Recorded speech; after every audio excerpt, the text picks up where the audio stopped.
Burnham Breaker by Homer Greene, author of The Blind Brother. To my father, whose gray hairs I honor, and whose perfect manhood I revere, this volume is affectionately inscribed by the author. Honesdale, Pennsylvania, September 29, 1887. Chapter 1. A Surprise in the Screen Room 2. A Strange Visitor 3. A Brilliant Scheme 4. A Set of Resolutions v. In Search of a Mother 6. Breaking the News 7. Rhyming Joe 8. A Friend in Need 9. A Friend Indeed X. At the Bar of the Court 11. The Evidence in the Case 12. At the Gates of Paradise 13. The Purchase of a Lie 14. The Angel with the Sword 15. An Eventful Journey 16. A Block in the Wheel 17. Gentlemen of the Jury 18. A Writ of Habeas Corpus 19. Back to the Breaker XX. The Fire in the Shaft 21. A Perilous Passage 22. In the Power of Darkness 23. A Stroke of Lightning 24. At the Dawn of Day Chapter 1. A Surprise in the Screen Room. The city of Scranton lies in the center of the Lackawanna coalfield, in the state of Pennsylvania. Year by year the suburbs of the city creep up the sides of the surrounding hills, like the waters of a rising lake. Standing at any point on this shore line of human habitations, you can look out across the wide landscape and count a score of coal breakers within the limits of your first glance. These breakers are huge, dark buildings that remind you of castles of the olden time. They are many-winged and many-windowed, and their shaft towers rise high up toward the clouds and the stars. About the feet of those in the valley the waves of the outreaching city beat and break, and out on the hillsides they stand like mighty fortresses built to guard the lives and fortunes of the multitudes who toil beneath them. But they are not long-lived. Like human beings, they rise, they flourish, they die and are forgotten. Not one in hundreds of the people who walk the streets of Scranton today, or who dig the coal from its surrounding hills, can tell you where Burnham Breaker stood a quarter of a century ago.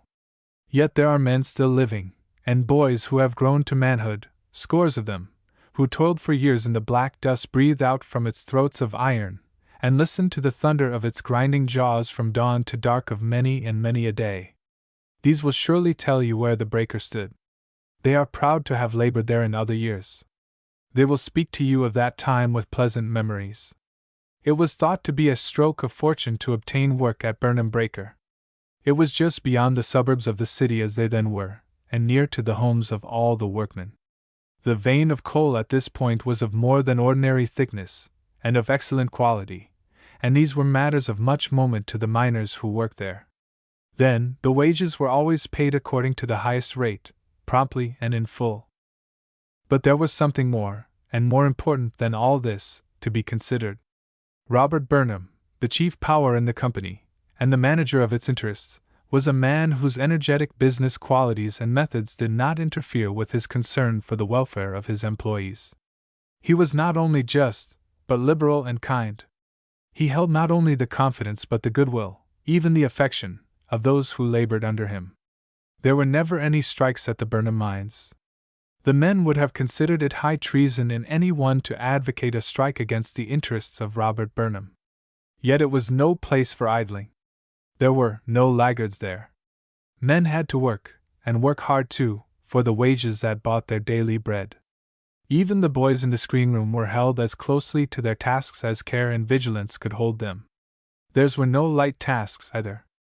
They sat all day on their little benches, high up in the great black building, with their eyes fixed always on the shallow streams of broken coal passing down the iron-sheathed chutes, and falling out of sight below them, and it was their duty to pick the particles of slate and stone from out these moving masses, bending constantly above them as they worked. It was not the physical exertion that made their task a hard one.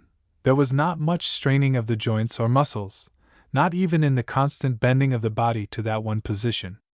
Neither was it that their tender hands were often cut and bruised by the sharp pieces of the coal or the heavy ones of slate. But it was hard because they were boys, young boys, with bounding pulses, chafing at restraint, full to the brim with life and spirit, longing for the fresh air, the bright sunlight, the fields, the woods, the waters, the birds, the flowers, all things beautiful and wonderful that nature spreads upon the earth to make of it a paradise for boys. To think of all these things, to catch brief glimpses of the happiness of children who were not born to toil, and then to sit, from dawn to midday and from midday till the sun went down, and listen to the ceaseless thunder of moving wheels and the constant sliding of the streams of coal across their iron beds. It was this that wearied them. To know that in the woods the brooks were singing over pebbly bottoms, that in the fields the air was filled with the fragrance of blossoming flowers, that everywhere the free wind rioted at will, and then to sit in such a prison house as this all day, and breathe an atmosphere so thick with dust that even the bits of blue sky framed in by the open windows in the summer time were like strips of some dark thundercloud. It was this dull monotony of dizzy sight and doleful sound and changeless post of duty, that made their task a hard one.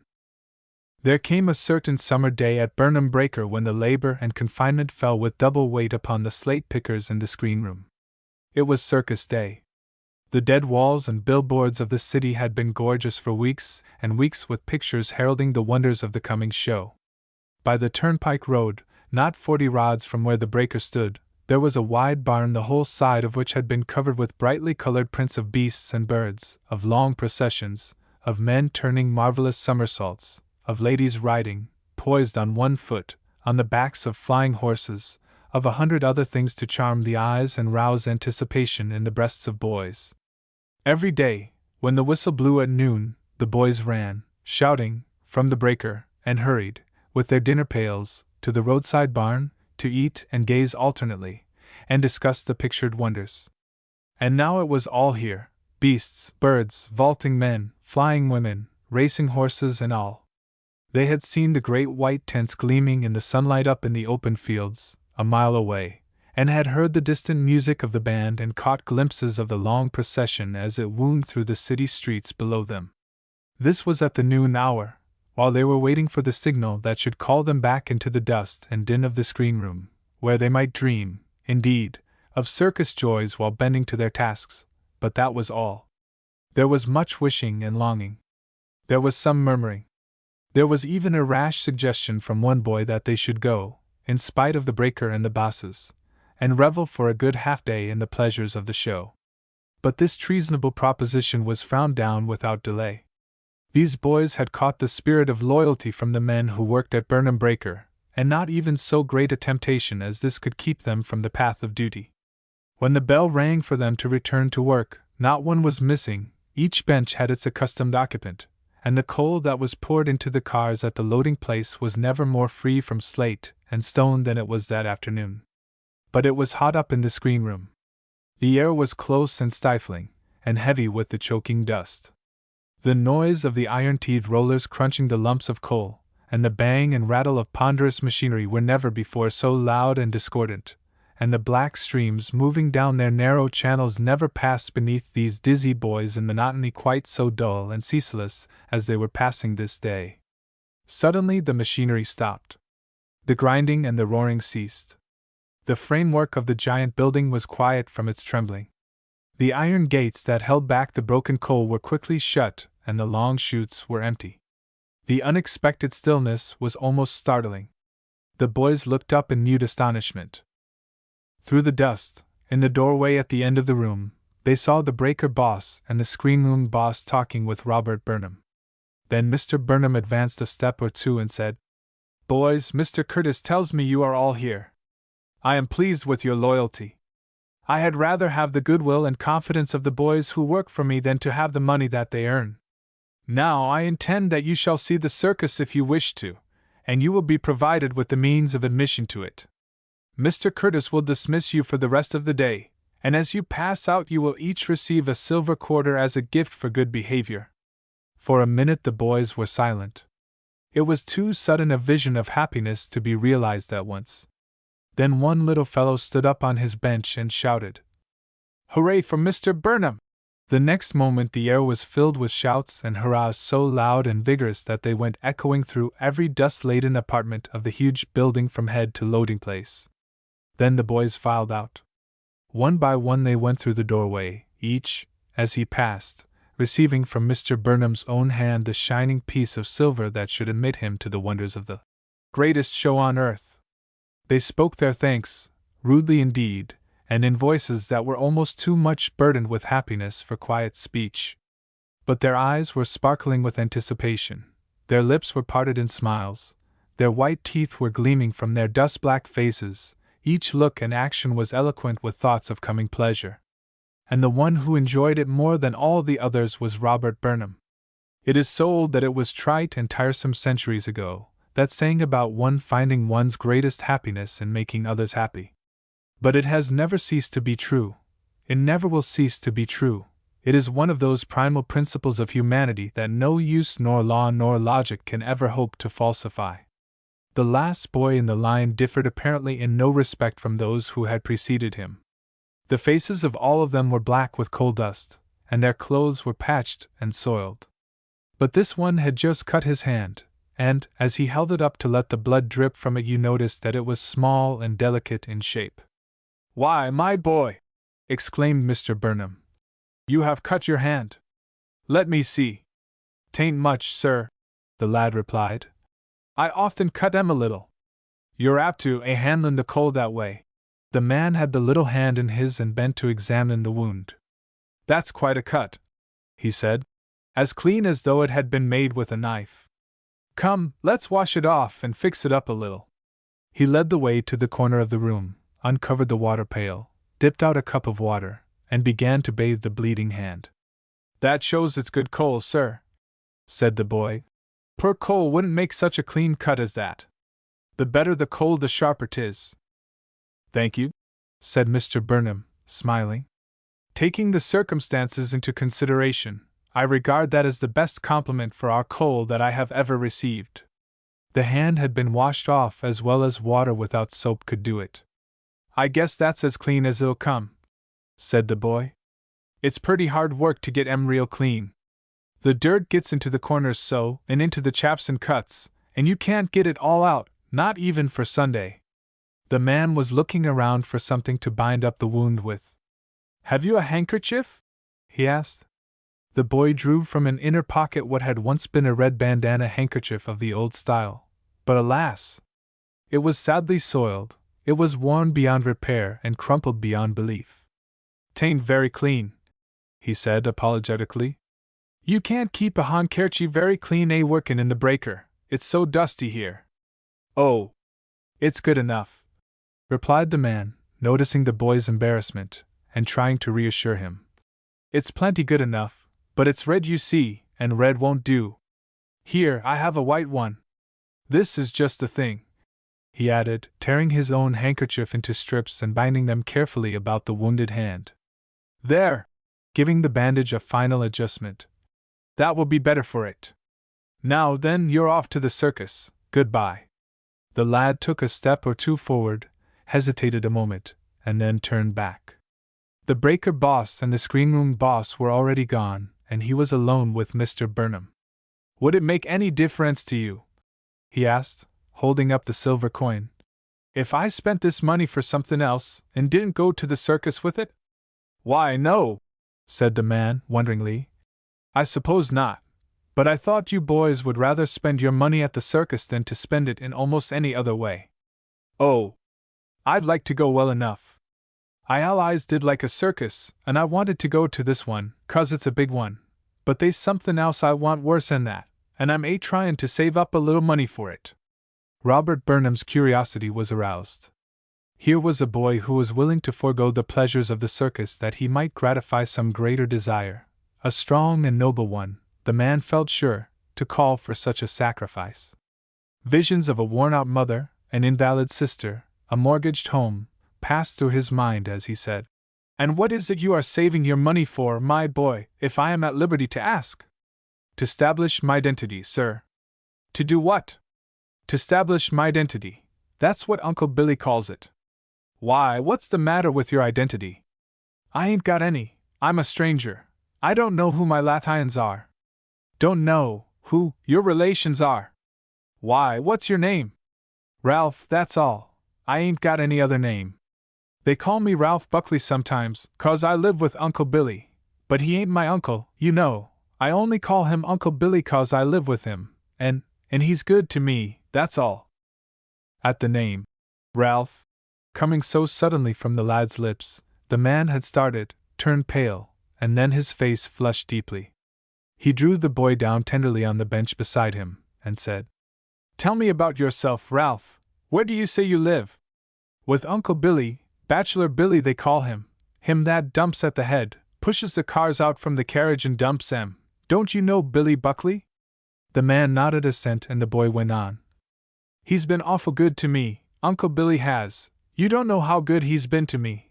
But he ain't my uncle, he ain't no Lation to me. I ain't got no Lations that I know of. I wished I had." The lad looked wistfully out through the open window to the far line of hills with their summits veiled in a delicate mist of blue. "But where did Billy get you?" asked Mr. Burnham. He found me on the road, and he took me in and took care o' me, and he didn't know me at all. That's where he's so good. I was sick, and he hired Widow Maloney to tend me while he was workin', and when I got well he got me this place pickin' slate in the Breaker. But Ralph, where had you come from when Billy found you? Well, now I'll tell you all I know about it. The first thing I remember is that I was livin' with Grandpa Simon in Philadelphia. He wasn't my grandpa though. If he had been he wouldn't 'a' bust me so. I don't know where he got me, but he treated me very bad, and when I wouldn't do bad things for him, he whipped me awful, and he shet me up in the dark all day and all night, and didn't give me nothin' to eat, and I'm dreadful 'fraid o' the dark, and I wasn't more'n jest about so high either. Well, you see, I couldn't stand it, and one day I run away. I wouldn't 'a' run away if I could 'a' stood it, but I couldn't stand it no longer. Grandpa Simon wasn't there when I run away. He used to go off and leave me with old Sally, and she wasn't much better'n him, only she couldn't see very well, and she couldn't follow me. I slept with Buck the bootblack that night, and next mornin' early, I started out in the country. I was 'fraid they'd find me if I stayed around the city. It was pretty near afternoon 'fore I got out where the fields is, and then a woman, she give me somethin' to eat. I wanted to get away from the city fur's I could, and daytimes I walked fast, and nights I slept under the big trees, and folks in the houses along the road, they give me things to eat. And then a circus came along, and the man on the tiger wagon he give me a ride, and then I went everywhere with the circus, and I worked for 'em, for a good many days. I worked real hard too, doin' everything, and they never let me go into their show but once, only just once.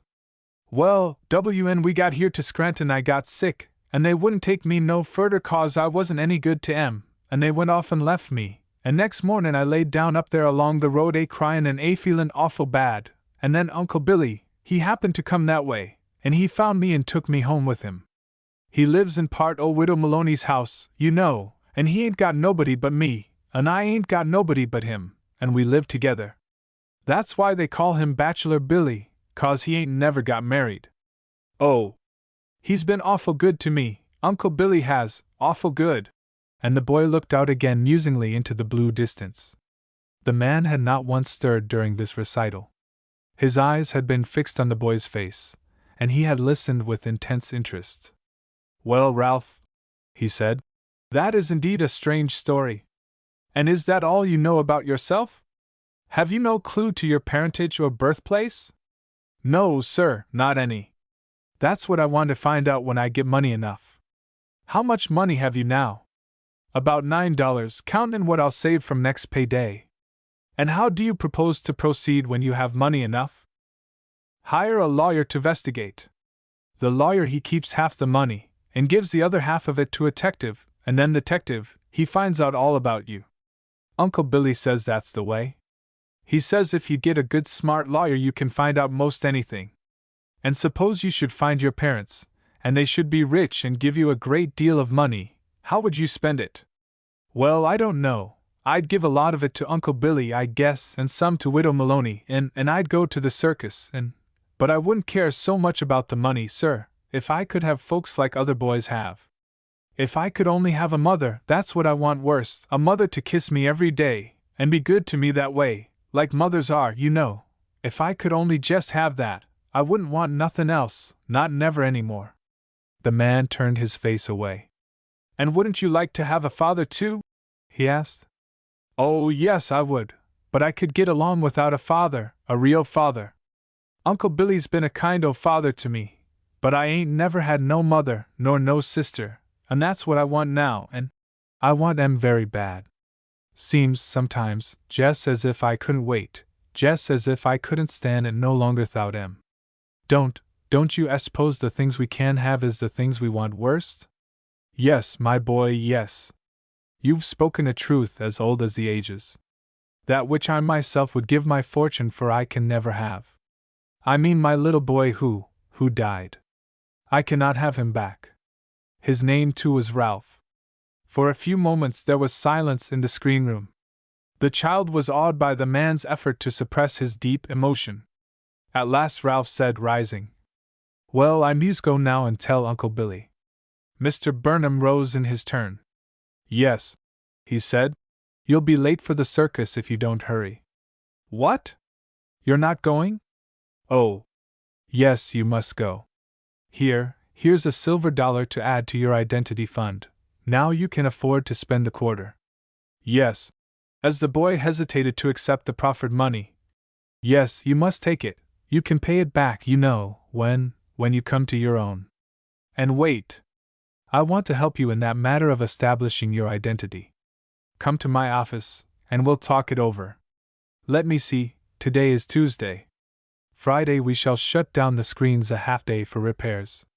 Come on Friday afternoon." "Thank you, sir. Yes, sir, I will." "All right. Goodbye." "Goodbye, sir." When Ralph reached the circus grounds, the crowds were still pushing in through the gate at the front of the big tent, and he had to take his place far back in the line and move slowly along with the others. Leaning wearily against a post near the entrance, and watching the people as they passed in, stood an old man.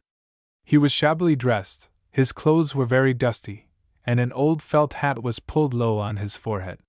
He was pale and gaunt, and an occasional hollow cough gave conclusive evidence of his disease. But he had a pair of sharp gray eyes that looked out from under the brim of his hat, and gave close scrutiny to every one who passed by. The Breaker boys, who had gone into the tent in a body some minutes earlier, had attracted his attention and aroused his interest. By and by his eyes rested upon Ralph, who stood back in the line, awaiting the forward movement of the crowd. The old man started perceptibly at sight of the boy, and uttered an ejaculation of surprise, which ended in a cough. He moved forward as if to meet him, then, apparently on second thought, he retreated to his post. But he kept his eyes fixed on the lad, who was coming slowly nearer, and his thin face took on an expression of the deepest satisfaction. He turned partly aside, however, as the boy approached him, and stood with averted countenance until the lad had passed through the gate. Ralph was just in time. He had no sooner got in and found a seat, with the other Breaker boys, away up under the edge of the tent, than the grand procession made its entrance. There were golden chariots, there were ladies in elegant riding habits and men in knightly costumes, there were prancing steeds and gorgeous banners, elephants, camels, monkeys, clowns, a moving mass of dazzling beauty and bright colors that almost made one dizzy to look upon it, and through it all the great band across the arena poured its stirring music in a way to make the pulses leap and the hands and feet keep time to its sounding rhythm. Then came the athletes and the jugglers, the tightrope walkers and the trapeze performers, the trained dogs and horses, the clowns and the monkeys, the riding and the races, all of it too wonderful, too mirthful, too complete to be adequately described. At least, this was what the Breaker boys thought. After the performance was ended, they went out to the menagerie tent, in a body, to look at the animals. One of the boys became separated from the others, and stood watching the antics of the monkeys, and laughing gleefully at each comical trick performed by the great-faced little creatures. Looking up, he saw an old man standing by him, an old man with sharp gray eyes and dusty clothes, who leaned heavily upon a cane. "Curious things, these monkeys," said the old man. "Ain't they, though?" replied the boy. "Look at that now, don't he beat all? Ain't he funny?" "Very," responded the old man, gazing across the open space to where Ralph stood chattering with his companions. "Sonny," said he, "can you tell me who that boy is over yonder, with his hand done up in a white cloth? That boy W.I'd talking to Jimmy Dooley, you mean?" "Yes, the one there by the lion's cage." You mean that boy there with the blue patch on his pants? Yes, yes. The one with his hand bandaged, don't you see? Oh, that's Ralph. Ralph who? Ralph Nobody. He ain't got no other name. He lives with Bachelor Billy. Is Bachelor Billy his father? Nah, he ain't got no father. Does he work with you in the mines? In the mines? Nah, we don't work in the mines. We work in the screen room up to the breaker, a pick and slate. He sits next to me. How long has he been working there? Oh, I don't know, couple o' years, I guess. You want to see him? I'll go call him. No, I don't care to see him. Don't call him. He isn't the boy I'm looking for anyway. There. He's 18 in this way now. I'll have him here in a minute. Hey, Ralph! Ralph! Here he comes. But the old man was gone. He had disappeared suddenly and mysteriously. A little later he was trudging slowly along the dusty road, through the crowds of people, up toward the city.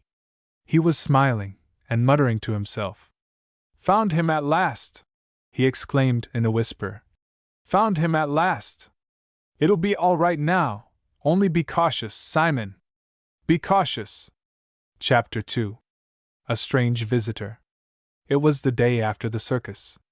Robert Burnham sat in his office on Lackawanna Avenue, busy with his afternoon mail.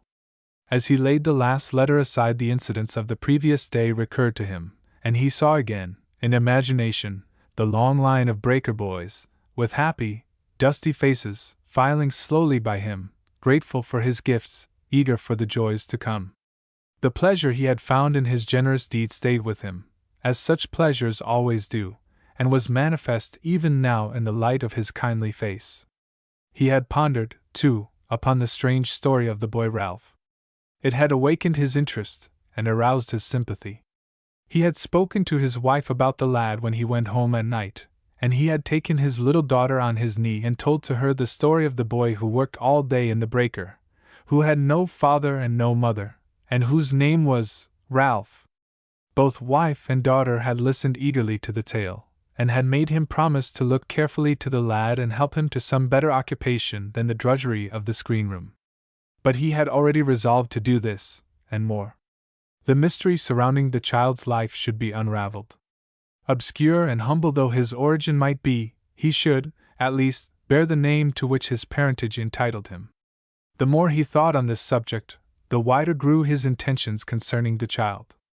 His fatherly nature was aroused and eager for action. There was something about the lad, too, that reminded him, not so much of what his own child had been as of what he might have been had he lived to this boy's age. It was not alone in the name, but something also in the tone of voice, in the turn of the head, in the look of the brown eyes, something which struck a chord of memory or hope, and brought no unfamiliar sound. The thought pleased him, and he dwelt upon it, and turning away from his table with its accumulation of letters and papers, he looked absently out into the busy street and laid plans for the future of this boy who had dropped so suddenly into the current of his life. By and by he heard someone in the outer office inquiring for him. Then his door was opened, and a stranger entered, an old man in shabby clothes, leaning on a cane. He was breathing heavily, apparently from the exertion of climbing the steps at the entrance, and he was no sooner in the room than he fell into a violent fit of coughing. He seated himself carefully in a chair at the other side of the table from Mr. Burnham, placed a well-worn leather satchel on the floor by his side, and laid his cane across it. When he had recovered somewhat from his shortness of breath, he said, "Excuse me. A little unusual exertion always brings on a fit of coughing. This is Mr. Robert Burnham, I suppose?" "That is my name," answered Burnham, regarding his visitor with some curiosity. "Ah. Just so. You don't know me, I presume?" "No, I don't remember to have met you before." "It's not likely that you have, not at all likely. My name is Kraft, Simon Kraft. I live in Philadelphia when I'm at home." "Ah. Philadelphia is a fine city. What can I do for you, Mr. Kraft?" "That isn't the question, sir. The question is, what can I do for you?" The old man looked carefully around the room, rose, went to the door, which had been left ajar, closed it noiselessly, and resumed his seat. "Well," said Mr. Burnham calmly, "what can you do for me?" "Much," responded the old man, resting his elbows on the table in front of him. "Very much if you will give me your time and attention for a few moments." "My time is at your disposal," replied Burnham, smiling, and leaning back in his chair somewhat wearily. "And I am all attention. Proceed." Thus far the old man had succeeded in arousing in his listener only a languid curiosity. This coal magnate was accustomed to being interrupted by cranks of all kinds, as are most rich men, and often enjoyed short interviews with them. This one had opened the conversation in much the usual manner, and the probability seemed to be that he would now go on to unfold the usual scheme by which his listeners' thousands could be converted into millions in an incredibly short time, under the skillful management of the schemer. But his very next words dispelled this idea and aroused Robert Burnham to serious attention. "Do you remember?" the old man asked. "The Cherry Brook Bridge disaster that occurred near Philadelphia some 8 years ago?" "Yes," replied Burnham, straightening up in his chair. "I do. I have good reason to remember it." "Were you on that train?" "I was on that train." "Terrible accident, wasn't it?" "Terrible. Yes, it was terrible indeed. Wouldn't have been quite so bad if the cars hadn't taken fire and burned up after they went down, would it?" "The fire was the most distressing part of it. But why do you ask me these questions? You were on board, I believe, you and your wife and your child, and all went down. Isn't that so?" "Yes, it is so." "But why, I repeat, are you asking me these questions?" "It is no pleasure to me to talk about this matter, I assure you."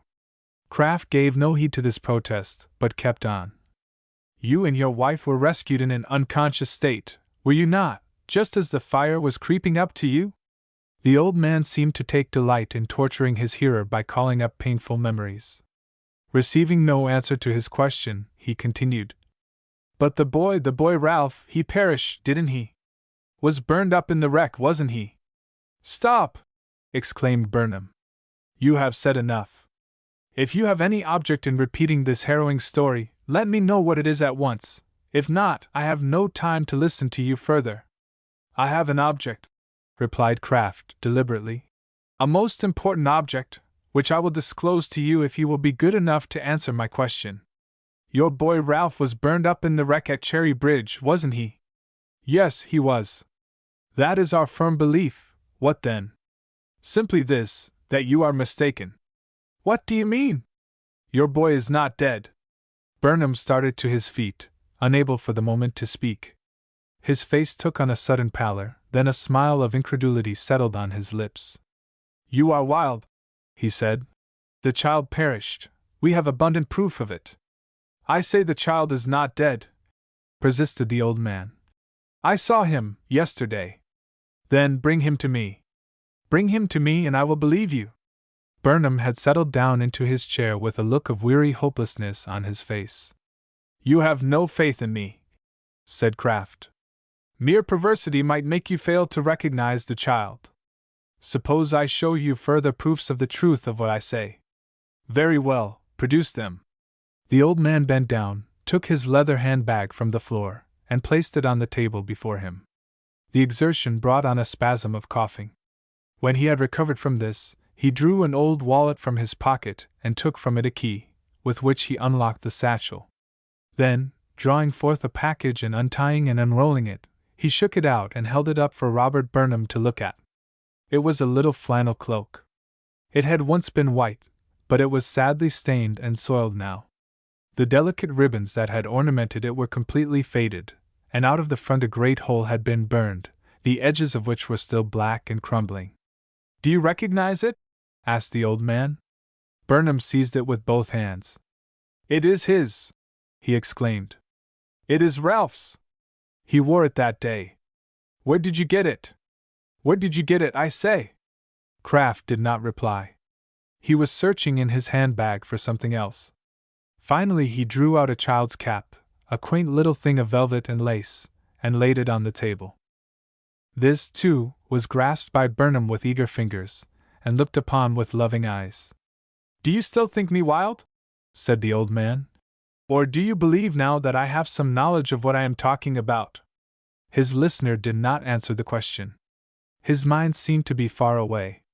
He said finally, There was a locket, a little gold locket. It had his father's picture in it. Did you find that? The visitor smiled, opened the wallet again, and produced the locket. The father took it in his trembling hands, looked on it very tenderly for a moment, and then his eyes became flooded with tears. It was his, he said at last very gently. They were all his. Tell me now, where did you get them? I came by them honestly, Mr. Burnham, honestly, and I have kept them faithfully.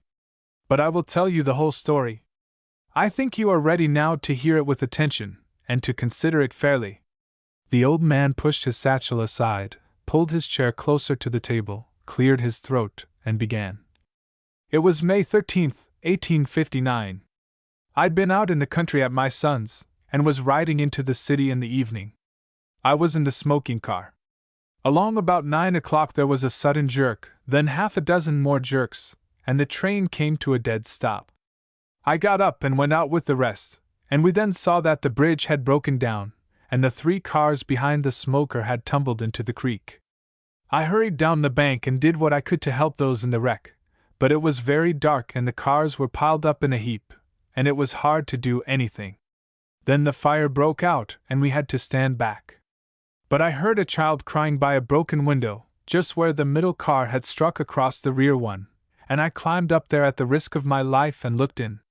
The fire gave some light by this time, and I saw a young woman lying there, caught between the timbers and perfectly still. A sudden blaze showed me that she was dead. Then the child cried again. I saw where he was, and reached in and pulled him out just as the fire caught in his cloak. I jumped down into the water with him, and put out the fire and saved him. He wasn't hurt much. It was your boy Ralph. By this time the wreck was all ablaze and we had to get up on the bank. I took the child around among the people there, and tried to find out who he belonged to, but no one seemed to know anything about him. He wasn't old enough to talk distinctly, so he couldn't tell me much about himself, not anything, in fact, except that his name was Ralph. I took him home with me to my lodgings in the city that night, and the next morning I went out to the scene of the accident to try to discover some clue to his identity. But I couldn't find out anything about him, nothing at all. The day after that I was taken sick. The exertion, the exposure, and the wetting I had got in the water of the brook brought on a severe attack of pneumonia. It was several months before I got around again as usual, and I am still suffering, you see, from the results of that sickness. After that, as my time and means and business would permit, I went out and searched for the boy's friends. It is useless for me to go into the details of that search, but I will say that I made every effort and every sacrifice possible during 5 years, without the slightest success. In the meantime the child remained with me, and I clothed him and fed him and cared for him the very best I could, considering the circumstances in which I was placed. About 3 years ago I happened to be in Scranton on business, and by the merest chance, I learned that you had been in the Cherry Brook disaster, that you had lost your child there, and that the child's name was Ralph. Following up the clue, I became convinced that this boy was your son. I thought the best way to break the news to you was to bring you the child himself. With that end in view, I returned immediately to Philadelphia, only to find Ralph missing. He had either run away or been stolen, I could not tell which. I was not able to trace him. 3 months later I heard that he had been with a traveling circus company, but had left them after a few days. After that I lost track of him entirely for about 3 years. Now, however, I have found him. I saw him so lately as yesterday. He is alive and well. Several times during the recital of this narrative, the old man had been interrupted by spasms of coughing, and now that he was done, he gave himself up to a violent and prolonged fit of it. Robert Burnham had listened intently enough, there was no doubt of that, but he did not yet seem quite ready to believe that his boy was really alive. "Why did you not tell me?" he asked, "when the child left you, so that I might have assisted you in the search for him?" Kraft hesitated a moment. "I did not dare to," he said. "I was afraid you would blame me too severely for not taking better care of him, and I was hoping every day to find him myself." Well, let that pass. Where is he now? Where is the boy who, you say, is my son? Pardon me, sir, but I cannot tell you that just yet. I know where he is. I can bring him to you on 2 days' notice. But before I do that, I feel that, in justice to myself, I should receive some compensation, not only for the care of the child through 5 years of his life, but also for the time, toil, and money spent in restoring him to you. Burnham's brow darkened. Ah, I see, he said. This is to be a money transaction. Your object is to get gain from it. Am I right? Exactly. My motive is not wholly an unselfish one, I assure you. Still, you insist upon the absolute truth of your story? I do, certainly. Well, then, what is your proposition? Name it. Yes, sir. After mature consideration, I have concluded that $3,000 is not too large a sum. Well, what then? I am to receive that amount when I bring your son to you. But suppose I should not recognize nor acknowledge as my son the person whom you will bring? Then you will pay me no money, and the boy will return home with me. Burnham wheeled suddenly in his chair and rose to his feet. Listen, he exclaimed, earnestly. If you will bring my boy to me, alive, unharmed, my own boy Ralph, I will give you twice $3,000. In cash? In cash. It's a bargain. You shall see him within 2 days. But you may change your mind in the meantime. Will you give me a writing to secure me? Certainly. Mr. Burnham resumed his seat and wrote hurriedly the following contract. This agreement, made and executed this 30th day of June, 1867, between Simon Craft of the city of Philadelphia, party of the first part, and Robert Burnham of the city of Scranton, party of the second part, both of the state of Pennsylvania, witnesseth that the said Craft agrees to produce to the said Burnham, within 2 days from this date, the son of the said Robert Burnham, named Ralph, in full life, and in good health of body and mind.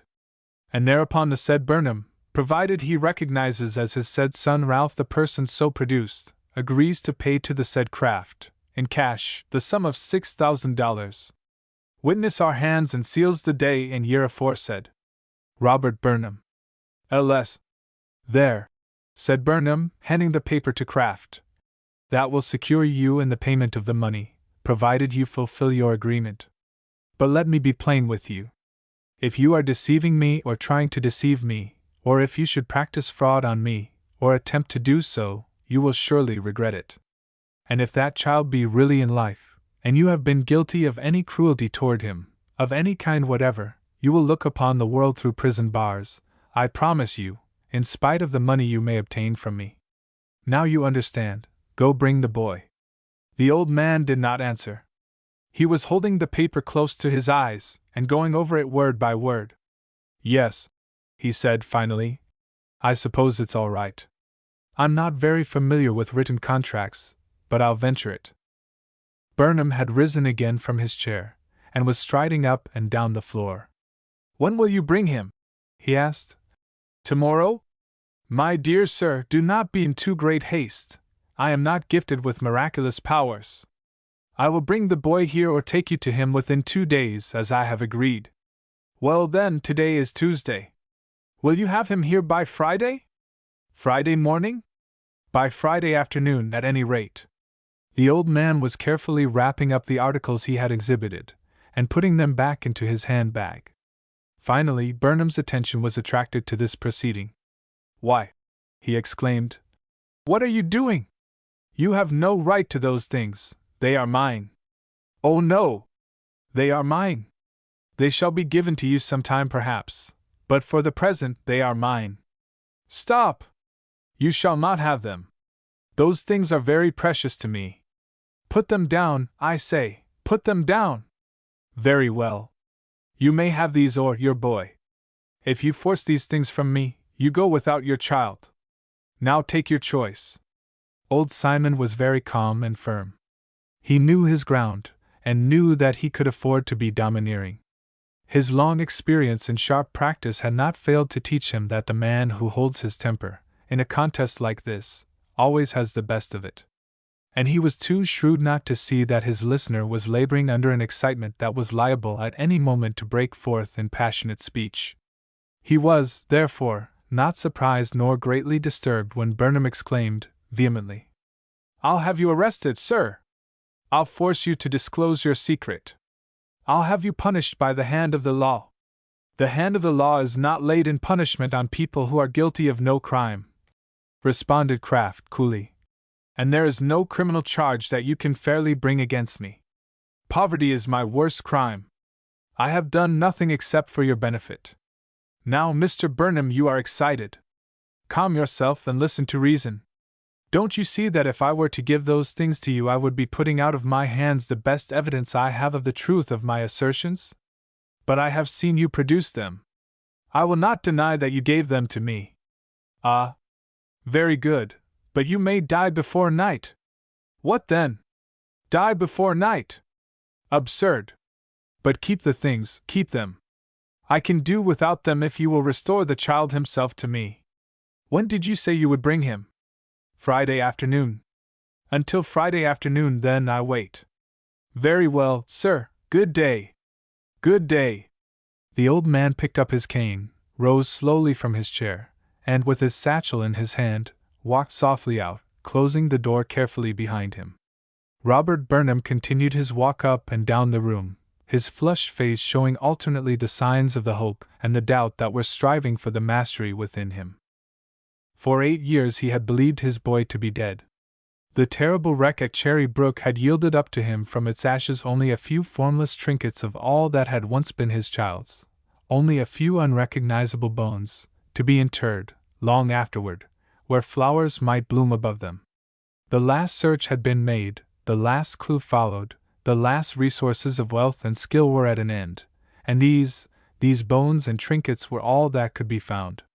Still, the fact of the child's death had not been established beyond all question, and among the millions of remote possibilities that this world always holds in reserve lingered yet the one that he might after all be living. And now came this old man with his strange story, and the cap and the cloak and the locket. Did it mean simply a renewal of the old hope, destined to fade away again into a hopelessness duller than the last? But what if the man's story were true? What if the boy were really in life? What if in 2 days' time the father should clasp his living child in his arms, and bear him to his mother? Ah! His mother! She would have given her life any time to have had her child restored to her, if only for a day. But she had been taught early to believe that he was dead. It was better than to torture her heart with hopes that could only by the rarest possibility be fulfilled. Now, if he dared to go home to her this night, and tell her that their son was alive, was found, was coming back to them. Ah! If he only dared!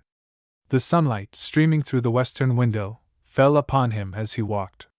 It was that golden light that conies from a sun low in the west, when the days are long, and it illumined his face with a glow that revealed there the hope, the courage, the honor, the manly strength that held mastery in his heart. There was a sudden commotion in the outer office. Men were talking in an excited manner. Someone opened the door and said, "There's been an accident in the Breaker mine, Mr. Burnham." "What kind of an accident?" "Explosion of fire damp." "What about the men?" "It is not known yet how many are injured." "Tell James to bring the horses immediately. I will go there." "James is waiting at the door now with the team, sir." Mr. Burnham put away a few papers, wrote a hurried letter to his wife, took his hat and went out and down the steps. "Send Dr. Gunther up to the Breaker at once," he said, as he made ready to start. The fleet horses drew him rapidly out through the suburbs and up the hill, and in less than 20 minutes he had reached the Breaker, and stopped at the mouth of the shaft. Many people had already assembled, and others were coming from all directions. Women whose husbands and sons worked in the mine were there, with pale faces and beseeching words. There was much confusion. It was difficult to keep the crowd from pressing in against the mouth of the shaft. Men were busy clearing a space about the opening when Robert Burnham arrived. "How did it happen?" he said to the mine boss as he stepped from his wagon. "Where was it?" "Up in the north tier, sir." "We don't know how it happened." "Someone must have gone in below, where the fire damp was with a naked lamp and touched it off, and then, most like, it run along the roof to the chambers where the men was workin'. I can't account for it in no other way. Has anyone come out from there? Yes, Billy Williams. He was comin' out when it went off. We found him up in the headin', senseless. He ain't come to yet. And the others? We've tried to get to 'em, sir, but the after damp is awful and we couldn't stand it. We had to come out.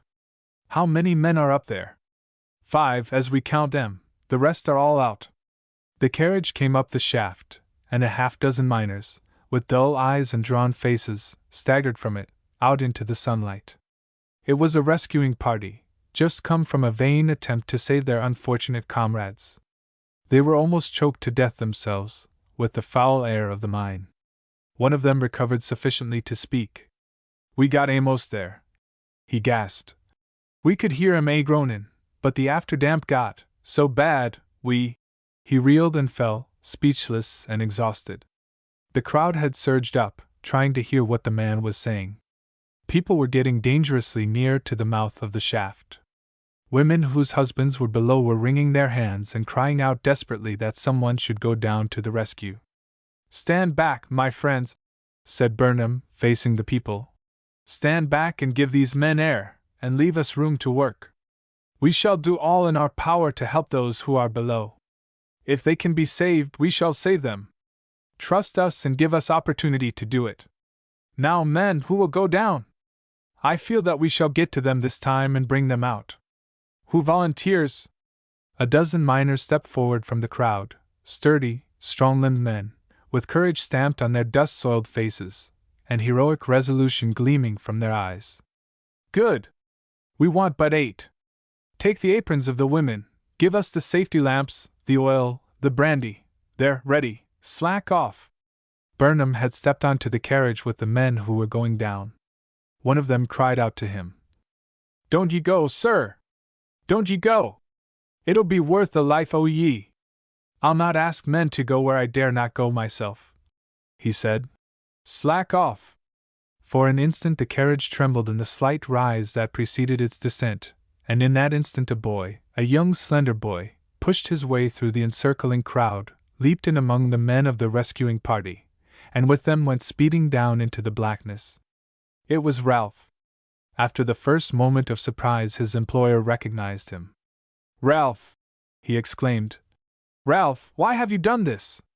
I couldn't help it, sir, replied the boy. I had to come. Please don't send me back. But it's a desperate trip. These men are taking their lives in their hands.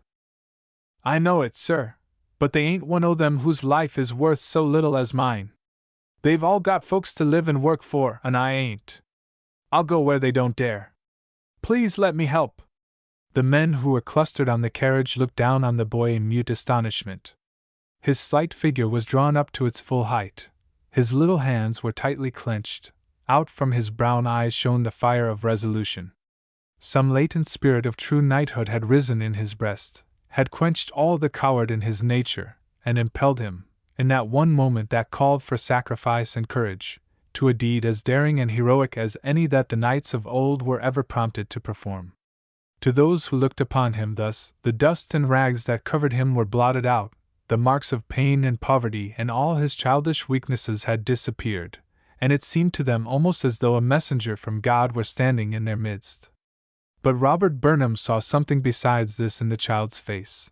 He saw a likeness to himself that startled him. Men see things in moments of sublimity to which at all other times their eyes are blinded. He thought of Kraft's story. He thought of the boy's story. He compared them. A sudden hope seized him. A conviction broke upon his mind like a flash of light. This boy was his son. For the moment, all other thoughts, motives, desires were blotted from his mind. His desperate errand was lost to sight. The imperiled miners were forgotten. Ralph! He cried, seizing the boy's hand in both of his. Ralph, I have found you! But the child looked up in wonder, and the men who stood by did not know what it meant. The carriage struck the floor of the mine, and they all stepped off. The shock at stopping brought Burnham to himself. This was no time, no place to recognize the lad and take him to his heart. He would do that, afterward. Duty, with a stern voice, was calling to him now. Men, he said, are you ready? Here, soak the aprons. Ralph, take this. Now then, come on. Up the heading, in single file, they walked swiftly, swinging their safety lamps in their hands, or holding them against their breasts. They knew that up in the chambers their comrades were lying prostrate and in pain. They knew that the spaces through which they must pass to reach them were filled with poisonous gases, and that in those regions death lurked in every entrance, and behind every pillar. But they hurried on, saying little, fearing little, hoping much, as they plunged ahead into the blackness, on their humane but desperate errand. A half-hour later the bell in the engine-room tinkled softly once, and then rang savagely again and again to hoist away. The great wheel turned fast and faster, the piston rods flew in and out, the iron ropes hummed as they cut the air, and the people at the shaft's mouth waited, breathless with suspense, to see what the blackness would yield up to them. The carriage rose swiftly to the surface. On it 4 men, tottering and exhausted, were supporting an insensible body in their midst. The body was taken into strong arms, and borne hurriedly to the office of the breaker, a little distance away. Then a boy staggered off the carriage and fell fainting into the outstretched arms of Bachelor Billy. "Ralph!" cried the man. "Ralph, lad! Here! Brandy for the child! Brandy, quick!" After a little the boy opened his eyes, and gazed wonderingly at the people who were looking down on him. Then he remembered what had happened. "Mr. Burnham," he whispered. Is he alive?" "Yes, lad, they've took him to the office. The doctors in Wyam. Did ye fin the air bad?" The child lay back with a sigh of relief. "Yes," he said. "Very bad. We got to 'em though. We found 'em and brought 'em out. I carried the things. They couldn't 'a' got along without me." The carriage had gone down again and brought up a load of those who had suffered from the fire. They were blackened, burned, disfigured, but living. One of them, in the midst of his agony, cried out, "War is he? War's Robert Burnham? I'll gi' my life for his, and you'll save his to him. Ye muse now let him dee. Mon! He done the brawest thing ye ever kenned. He plunged it through the belt o' after damp ahead o' all o' them, and dragged us back across it, mon by mon, and did na fa till he pulled the last one eye on it. Did ye ever hear the like? He's worth 1,000 o' us. I say ye muse now let him dee." Over at the breaker office there was silence. The doctor and his helpers were there with Robert Burnham, and the door was closed. Everyone knew that, inside, a desperate struggle was going on between life and death. The story of Burnham's bravery had gone out through the assembled crowds, and with one instinct and one hope, all eyes were turned toward the little room wherein he lay. Men spoke in whispers, women were weeping softly, every face was set in pale expectancy. There were hundreds there who would have given all they had on earth to prolong this noble life for just one day. Still, there was silence at the office. It grew ominous. A great hush had fallen on the multitude. The sun dropped down behind the hills, obscured in mist, and the pallor that precedes the twilight overspread the earth. Then the office door was opened, and the white-haired doctor came outside and stood upon the steps. His head was bared and his eyes were filled with tears. He turned to those who stood nearby, and whispered sadly, "He is dead." Chapter 3. A Brilliant Scheme. Lackawanna Avenue is the principal thoroughfare in the city of Scranton. Anthracite Avenue leads from it eastwardly at right angles. Midway in the second block, on the right side of this last-named street, there stood, 20 years ago, a small wooden building, but 1 story in height. It was set well back from the street, and a stone walk led up to the front door. On the doorpost, at the left, was a sign, in rusty gilt letters, reading, "John R. Sharman, attorney at law." On the morning following his interview with Robert Burnham, Simon Craft turned in from Anthracite Avenue, shuffled along the walk to the office door, and stood for a minute examining the sign, and comparing the name on it with the name on a bit of paper that he held in his hand. "That's the man," he muttered. "He's the one." And he entered at the half-open door. Inside, a clerk sat, busily writing. "Mr. Sharman has not come down yet," he said in answer to Craft's question. Take a chair, he'll be here in 20 minutes. The old man seated himself, and the clerk resumed his writing. In less than half an hour Sharman came in. He was a tall, well-built man, 40 years of age, smooth-faced, with a clerical cast of countenance, easy and graceful in manner, and of pleasant address. After a few words relating to a certain matter of business, the clerk said to his employer, "This man has been waiting some time to see you, Mr. Sharpman." The lawyer advanced to Kraft, and shook hands with him in a very friendly way. "Good morning, sir," he said. "Will you step into my office, sir?" He ushered the old man into an inner room, and gave him an easy, cushioned chair to sit in. Sharpman was nothing if not gracious. Rich and poor alike were met by him with the utmost cordiality. He had a pleasant word for everyone. His success at the bar was due, in no small degree, to his apparent frankness and friendliness toward all men. The fact that these qualities were indeed apparent rather than real did not seem to matter, the general effect was the same. His personal character, so far as anyone knew, was beyond reproach. But his reputation for shrewdness, for sharp practice, for concocting brilliant financial schemes, was general. It was this latter reputation that had brought Simon Graff to him. This morning Sharpman was especially courteous. He regretted that his visitor had been obliged to wait so long. He spoke of the beautiful weather. He noticed that the old man was in ill health, and expressed much sorrow thereat. Finally he said, "Well, my friend, I am at your service for any favor I can do you." Kraft was not displeased with the lawyer's manner. On the contrary, he rather liked it. But he was too shrewd and far-sighted to allow himself to be carried away by it. He proceeded at once to business. He took from an inner pocket of his coat the paper that Robert Burnham had given to him the day before, unfolded it slowly, and handed it to Sharpman. "I want your opinion of this paper," he said. "Is it drawn up in legal shape? Is it binding on the man that signed it?" Sharpman took the paper, and read it carefully through. Then he looked up at Kraft in unfeigned surprise.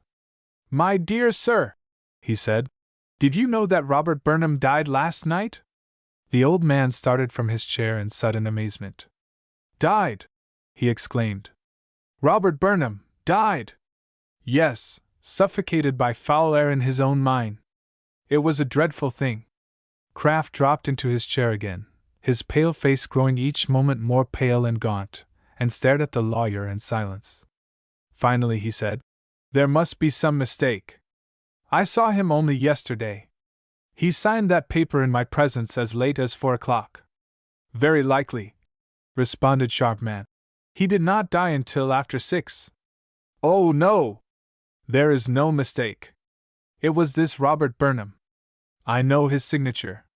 The old man sat for another minute in silence, keen disappointment written plainly on his face. Then a thought came to him. "Don't that agreement bind his heirs?" he gasped. "Or his estate? Don't somebody have to pay me that money when I bring the boy?" The lawyer took the paper up and reread it.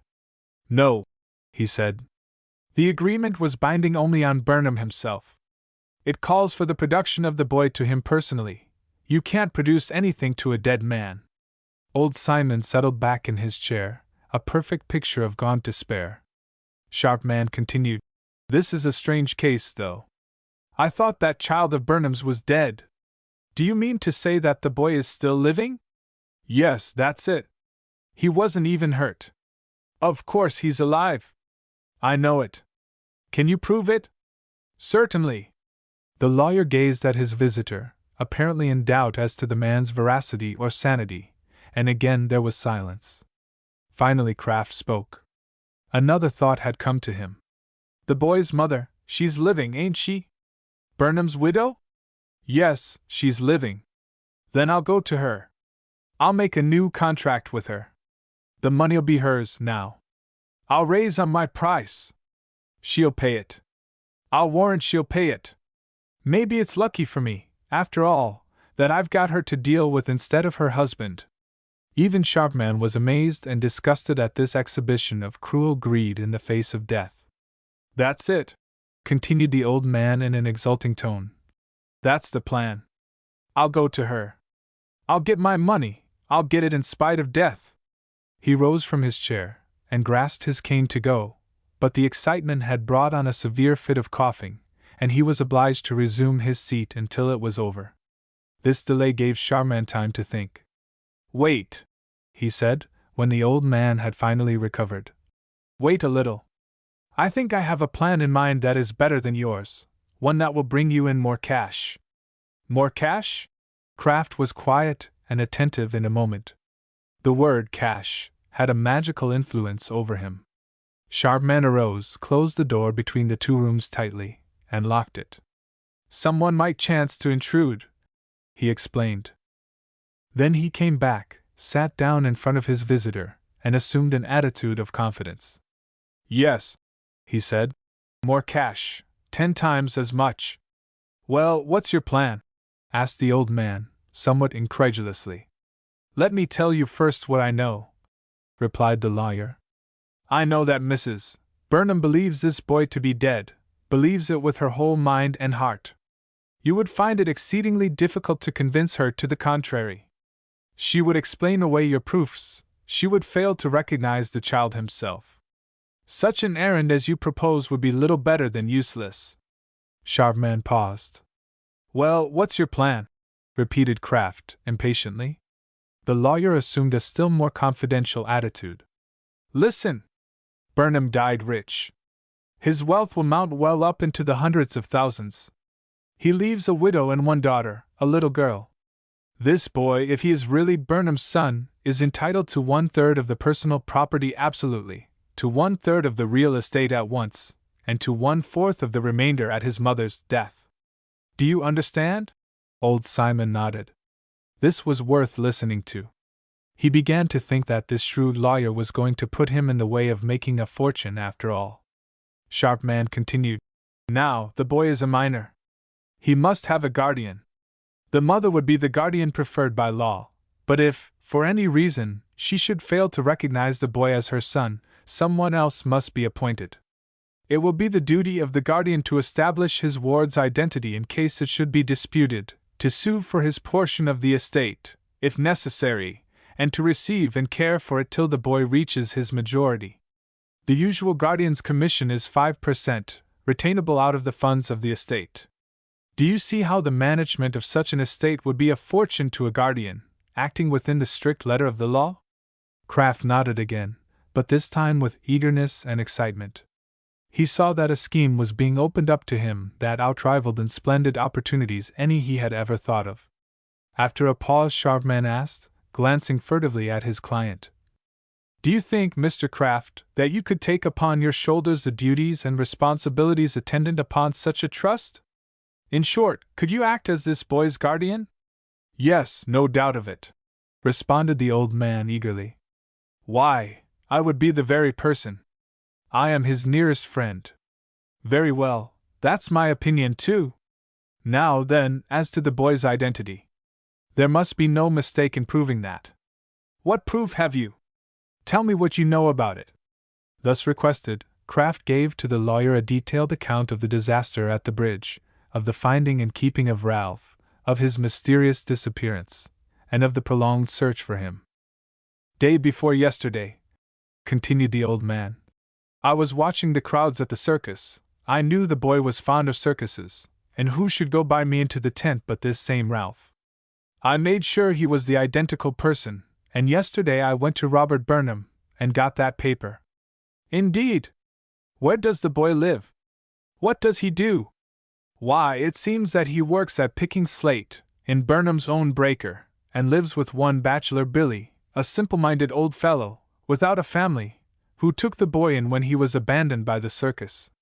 Good! Exclaimed the lawyer. Good! We shall have a capital case. But wait, does Mrs. Burnham know of your interview with her husband, or about this paper? I don't know. I left the man at his office, alone. At what hour? Well, about 4:30, as nearly as I can judge. Then it's not at all probable that she knows. He went from his office directly to the breaker, and died before she could see him. Well, how shall we begin? Said Kraft, impatiently. What's the first thing to be done? Visions of golden thousands were already floating before his greedy eyes. "We shall not begin at all, just yet," said Sharpman. "We'll wait till the horror and excitement, consequent upon this disaster, have passed away. It wouldn't do to proceed now. Besides, all action should be postponed, at any rate, until an inventory of the estate shall have been filed." A look of disappointment came into old Simon's face. The lawyer noticed it. "You mustn't be in too much of a hurry," he said. "All good things come slowly. Now I'll tell you what I propose to do. After this excitement has passed over, and the lady's mind has become somewhat settled, I will go to her myself, and say to her frankly that you believe her son to be still alive. Of course, she'll not believe me. Indeed, I shall be very careful to put the matter in such a shape that she will not believe me. I will say to her, however, that you have employed me to prosecute your claim for services to the child, and that it will be necessary to have a guardian appointed against whom such action may be taken. I will suggest to her that if she will acknowledge the boy to be her son, she will be the proper person to act as his guardian. Of course, she will refuse to do either. The rest is easy.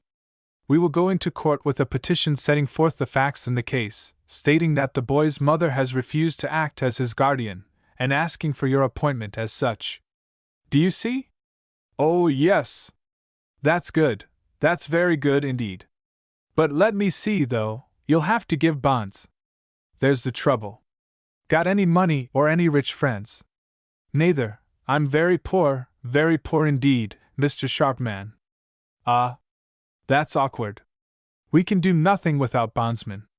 The court wouldn't let us touch a penny of that fund without first giving good bonds." The look of disappointment and trouble had returned into the old man's face. "Ain't there some way you could get bonds for me?" he asked, appealingly. "Well, yes, I suppose I might procure bondsmen for you. I suppose I might go on your bond myself. But you see, no one cares to risk his fortune in the hands of a total stranger that way. We don't know you. We don't know what you might do." "Oh, I should be honest, Mr. Sharpman, perfectly honest and discreet, and you should not suffer to the value of a cent, not a single cent. No doubt your intentions are good enough, my dear sir, but it requires great skill to handle so large an estate properly, and a single error in judgment on your part might cost thousands of dollars. Good intentions and promises are well enough in their way, but they are no security against misfortune, you see. I guess we'll have to drop the scheme, after all." Sharpman arose and walked the floor in apparent perplexity, while Kraft, resting his hands on his cane, and staring silently at the lawyer, tried to conceive some plan to prevent this golden opportunity from eluding his grasp. Finally Sharpman stopped. "Kraft," he said, "I'll tell you what I'll do. If you will give me a power of attorney to hold and manage all the funds of the trust until the boy shall have attained his majority, I'll get the necessary bonds for you." Kraft thought a moment. The proposition did not strike him favorably. "That would be putting the whole thing out of my hands into yours," he said. "Ah. But you would still be the boy's guardian, with right to use all the money that in your judgment should be necessary to maintain and educate him according to his proper station in life. For this purpose I would agree to pay you $3,000 on receipt of the funds, and $3,000 each year thereafter, besides your guardian's commission, which would amount to $8,000 or $10,000 at least. I would also agree to pay you a liberal sum for past services, say $2,000 or $3,000. You would have no responsibility whatever in the matter. I would be liable for any mistakes you might make. You could use the money as you saw fit. What do you say?" The scheme appeared to Simon Kraft to be a very brilliant one. He saw a great fortune in it for himself, if he could only depend on the lawyer's promises. "Will you give me a writing to this effect?" he asked. "Certainly, we shall have a mutual agreement." "Then I'll do it. You'll get the lion's share, I can see that easy enough, but if you'll do what you say you will, I shan't complain." "Then will I have a right to take the boy again?" "Yes, after your appointment, but I don't think I would if I were you. If he is contented and well off, you had better let him stay where he is. He might give you the slip again. How old is he now?" "I don't know exactly, somewhere between 10 and 12, I think." Well, his consent to the choice of a guardian is not necessary, but I think it would be better, under the circumstances, if he would go into court with us and agree to your appointment. Do you think he will? Old Simon frowned savagely. Yes, he will, he exclaimed. I'll make him do it. I've made him do harder things than that. It's a pity if I can't make him do what's for his own benefit now. He struck the floor viciously with his cane. Easy, said the lawyer soothingly. Easy. I fear the boy has been his own master too long to be bullied. We shall have to work him in a different way now. I think I can manage it, though. I'll have him come down here some day, after we get Mrs. Burnham's refusal to acknowledge him, and I'll explain matters to him, and show him why it's necessary that you should take hold of the case. I'll use logic with him, and I'll wager that he'll come around all right. You must treat boys as though they were men, Kraft. They will listen to reason, and yield to persuasion, but they won't be bullied, not even into a fortune. By the way, I don't quite understand how it was, if Burnham was searching energetically for the boy, and you were searching with as much energy for the boy's father all those years, that you didn't meet each other sooner. Kraft looked up slyly from under his shaggy eyebrows. May I speak confidentially? He asked. Certainly. Well, then, I didn't wear myself out hunting for the boy's friends for the first year or two. Time increases the value of some things, you know, lost children, particularly. I knew there was money back of the boy by the looks of his clothes. I kept matters pretty well covered up for a while, allowed that he was my grandson, made him call me Grandpa, carried the scheme a little too far, and came near losing everything. Now, do you see? Sharpman nodded, and smiled knowingly. You're a shrewd man, Kraft, he said. But the old man's thought had returned to the wealth he believed to be in store for him. What's to be done now? He asked. Ain't there something we can start on? No, we can do nothing until after I have seen the widow, and that will be a couple of months yet at least. In the meantime, you must not say a word to anyone about this matter. The boy, especially, must not know that you have been here. Come again about the 1st of September. In the meantime, get together the evidence necessary to establish the boy's identity. We mustn't fail in that when it comes to an issue. I'll have proof enough, no fear of that. The only thing I don't like about the business is this waiting. I'm pretty bad here. Placing his bony hand on his chest. No knowing how long I'll last. Oh, you're good for 20 years yet, said Sharpman, heartily, taking him by the hand, and walking with him to the door. Are you pretty well off for money? Would trifling loan be of any benefit to you? Why, if you can spare it, said the old man, trying to suppress his evident pleasure at the offer. If you can spare it, it would come in very handy indeed. Sharpman drew a well-filled wallet from his pocket, took 2 bills from it, folded them together, and placed them into Kraft's trembling fingers. There, he said. That's all right. We won't say anything about that till we come into our fortune. Old Simon pocketed the money, mumbling his thanks as he did so. The 2 men shook hands again at the outer door, and Kraft trudged down the avenue, toward the railroad station, his mind filled with visions of enormous wealth, but his patience sorely tried by the long delay that he must suffer before his fingers should close upon the promised money. Sharpman returned to his office to congratulate himself upon the happy chance that had placed so rich an opportunity within his grasp. If the old man's story were true, he proposed to take steps immediately to satisfy himself upon that point. Then he saw no reason why he should not have the management of a large estate. Of course there would be opposition, but if he could succeed so far as to get the funds and the property into his hands, he felt sure that, in one way or another, he could make a fortune out of the estate before he should be compelled to relinquish his hold. As for Simon Kraft, he should use him so far as such use was necessary for the accomplishment of his object. After that he would or would not keep faith with him, as he chose. And as for Ralph, if he were really Robert Burnham's son, he would be rich enough at any rate, and if he were not that son he would not be entitled to wealth. There was no use, therefore, in being over-conscientious on his account. It was a brilliant scheme, worth risking a great deal on, both of money and reputation. Sharpman resolved to make the most of it. Chapter 4. a set of resolutions. It was the morning of the third day after the disaster at Burnham Shaft. The Breaker boys were to go that morning, in a body, to the mansion of their dead employer to look for the last time on his face. They had asked that they might be permitted to do this, and the privilege had been granted. Grief holds short reign in young hearts, it is true, but the sorrow in the hearts of these children of toil was none the less sincere. Had there been any tendency to forget their loss, the solemn faces and tearful eyes of those who were older than they would have been a constant reminder. As Robert Burnham had been universally beloved, so his death was universally mourned. The miners at Burnham Shaft felt that they had a special cause for grief. He had a way of coming to the mines and looking after them and their labor, personally, that they liked. He knew the names of all the men who worked there, and he had a word of kindly greeting for each one whom he met.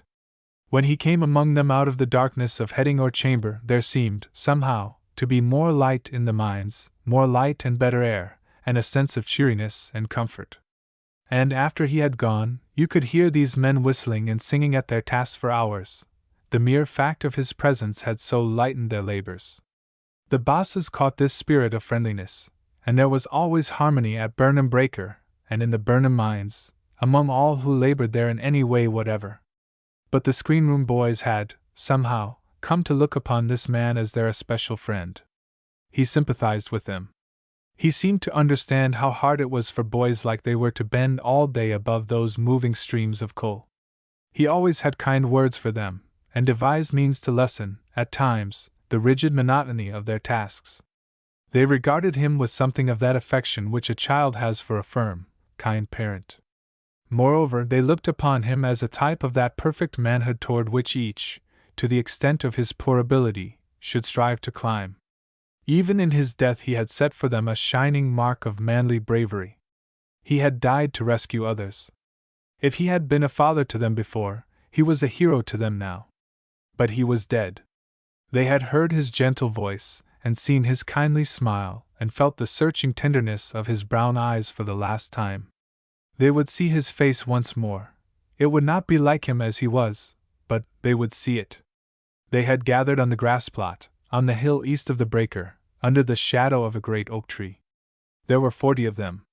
They were dressed in their best clothes, not very rich apparel to be sure, patched and worn and faded most of it was, but it was their very best.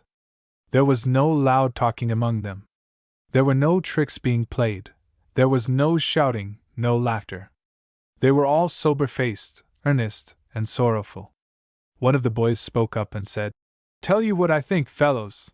I think we ought to pass resolutions like what the miners they done." "Resolutions," said another. "W at's them?" "W-Y," said a third. "It's a little piece o' black cloth, like a veil, W-at you wear on your arm W and you go to a funnel." Then someone proposed that the meeting should first be duly organized. Many of the boys had attended the miners' meetings and knew something about parliamentary organization. "I moved Ralph Buckley he be chairman," said one. "I second the move," said another. The motion was put, and Ralph was unanimously elected as chairman. "They ain't no time to make any speech," he said, backing up against the tree in order to face the assemblage. "We got just time to elect a secretary and draw out some resolutions. I moved Jimmy Donnelly be secretary. I second Jimmy Donnelly. All you who want Jimmy Donnelly for secretary, hold up your right hands and say "E." There was a chorus of E's. "I moved Addition Williams be treasurer." Then the objector rose. He said. "We don't want no treasurer. What we want a treasurer for? We ain't going to spend no money." "You got to have a treasurer," broke in a youthful gushing. "You got to have one, or else your meeting won't be legal, nor your resolutions either." The discussion was ended abruptly by someone seconding the nomination of Addition Williams, and the motion was immediately put and carried. "No," said another young parliamentarian. "I moved the chairman pind out a committee of 3 fellows to write the resolutions."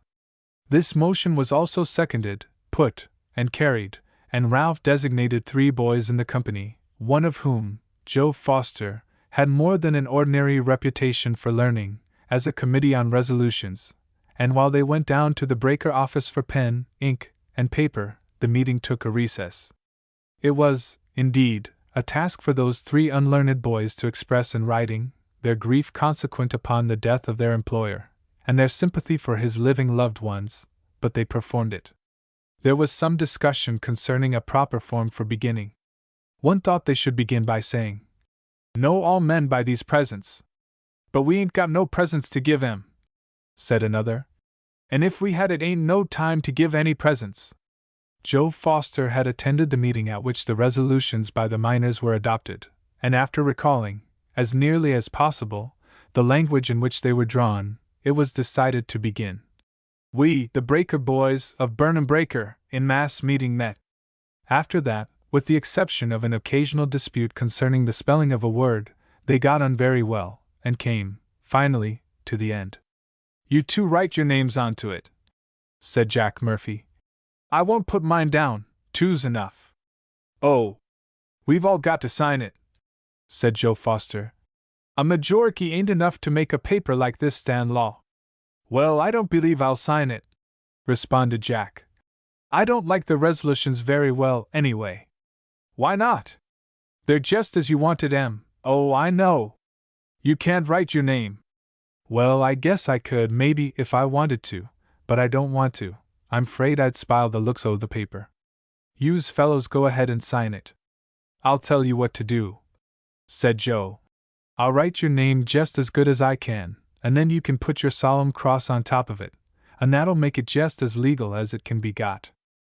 So they arranged it in that way. Joe signed Jack Murphy's name in his very best style, and then Jack took the pen and, under Joe's explicit directions, drew one line horizontally through the name and another line perpendicularly between the two words of it, and Joe wrote above it his solemn mark. This completed the resolutions, and the committee hurried back with them to the impatient assembly. The meeting was called to order again, and Joe Foster read the resolutions. "That's just the way I feel about it," said Ralph. "Just the way that paper reads. He couldn't have been no better to us, no way. Boys," he continued earnestly, forgetting for the time being his position, "do you 'member 'bout his comin' into the screen room last Tuesday and givin' us each a quarter to go to the circus with? Well, I'd cut my han that day on a piece o' coal, and it was bleedin' bad, and he see it, and he asked me what was the matter with it, and I told him, and he took it and washed it off, he did, just as nice and careful, and then what do ye think he done? Why, he took his own handkerchie, mind ye, and tore it into strips and wrapped it round my hand just as nice. And here the memory of this kindness became so vivid in Ralph's mind that he broke down and cried outright. "It was just like him," said one in the crowd. "He was always doin' something just like that. Do ye 'member that time and I froze my ear, and he give me money to buy a new cap with ear laps onto it?" The recital of this incident called from another the statement of some generous deed, and in the fund of kindly reminiscence thus aroused, the resolutions came near to being wholly forgotten. But they were remembered, finally, and were called up and adopted, and it was agreed that the chairman should carry them and present them to whoever should be found in charge at the house. Then, with Ralph and Joe Foster leading the procession, they started toward the city. Reaching Laburnum Avenue, they marched down that street in twos until they came to the Burnham residence. There was a short consultation there, and then they all passed in through the gate to the lawn, and Ralph and Joe went up the broad stone steps to the door.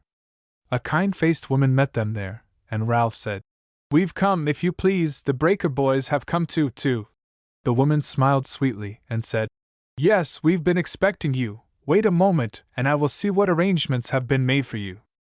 Joe Foster nudged Ralph with his elbow, and whispered, "The resolutions, Ralph, the resolutions, now's the time, give 'em to her." But Ralph did not hear him. His mind was elsewhere.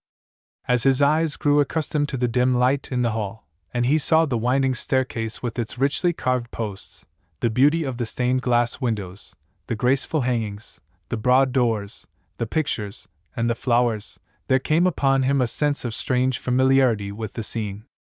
It seemed to him as though sometime, somewhere, he had seen it, known it all before. The feeling was so sudden and so strong that it made him faint and dizzy. The kind-featured woman saw the pallor on his face and the tremor on his lips, and led him to a chair. She ascribed his weakness to sorrow and excitement, and the dread of looking on a dead face. "Poor boy," she said. "I don't wonder at it. He was more than generous to us all." But Joe, afraid that the resolutions he had labored on with so much diligence would be forgotten, spoke of them again to Ralph. "Oh, yes," said Ralph, with a wan smile. "Oh, yes. Here's the resolutions. That's the way the Breaker boys feel, the way it says in this paper, and we want Mrs. Burnham to know." "I'll take it to her," said the woman, receiving from Ralph's hands the awkwardly folded and now sadly soiled paper. "You will wait here a moment, please." She passed up the broad staircase, by the richly colored window at the landing, and was lost to sight, while the two boys, sitting in the spacious hall, gazed, with wondering eyes, upon the beauty which surrounded them. The widow of Robert Burnham sat in the morning room of her desolated home, talking calmly with her friends. After the first shock incident upon her husband's death had passed away, she had made no outcry, she grew quiet and self-possessed, she was ready for any consultation, gave all necessary orders, spoke of her dead husband's goodness to her with a smile on her face, and looked calmly forth into the future. The shock of that terrible message from the mines, 2 days ago, had paralyzed her emotional nature, and left her white-faced and tearless. She had a smile and a kind word for every one as before, she had eaten mechanically, but she had lain with wide-open eyes all night, and still no one had seen a single tear upon her cheeks. This was why they feared for her, they said. "She must weep, or she will die." Someone came into the room and spoke to her. "The Breaker boys, who asked to come this morning, are here. Let them come in," she said, "and pass through the parlors and look upon him, and let them be treated with all kindness and courtesy. They have brought this paper, containing resolutions passed by them, which they would like to have you read." Mrs. Burnham took the paper, and asked the woman to wait while she read it. There was something in the fact that these boys had passed resolutions of sympathy that touched her heart. She unfolded the soiled paper and read. "We, the Breaker boys of Burnham Breaker in mass meeting met did pass these resolutions. First, the Breaker boys is all very sorry indeed cause Mr. Burnham died. Second, we have a great deal of sympathy for his wife and his little girl, what has got to get along now without him. Third, we are very proud of him cause he died a trying to save John Welsh's life and Pat Morey's life and the other men's lives. Fourth, he was very good indeed to us boys, and they ain't one of us but what liked him very much and feel very bad. Fifth, we don't none of us expect to have no more such good times at the Breaker as we did before. Sixth, we ain't scholars enough to write it down just what we feel, but we feel 100 times more and what we've got wrote down. Joe Foster comedy. Pat Donnelly comedy. His solemn mark. Jack plus Muffy comedy." The widow laid aside the paper, put her face in her hands, and began to weep. There was something in the honest, unskilled way in which these boys had laid their hearts open before her in this time of general sorrow, that brought the tears into her eyes at last, and for many minutes they flowed without restraint. Those who were with her knew that the danger that had menaced her was past. After a little she lifted her head. "I will see the boys," she said. "I will thank them in person. Tell them to assemble in the hall." The message was given, and the boys filed into the broad hall, and stood waiting, hats in hand, in silence and in awe. Down the wide staircase the lady came, holding her little girl by the hand, and at the last step they halted. As Ralph looked up and saw her face, pallid but beautiful, and felt the influence of her gracious yet commanding presence, there came over him again that strange sensation as of beholding some familiar sight. It seemed to him that sometime, somewhere, he had not only seen her and known her, but that she had been very close to him. He felt an almost uncontrollable impulse to cry out to her for some word, some look of recognition. Then she began to speak. He held himself firmly by the back of a chair, and listened as to a voice that had been familiar to him in some state of being prior to his life on earth. "Boys," said the lady, I come to thank you in person for your assurances of sympathy for me and for my little daughter, and for your veneration for the dead. I know that his feeling toward you was very kind, that he tried to lighten your labors as he could, that he hoped for you that you would all grow into strong, good men. I do not wonder that you sorrow at his loss. This honest, simple tribute to his memory that you have given to me has touched me deeply. I cannot hope to be as close to you as he was, but from this time forth I shall be twice your friend. I want to take each one of you by the hand as you pass by, in token of our friendship, and of my faith in you, and my gratitude toward you. So, one by one, as they passed into the room beyond, she held each boy's hand for a moment, and spoke to him some kind word, and every heart in her presence went out to her in sympathy and love. Last of all came Ralph.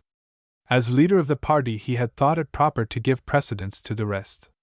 The lady took his hand as he came by, the same hand that had received her husband's tender care, but there was something in his pallid, grief-marked face, in the brown eyes filled with tears, in the sensitive trembling of the delicate lips, as she looked down on him, that brought swift tenderness for him to her heart. She bent over and lifted up his face to hers, and kissed his lips, and then, unable longer to restrain her emotion, she turned and hastened up the stairway, and was lost to sight. For many minutes Ralph stood still, in gratified amazement.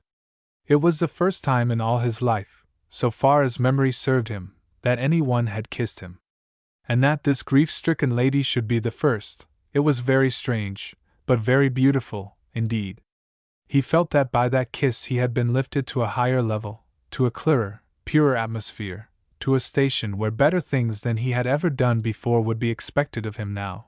He felt, indeed, as though it were the first long reach ahead to attain to such a manhood as was Robert Burnham's. The repetition of this name in his mind brought him to himself, and he turned into the parlor just as the last one of the other boys was passing out. He hurried across the room to look upon the face of his friend and employer. It was not the unpleasant sight that he had feared it might be. The dead man's features were relaxed and calm. A smile seemed to be playing about the lips. The face had all its wonted color and fullness, and one might well have thought, looking on the closed eyelids, that he lay asleep. Standing thus in the presence of death, the boy had no fear. His only feeling was one of tenderness and of deep sorrow. The man had been so kind to him in life, so very kind. It seemed almost as though the lips might part and speak to him. But he was dead. This was his face, this his body, but he, himself, was not here. Dead? The words struck harshly on his mind and roused him from his reverie. He looked up. The boys had all gone. Only the kind-faced woman stood there with a puzzled expression in her eyes. She had chanced to mark the strong resemblance between the face of the dead man and that of the boy who looked upon it, a resemblance so striking that it startled her. In the countenance of Robert Burnham as he had looked in life, one might not have noticed it, but sometimes in a dead man's face, to those that watch it more and more, a likeness, hardly seen before, comes out to some one of his race. It was so here. The faces of the dead man and of the living boy were the faces of father and son.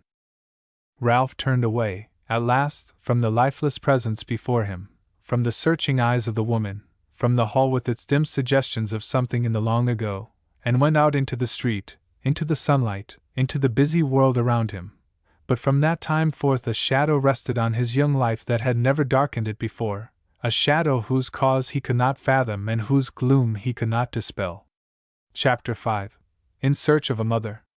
3 months had gone by since the accident at Burnham Shaft. They were summer months, full of sunshine and green landscapes and singing birds and blossoming flowers and all things beautiful. But in the house from which the body of Robert Burnham had been carried to the grave there were still tears and desolation.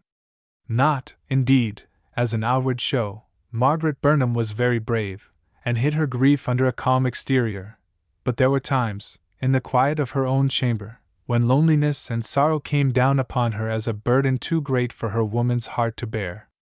Still, she had her daughter Mildred, and the child's sweet ways and ceaseless chatter and fond devotion charmed her, now and then, into something almost like forgetfulness.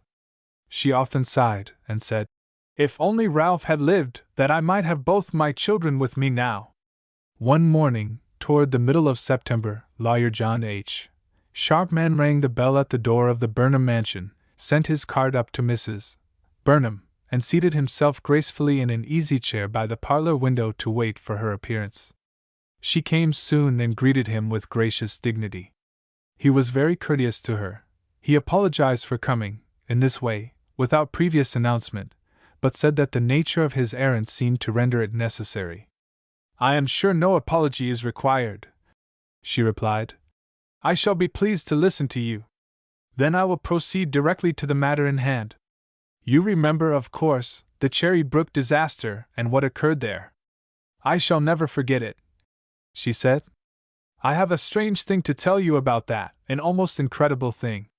An old man has visited me at my office, within the last few days, who claims to have saved your child from that wreck, to have taken him to his own home and cared for him, and to know that he is living today."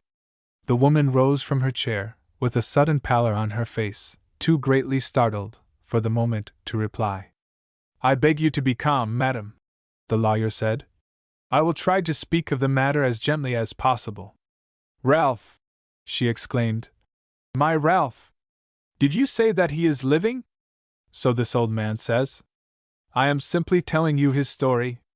He seems to be very much in earnest, though I am bound to say that his appearance is somewhat against him." "Who is he? Bring him here. I will question him myself. Bring the child to me also. Why did you not bring the child?" "My dear lady, I beg that you will be calm. If you will allow me, I will explain it all, so far as lies in my power. But if my boy is living, I must see him. I cannot wait. It is cruel to keep him from me." Sharpman began to fear that he had injured his cause by presenting the case too strongly. At this rate, the lady would soon believe, fully, that her son had been saved and could be restored to her.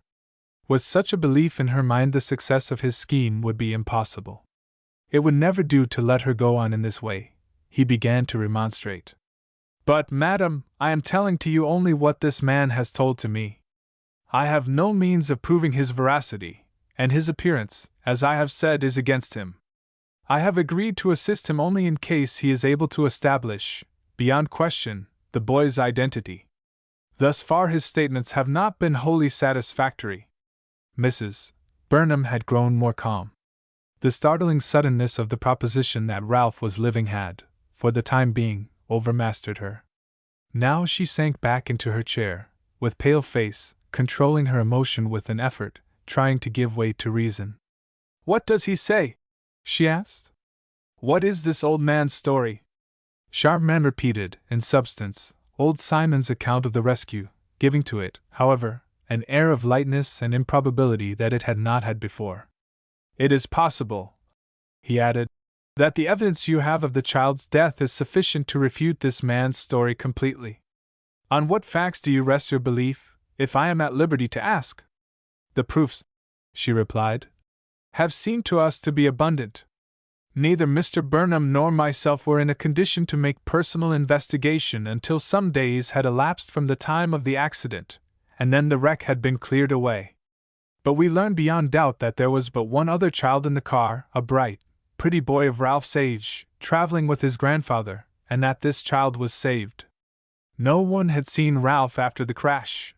No article of clothing that he wore has ever been found. There were only a few trinkets, fireproof, that he carried in the pocket of his skirt, discovered in the ashes of the wreck." The lady put her hands to her eyes as if to shut out the memory of some dread sight. "And I presume you made diligent inquiry afterward?" questioned the lawyer. "Oh, yes. Of the most searching nature, but no trace could be found of our child's existence. We came to the firm belief, long ago, that he died that night. The most that we have dared to hope is that his sufferings were not great nor prolonged." "It seems incredible," said Sharpman, "that the child could have been saved and cared for, without your knowledge, through so long a period. But the man appears to be in earnest. His story is a straightforward one, and I feel it to be my duty to examine into it.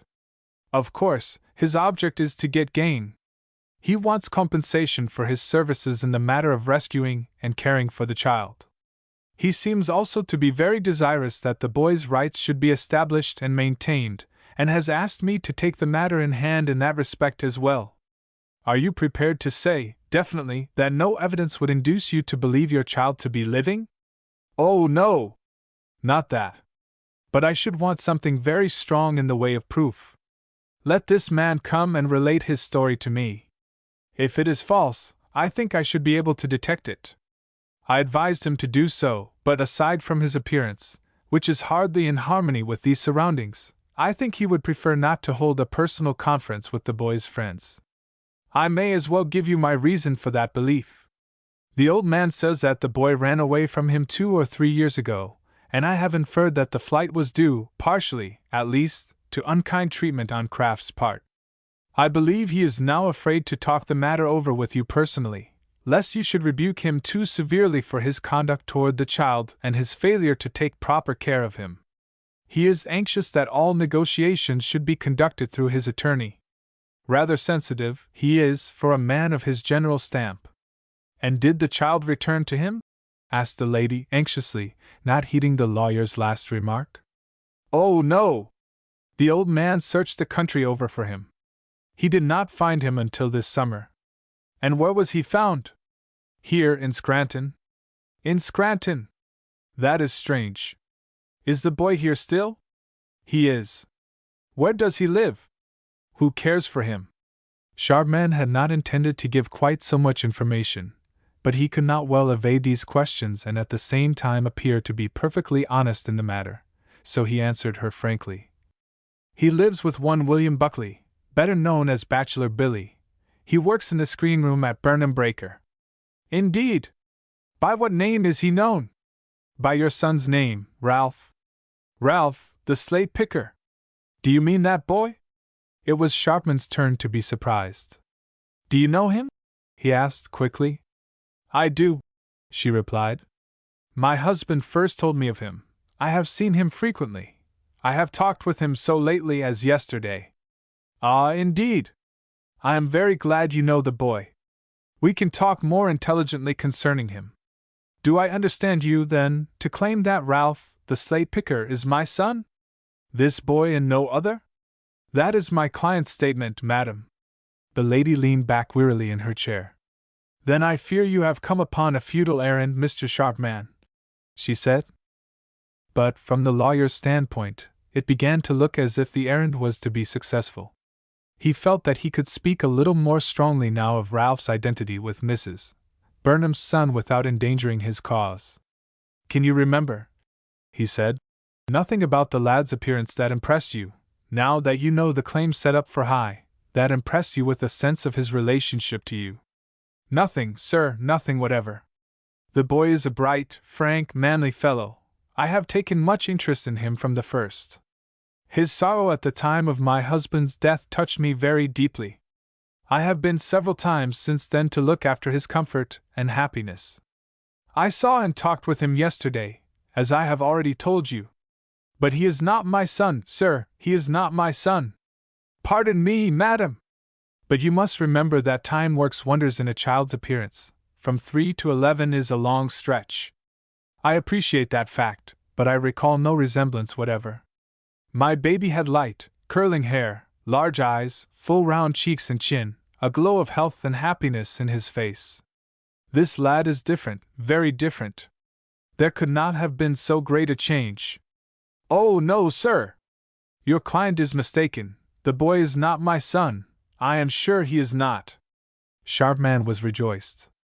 Everything was working now exactly according to his plan. He thought it safe to push his scheme more rapidly. But my client, he said, appears to be perfectly sincere in his belief. He will doubtless desire me to institute legal proceedings to recover for the boy his portion of Robert Burnham's estate. If you can recover it, she said calmly, I shall transfer it to the child most cheerfully. I take it, however, that you must first establish his identity as an heir? Certainly. And do you think this can be done against my positive testimony? Perhaps not, that remains to be seen. But I do not desire to contemplate such a contingency. My sole object, is to obtain a harmonious settlement of this matter outside of the courts. That is why I am here in person.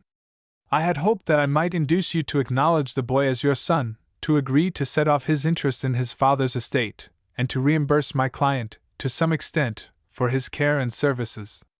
This is my only wish in the matter, I assure you. Why, as to that, she replied, I am willing to recognize services performed for anyone, and if this old man has rescued and cared for the boy, even though he is not my son, I have enough. If the man is in want, I will help him, I will give him money. But wait! Did you say he had been cruel to the child? Then I withdraw my offer. I have no pity for the harsh taskmasters of young children. Something to eat, to drink, to wear, I will give him that, nothing more. I am to understand, then, that you positively decline to acknowledge this boy as your son? Asked the lawyer, rising. With the evidence that I now have, she said, I do. I should be glad to assist him. I have it in mind to do so. He is a brave, good boy, and I love him. But I can do nothing more, sir, nothing more. I regret exceedingly, madam, the failure of my visit, said Sharpman, bowing himself toward the door. I sincerely trust, that whatever I may find it in my heart and conscience to do in behalf of this boy, through the medium of the courts, will meet with no bitterness of feeling on your part. Certainly not, she replied, standing in matronly dignity. You could do me no greater favor than to prove to me that this boy is Ralph Burnham. If I could believe that he is really my son, I would take him to my heart with inexpressible joy. Without that belief, I should be false to my daughter's interest to compel her to share with a stranger not only her father's estate but also her mother's affection. Madam, I have the most profound respect for your conscience and your judgment. I trust that no meeting between us will be less pleasant than this one has been. I wish you good morning. Good morning, sir. Sharpman bowed himself gracefully out, and walked briskly down the street, with a smile on his face. The execution of his scheme had met, thus far, with a success which he had hardly anticipated.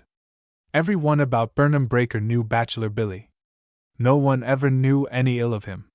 He was simple and unlearned, but his heart was very large, and he was honest and manly to the marrow of his bones. He had no ties of family or of kin, but every one who knew him was his friend. Every child who saw him smiled up instinctively into his face. He was a brother to all men. Gray spots were coming in his hair, his shoulders were bowed with toil, and his limbs were bent with disease, but the kind look never vanished from his rugged face, and the kind word never faltered on his lips. He went to his task at Burnham Breaker in the early morning, he toiled all day, and came home at night, happy and contented with his lot. His work was at the head of the shaft, at the very topmost part of the towering breaker. When a mine car came up, loaded with coal, it was his duty to push it to the dump, some 40 feet away, to tip it till the load ran out, and then to push it back to the waiting carriage. Michael Maloney had been Billy's assistant here, in other years, but one day, Michael stepped back, inadvertently, into the open mouth of the shaft, and 3 minutes later, his mangled remains were gathered up at the foot. Billy knew that Michael's widow was poor, with a family of small children to care for, so he came and hired from her a part of her cottage to live in, and took his meals with her, and paid her generously. To this house he had taken Ralph. It was not an elegant home, to be sure, but it was a home where no harsh word was spoken from year's end to year's end, and to Ralph, fresh from his dreadful life with Simon Craft, this was much, oh, very much indeed. The boy was very fond of Uncle Billy, as he called him, and the days and nights he spent with him were not unhappy ones. But since the day when Mrs. Burnham turned his face to hers, and kissed him on his lips, there had been a longing in his heart for something more, a longing which, at first, he could not quite define, but which grew and crystallized, at last, into a strong desire to merit and possess the fond affection, and to live in the sweet presence of a kind and loving mother. He had always wanted a mother, ever since he could remember. The thought of one had always brought a picture of perfect happiness to his mind. But never, until now, had that one reached so great proportions. It had come to be the leading motive and ambition of his life. He yearned for mother love and home affection, with an intensity as passionate, a desire as deep, as ever stirred within the heart of man. He had not revealed his longing to bachelor Billy. He feared that he might think he was discontented and unhappy, and he would not have hurt his Uncle Billy's feelings for the world. So the summer days went by, and he kept his thought in this matter, as much as possible, to himself. It had come to be the middle of September. There had been a 3 days' rain, which had so freshened the parched grass and checked the fading of the leaves, that one might readily have thought the summer had returned to bring new foliage and flowers, and to deck the earth for still another season with its covering of green. But it had cleared off cold. "It'd be nice to have a fire tonight, Uncle Billy," said Ralph, as the two were walking home together in the twilight, from their day's work at the breaker. "Wool, lad," was the reply. "Ye hae the wood chop bit for it, ye can mak an oop." So, after supper, Ralph built a wood fire in the little rude grate, and Billy lighted his clay pipe, and they both drew their chairs up before the comfortable blaze, and watched it while they talked. It was the first fire of the season, and they enjoyed it. It seemed to bring not only warmth but cheer. "Ain't this nice, Uncle Billy?" said Ralph, after quite a long silence. "Seems kind o' home-like and happy, don't it? Ye're richt, lad. Gin a mon has a guid fire to sit to, and a guid pipe o' bacca to pull awa on, what more will ye?" Ralph!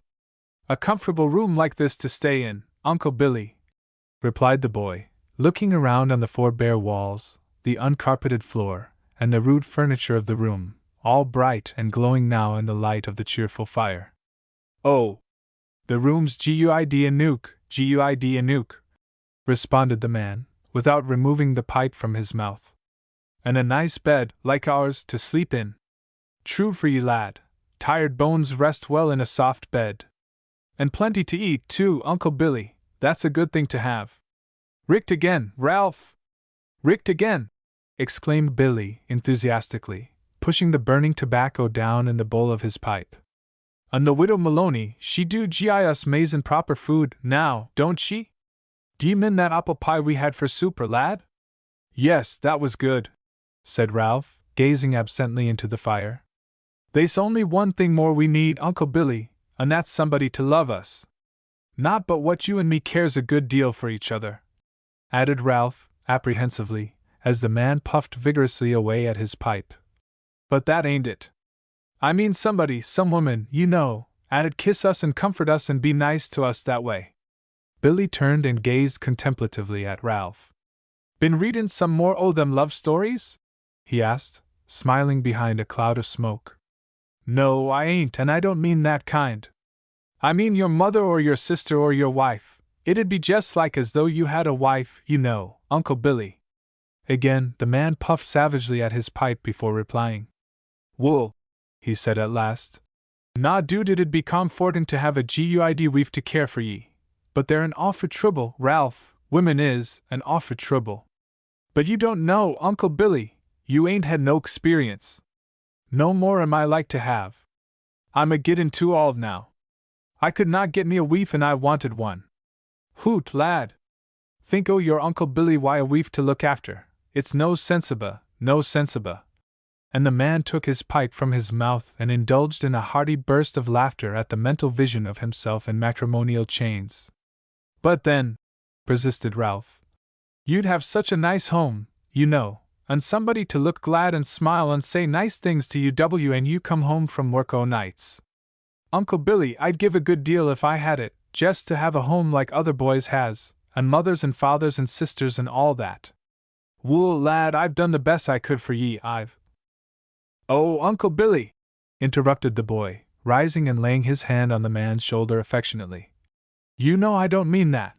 I don't mean but what you've been awful good to me, just as good as any one ever could be, but it's something different from that 'at I mean. I'm thinking about a home with pretty things in it, books, and pictures, and cushions, the way women fix 'em, you know, and a mother. I want a mother very much. I think it'd be the most beautiful thing in the world to have a mother. You've had one, ain't you, Uncle Billy?"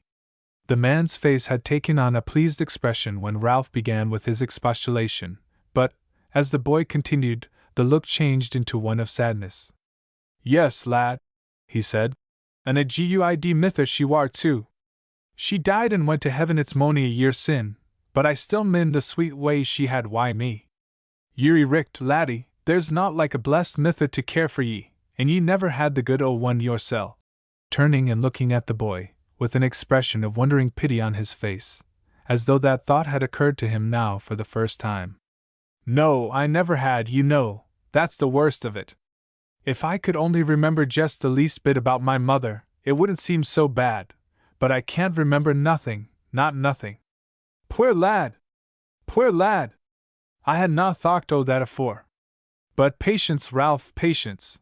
Mayhap we'll find a mither for ye yet. Oh, Uncle Billy!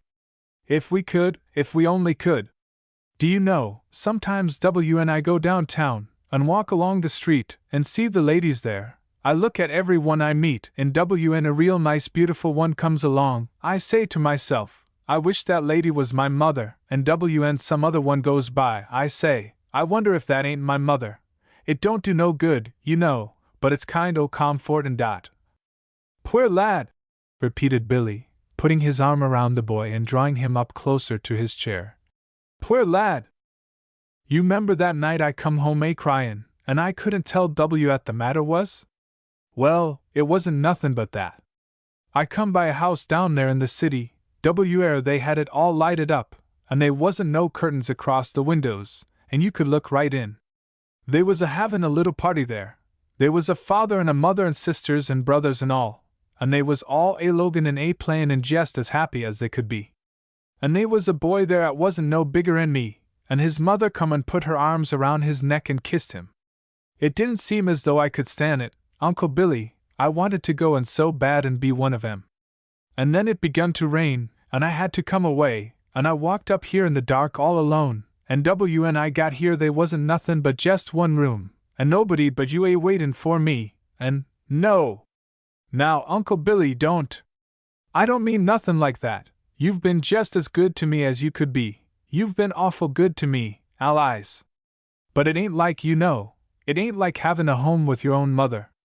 Never min, laddie, never min. Yes, I'll have a hame, and a mither too some day. I mak na doot some day. There was silence for a time, then Bachelor Billy continued. Gin ye had your choice, lad, what kin o' a mither would ye choose for yoursel? Oh, I don't know. Yes, I do too. It's wild, I know it's wild, and I hadn't ought to think of it. But if I could have just the mother I want, it'd be Mrs. Burnham. There! Now don't laugh, Uncle Billy. I know it's out o' all reason. She's very rich, and beautiful, and everything. But if I could be her boy for just 1 week, Uncle Billy, I'd be willin' to die. Ye mak high choice, Ralph, high choice. But why not? Uriah's like to find the mither in high places as in low, unlike her too from my way o' thinkin'. Choose the best, lad, choose the best. But she's so good to us, continued the boy. And she talks so nice to us. You 'member the time I told you 'bout W and we Breaker boys went down there, all of us, and she cried kin' soft and stooped down and kissed me? I shouldn't never forget that if I lived to be 1,000 years old. And just think of her kissin' me that way every night. Think of it, Uncle Billy! And every mornin' too, maybe. Wouldn't that be? And Ralph, at a loss for a fitting word to represent such bliss as that, simply clasped his hands together and gazed wistfully into the fire. After a minute or two he went on. She 'membered it too. I was 'fraid she'd never know which boy it was she kissed, there was so many of us there. But she did, you know, and she's been to see me, and brought me things, ain't she? And promised to help me find out about myself just the same as Mr. Burnham did. Oh dear! I hope she won't die now, like he did, Uncle Billy. Oh, Uncle Billy! As a sudden thought struck in on the boy's mind. If Mrs. Burnham was my mother, then Mr. Burnham would have been my father, wouldn't he? Na doot, lad, na doot. Robert Burnham would have been my father. Oh! The boy drew himself up to his full height, and stood gazing into the fire in proud contemplation of such overwhelming happiness and honor. There was a knock at the door. Ralph went and opened it, and a young man stepped in. Ah! Good evening, he said. Does a man by the name of Buckley live here? William Buckley? That's my name, responded Billy, rising from his chair. And are you Ralph? Asked the young man, turning to the boy. Yes, sir, that's my name too, was the quick reply. Well, Ralph, can you take a little walk with me this evening, as far as Lawyer Sharpman's office? What for do you want the lad? Asked Billy, advancing and placing a chair for the stranger to sit in. Well, to speak confidentially, I believe it's something about his parentage. Who his father and mother were. Yes. Then yes, I'll go wy ye if he like. Ralph, ye can put on the new jacket and go wy them on. The boy's heart beat tumultuously as he hurried on his best clothes. At last he was to know. Someone had found him out. He was no longer nobody's child. He struggled into his Sunday coat, pulled his cap on his head, and in less than 10 minutes he was out on the road with the messenger, hurrying through the frosty air and the bright moonlight toward Sharpman's office. Chapter 6. Breaking the News. Simon Kraft and Lawyer Sharpman were sitting together in the rear room of the latter's law office. The window shades were closely drawn, shutting out the mellow light of the full moon, which rested brightly and beautifully on all objects out of doors. The gas jet, shaded by a powerful reflector, threw a disk of light on the round table beneath it, but the corners of the room were in shadow. It was in a shaded corner that Kraft was sitting, resting his folded arms on his cane, while Sharpman, seated carelessly by the table, was toying with a pencil. There were pleased looks on the faces of both men, but old Simon seemed to have grown thinner and feebler during the summer months, and his cough troubled him greatly. Sharpman was saying, If we can succeed in managing the boy now, as well as we have managed the mother, I think we are all right. I somewhat fear the effect of your presence on him, Kraft, but he may as well see you tonight as later. You must keep cool, and be gentle. Don't let him think you are here for any purpose but his good. Oh, you may trust me, Mr. Sharpman, responded the old man. You may trust me. I shall get into the spirit of the scheme very nicely. What kind of a boy is he, anyway? Pretty clear-headed? Well, yes, middling, but as obstinate as a mule. When he gets his mind set on a thing, it's no use to try to budge him. I've whipped him till he was black and blue, and it didn't do a penny's worth of good. You should have used moral suasion, Kraft. That's the way to treat boys. Get their confidence, and then you can handle them. Well, we'll get Ralph's mind fixed on the fact that he is Mrs. Burnham's son, and see how he'll stick to that. Hark! There they come now. Sooner than I expected. The outer door of the office was opened, and Ralph and the young man entered. The messenger disappeared into the inner room, but after a minute or two he came out and ushered Ralph into the presence of the lawyer. Sharpman arose, greeted the boy pleasantly, and shook hands with him, and Ralph thought that lawyers were not such forbidding people after all. Do you recognize this gentleman?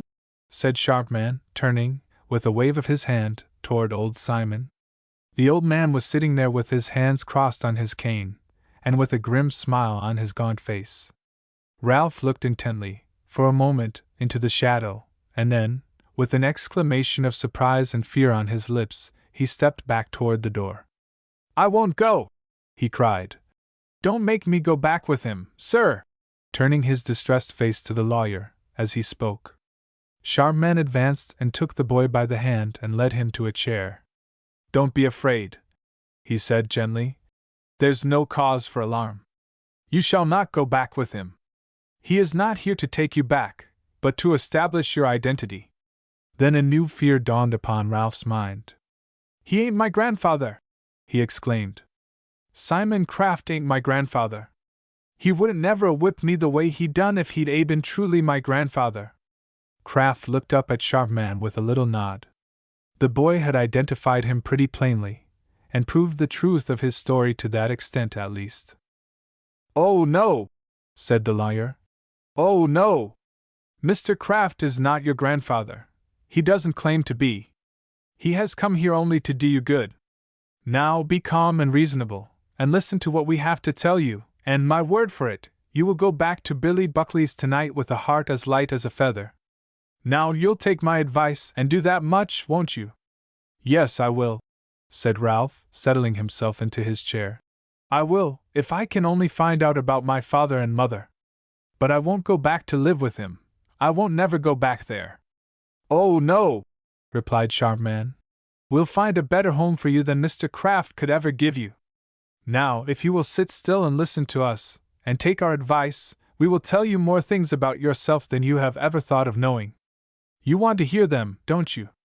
Well, yes, replied Ralph, smiling and rapidly regaining his composure. Yes, of course. I thought so. Now I want to ask you one or two questions.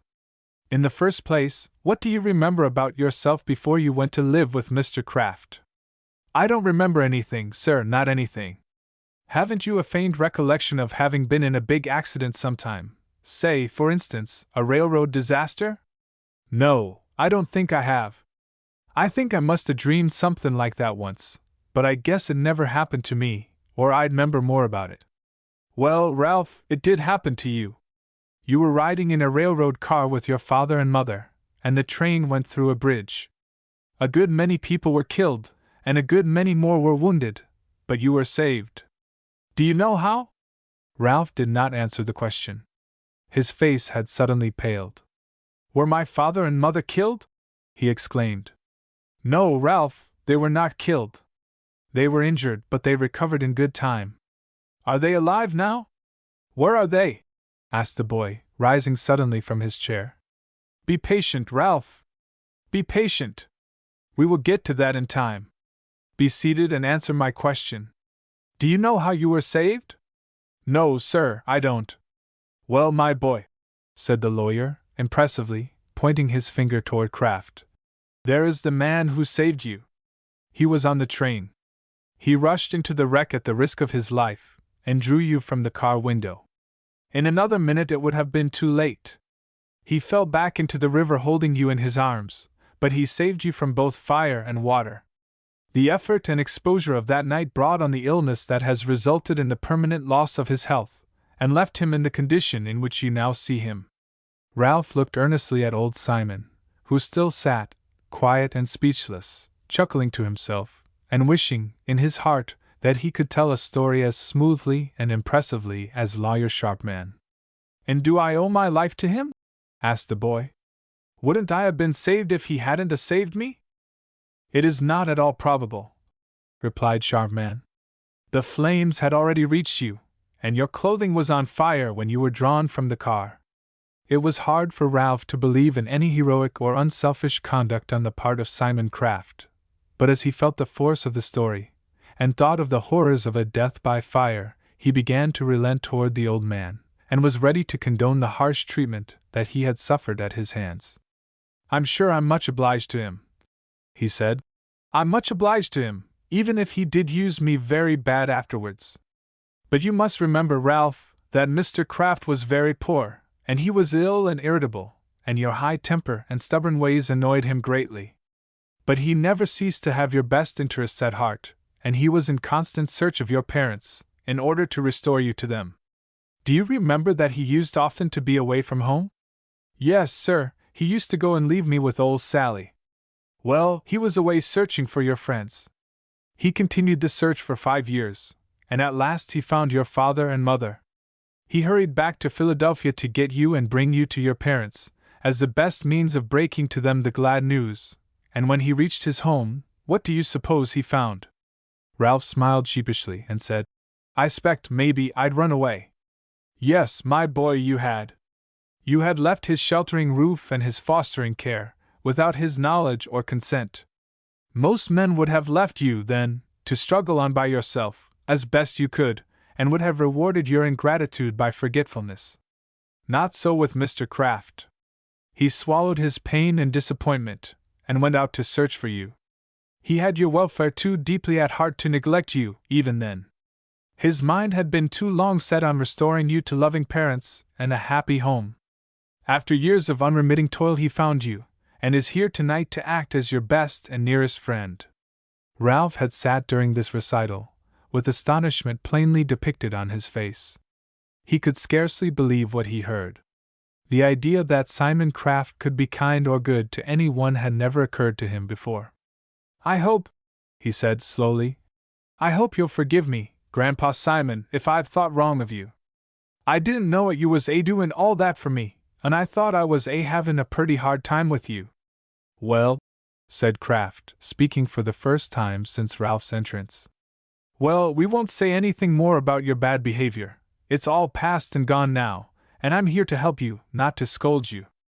I'm going to put you, now, in the way of getting back into your own home and family, if you'll let me. What do you say? I'm sure that's very good in you, and of course I'd like it. You couldn't do anything for me I'd like better. I'm sorry if I've ever hurt your feelings, but how do you think you would like to belong to a nice family, Ralph? Interrupted Sharpman. I think it'd make me very happy, sir.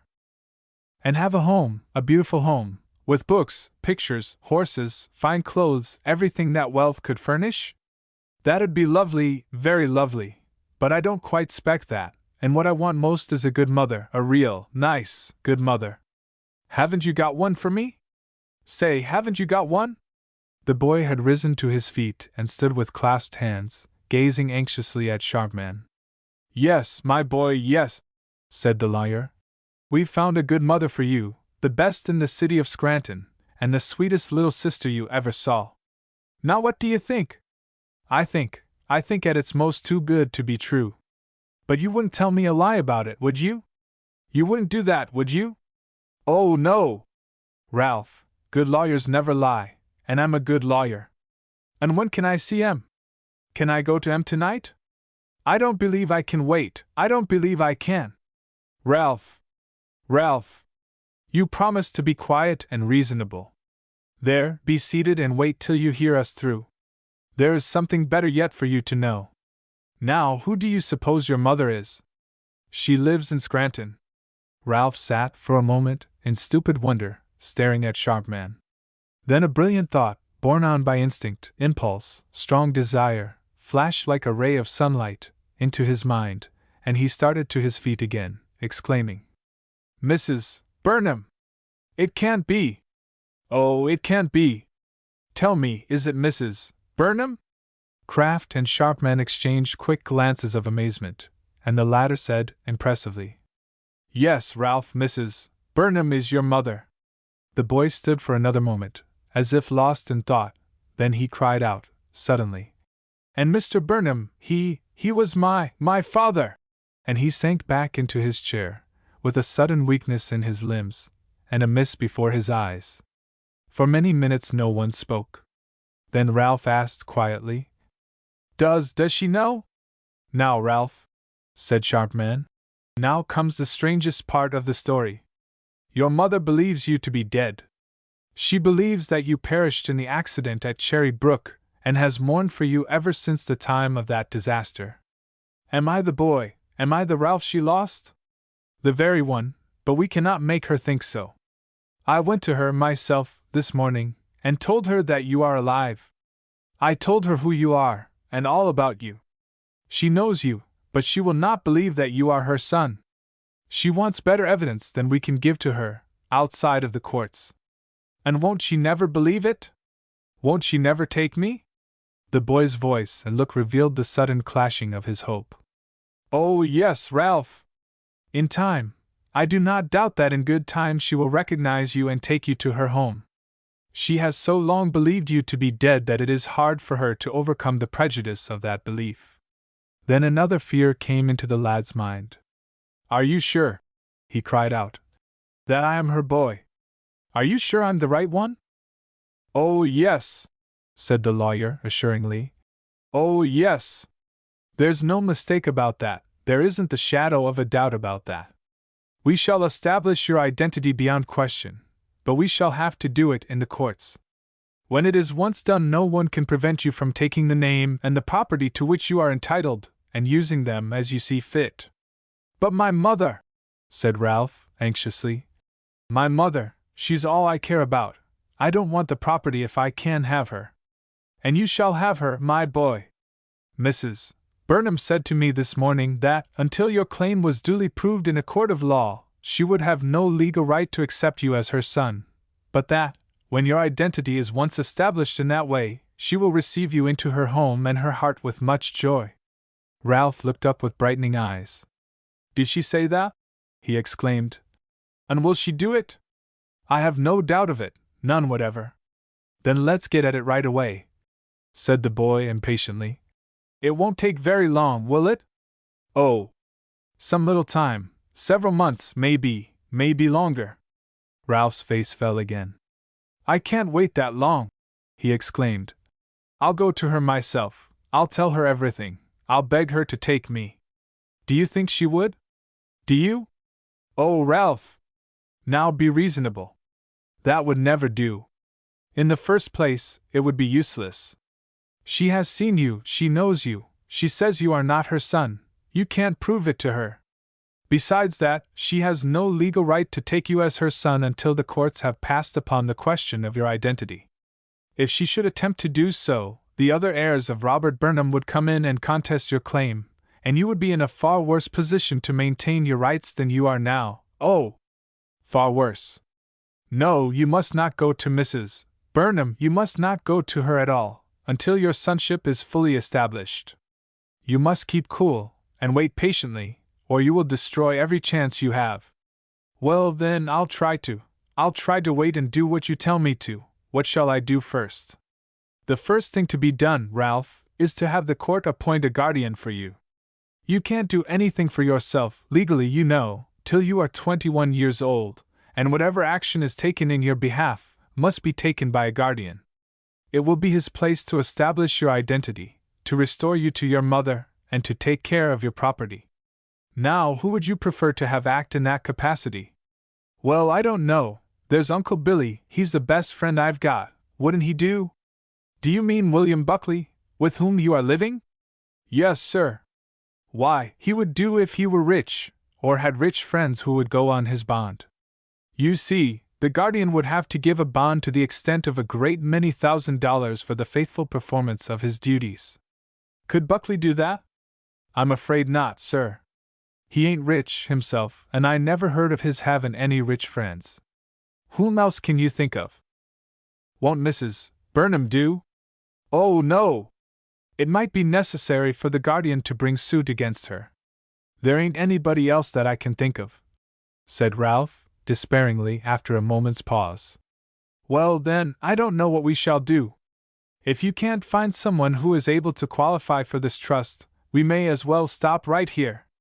I guess we've done all we can for the boy, Mr. Kraft? Kraft nodded and smiled. He was enjoying the lawyer's diplomacy with Ralph, exceedingly. The lad was again in the depths of anxiety. He looked from one to the other of the men with appealing eyes. Ain't they some way to fix it, Mr. Sharpman? He said. Can't you do something for me? Oh, I couldn't be your guardian, my boy, the law wouldn't allow that, and Mr. Kraft, here, hasn't money enough. I guess we'll have to give up the idea of restoring you to your mother, and let you go back to work in the breaker again. That'd be too bad, said the boy. Don't do that, I couldn't stand that, now. Can't you see my mother again, Mr. Sharpman, and get her to take me, some way? It can't be done, Ralph. There's only one way to fix it, and that is to get a guardian for you. If we can't do that, we may as well give it all up. The anxiety and disappointment expressed in the lad's face was pitiful to look upon. Then Kraft spoke up. Ralph has been very unkind and ungrateful to me, he said, but I have always been his best friend. I saved his life, and I've spent time and money and lost my health on his account. But I'm willing to do him a favor yet, if he thinks he can appreciate it. I'll act as his guardian and take care of his property for him, if he'll be a good boy and do as we tell him. I'll do everything I can, said Ralph eagerly. Septon to go back and live with you, everything, but Mr. Sharpman said you wasn't rich enough. No, I ain't, responded the old man. And I don't know how to get around that difficulty, unless Mr. Sharpman will help me and be my bondsman. Ralph turned his face pleadingly to Sharpman. Oh, now, Kraft, said the lawyer, smiling, and shaking his head. Don't you think you are presuming a little too much on my friendship? If you were the only one to be trusted, why, I might do it, but in this case I would have to depend on the boy as well, and there's no knowing how he would misbehave. According to your own story, he is a willful, wrong-headed lad, who has already rewarded your kindness to him with base ingratitude. Oh, no! I could trust you, but not him. Mr. Sharpman, pleaded the boy. Mr. Sharpman, I never meant to be mean or unkind to Grandpa Simon. I never knewed he saved my life, never. I thought he abused me, I did, I was sure of it. That's the reason I run away from him. But you see, I'm older now, I'd be more reasonably. I'll do anything you tell me to, Mr. Sharpman, anything, if you'll only fix it for Grandpa Simon so's he can help me get back to my mother. The lawyer sat for a few moments, as if lost in thought. Finally, he raised his head and said, I've a great mind to try you, Ralph. Do you think I can really place full confidence in you? Yes, sir, oh yes, sir. And will you follow my advice to the letter, and do just what I tell you to do in this matter? Yes, sir, I will. Well then, said Sharpman, turning to Kraft, I think I'll trust the boy, and I'll assist you in your bonds. I know that we both have his interest at heart, and I believe that, together, we can restore his rights to him, and place him in the way of acceptance by his family. Ralph, turning again to the boy, you ought to be very thankful to have found two such good friends as Mr. Kraft and myself. Yes, sir, I am. You'll do everything you can for me, won't you? As quick as you can? Oh, yes. Mr. Kraft will be your guardian, and I will be his bondsman and lawyer. Now I think we understand each other, and I guess that's all for tonight. When do you want me to come again? Well, I shall want you to go to Wilkes-Barre with me in a few days, to have the appointment of guardian made, but I will send for you. In the meantime you will keep on with your work as usual, and say nothing to any person about what we have told you. You'll do that, won't you? Yes, sir, I will. But Uncle Billy, can I tell him? He'll be awful glad to know. Well, yes, you may tell Billy, but charge him to keep it a profound secret. Oh, he will. He'll do anything like that I ask him to. Ralph picked up his cap and turned to go.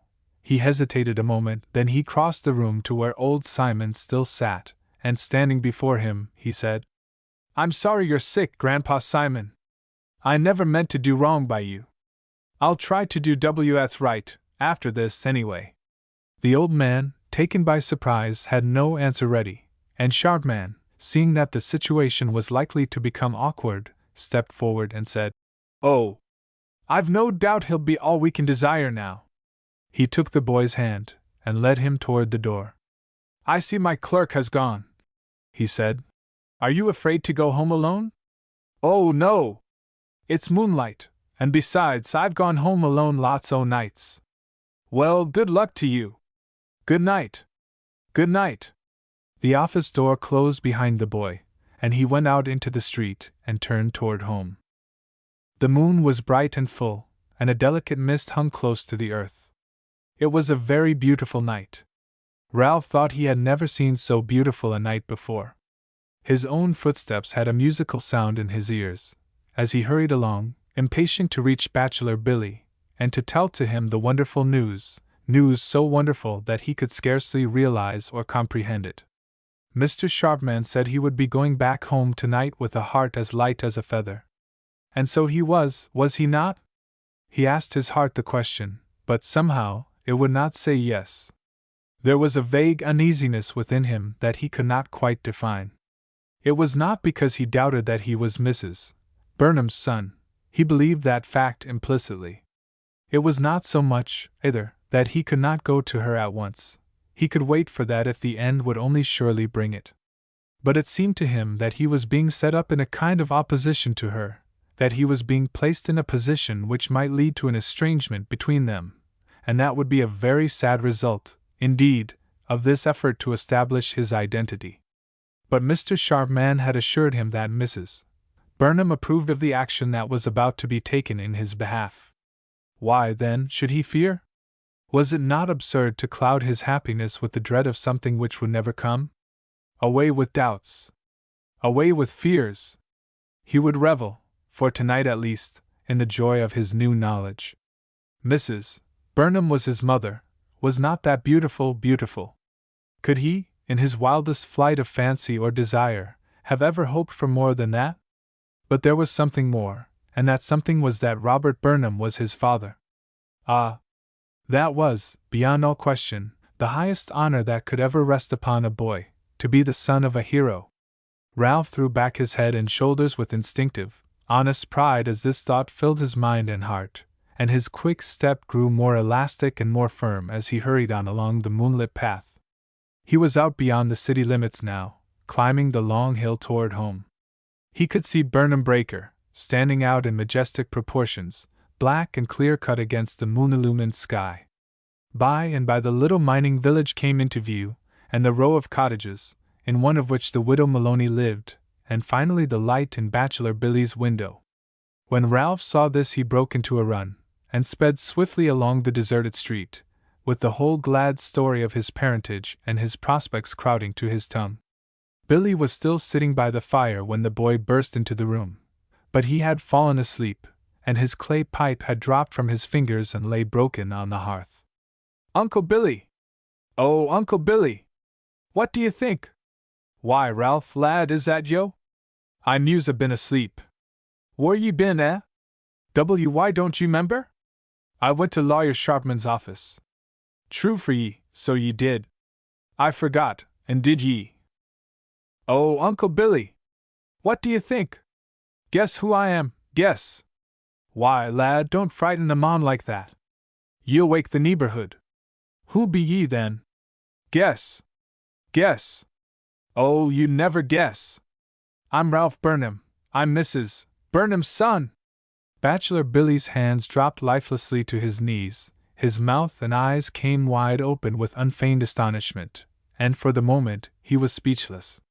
Finally he found breath to exclaim, "Why, Ralph, lad, Ralph, you're crazy, or a jokin'?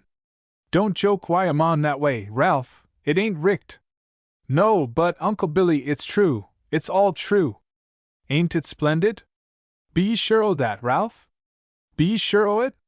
Oh, they ain't no mistake about it, they couldn't be. Well, the Guid Lord save ye, lad!" And Billy looked the boy over carefully from head to foot, apparently to see if he had undergone any change during his absence. Then he continued, "Coom, sit ye, and tell us aboot it, how happened it, eh?" Again they drew their chairs up before the replenished fire, and Ralph gave a full account of all that had occurred at the lawyer's office. By virtue of his own faith he inspired Bachelor Billy with equal confidence in the truth of the story, and by virtue of his own enthusiasm, he kindled a blaze of enthusiasm in the man's heart that glowed with hardly less of brightness than that in his own. Very late that night they sat there, these two, talking of what the future held for Ralph, building bright castles for him, and high hopes, with happiness beyond measure. It was only when the fire burned out and left its charred coals in the iron grate bars and on the hearth that they went to bed, the one to rest in the dreamless sleep that follows in the path of honest toil, and the other to wake often from his feverish slumber and stare down into the block of moonlight that fell across his bed through the half-curtained window of the room, and wonder whether he had just dreamed it all, or whether he had, indeed, at last, a birthright and a name. Chapter 7. Rhyming Joe. 10 days after the evening interview at Sharpman's office, Ralph received a message from the lawyer instructing him to be at the railroad station on the following morning, prepared to go to Wilkes-Barre. So Bachelor Billy went alone that day to the breaker, and Ralph stayed behind to make ready for his journey. He dressed himself in his best clothes, brushed them carefully, put a little money in his pocket, and long before the appointed hour, he was at the station, waiting for Sharpman. The lawyer did not come until it was nearly time for the train to start. He greeted Ralph very pleasantly, and they took a seat together in the car. It was a beautiful autumn morning, and the nature-loving boy enjoyed greatly the changing views from the car window, as the train bore them swiftly on through the picturesque valley of the Lackawanna. After reaching, at Pittston, the junction with the Susquehanna River, the scenery was grander, and, as they passed down through the far-famed Wyoming Valley, Ralph thought he had never before seen anything quite so beautiful. On the whole it was a delightful journey. Sharpman was in excellent spirits and made himself very agreeable indeed. He seemed to enjoy answering the boy's bright questions, and listening to his shrewd remarks and frank opinions. It was not until they were nearing Wilkes-Barre that the special object of their trip was mentioned. Then the lawyer informed Ralph that they would go directly to court, and instructed him that if the judge should ask him whom he wished for his guardian, Ralph was to reply that he desired the appointment of Simon Craft. That matter being thoroughly understood, they went on to talk of what they should do in the future. "It will be necessary, eventually," said Sharpman, "to bring a formal suit against Mrs. Burnham, as administrator, to recover your interest in the estate, but judging from what she has intimated to me, I don't anticipate any serious opposition on her part." "I'm sorry, though," responded Ralph, "that there's got to be a lawsuit. Couldn't we make it so plain to her some way, and I'm her son, that we needn't have any suit?" "I am afraid not.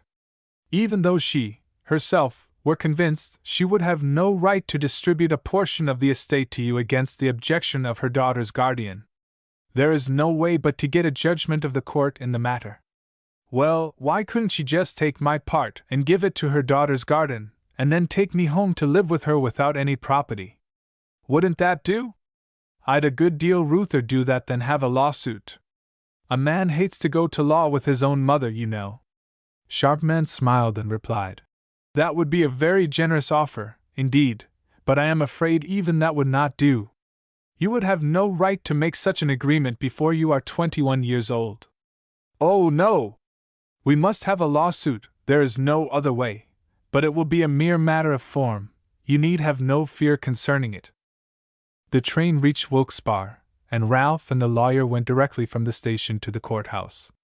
There were very few people in the courtroom when they entered it, and there seemed to be no especial business before the court. Sharpman went down into the bar and shook hands with several of the attorneys there. The judge was writing busily at his desk. After a few moments he laid his pen aside and read a long opinion he had prepared in the matter of some decedent's estate. Ralph could not understand it at all, and his mind soon wandered to other subjects. After the reading was finished and one or two of the lawyers had made short speeches, there was a pause. Then Sharpman arose, and drawing a bundle of papers from his pocket, he read to the court from one of them as follows: "To the Honorable, the Judge of the Orphans' Court of Luzerne County. The petition of Ralph Burnham, by his next friend Simon Craft, respectfully represents that the petitioner is a minor child of Robert Burnham, late of the city of Scranton in said county, deceased, under the age of 14 years, that he is resident within the said county and has no guardian to take care of his estate. He therefore prays the court to appoint a guardian for that purpose. Ralph Burnham, by his next friend Simon Craft. Dated September 26, 1867. Your Honor will notice that the petition is duly sworn to," said Sharpman, handing the paper to the clerk, who, in turn, handed it to the judge. There was a minute of silence. The lawyers were all staring at Sharpman in astonishment. Then the judge spoke. "Mr. Sharpman, I was not aware that Robert Burnham left more than one child living, a girl, for whom we have already made appointment of a guardian." "I was not aware of that fact either," rejoined Sharpman, "until very recently, but it is a fact, nevertheless, and we are here now, asking that a way be prepared by which this heir may come into his rightful portion of his father's estate." "This is a peculiar case," responded the judge, "and I think we should have some other basis than this on which to act, some affidavit of facts." "I came prepared to meet that objection," said Sharpman. "I will now read, if the court please, a statement of the facts in the case." He unfolded another paper and read a long and detailed account of the wreck, of Ralph's rescue by Simon Craft, of the old man's care and keeping of the boy, of the finding of Ralph's parents, the lad's desertion, the recent discovery of his whereabouts, of Craft's toil and sacrifice in the matter, and of Ralph's desire to be restored to his family. This was signed and sworn to by Simon Craft. The judge sat for a moment in silence, as if studying the effect of this affidavit. "Has the mother been notified," he said finally, "that this child is living, and if so, why does not she appear here to make this application?" "I will answer that question, Your Honor, by reading the following affidavit," replied Sharpman. "Luzerne County, SS. John H. Sharpman, attorney at law of said county, being duly sworn according to law, deposes, and says that, on the 15th day of September, AD 1867, he called upon Mrs. Margaret Burnham, the widow of Robert Burnham, late of the city of Scranton, deceased, and administrator of the said Robert Burnham's estate, and informed her of the facts set forth in the foregoing affidavit of Simon Craft. She acknowledged her acquaintance with the boy Ralph, herein mentioned, but refused to acknowledge him as the son of Robert Burnham, or to grant him any legal interest in the estate of the said Robert Burnham. A notice, a copy of which is hereto attached, has been served on the said Margaret Burnham, warning her that application will be made to the Orphans' Court, on this day, at this hour, for the appointment of a guardian for the boy Ralph. John H. Sharpman. Sworn and subscribed before me, September 26, 1867. Israel Durham, Justice of the Peace. Does any one appear for Mrs. Burnham in this matter? Inquired the judge, addressing the assembly of lawyers. An elderly man, short and thickset, with gray hair and mustache, arose and said, I have been informed, as Mrs. Burnham's attorney, that such a proceeding as this was in contemplation. I appreciate your Honor's careful scrutiny of the matter before making an appointment, but, so long as we do not recognize the boy as Robert Burnham's son, it would hardly be justifiable for us to interfere in the simple appointment of a guardian for him. Inasmuch, however, as the avowed purpose is to make an attack on the Burnham estates, we shall insist that the guardian enter into a bond of sufficient amount and value to cover any damages which may accrue from any action he may see fit to take. Have you prepared a bond, Mr. Sharpman? Inquired the judge. We have, replied Sharpman, producing still another paper. Mr. Goodlaw, continued the judge, addressing Mrs. Burnham's attorney, will you look at the bond and see if it is satisfactory to you? Mr. Goodlaw took the bond, examined it, and returned it to the clerk. I have no objection to make to it, he said. Then we will approve the bond, Mr. Sharpman, and make the appointment. You have named Simon Craft as guardian. We are wholly unacquainted with him. Have you consulted with the boy in this matter? What does he say? I have brought the boy into court so that, notwithstanding his legal inability to make choice for himself, your Honor might be satisfied as to his wish in the matter. This is the boy.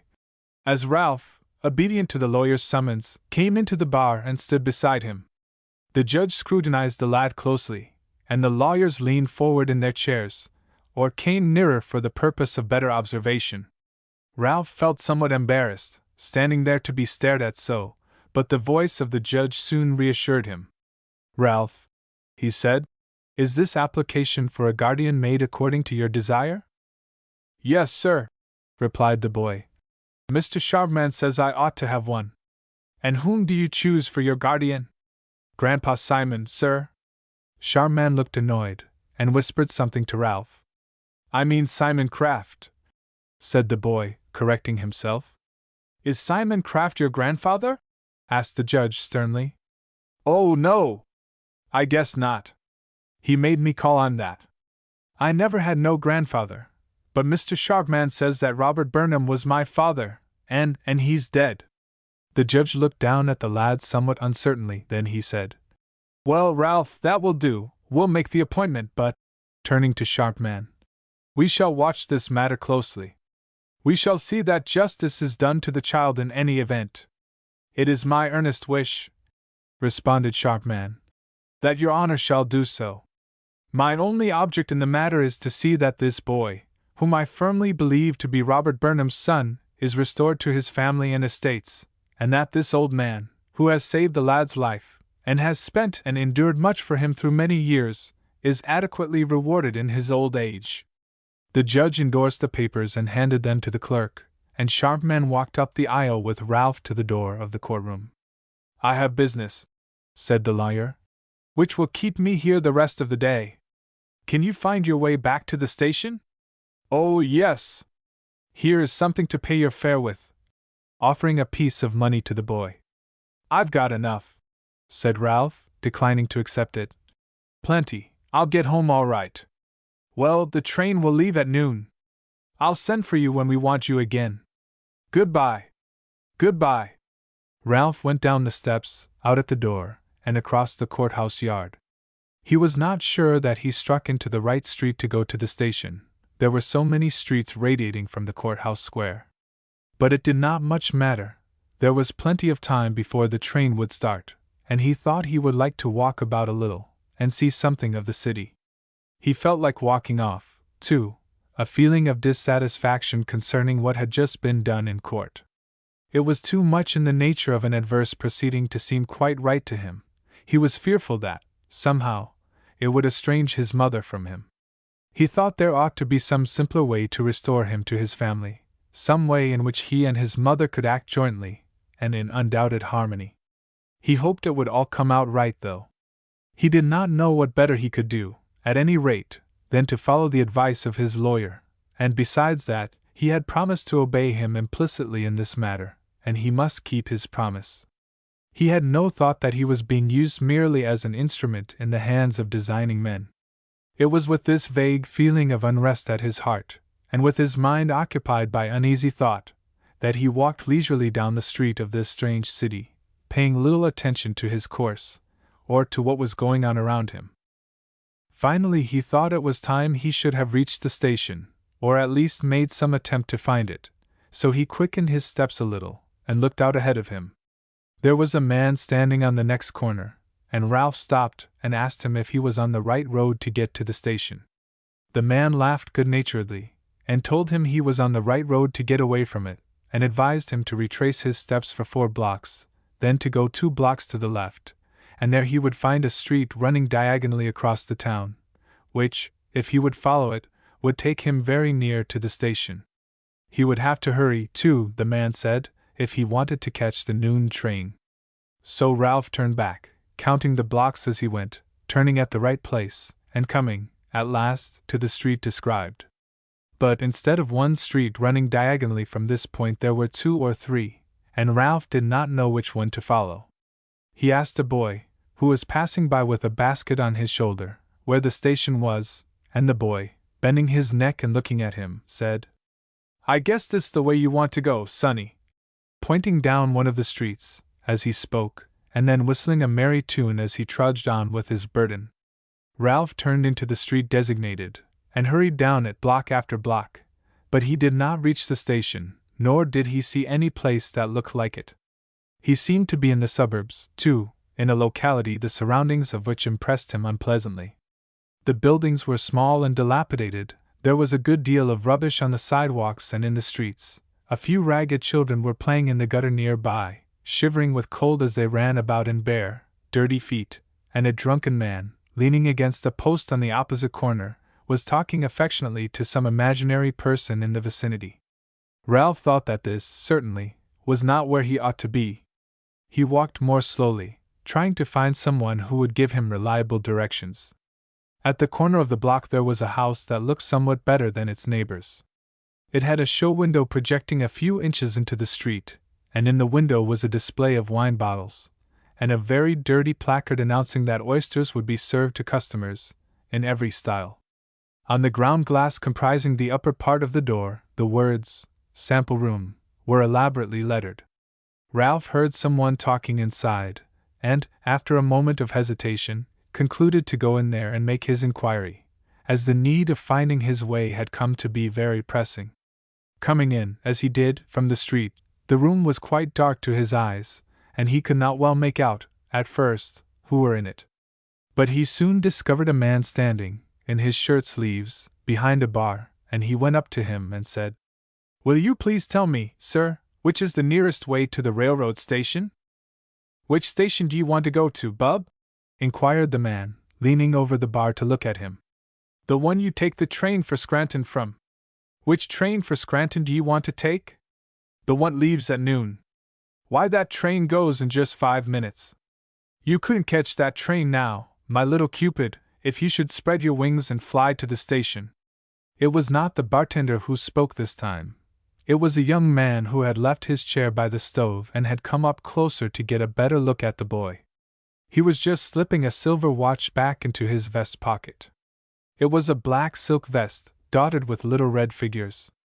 Below the vest, encasing the wearer's legs very tightly, were a pair of much soiled corduroy pantaloons that had once been of a lavender shade. Over the vest was a short, dark, double-breasted sack coat, now unbuttoned. A large gaudy, flowing cravat, and an ill-used silk hat set well back on the wearer's head completed the somewhat noticeable costume. There was a good-natured-looking face under the hat, though smooth and freckled, but the eyes were red and heavy, and the tip of the straight nose was of quite a vermilion hue. "No, my dear boy," he continued, "you can't catch it, and I can't fetch it. So you may as well take it easy and wait for the next one." "When does the next one go?" inquired Ralph, looking up at the strange young man, but with his eyes still unaccustomed to the darkness of the room. "4 o'clock, my cherub, not till 4 o'clock. Going up on that train myself, and I'll see you right through." "Oh, Sonny! If you'll wait and go with me, how happy and delighted I should be." Then the young man did a strange thing. He took hold of Ralph's arm, led him to the window, turned his face to the light and scrutinized it closely.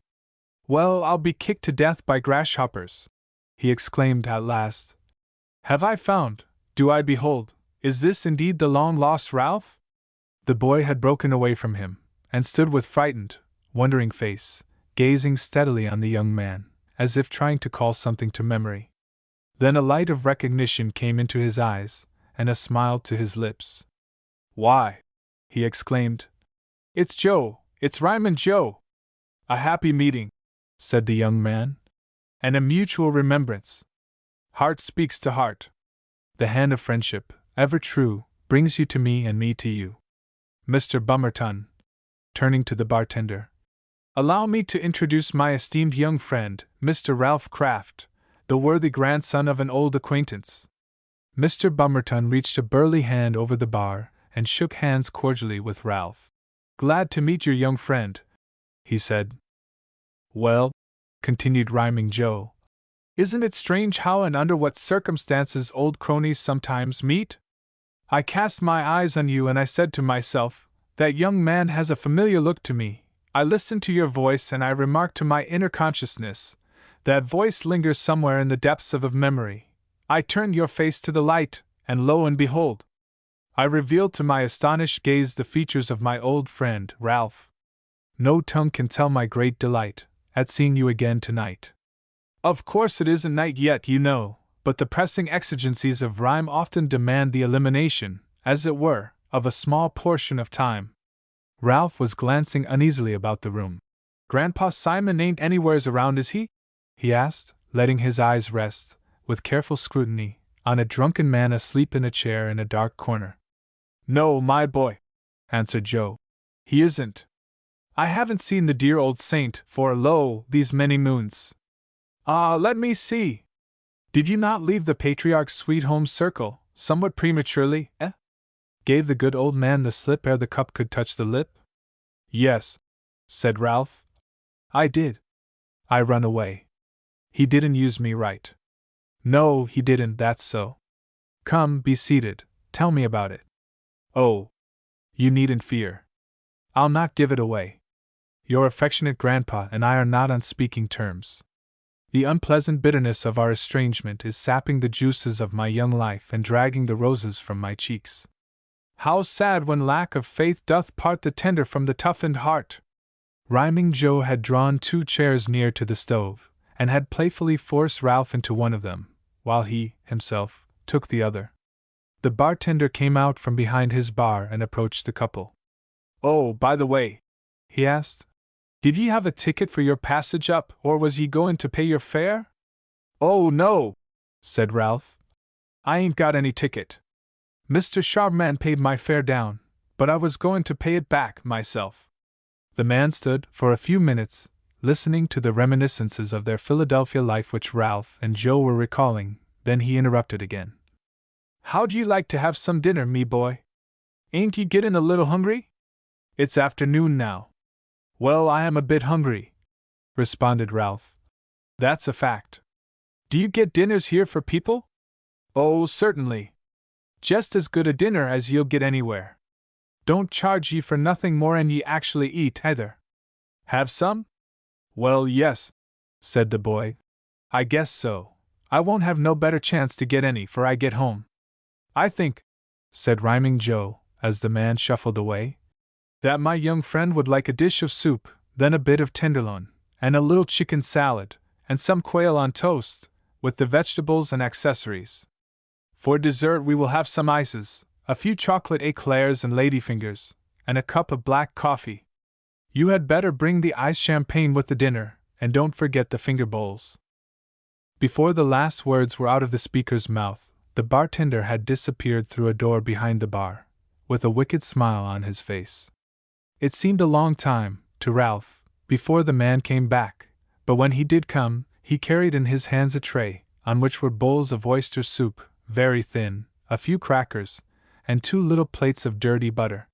He placed them on a round table at one side of the room, and Ralph and Joe drew up their chairs and began to eat. The man came again, a few minutes afterward, with bread and pork and cabbage and coffee.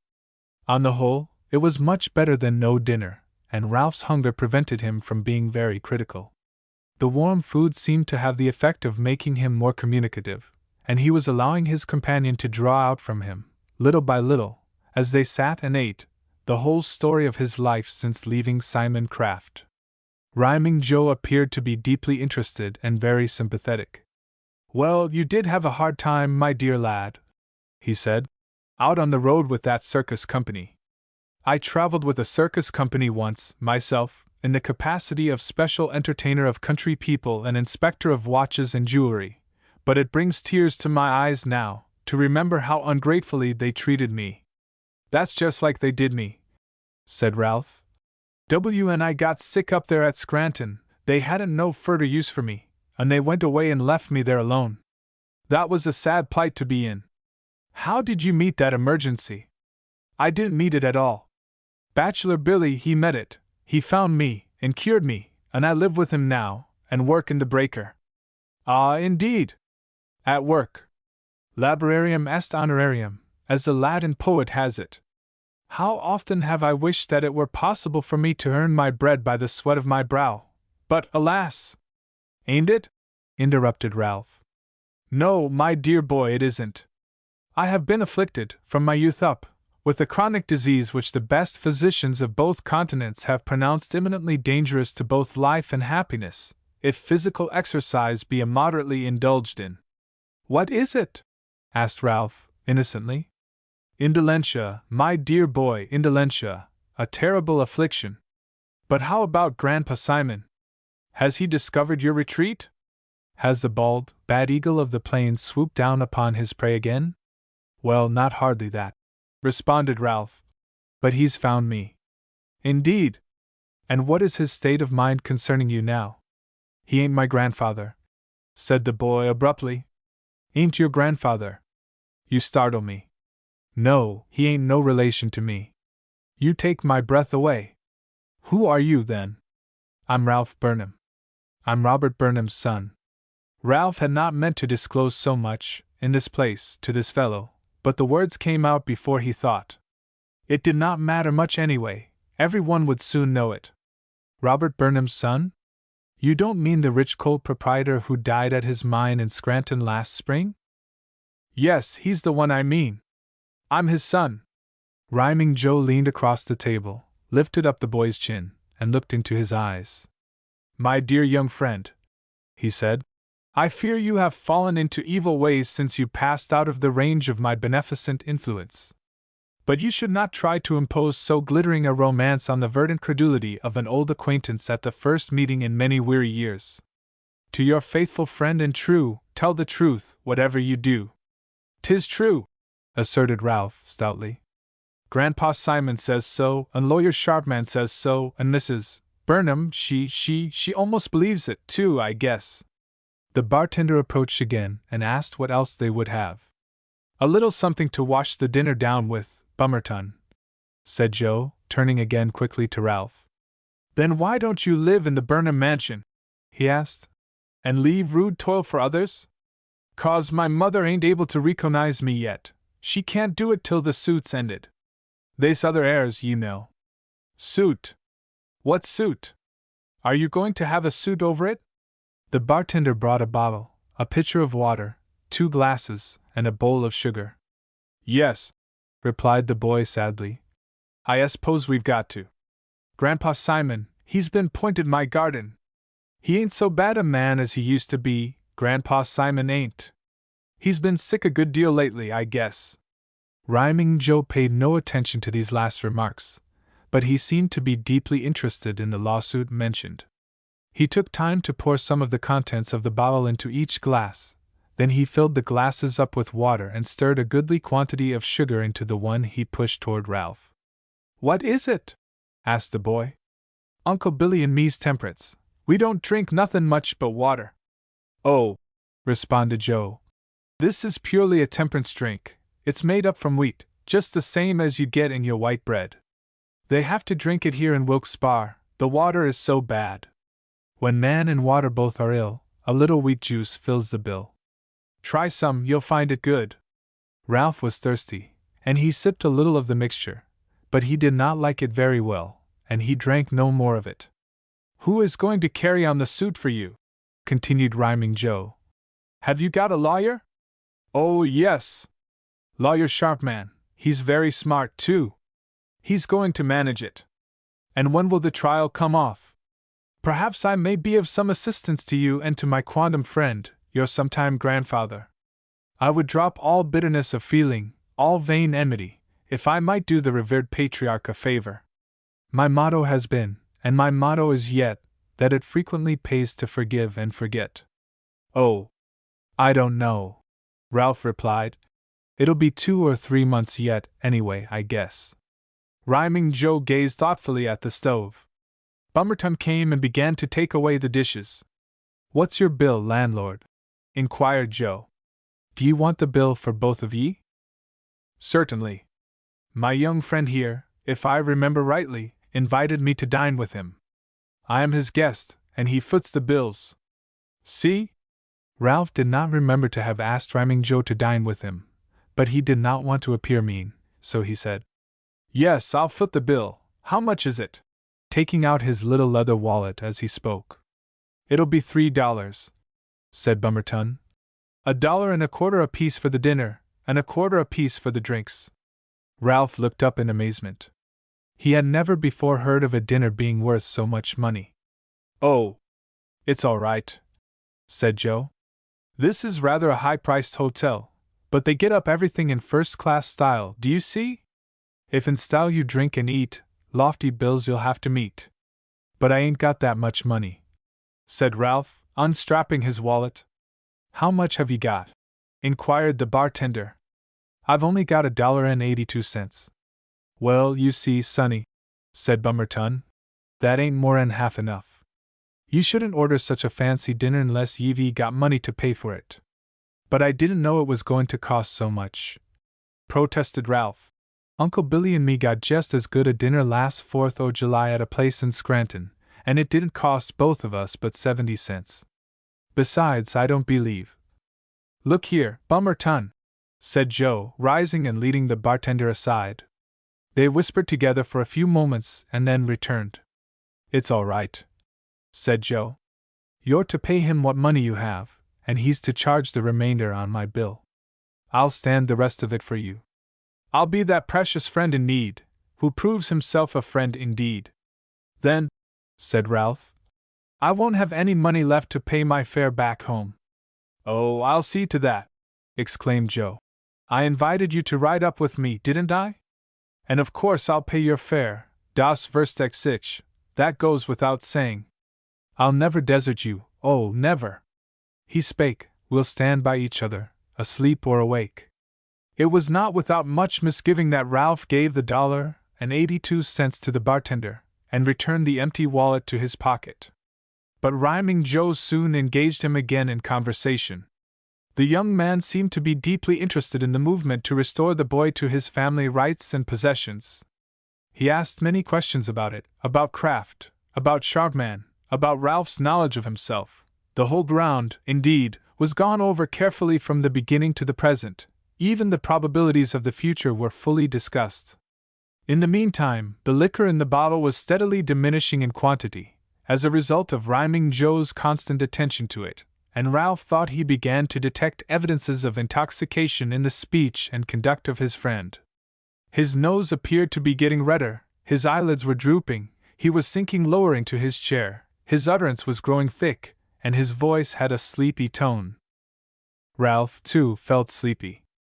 The excitement and exercise of the morning, the hearty dinner, the warm, close room, and the fumes of alcohol in the atmosphere, were all having their effect on his senses. He saw, dimly, that Joe's chin was resting on his breast and that his eyes were closed. He heard him mutter in a voice that seemed to come from some distant room. Of all bowls iss smell or see, the wassail bowls bowl ff for me. And the next moment both man and boy were fast asleep. Chapter 8. A Friend in Need. When Ralph awoke, it was quite dark in the room. He was still sitting at the round table, but Rhyming Joe had disappeared from the other side of it. He looked around the room, and saw that an oil lamp was burning behind the bar, and that 2 or 3 rough-looking men stood there with the bartender, talking and drinking. But the young man who had dined with him was nowhere to be seen. Ralph arose, and went over to the bar. "Can you tell me where Joe is, please?" he asked of the bartender. "Joe? Oh, he went out a half an hour ago." "I don't know where he went, sonny." And the man went on filling the glasses, and talking to the other men. Ralph stood for a moment, in deep thought, then he asked, "Did Joe say when he would be back?" The bartender paid no attention to him, and after a few moments, the boy repeated the question. "Mr. Bummerton, did Joe say when he would be back?" "No, he didn't," responded the man in a surly tone. "I don't know nothing about him." Ralph went back, and stood by the stove to consider the matter. He thought it was very strange. He could hardly believe that Rhyming Toe had intended to desert him in this way. He preferred to think that the fellow had become helpless, and that Bummerton had dragged him into some other room. He knew that Joe used to get that way, years before, in Philadelphia. He had seen much of him during the wretched period of his life with Simon Kraft. Joe and the old man were together a great deal during that time. They were engaged jointly in an occupation which was not strictly within the limit of the law, and which, therefore, required mutual confidence. The young fellow had, apparently, taken a great liking to Ralph, had made much of him in a jovial way, and indeed, in several instances, had successfully defended him against the results of old Simon's wrath. The child had come to regard him as a friend, and had not been displeased to meet him, after all these years, in this unexpected manner. He had had a general idea that the young man's character was not good, and that his life was not moral, but he had not expected to be badly treated by him. Now, however, he felt compelled to believe that Joe had abused the privileges of friendship. The more he thought of it, the more sure he became that he had been deceived and deserted. He was alone in a strange city, without money or friends. What was to be done? Perhaps the bartender, understanding the difficulty, would help him out of it. He resolved to apply to him. "Mr. Bummerton," he said, approaching the bar again. "Now Joe's gone, and I ain't got no money. I don't see how I'm going to get home. Could you lend me enough to pay my fare up? I'll send it back to you right away. I will, honest." The man pushed both his hands into the pockets of his pantaloons, and stood for a minute staring at the boy, in feigned astonishment. "Why, my little innocent!" he exclaimed. "What do ye take me for, a reg'lar home for the friendless? No, I ain't in the charitable business just now. By the way, did ye know that the law don't allow hotel keepers to let boys stay in the barroom? Fust thing I know there'll be a constable swooping down on me here with a warrant. Don't ye think ye'd better excuse yourself? That's the door over yonder, young feller." Ralph turned, without a word, went to the door, opened it, and stepped into the street. It was very dark outside, and a cold wind was blowing up. He stood, for a few minutes, on the corner, shivering, and wondering which way to go. He felt very wretched indeed, not so much because he was penniless and lost, as because he had been deceived, abused, and mocked. He saw through the whole scheme now, and wondered how he had fallen so easily into it. On a distant corner there was a street lamp, burning dimly, and without much thought of where he was going, the boy started toward it. There were other drinking saloons along the street, and he could hear loud talking and quarreling in them as he passed by. A man came out from one of them and hailed him gruffly. It frightened him, and he started to run. The man followed him for a little way, shouting savagely, and then turned back, but Ralph ran on.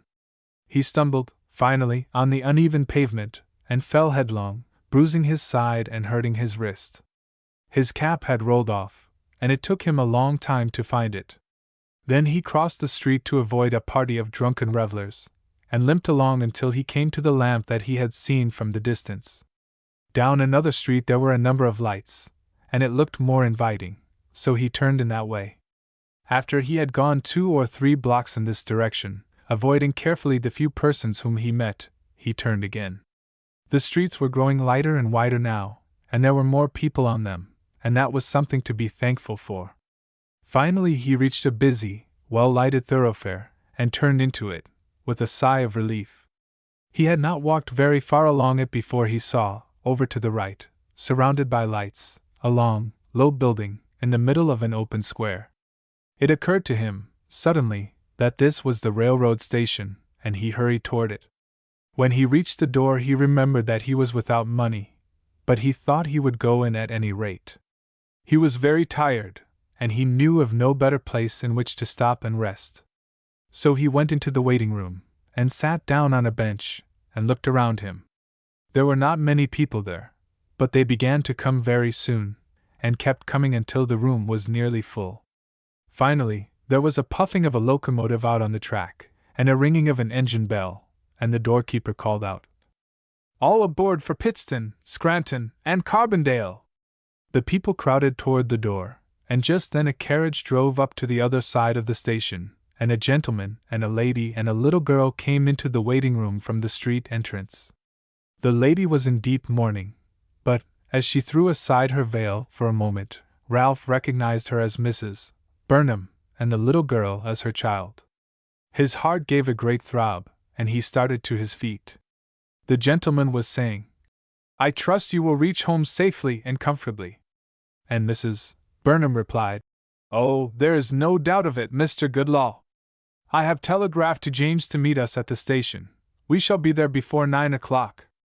I will see that you are comfortably settled," he said, as they crossed the room toward the waiting train. For a moment Ralph stood, wondering and uncertain. Then there came into his mind a sudden resolution to speak to them, to tell them who he was, and why and how he was here, and ask them to help him. He started forward, but they were already passing out at the door. He pushed hurriedly by several people in his effort to overtake them, but the man who stood there punching tickets stopped him. "Where's your ticket, sonny?" he asked. "I ain't got any," replied Ralph. "Then you can't get out here." "But I want to find Mrs. Burnham." "Who's Mrs. Burnham?" "The lady just went out." "Has she got a ticket for you?" "No, but she give me money to get one, I think." "Well, I can't help that. You can't go out. Come, stand aside. You're blocking up the way." The people, crowding by, pushed Ralph back, and he went and sat down on the bench again. The bell rang, the conductor shouted, "All aboard!" and the train moved off. Ralph's eyes were full of tears, and his heart was very heavy. It was not so much because he was friendless and without money that he grieved, but because his mother, his own mother, had passed him by in his distress and had not helped him. She had been so close to him that he could almost have put out his hand and touched her dress, and yet she had swept by, in her haste, oblivious of his presence. He knew, of course, that if he had spoken to her, or if she had seen and known him, she would gladly have befriended him. But it was not her assistance that he wanted so much as it was her love. It was the absence of that sympathy, that devotion, that watchful care over every step he might take, that motherly instinct that ought to have felt his presence though her eyes had been blinded. It was the absence of all this that filled his heart with heaviness. But he did not linger long in despair. He dashed the tears from his eyes, and began to consider what he should do. He thought it probable that there would be a later train, and it was barely possible that someone whom he knew might be going up on it. It occurred to him that Charman had said he would be busy in Wilkes-Barre all day. Perhaps he had not gone home yet. If not, he might go on the next train, if there was one. It was worth while to inquire, at any rate. Yes, said the doorkeeper, in answer to Ralph's question. There'll be another train going up at 11:35. Do you know Mr. Sharpman? Asked the boy timidly. Mr. Who? Mr. Sharpman, the lawyer from Scranton. No, I don't know him. Why? Oh, I didn't know, but you might know either he'd gone home or not. But of course, if you don't know him, you couldn't tell. No, I don't know anything about him, said the man, stretching himself on the bench for a nap. Ralph thought he would wait. Indeed, there was nothing better for him to do. It was warm here, and he had a seat, and he knew of no other place in the city where he could be so comfortable. The clock on the wall informed him that it was 8 in the evening. He began to feel hungry.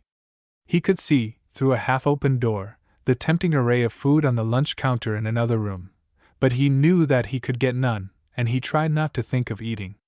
It was very quiet now in the waiting room, and it was not very long before Ralph fell to dozing and dreaming. He dreamed that he was somewhere in deep distress, and that his mother came, looking for him, but unable to see him, that she passed so close to him he put out his hand and touched her, that he tried to speak to her and could not, and so, unaware of his presence, she went on, leaving him alone in his misery. The noise of persons coming into the room awoke him, finally, and he sat up and rubbed his eyes and looked around him. He saw, by the clock on the wall, that it was nearly train time. The escaping steam from the waiting engine could already be heard outside. People were buying tickets and making their way hurriedly to the platform. But among all those who came in and went out, Ralph could not discover the familiar face and figure of Sharpman, nor, indeed, could he see any one whom he knew. After the passengers had all gone out, the doorkeeper called Ralph to him. "Find your man?" he asked. "Do you mean Mr. Sharpman?" "Yes." "No, he didn't come in. I guess he went home before." The doorkeeper paused and looked thoughtful. Finally he said, "You want to go to Scranton?" "Yes, that's where I live." "Well, I'll tell you what you do. You get onto that train, and when Jim Coleman, he's the conductor, when he comes around to punch your ticket, you tell him I said you were to be passed. Now you'll have to hurry, run." The kind-hearted doorkeeper saw Ralph leap onto the train as it moved slowly out, and then he turned back into the waiting room. "Might as well give the lad a lift," he said to a man who stood by, smiling. "He looked awful solemn when the last train before went and left him. Jim won't put him off till he gets to Pittston, anyway." Ralph found a vacant seat in the car and dropped into it, breathless and excited. His good luck had come to him all in a moment so that it had quite upset him. He did not just understand why the doorkeeper's word should be good for his passage, but the conductor would know, and doubtless it was all right. The train went rumbling on through the darkness. The lamps, hanging from the ceiling, swayed back and forth. The people in the car were very quiet, some of them, indeed, were already asleep. By and by, the conductor came in, a slender, young-looking man, with a good-natured face. He greeted several of the passengers pleasantly, and came down the aisle, punching tickets to the right and left, till he reached the seat where Ralph was. "Ticket?" he asked. "I ain't got any," said the boy. "What's the reason?" "Why, I lost all my money, and I couldn't buy one, and I couldn't see nobody I knew, and the man tended door, he said tell you to pass me up." The conductor smiled, as he recognized a familiar scheme of the kind-hearted doorkeeper, but he said, trying to speak sternly, "The man had no right to tell you that. Our rules are very strict. No one can ride without a ticket or a pass. Where do you want to go?" "To Scranton, I live there," said Ralph, his voice faltering with apprehension. "Well, I suppose I ought to stop the train and put you off." Ralph looked out through the car window, at the blackness outside, and his face took on a look of fear. "I'm very sorry," he said. "I'm awful sorry. I wouldn't have got on if I'd have known it. Do you think you've got to put me off, right away?" The conductor looked out through the window, too.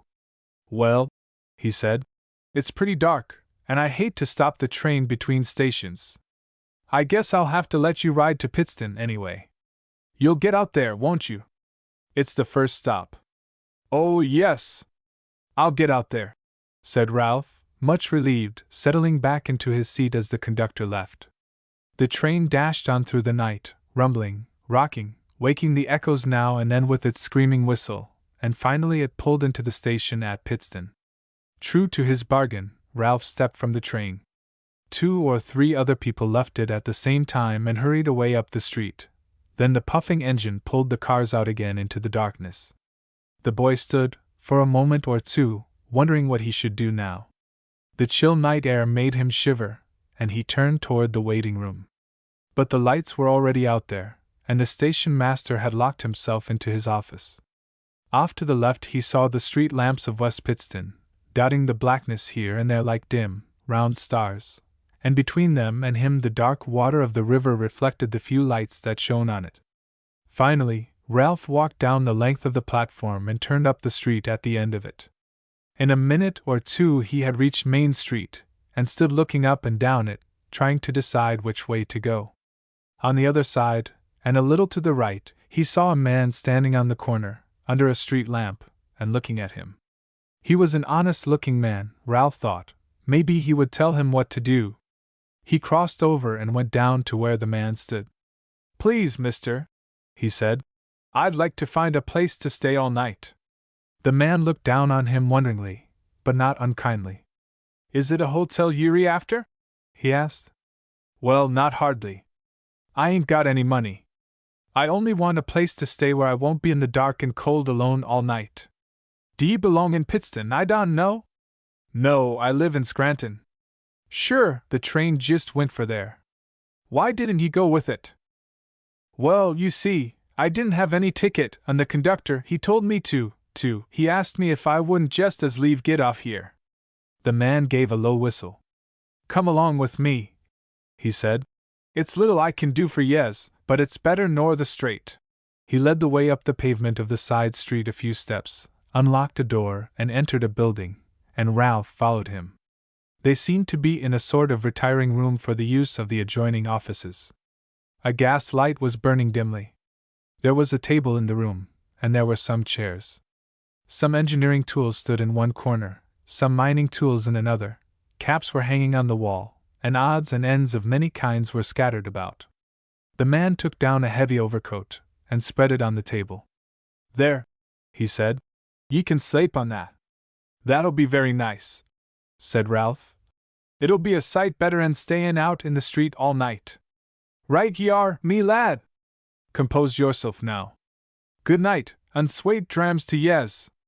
I'm the watchman, I'll be out and in. It's nothing here that'll hurt ye, sure. Good night." And the man went out, and locked the door after him. It was warm in the room, and very comfortable, and it was not long after the boy laid down on the improvised bed before he was sound asleep. He did not wake until the day began to dawn, and the watchman came in and shook him, and it was some moments after he was roused before he could make out just where he was. But he remembered the situation, finally, and jumped down onto the floor. "I've had a good sleep," he said. "I'm a great deal obliged to you." "Don't spake of it, lad," said the man. "Don't spake of it. Will you wash up a bit?" "Yes, I would like to," replied Ralph. "Very much." He was shown the way to the basin and water, and after a few moments he came back fresh and clean. "You wouldn't like a bit to eat now, would ye?" asked the watchman, who had been busying himself about the room. "Oh, I can get along very well without it," replied the boy. "You've done enough for me. When did ye eat last?" "Well, it must have been some afternoon yesterday." The man went to a closet and took down a dinner pail. "I've a bit left o' me last night's dinner," said he. "And avy you're the last bit hungry ye'll not be making me carry it home with me." He had spread a newspaper on the table, and had laid out the pieces of food upon it. "Oh, I am hungry," responded Ralph, looking eagerly over the tempting array. "I'm very hungry, but you've been too good to me already, and you don't know me, either." The man turned his face toward the door, and stood for a minute without speaking. Then he said huskily, "Ate it, lad, ate it. Bless your soul, there's a plenty more where that come from." The boy needed no further urging. He ate the food with great relish, while the watchman stood by and looked on approvingly. When the meal was finished, Ralph said, Now I'll be a-goin'. I can't never thank you enough. Maybe I can do something for you sometime, but… Hold your tongue now! Didn't I tell you not to spake of it? The boy opened the door and looked out upon the dawning day. Ain't it nice? He said. I can get along splendid in the daylight. I ain't afraid, but it's awful lonesome in the dark, 'specially when you're away from home this way. And where do ye be goin' now? Inquired the watchman. Home, to Scranton. I can walk there, so long as it's daylight. Oh, I can get along beautiful now. Which is the best way to go? The man looked down at him wonderingly for a moment. Well, ye do bate the President, he said, going with him to the corner of the street. Now, thin, go up the straight, I mean straight up the straight, turn neither to the right nor the left, and when the straight ends, follow the road up the river, and be it soon or late ye'll come to Scranton. Thank you. Goodbye. I'll always remember you. Goodbye, me lad. And the saints attend ye. They shook hands cordially, and Ralph started up the street on his long journey toward home, while the watchman turned back to his duties, with his heart full of kindness and his eyes full of tears. But he never forgot the homeless lad whom he fed and sheltered that autumn night. Chapter 9. A Friend Indeed. It had been understood, when Ralph went to Wilkes-Barre that morning, that he should return in the afternoon. Bachelor Billy was very much surprised, therefore, when he returned from his work, not to find the boy waiting for him. Indeed, he had more than half expected that Ralph would come up to the breaker to walk home with him, or would, at least, meet him on the way. The widow Maloney had not seen him, she said, and when supper was ready she sent her little girl down the road to look for him, and to tell him to hurry home. Before they had finished eating, the child came back, saying that she could not find him. They were not worried about him, though. They thought he had been delayed at court, and would come in on one of the later trains. So, after supper, Billy lighted his pipe and walked down toward the city, hoping to meet the lad. He went on until he reached the railroad station. They told him there that the next train would be in from Wilkes-Barre in about an hour. He concluded to wait for it, so he sat on one of the benches, and watched the people coming and going, and smoked his clay pipe in comparative comfort. The train came at last, and the passengers from it crowded through the hallway, and out into the street. But among them all Bachelor Billy could not discover Ralph. He saw Mrs. Burnham coming from the cars, though, and it occurred to him that possibly she might know something about the boy. She had doubtless come from Wilkes-Barre. Indeed, it was not unlikely that she had been in court. He did not hesitate to inquire of her. She knew him very well, and always had a kind word for him when she came to see Ralph. He took off his cap and approached her. "Begging your pardon, Mistress Burnham," he said, "but ha' ye seen aught o' Ralph?" The lady stopped in surprise, but in a moment she recognized the man, and throwing aside her veil, she replied, "Oh, Billy, is that you? Ralph, did you say? I have not seen him." "Why? He went to Wilkes-Barre the day, ma'am, and he asked the commit hame sooner, and I thocht mayhap ye might a rin across the lad, d'ye see. Pardon me for stoppin' o' ye." The lady still stood, holding her child by the hand. "Did he go alone?" she asked. "No, he went doon wi' Muster Sharpman." "And has Mr. Sharpman returned?" "I did not think to ask. That was foolish in me. I asked gone there first. I think Mr. Sharpman will look after him. I do not think you need to worry. Perhaps it was necessary for them to remain overnight. But if Ralph does not come in the morning, you must let me know, and I shall assist you in searching for him." "Thank ye, Mistress Burnham, thank ye, kindly. I canna feel greatly concerned ower the lad, sin he's vera good at carin' for himsel. But gin he does not come i' the mornin', I'll mak search for him. Here's James waitin' for ye," going ahead, as he spoke, to stand by the fretting horses while James held open the carriage door. "Good night, Billy," came from inside the coach as it rolled away, and "Good night, Billy," echoed the sweet voice of the child. "Good nicht to both o' ye," he shouted, standing to watch them until the carriage disappeared into the darkness. "She's vera kin," he said to himself, as he walked up the street toward home. "Vera kin, But it's no sic a care as the lads ain mither as sould ha ower him, and he awa fra hame I the darkness o' the nicht so. But she dinna ken as he be her son. Coom a day when that's plain to her, and she'd spare naught to save him fra the ghost o' danger. When Bachelor Billy reached home, Mrs. Maloney was at the door to ask about Ralph. The man told her what Mrs. Burnham had said, and expressed an earnest hope that the boy would come safely back in the morning. Then he went to his room, started a fire in the grate, and sat down by it to smoke. It was already past his customary bedtime, but he could not quite make up his mind to go to bed without Ralph. It seemed a very lonely and awkward thing for him to do. They had gone to bed together every night for nearly 3 years, and it is not easy to break in upon such a habit as that. So Billy sat by the fire and smoked his pipe and thought about the boy. He was thoroughly convinced that the child was Robert Burnham's son, and all of his hopes and plans and ambitions, during these days, were centered in the effort to have Ralph restored his family, and to his rights as a member of that family. It would be such a fine thing for the boy, he thought. In the first place, he could have an education. Bachelor Billy reverenced an education. To him, it was almost a personality. He held that, with an education, a man could do anything short of performing miracles, that all possibilities of goodness or greatness that the world holds were open to him. The very first thing he would choose for Ralph would be an education. Then the child would have wealth. That, too, would be a great thing for him and through him, for society. The poor would be fed, and the homeless would be sheltered. He was so sure of the boy's honest heart and moral firmness that he knew wealth would be a blessing to him, and not a curse. And a beautiful home.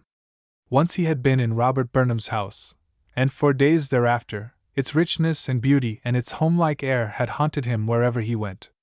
Yes, the boy would have a beautiful home.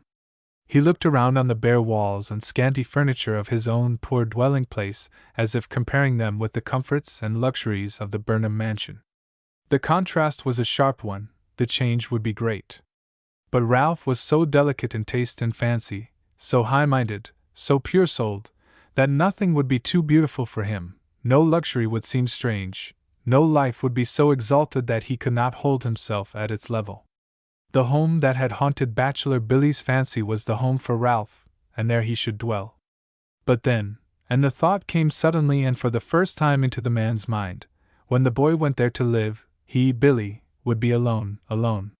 He would have no one to chatter brightly to him at the dawn of day, no one to walk with him to their daily tasks at Burnham Breaker, to eat from the same pail with him the dinner that had been prepared for both, to come home with him at night, and fill the bare room in which they lived with light and cheer enough to flood a palace. Instead of that, every day would be like this day had been, every night would be as dull and lonely as the night now passing. How could he ever endure them? He was staring intently into the fire, clutching his pipe in his hand, and spilling from it the tobacco he had forgotten to smoke.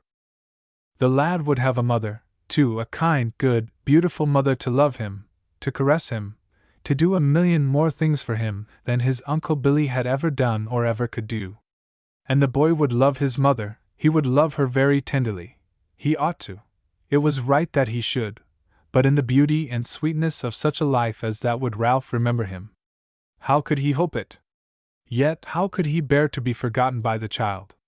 How could he ever bear it? In his intensity of thought the man had risen to his feet, grasping his clay pipe so closely that it broke and fell in fragments to the hearth. He looked around again on the bare walls of his home, down on his own bent form, on his patched, soiled clothing and his clumsy shoes, then he sank back into his chair, covered his face with his hands, and gave way to tears. He had lived in this world too long not to know that prosperity breeds forgetfulness, and he felt already in his heart a foretaste of the bitterness that should overwhelm him when this boy, whom he loved as his own child, should leave him alone, forgotten. But after a time he looked up again. Pleasanter thoughts were in his mind. They were thoughts of the days and nights that he and the boy had spent together, from the time when he had found him, sick, helpless, and alone, on the dusty highway, in the heat of the midsummer sun, to these days that were now passing, with their strange revelations, their bright hopes, their shadowy fears. But in all his thought there was no touch of disappointment, no trace of regret. It was worth it all, he told himself, worth all the care he had given to the boy, all the money he had spent to restore him to health, worth all he had ever done or ever could do for him, just to have had the lad with him for a year, a month, a week.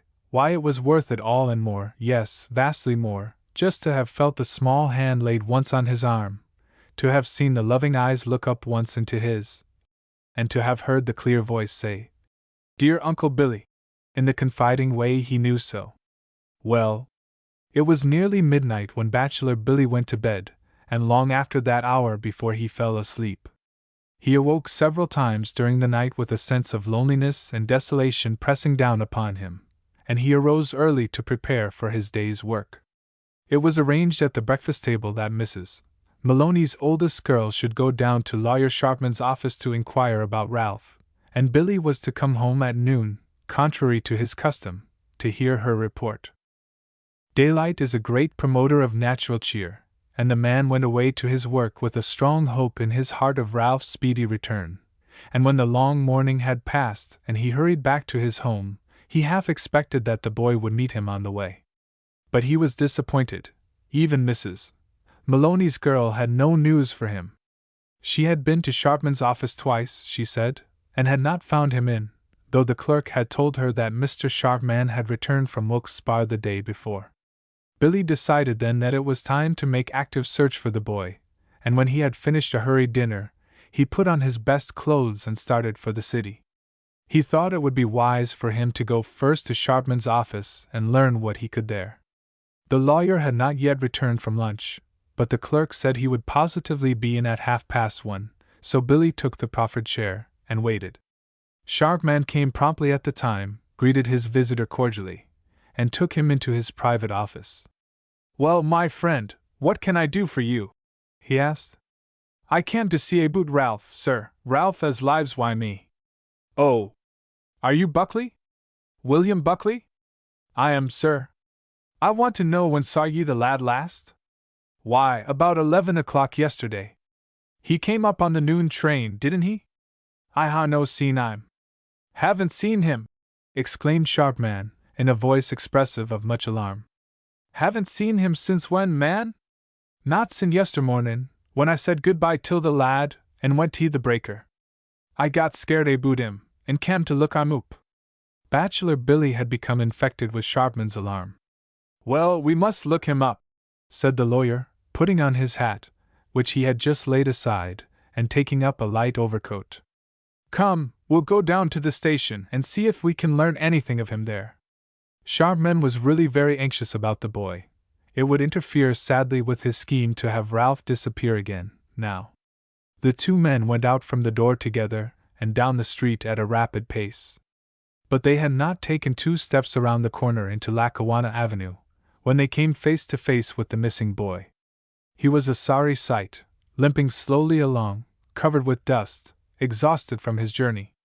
He was no less surprised to meet Bachelor Billy and the lawyer than they were to meet him, and all three stood speechless, for a moment, with astonishment.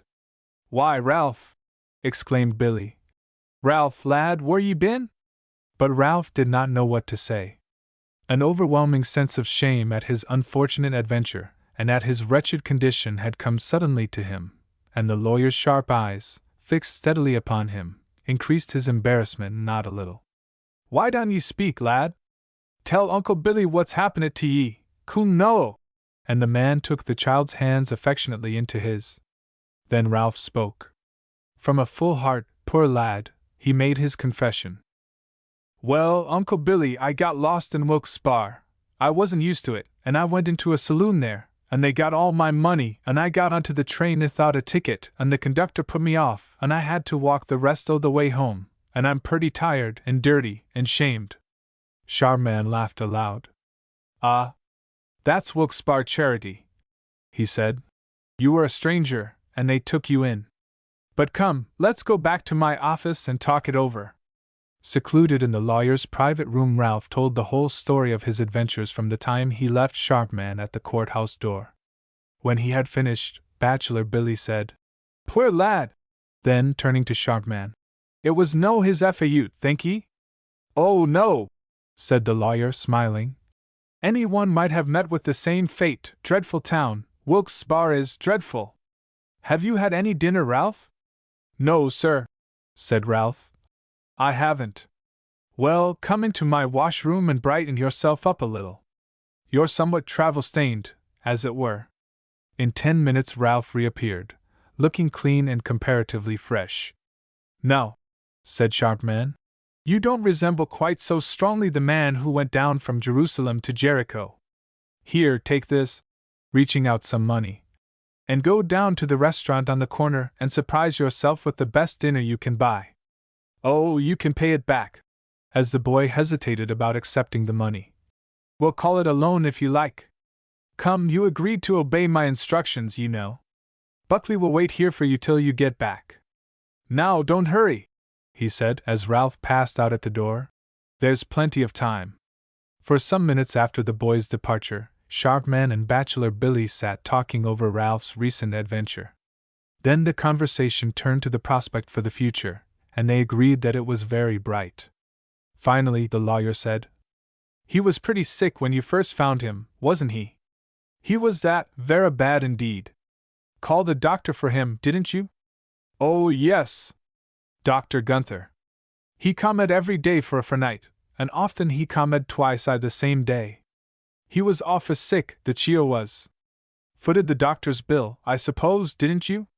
Oh, yes, but I did not mend that so long's the lad got well. Had to pay the woman to nurse him and look after him, I take it. Oh. Well, yes, but she needed the money, mon, and the lad he needed the Norsin, and it was doin' a bit double good, why, ma siller, d'ye see? Well, you've housed and clothed and fed the boy for a matter of 3 years or thereabouts, haven't you? Why, the lad's lived, why me, he had a right to't. He's the same as my own son be, min ye. You collect his wages, I presume? Oh, now. What'd I be doin' why the wee bit money that a baby like him dern? He's ace of on o' it. It ain't much, but mayhap it'll buy a bit o' shulin for the lad some day. Yes, old see the braw way he'll read and write now, sir. Sharpman sat for some time as if in deep thought. Finally, he said, Look here, Buckley. You're a poor man. You can't afford to throw away what little money you earn, nor to let an opportunity slip for turning an honest penny. You have done a good deal for the boy. I don't see why you shouldn't be rewarded. I've had my reward, sir, the blessin' o' the lad's company.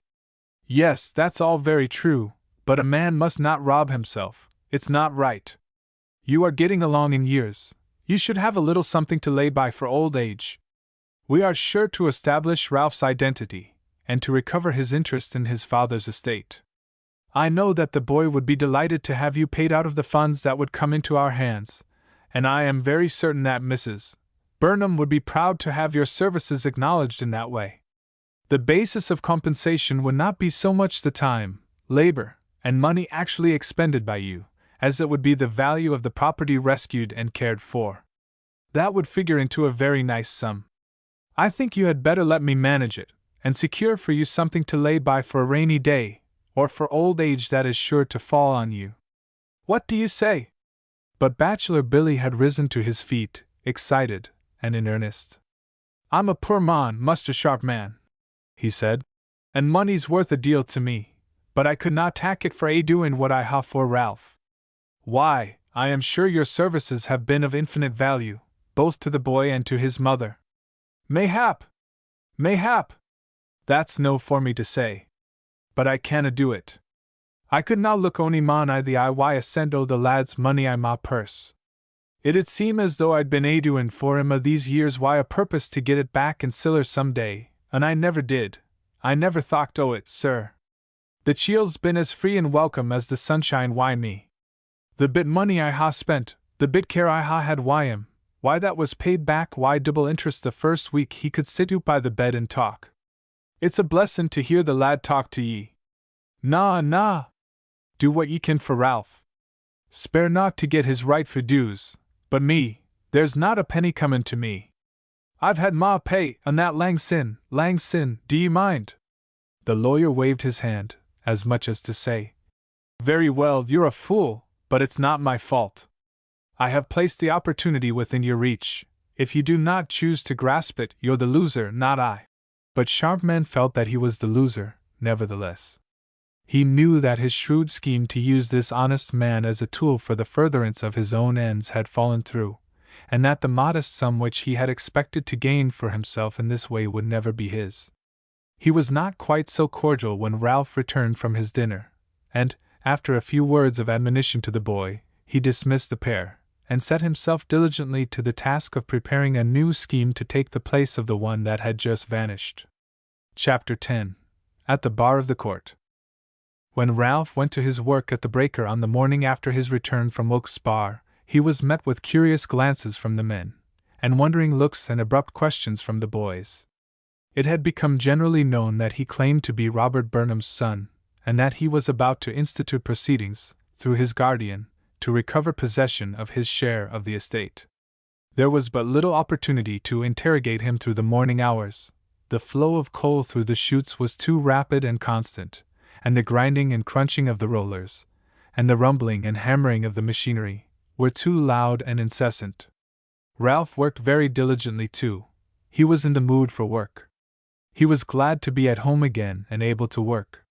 It was much better than wandering through the streets of strange towns, without money or friends. Nor were his hands and eyes less vigilant because of the bright future that lay before him. He was so certain of the promised luxuries, the beautiful home, the love of mother and sister, the means for education, so sure of them all that he felt he could well afford to wait, and to work while waiting. This toil and poverty would last but a few weeks, or a few months at the longest. After that there would be a lifetime of pleasure and of peace and of satisfied ambitions. So hope nerved his muscles, and anticipation brought color to his cheeks and fire to his eyes, and the thought of his mother's kiss lent inspiration to his labor, and no boy that ever worked in Burnham Breaker performed his task with more skill and diligence than he.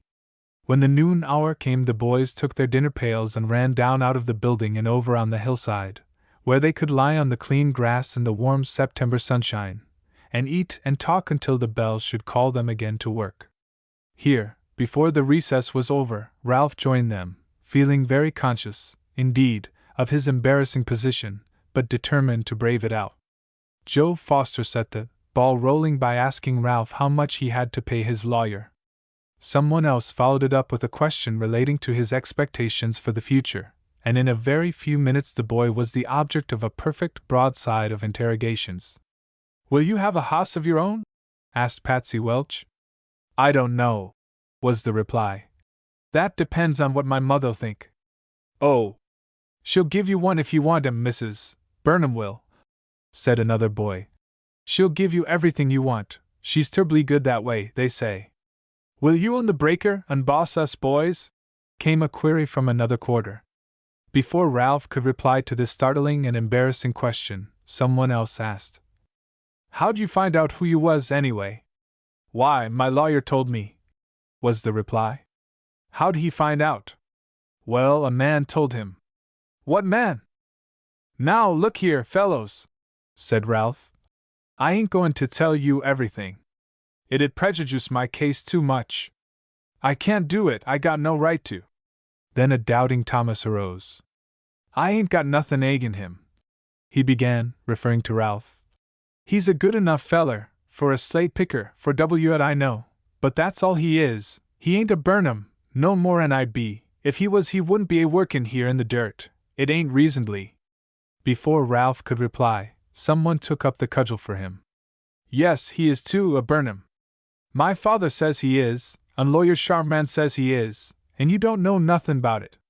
Whereupon a great confusion of voices arose, some of the boys denying Ralph's claim of a right to participate in the privileges allotted to the Burnham family, while most of them vigorously upheld it. Finally, Ralph made his voice heard above the uproar. "Boys," he said, "they ain't no use quarrelin'.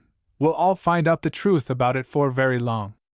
I'm going to stay here and work in the Breaker till the thing's settled, and I want you boys to use me just as well as ever you did, and I'll treat you just the same as I always have. Now, ain't that fair?" "Yes, that's fair," shouted a dozen boys at a time. "Hooray for Ralph Burnham!" added another. "Hooray!" The cheers were given with a will. Then the breaker bell rang, and the boys flocked back to their work. Ralph was as good as his word. Every morning he came and took his place on the bench, and picked slate 10 hours a day, just as the other boys did, and though the subject of his coming prosperity was often discussed among them, there was never again any malice or bitterness in the discussion. But the days and weeks and months went by. The snows of winter came, and the north winds howled furiously about the towering heights of Burnham Breaker. Morning after morning, before it was fairly light, Ralph and bachelor Billy trudged through the deep snow on their way to their work, or faced the driving storms as they plodded home at night. And still, so far as these two could see, and they talked the matter over very often, no progress was being made toward the restoration of Ralph to his family and family rights. Charmian had explained why the delay was expedient, not to say necessary, and though the boy tried to be patient, and was very patient indeed, yet the unquiet feeling remained in his heart, and grew. But at last there was progress. A petition had been presented to the Orphans' Court, asking for a citation to Margaret Burnham, as administrator of her husband's estate, to appear and show cause why she should not pay over to Ralph's guardian a sufficient sum of money to educate and maintain the boy in a manner befitting his proper station in life. An answer had been put in by Mrs. Burnham's attorney, denying that Ralph was the son of Robert Burnham, and an issue had been asked for to try that disputed fact. The issue had been awarded, and the case certified to the Common Pleas for trial, and placed on the trial list for the May term of court. As the time for the hearing approached, the preparations for it grew more active and incessant about Sharpman's office. Old Simon had taken up his abode in Scranton for the time being, and was on hand frequently to inform and advise.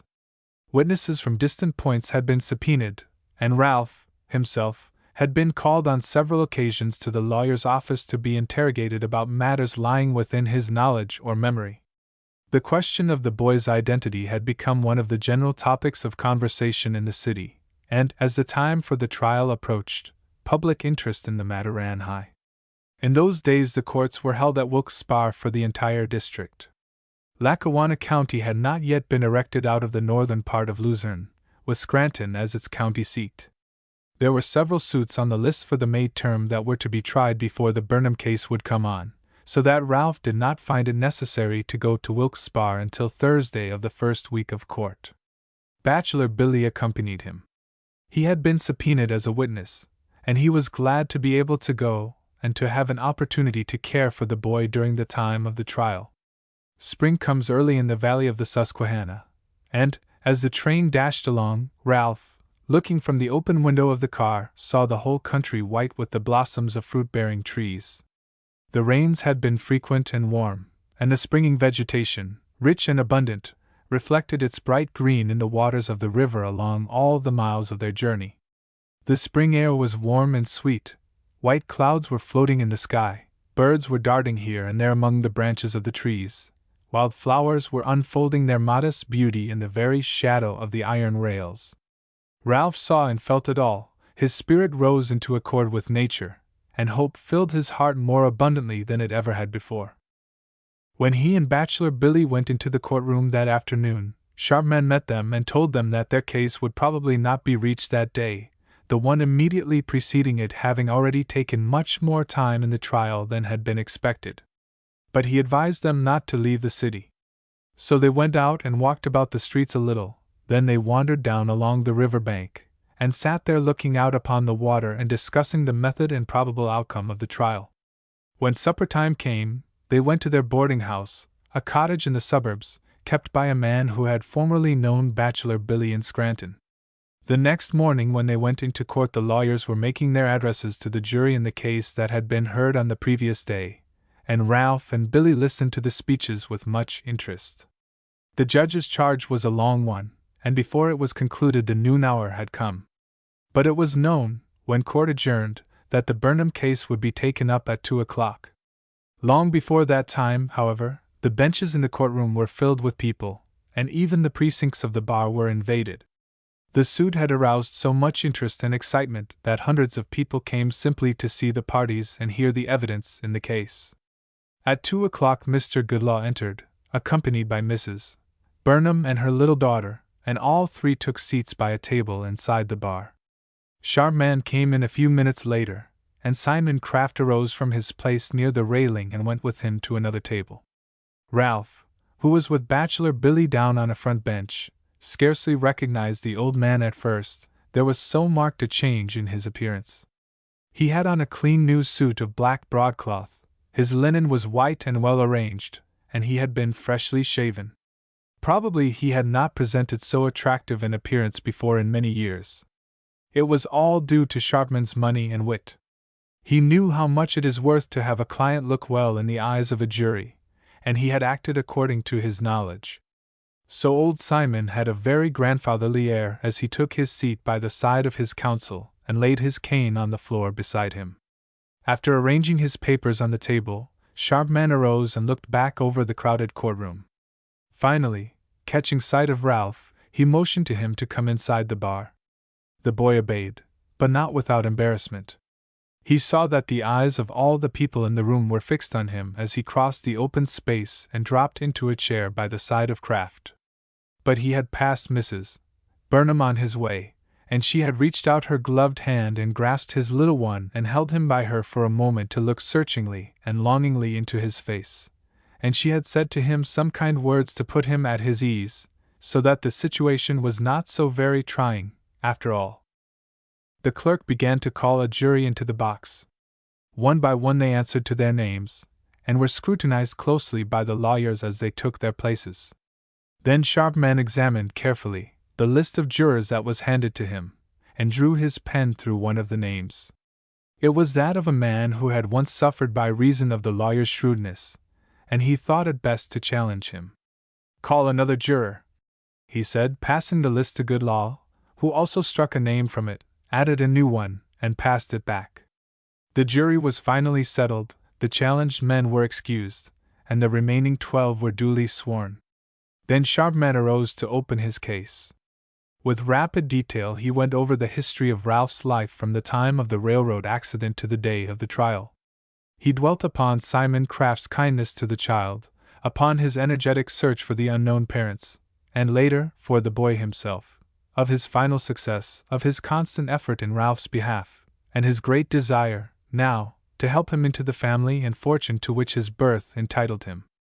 "We shall show to you all of these facts, gentlemen of the jury," said Sharpman, in conclusion.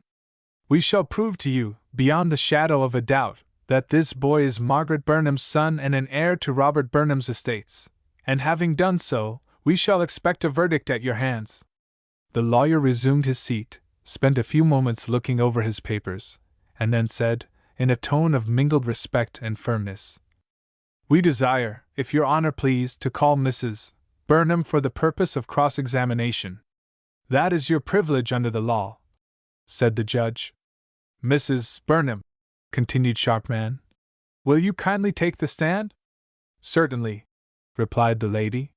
She arose, advanced to the witness stand, received the oath, and took her chair with a matronly dignity and kindly grace that aroused the sympathy and admiration of all who saw her. She gave her name, the date of her marriage to Robert Burnham, the fact of his death, and the names and ages of her children. In the course of the examination, she was asked to describe the railway journey which ended in the disaster at Cherry Brook, and to give the details of that disaster as she remembered them. "Can you not spare me that recital, sir?" she said. "No one would be more willing or glad to do so, madam," responded Sharpman, "than I, but the whole future of this fatherless boy is hanging upon this examination, and I dare not do it. I will try to make it easier for you, however, by interrogation." She had hidden her face in her hands a moment before. Now she raised it, pallid, but fixed with strong determination. "Go on," she said. "I will answer you."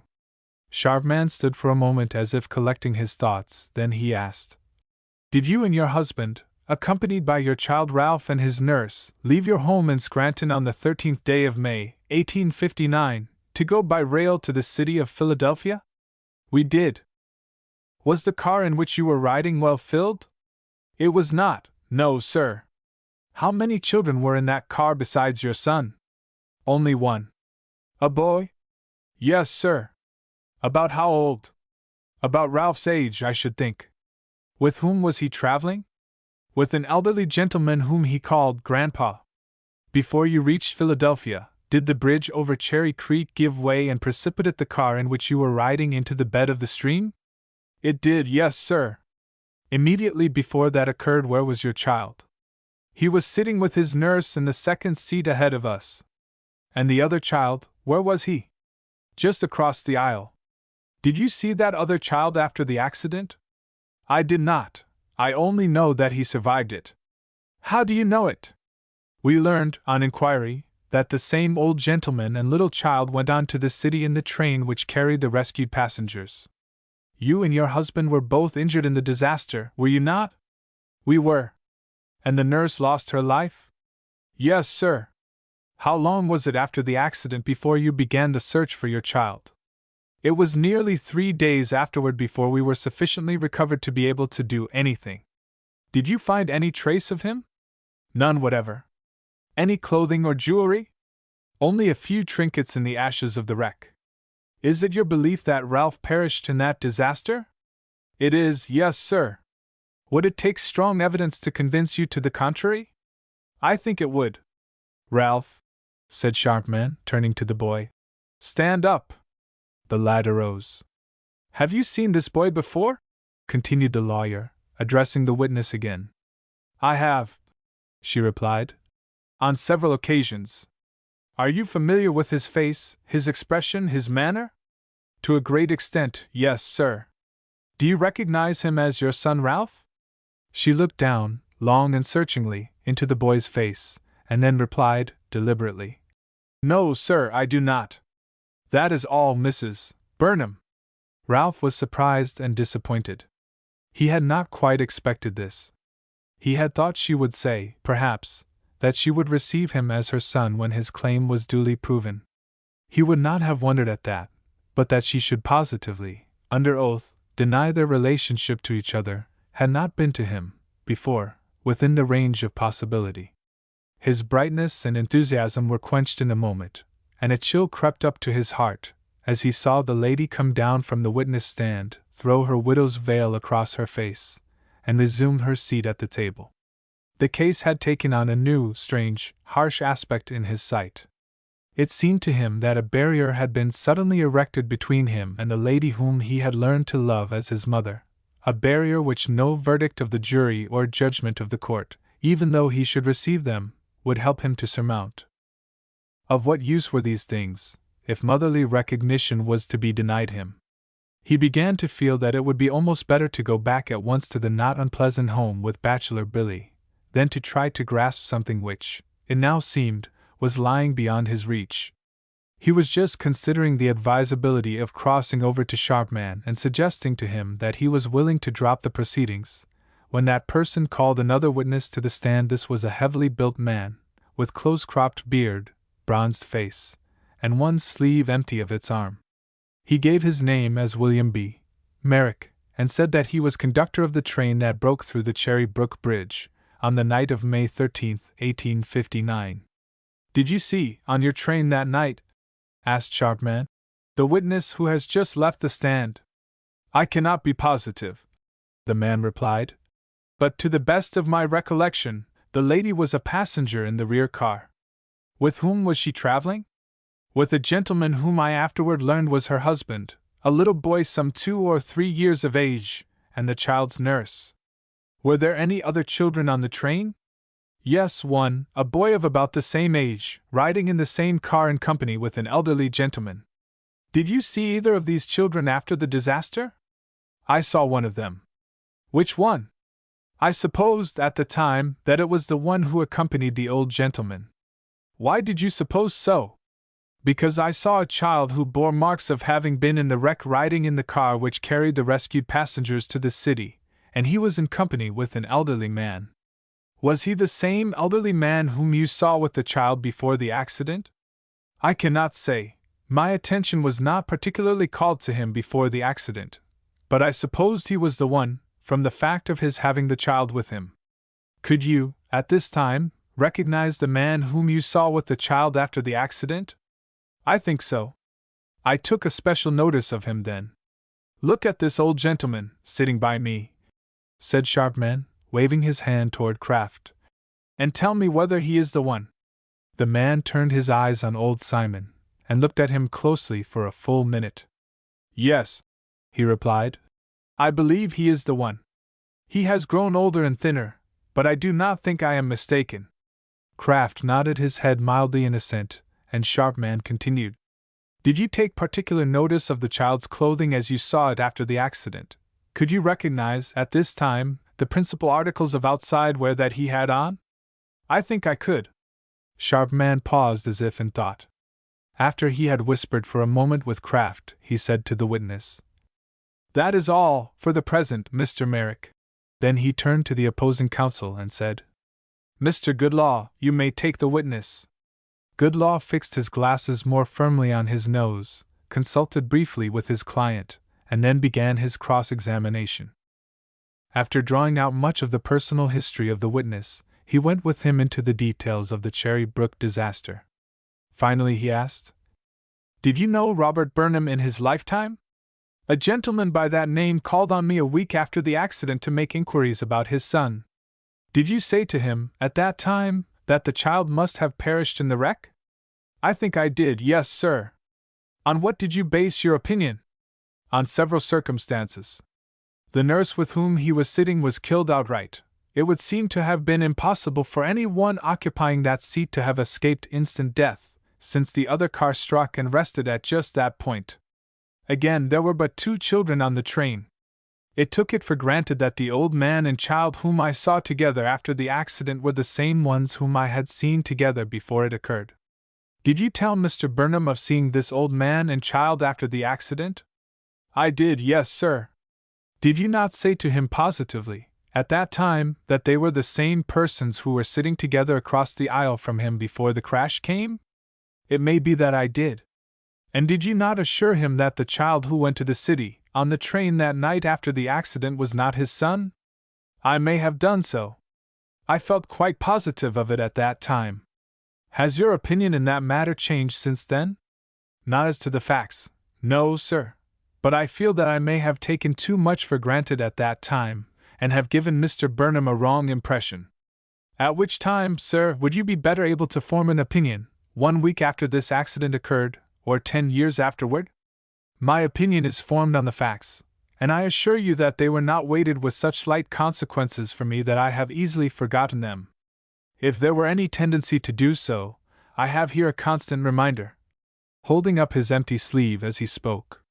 "My judgment is better today than it was 10 years ago. I have learned more, and looking carefully over the facts in this case in the light I now have, I believe it possible that this son of Robert Burnham's may have been saved." "That will do," said Goodlaw. The witness left the stand, and the judge, looking up at the clock on the wall, and then consulting his watch, said, "Gentlemen, it is nearly time to adjourn court. Mr. Sharpman, can you close your case before adjourning time?" "That will be impossible, Your Honor." "Then, crier, you may adjourn the court until tomorrow morning at 9 o'clock." The crier made due proclamation, the spectators began to crowd out of the room, the judge left the bench, and the lawyers gathered up their papers. Ralph, on his way out, again passed by Mrs. Burnham, and she had for him a smile and a kind word. Bachelor Billy stood waiting at the door, and the boy went down with him to their humble lodgings in the suburbs, his mind filled with conflicting thoughts, and his heart with conflicting emotions. Chapter 11. The evidence in the case. When court opened on Saturday morning, all the persons interested in the Burnham suit were present, and the courtroom was crowded to even a greater extent than it had been on the previous day. Sharpman began the proceedings by offering in evidence the files of the Registrar's Court, showing the date of Robert Burnham's death, the issuing of letters of administration to his widow, and the inventory and appraisement of his personal estate. Then he called Simon Kraft to the witness stand. There was a stir of excitement in the room. Every one was curious to see this witness and to hear his evidence. The old man did not present an unfavorable appearance, as he sat, leaning on his cane, dressed in his new black suit, waiting for the examination to begin. He looked across the bar into the faces of the people with the utmost calmness. He was perfectly at his ease. He knew that what he was about to tell was absolutely true in all material respects, and this fact inspired him with confidence in his ability to tell it effectually. It relieved him, also, of the necessity for that constant evasion and watchfulness which had characterized his efforts as a witness in other cases. The formal questions relating to his residence, age, occupation, etc., were answered with alacrity. Then Sharpman, pointing to Ralph, asked the witness, "Do you know this boy?" "I do," answered Kraft, unhesitatingly. "What is his name?" "Ralph Burnham." "When did you first see him?" "On the night of May 13th, 1859. "Under what circumstances?" This question, as by previous arrangement between attorney and witness, opened up the way for a narration of facts, and old Simon, clearing his throat, leaned across the railing of the witness box and began.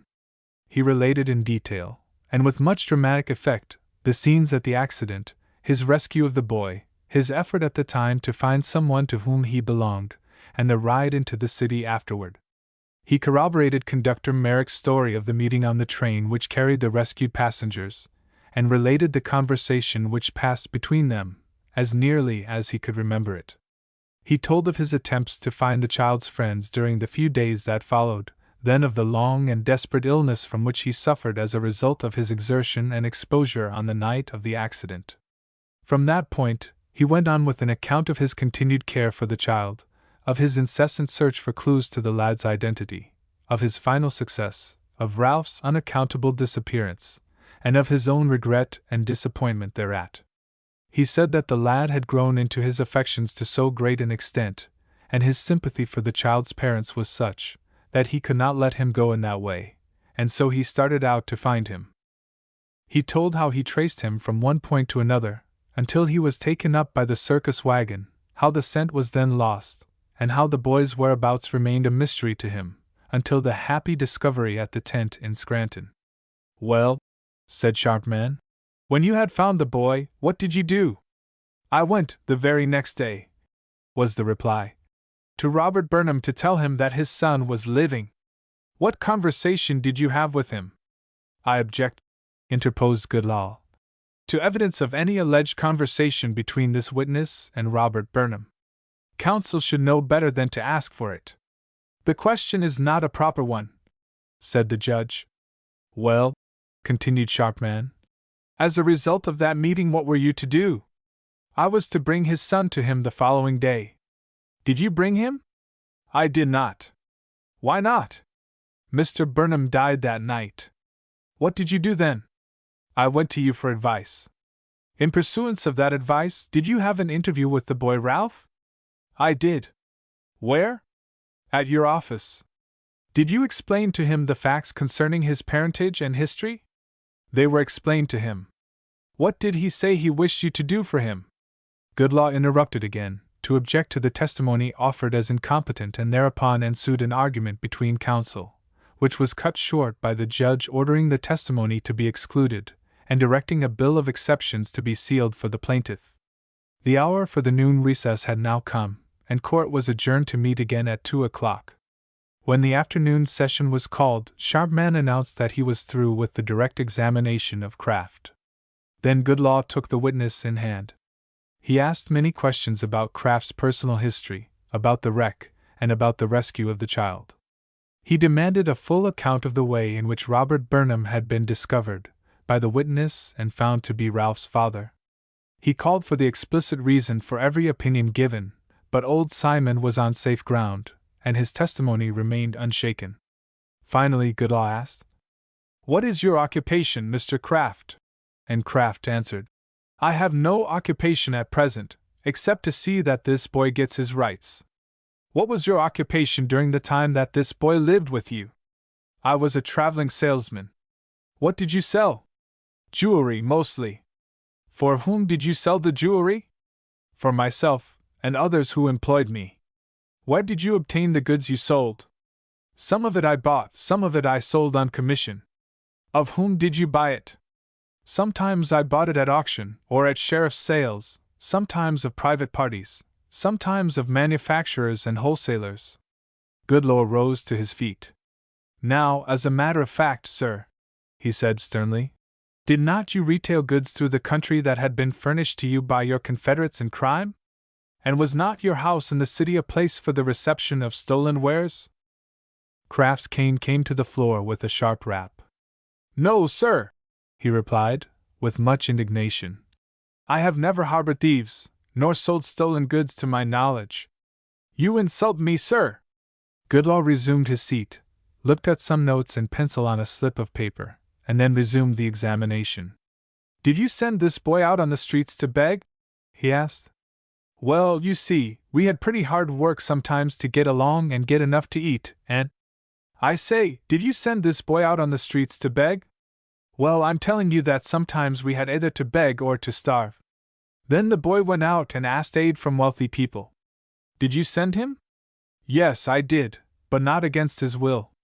Did you sometimes whip him for not bringing back money to you from his begging excursions? I punished him once or twice for telling falsehoods to me. Did you beat him for not bringing money to you when you sent him out to beg? He came home once or twice when I had reason to believe that he had made no effort to procure assistance for us, and… Goodlaw rose to his feet again. Answer my question, he exclaimed. Did you beat this boy for not bringing back money to you when you had sent him out to beg? Yes, I did, replied Kraft, now thoroughly aroused.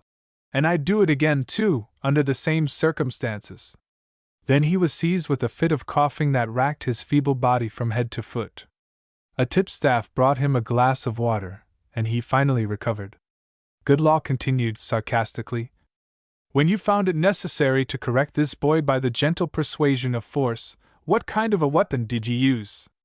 The witness answered mildly enough. I had a little strip of leather that I used when it was unavoidably necessary. A rawhide, was it? I said a little strip of leather. You can call it what you choose. Was it the kind of a strip of leather commonly known as a rawhide? It was. What other mode of punishment did you practice on this child besides rawhiding him? I can't recall any. Did you pull his ears? Probably. Pinch his flesh? Sometimes. Pull his hair? Oh, I shouldn't wonder. Knock him down with your fist? No, sir. Never, never. Did you never strike him with the palm of your hand? Well, I have slapped him when my patience with him has been exhausted. Did any of these slaps ever happen to push him over? Why, he used to tumble onto the floor sometimes, to cry and pretend he was hurt. Well, what other means of grandfatherly persuasion did you use in correcting the child? I don't know of any. Did you ever lock him up in a dark closet? I think I did, once or twice, yes. For how long at a time? Oh, not more than an hour or two.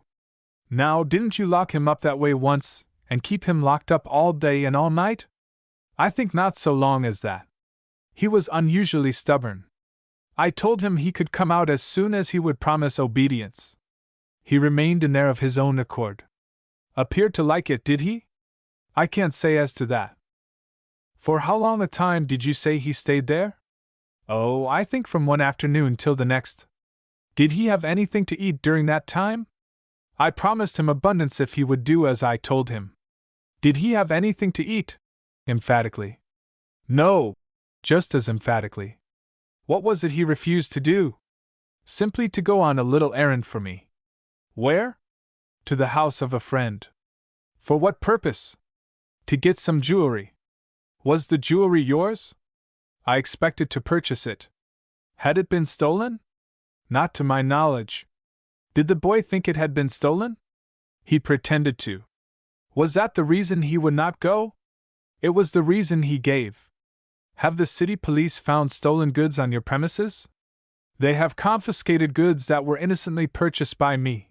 They have robbed me. Did you compel this boy to lie to the officers when they came? I made him hold his tongue. Did you make him lie? I ordered him not to tell where certain goods were stored in the house, on pain of being thrashed within an inch of his life. The goods were mine, bought with my money, and it was none of their business where they were. Did you not command the boy to say that there were no such goods in the house? I don't know, perhaps. I was exasperated at the outrage they were perpetrating in the name of law. Then you did make him lie? Yes, if you call it lying to protect your own property from robbers, I did make him lie. More than once? I don't know. Did you make him steal? I made him take what belonged to us. Did you make him steal, I say? Call it what you like, shouted the angered and excited old man. He had become so annoyed and harassed by this persistent, searching cross-examination that he was growing reckless and telling the truth in spite of himself. Besides, it seemed to him that Goodall must know all about Ralph's life with him, and he dared not go far astray in his answers. But the lawyer knew only what Kraft himself was disclosing. He based each question on the answers that had preceded it, long practice having enabled him to estimate closely what was lying in the mind of the witness. And so, continued Goodall, when you returned from one of your trips into the country you found that the boy had disappeared? He had. Were you surprised at that? Yes, I was. Had you any idea why he went away? None whatever. He was well fed and clothed and cared for. Did it ever occur to you that the Almighty made some boys with hearts so honest that they had rather starve and die by the roadside than be made to lie and steal at home? The old man did not answer. He was too greatly surprised and angered to reply. Well, said Sharpman calmly, I don't know, if your honor please, that the witness is bound to be sufficiently versed in the subject of Christian ethics to answer questions of that kind. He need not answer it, said the judge.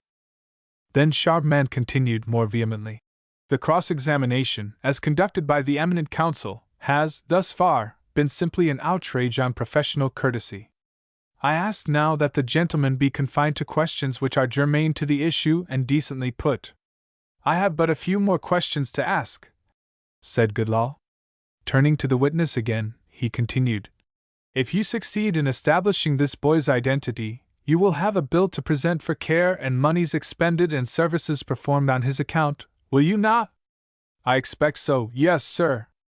As the service continued through a period of years, the bill will amount now to quite a large sum, I presume? Yes, I've done a good deal for the boy. You expect to retain the usual commission for your services as guardian, do you not? I do. And to control the moneys and properties that may come into your hands? Well, yes.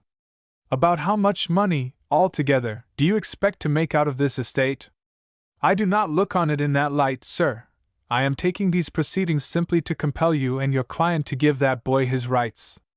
This impudent assertion angered Goodall, who well knew the object of the plot, and he rose from his chair, saying deliberately, Do you mean to swear that this is not a deep-laid scheme on the part of you and your attorney to wrest from this estate enough to make a fortune for you both?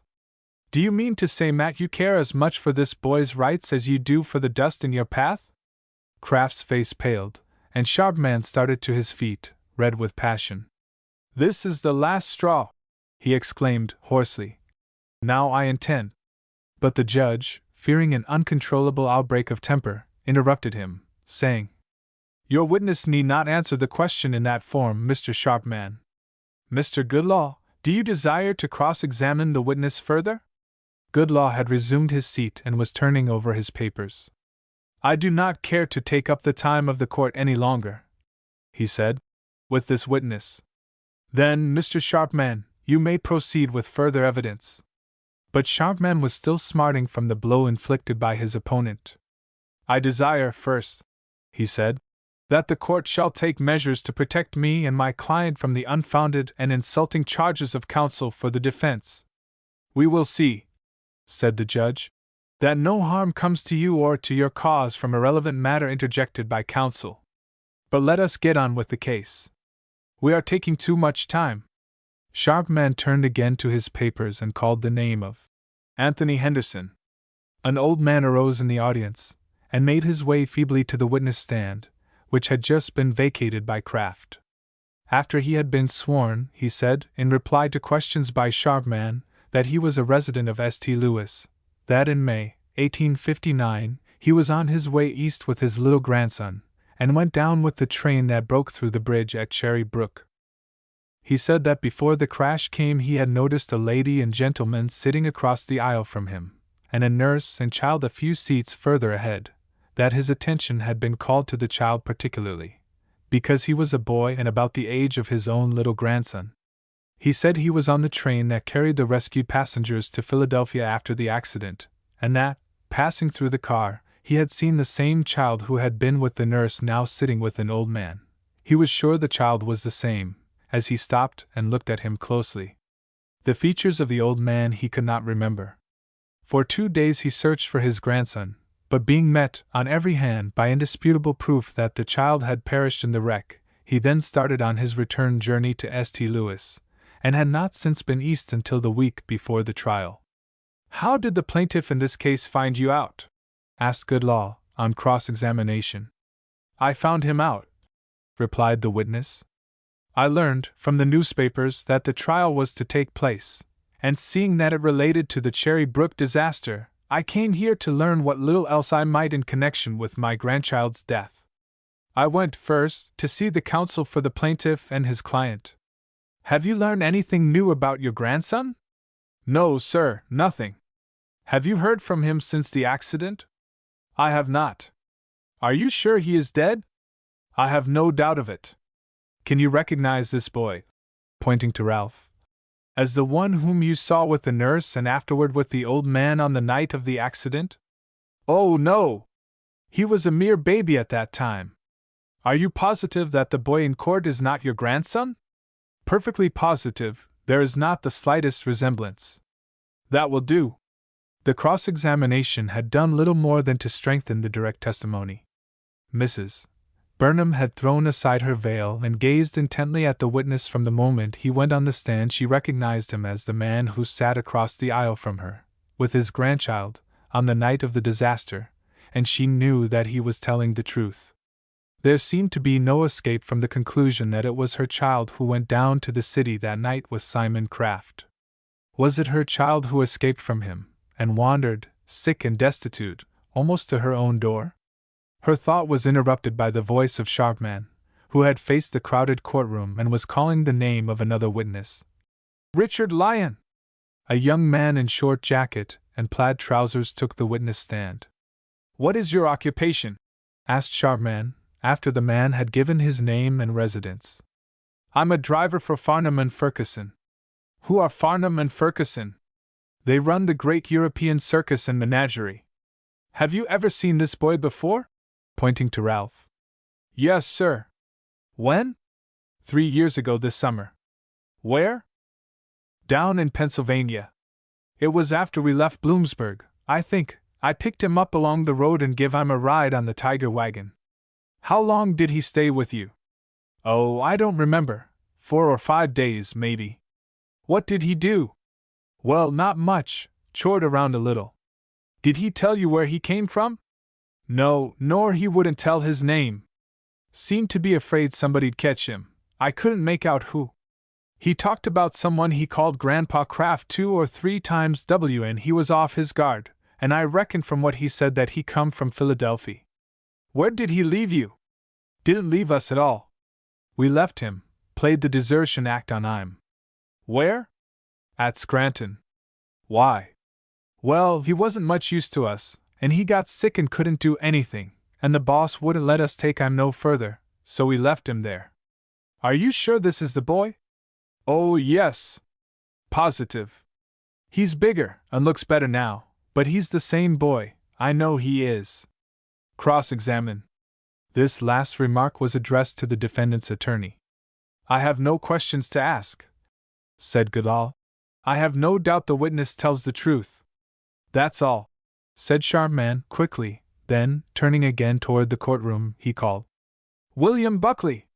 Bachelor Billy arose from among the crowds on the front benches, and made his way awkwardly around the aisle and up to the witness stand. After the usual preliminary questions had been asked and answered, he waited, looking out over the multitude of faces turned toward him, while Sharpman consulted his notes. "Do you know this boy?" the lawyer asked, pointing to Ralph. "Do I know that boy?" repeated Billy, pointing also to Ralph. "'Deed I do that. I ken him weel." "When did you first see him?" "And he's the son o' Robert Burnham. I seen him first at the arms o' his mither a matter o' 10 year back or so. She cam to the breaker on a day wy her good mon, and she had the bairnie in her arms. Ye'll remember it, na doot, Mistress Burnham," turning to that lady as he spoke, How ye said to me, Billy, said ye, saw ye ever so fine a baby as— Well, never mind that, interrupted Sharpman. When did you next see the boy? Never till I picked him up o' the road. And when was that? It'll be 3 year come the middle o' June. I canna tell ye the day. On what road was it? I'll tell ye how it cam aboot. It was the mornin' after the circus. I was comin' doon fra Providence, and when I got along the ither side o' whar the tents was I see a bit lad layin' by the roadside sick. It was him, pointing to Ralph and smiling kindly on him. It was Ralph yonner. I says to him, What's the matter, why ye, laddie, says I. I'm sick, says he, and they've gone and left me. Who's left ye, says I. The circus, says he. And ha ye no place to go, says I. No, says he, I ain't, not any. So I said to the lad as he esseled come along why me. He could not walk, he was too sick, I carried him, but he was no much o' a load. I took him hame why me and pit him I the bed. He got worse, and I bring it the doctor. Oh! But he was awfu' sick, the lad was, but he pulled it through as cheerfu' as ye please. And the widow Maloney she tended him like a mither, she did. Did you find out where he came from? Wool, he said little aboot himsel at the first, he was a bit afraid to talk wi' strangers, but he tell it, later on, that he cam fra Philadelphy.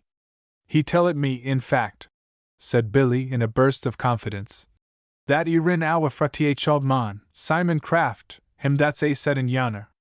But it's small blame to the lad, ye esseled na lay that up again him. He had to do it, look ye. Had ye not, Ralph? Before Ralph could reply, Sharpman interrupted. And has the boy been with you ever since? He has that, and I could na think o' his goin' awa no, and it would na be for his great good. In your intercourse with the boy through 3 years, have you noticed in him any indications of higher birth than is usually found among the boys who work about the mines?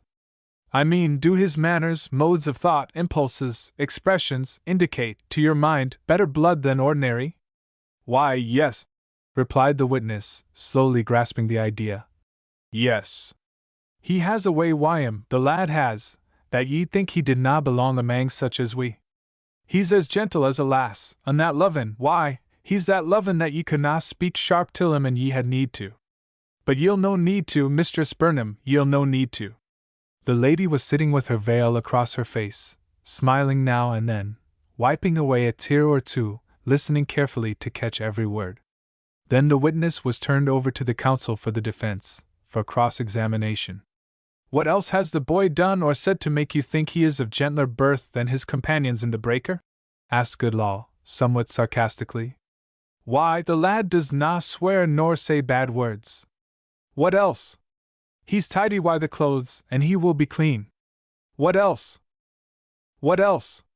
Wool, they be times when he says things to ye so quick-like, so bright-like, so lofty-like, and ye mos think he was na human like the rest o' us. And he fears not, ye canna mak him afeard o' doin' what's richt. Do ye min the time he jumped on the carriage and went doon wi' the rest o' them to bring O.T. the Bennet UNS?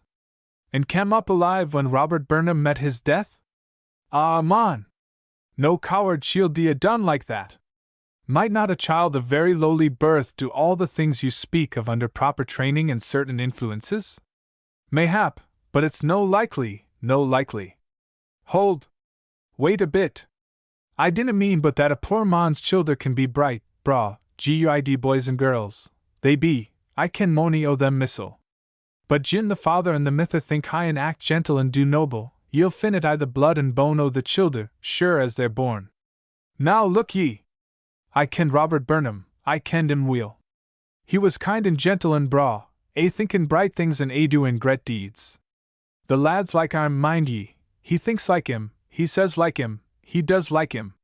Truth, I dore say, I the face o' all o' ye, that no son was ever more like the father than the lad said in Yana is like Robert Burnham was afore the guid Lord took him to Imsel. Bachelor Billy was leaning forward across the railing of the witness stand, speaking in a voice that could be heard in the remotest corner of the room, emphasizing his words with forceful gesticulation. No one could for a moment doubt his candor and earnestness. You are very anxious that the plaintiff should succeed in this suit, are you not? Asked Goodlaw. I dinna understand ye, sir. You would like to have this boy declared to be a son of Robert Burnham, would you not? For the lad's sake, yes. But I canna tell ye how it'll hurt me to lose him from my bit hame. He's very dear to me, the lad is. Have you presented any bill to Ralph's guardian for services to the boy? Bill! I ha no bill. Do you not propose to present such a bill in case the plaintiff is successful in this suit? I tell ye, man, I ha no bill. The child's richt welcome to all that I ever done for him. It's little enough to be sure, but he's welcome to it, and so's his father and his mother and his guardian, and that's what I tell it Muster Sharpman himsel. And the lads as guid to them as he has been why me, they'll understand as how his company's a thing he canna balance why gold and siller. Mrs. Burnham leaned over to Goodlaw and whispered something to him. He nodded, smiled, and said to the witness, "That's all, Mr. Buckley." And Bachelor Billy came down from the stand and pushed his way back to a seat among the people. There was a whispered conversation for a few moments between Sharpman and his client, and then the lawyer said, "We desire to recall Mrs. Burnham for one or two more questions. Will you be kind enough to take the stand, Mrs. Burnham?"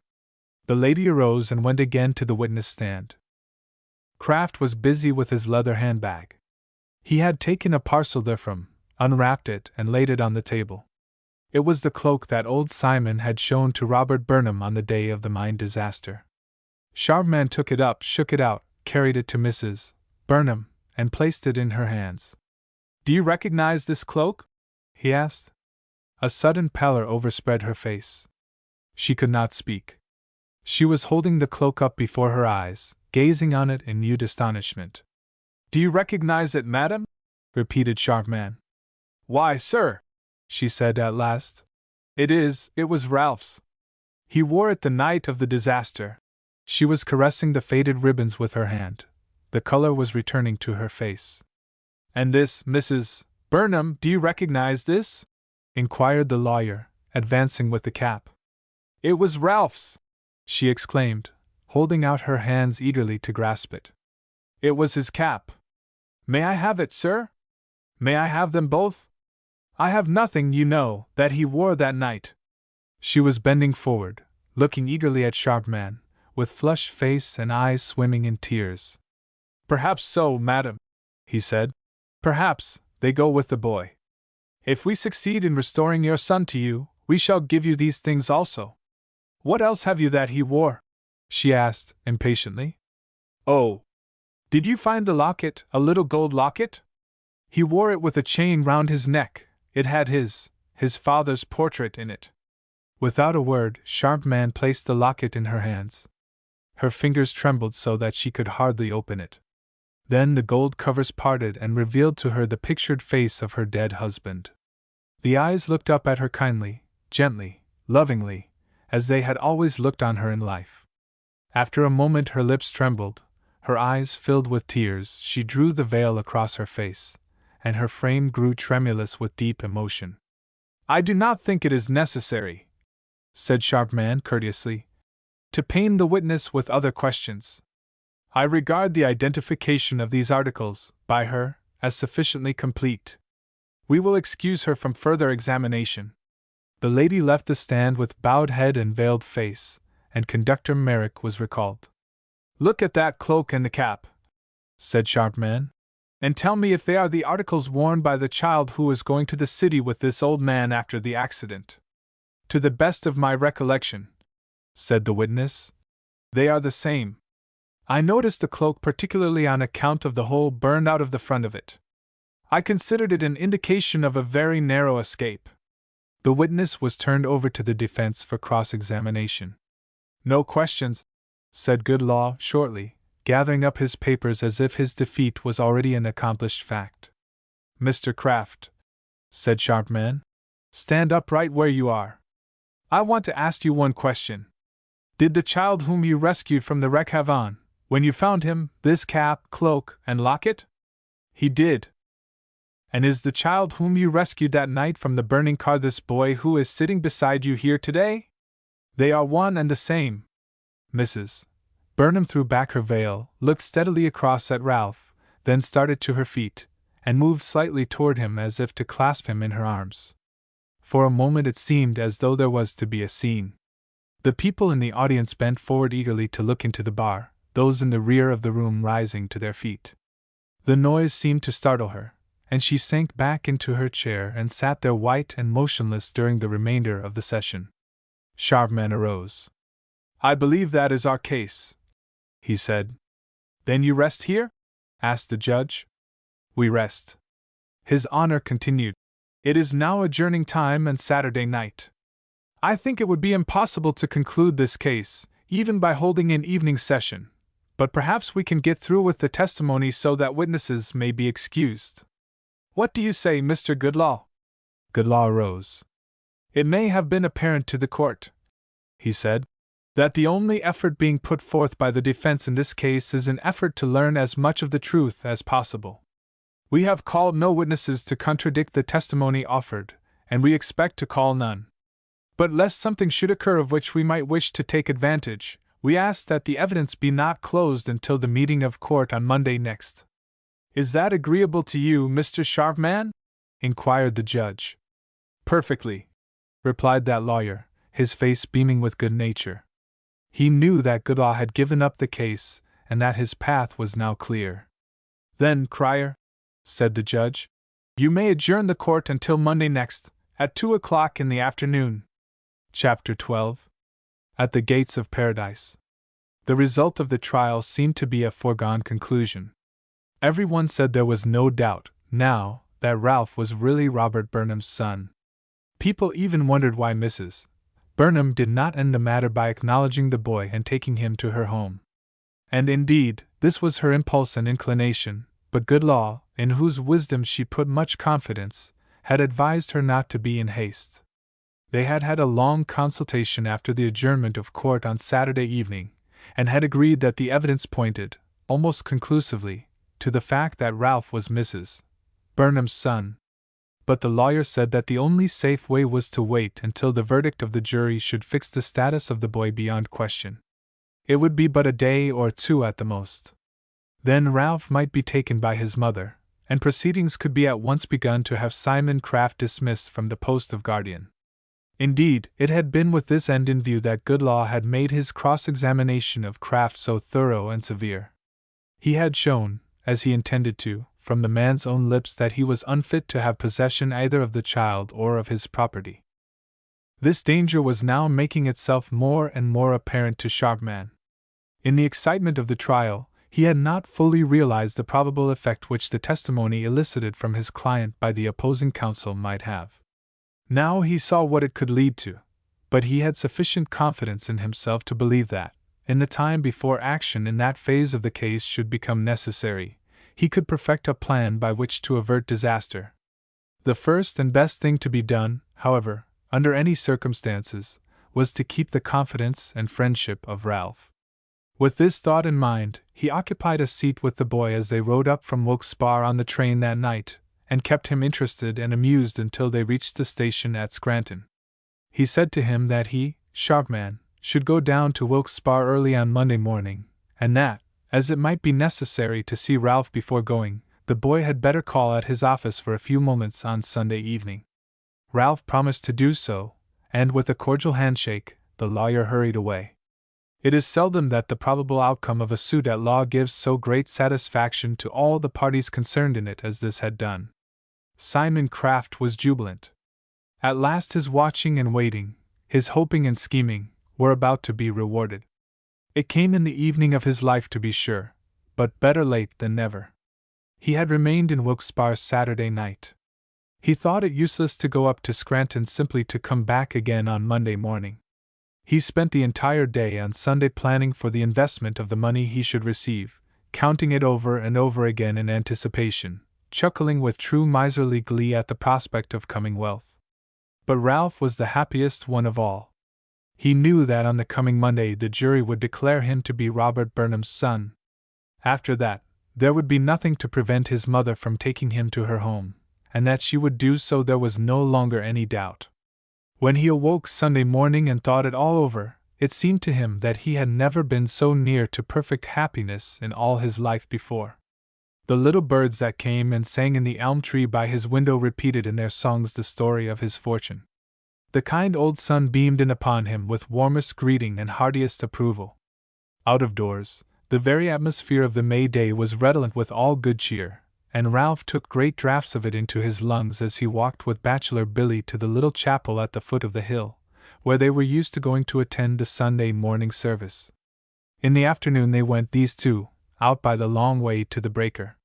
Ralph looked up at the grim, black monster, and thought of the days gone by, the days of watchfulness, of weariness, of hopeless toil that he had spent shut up within its jarring walls. But they were over now. He should never again climb the narrow steps to the screen room in the darkness of the early morning. He should never again take his seat on the black bench to bend above the stream of flowing coal, to breathe the thick dust, and listen to the rattling and the roaring all day long. That time had passed. There was to be no more grinding toil, no more harsh confinement in the heat and dust, no more longing for the bright sunlight and the open air, nor for the things of life that lay beyond his reach. The night was gone, the morning was come, the May day of his life was dawning, wealth was lying at his feet, rich love was overshadowing him. Why should he not be happy? "Seems just as though I hadn't never had any trouble, Uncle Billy," he said. "As though I'd been kind o' waitin' and waitin' all along for just this, and now it's here, ain't it?" "Yes, lad. And some way it's all so quiet and smooth like, so peaceful, don't you know? She seems to be so glad 'at she needn't keep me away from her no longer after the trial's over. I think she wants me to come, don't you? It ain't like most lawsuits, is it? She's a lovin' lady, and I may thinkin' they're a meanin' to deal rightly by ye, Ralph." There was a pause. They were sitting on the bank in the shadow of the breaker, and the soft wind was bringing up to them the perfume of apple blossoms from the orchard down by the roadside. Silence, indeed, was the only means of giving fitting expression to such quiet joy as pervaded the boy's heart. A man, driving along the turnpike with a horse and buggy, turned up the road to the breaker, and stopped in front of Bachelor Billy and the boy. "Is this Ralph?" he asked. "Yes," said the boy. "That's me. Well, Mrs. Burnham would like to see you. She sent me over to bring you. I went to your house, and they said most likely I'd find you up here. Just jump in and we'll drive right down." Ralph looked up inquiringly at Bachelor Billy. "Go on, lad," he said. "When the mither sends for ye, ye muse go." Ralph climbed up into the buggy. "Goodbye, Uncle Billy," he called out, as they started away down the hill. Bachelor Billy did not answer. A sudden thought had come to him, a sudden fear had seized him. He stood for a moment motionless, then he started to run after the retreating carriage, calling as he ran. They heard him and stopped. In a minute he had reached them. "Ralph," he said hastily, "ye're not goin' now for good? Ye'll coom back the nicht, won't ye, Ralph? I couldn't abide to have ye go this way, not for good. It's too sudden, d'ye see." His voice was trembling with emotion, and the pallor about his lips was heightened by the forced smile that parted them. Ralph reached out from the buggy and grasped the man's rough hand. "I ain't leaving you for good, Uncle Billy," he said. "I'm comin' back again, sure, I promise I will. Would ye ruther I wouldn't go, Uncle Billy?" "Oh, no! Ye muse go. I shouldn't have stopped at ye. It was vera foolish in me. But ye see," turning to the driver apologetically, "the lad's been so long wi' me it's hard to part wi' him. And it cam ower me so sudden like, that mayhap he not be a comin' back, that I, wool. It's a richt ye need na min me go on, lad, and rich blessin's go wi' ye." And Bachelor Billy turned and walked rapidly away. This was the only cloud in the otherwise clear sky of Ralph's happiness. He would have to leave Bachelor Billy alone. But he had fully resolved that the man who had so befriended him in the dark days of his adversity should not fail of sharing in the blessings that were now at hand. His mind was full of plans for his Uncle Billy's happiness and welfare, as they rode along through the green suburban streets, with the Sunday quiet resting on them, to the house where Ralph's mother waited, with a full heart, to receive and welcome her son. She had promised Goodlaw that she would not take the boy to her home until after the conclusion of the trial. He had explained to her that to anticipate the verdict of the jury in this way might, in a certain event, prejudice not only her interests, but her son's also. And the time would be so short now that she thought surely she could wait. She had resolved, indeed, not to see nor to speak to the lad, out of court, until full permission had been granted to her to do so. Then, when the time came, she would revel in the brightness of his presence. That there still lingered in her mind a doubt as to his identity was nothing. She would not think of that. It was only a prejudice fixed by long years of belief in her child's death, a prejudice so firmly rooted now that it required an effort to cast it out. But it would not greatly matter, she thought, if it should chance that Ralph was not her son. He was a brave, good boy, worthy of the best that could come to him, and she loved him. Indeed, during these last few days her heart had gone out to him with an affection so strange and a desire so strong that she felt that only his presence could satisfy it. She could not be glad enough that the trial, now so nearly to its close, would result in giving to her a son. It was a strange defeat, indeed, to cause her such rejoicing. On this peaceful Sunday morning her mind was full with plans for the lad's comfort, for his happiness and his education. But the more she thought upon him, the greater grew her longing to have him with her, the harder it became to repress her strong desire to see him, to speak to him, to kiss his face, to hold him in her arms. In the quiet of the afternoon this longing became more intense.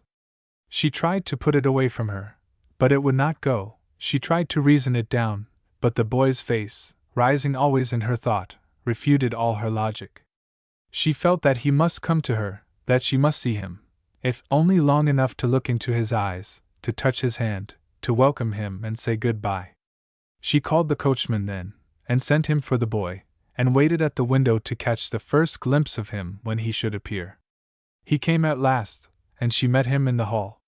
It was a welcome such as he had never dreamed of. They went into a beautiful room, and she drew his chair so close to hers that she could hold his hands, and smooth his hair back now and then, and look down into his eyes as she talked with him. She made him repeat to her the whole story of his life from the time he could remember, and when he told about Bachelor Billy and all his kindness and goodness, he saw that her eyes were filled with tears. "We'll remember him," she said.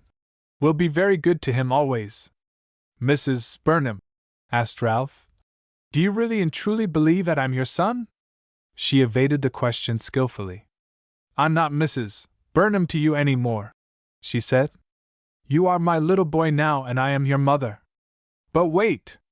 No, you must not call me mother yet, not until the trial is over, then we shall call each other the names we like best, shall we not?"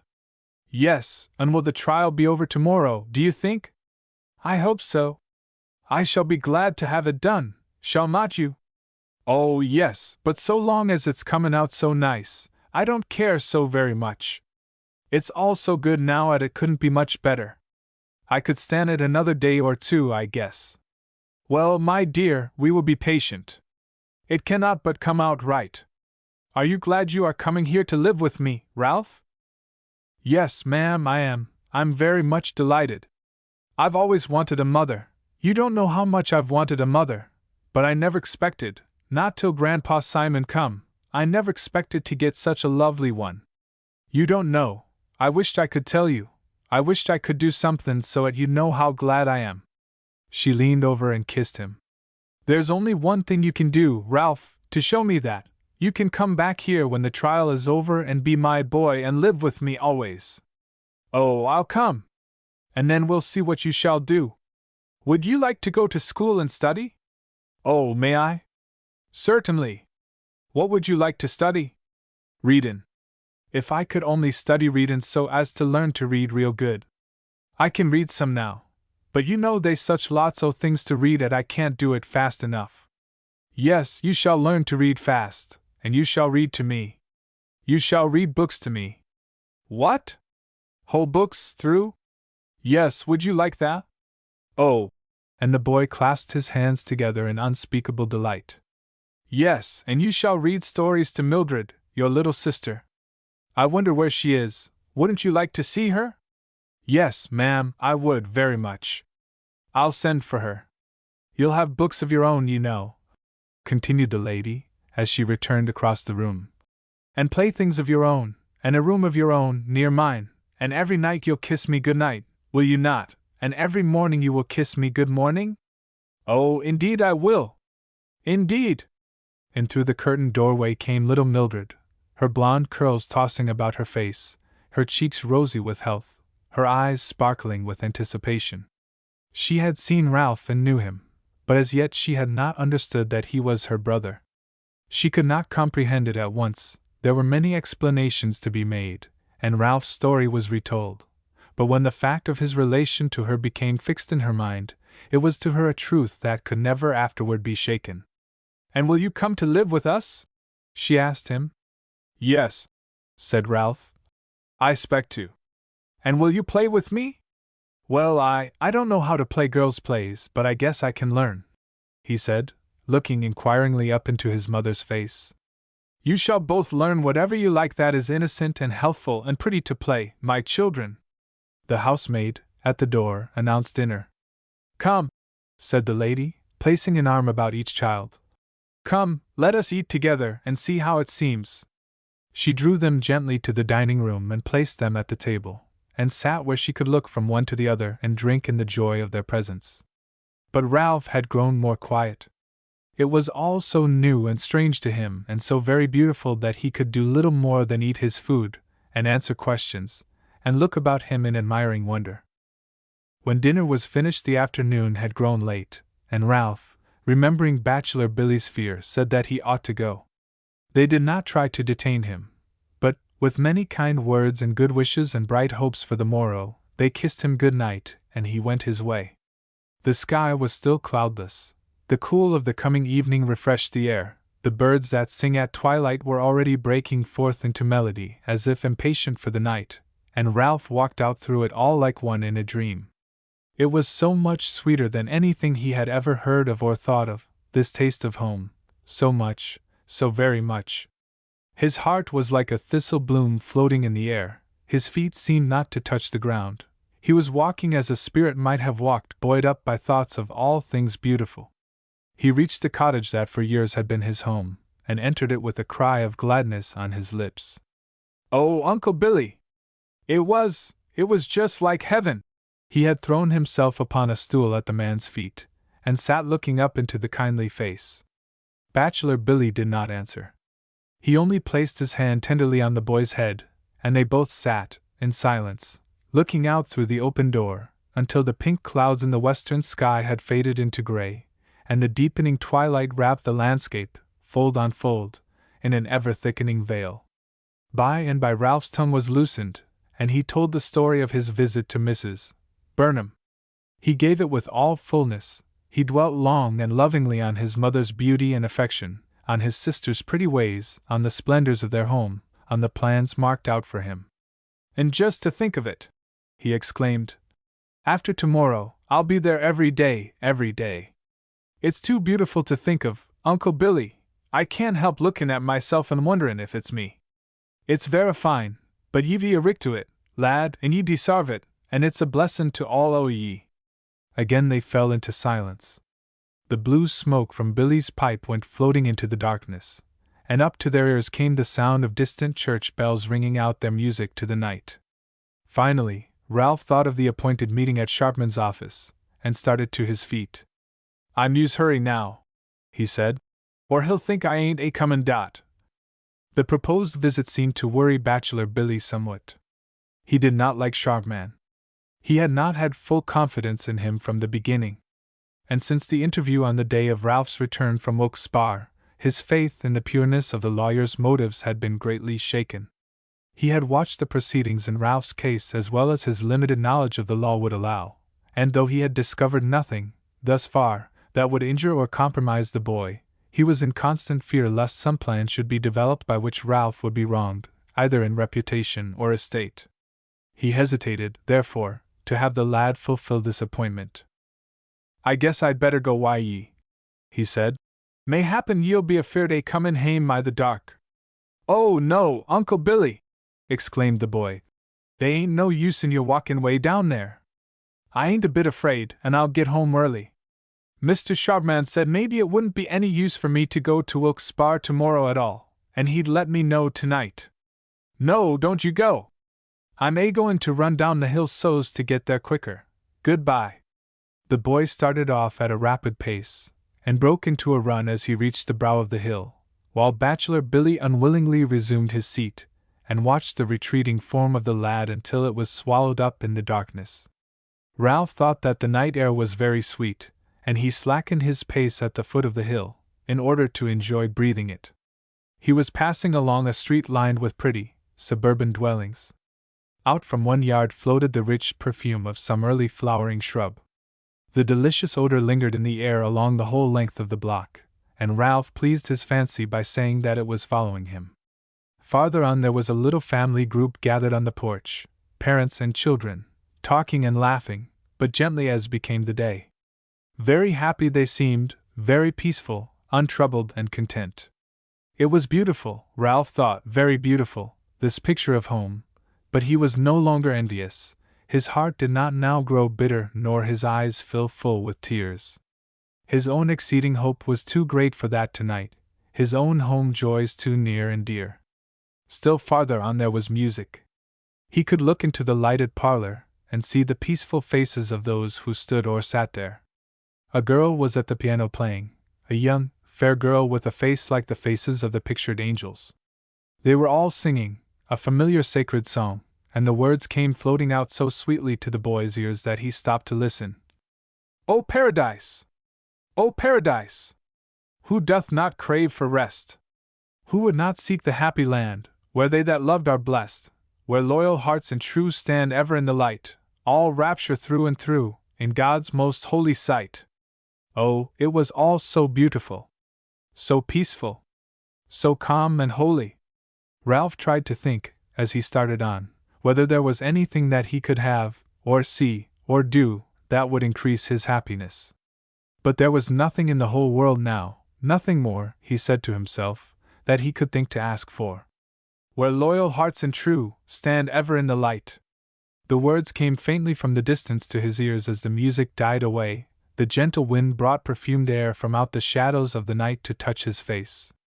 The quiet stars looked down in peace upon him. The heart that beat within his breast was full with hope, with happiness, with calm content. Chapter 13. The Purchase of a Lie. Lawyer Sharpman sat in his office on Sunday evening, meditating on his success in the Burnham suit, and planning to avert the dangers that still lay in his path. Old Simon's disclosures in court were a source of much anxiety to him. Goodlaw's design in bringing them out was apparent, and he felt that it must in some way be thwarted. Of what use was it to establish the boy's identity if he could not control the boy's fortune? He was glad he had asked Ralph to call. He intended, when he should come, to have a long talk with him concerning his guardian. He hoped to be able to work into the boy's mind a theory that he had been as well treated during his stay with Simon Craft as circumstances would permit. He would remind him, in the most persuasive manner possible, that Craft was old and ill and easily annoyed, that he was poor and unable to work, that his care for and maintenance of Ralph were deeds of the purest generosity, and that the old man's entire connection with the matter was very creditable to him, when all the adverse circumstances against which he had to struggle were taken into account.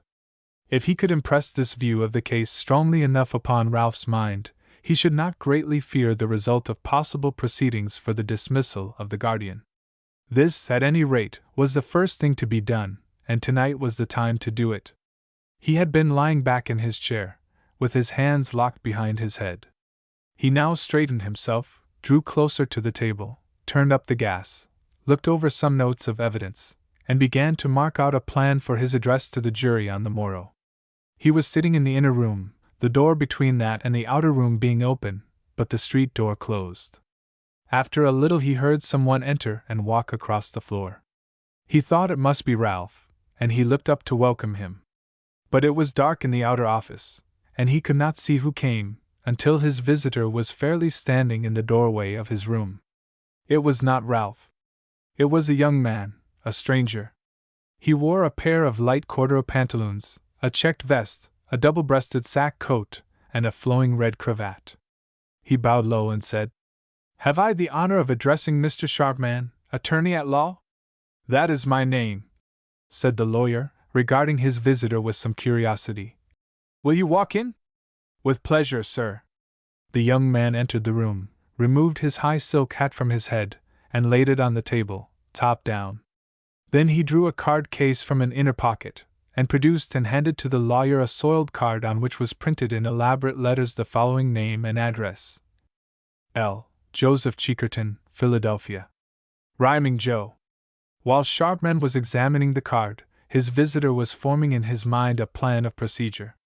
He had come there with a carefully concocted lie on his tongue to swindle the sharpest lawyer in Scranton out of enough money to fill an empty purse. "Will you be seated, Mr. Cheekerton?" said the lawyer, looking up from the card. "Thank you, sir." The young man drew the chair indicated by Sharpman closer to the table, and settled himself comfortably into it. "It is somewhat unusual, I presume," he said, "for attorneys to receive calls on Sunday evening. But this motto I hold as a part of my creed: the better the day, why, the better the deed." "Excuse me." "Oh, no, it doesn't hurt. I've been composing extemporaneous verse like that for 15 years. Philosophy and rhyme are my forte. I've had some narrow escapes, to be sure, but I've never been deserted by the muses. Now, as to my Sunday evening call. It seemed to be somewhat of a necessity, as I understand that the evidence will be closed in the Burnham case at the opening of court tomorrow. Am I right?" "It may be, and it may not be," said Sharpman, somewhat curtly. "I am not acquainted with the plans of the defense." "Are you interested in the case?" "Indirectly, yes. You see, Kraft and I have been friends for a good many years. We have exchanged confidences, and have matured plans together. I am pretty well acquainted with the history of his successes and his failures. Then it will please you to know that he is pretty certain to meet with success in the Burnham suit." "Yes? I am quite delighted to hear it. Glad to know that wit and pluck bring their owner such good luck. But between you and me, the old gentleman has brought some faculties to bear on this case besides wit and pluck." "Ah, indeed?" "Yes, indeed. You see, I knew all about this matter up to the time the boy ran away. To tell the truth, the old man didn't treat the lad just right, and I gave the little fellow a pointer on getting off. Old Simon hasn't been so friendly to me since, for some reason. Strange what trifles oft will tend to cool the friendship of a friend. In fact, I was not aware that the boy had been found until I heard that fact from his own lips one day last fall, in Wilkes-Barre. We met by a happy chance, and I entertained him on account of old acquaintances' sake." In a moment the story of Ralph's adventure in Wilkes-Barre returned to Sharpman, and he recognized Rhyming Joe as the person who had swindled the lad out of his money. He looked at the young man sternly, and said, "Yes, I have heard the story of that chance meeting. You were very liberal on account of old acquaintances' sake, were you not? Entertained the boy till his pocket was empty, didn't you?" And the lawyer cast a look of withering contempt on his visitor. But Rhyming Joe did not wither. On the contrary, he broke into a merry fit of laughter. "Good joke on the lad, wasn't it?" he replied. "A little rough, perhaps, but you see I was pretty hard up just then, hadn't had a square meal before in 2 days. I'll not forget the boy's generosity, though. I'll call and see him when he comes into his fortune. He'll be delighted to receive me, I've no doubt. For a trifle like that he'll remember no more, in the calm contemplation of favors of yore. But let that pass. That's a pretty shrewd scheme old Simon has on foot just now, isn't it? Did he get that up alone, or did he have a little legal advice? I wouldn't have said that he was quite up to it all, himself. It's a big thing. A man may work hard with his hands and his feet and find but poor lodging and little to eat. But if he would gather the princeliest gains, he must smother his conscience and cudgel his brains." Sharpman looked sternly across at his visitor. "Have you any business with me?" he said. "If not, my time is very valuable, and I desire to utilize it." "I beg pardon, sir, if I have occupied time that is precious to you. I had no particular object in calling except to gratify a slight curiosity. I had a desire to know whether it was really understood between you, that is, whether the old man had enlightened you as to who this boy actually is, that's all. There's no doubt as to who the boy is. If you've come here to give me any information on that point, your visit will have been useless. His identity is well established. Yes? Well, now I have the good fortune to know all about that child, and if you are laboring under the impression that he is a son of Robert Burnham, you are very greatly mistaken. He is not a Burnham at all. Sharpman looked at the young man incredulously. You do not expect me to believe that? He said. You certainly do not mean what you are saying. There was a noise in the outer room as of someone entering from the street. Sharpman did not hear it. He was too busily engaged in thinking. Rhyming Joe gave a quick glance at the room door, which stood slightly ajar, then, turning in his chair to face the lawyer, he said deliberately and with emphasis, I say the boy Ralph is not Robert Burnham's son. For a moment Sharpman sat quietly staring at his visitor. Then, in a voice which betrayed his effort to remain calm, he said, What right have you to make such a statement as this? How can you prove it? Well, in the first place I knew the boy's father, and he was not Robert Burnham, I assure you. Who was he? Simon Craft's son. Then Ralph is? Old Simon's grandchild. How do you happen to know all this? Well, I saw the child frequently before he was taken into the country, and I saw him the night old Simon brought him back. He was the same child. The young fellow and his wife separated, and the old man had to take the baby. I was on confidential terms with the old fellow at that time, and he told me all about it.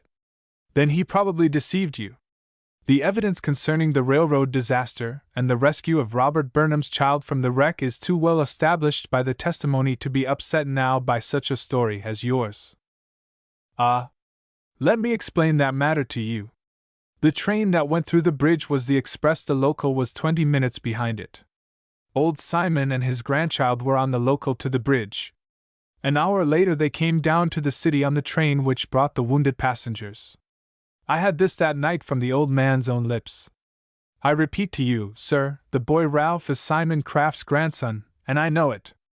In the outer room there was a slight noise as of some person drawing in his breath sharply and with pain. Either of the men heard it. Rhyming Joe was too intent on giving due weight to his pretended disclosure. Lawyer Sharpman was too busy studying the chances of that disclosure being true. It was evident that the young man was acquainted with his subject.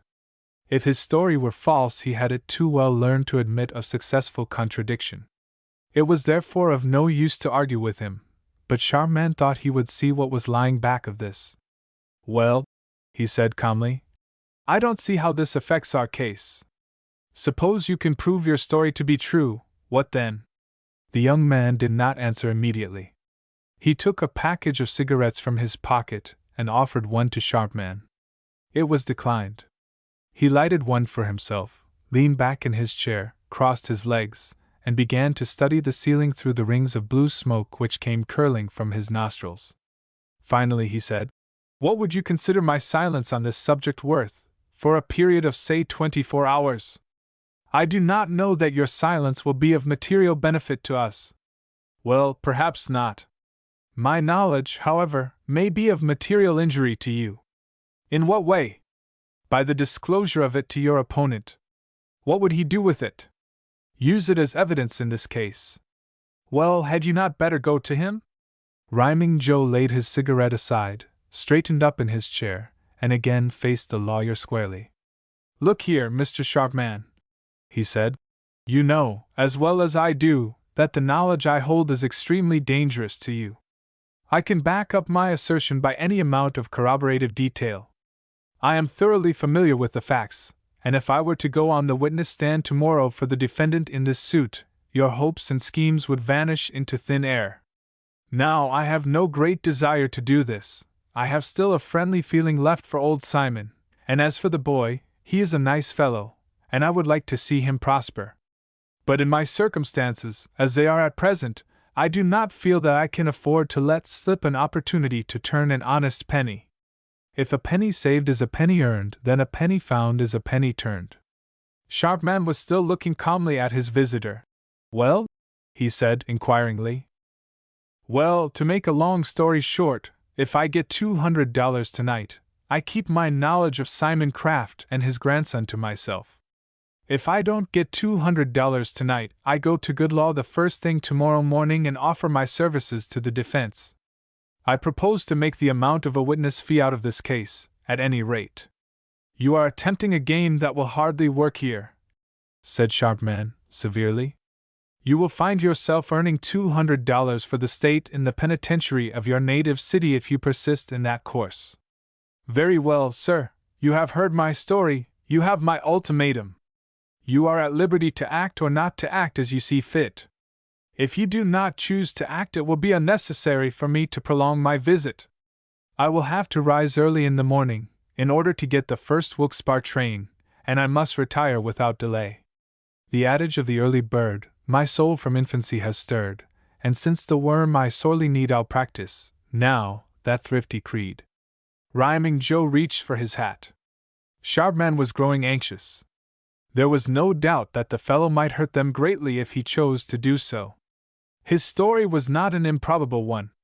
Indeed, there was good reason to believe that it might be true.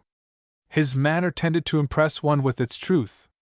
But true or false, it would not do to have the statement get before that jury. The man must be detained, to give time for further thought. Don't be in a hurry, said Sharpman mildly. Let's talk this matter over a little more. Perhaps we can reach an amicable understanding. Rhyming Joe detected, in an instant, the weakening on the lawyer's part, and increased his audacity accordingly. You have heard my proposition, Mr. Sharpman, he said. It is the only one I shall make, and I must decline to discuss the matter further. My time, as I have already intimated, is of considerable value to me.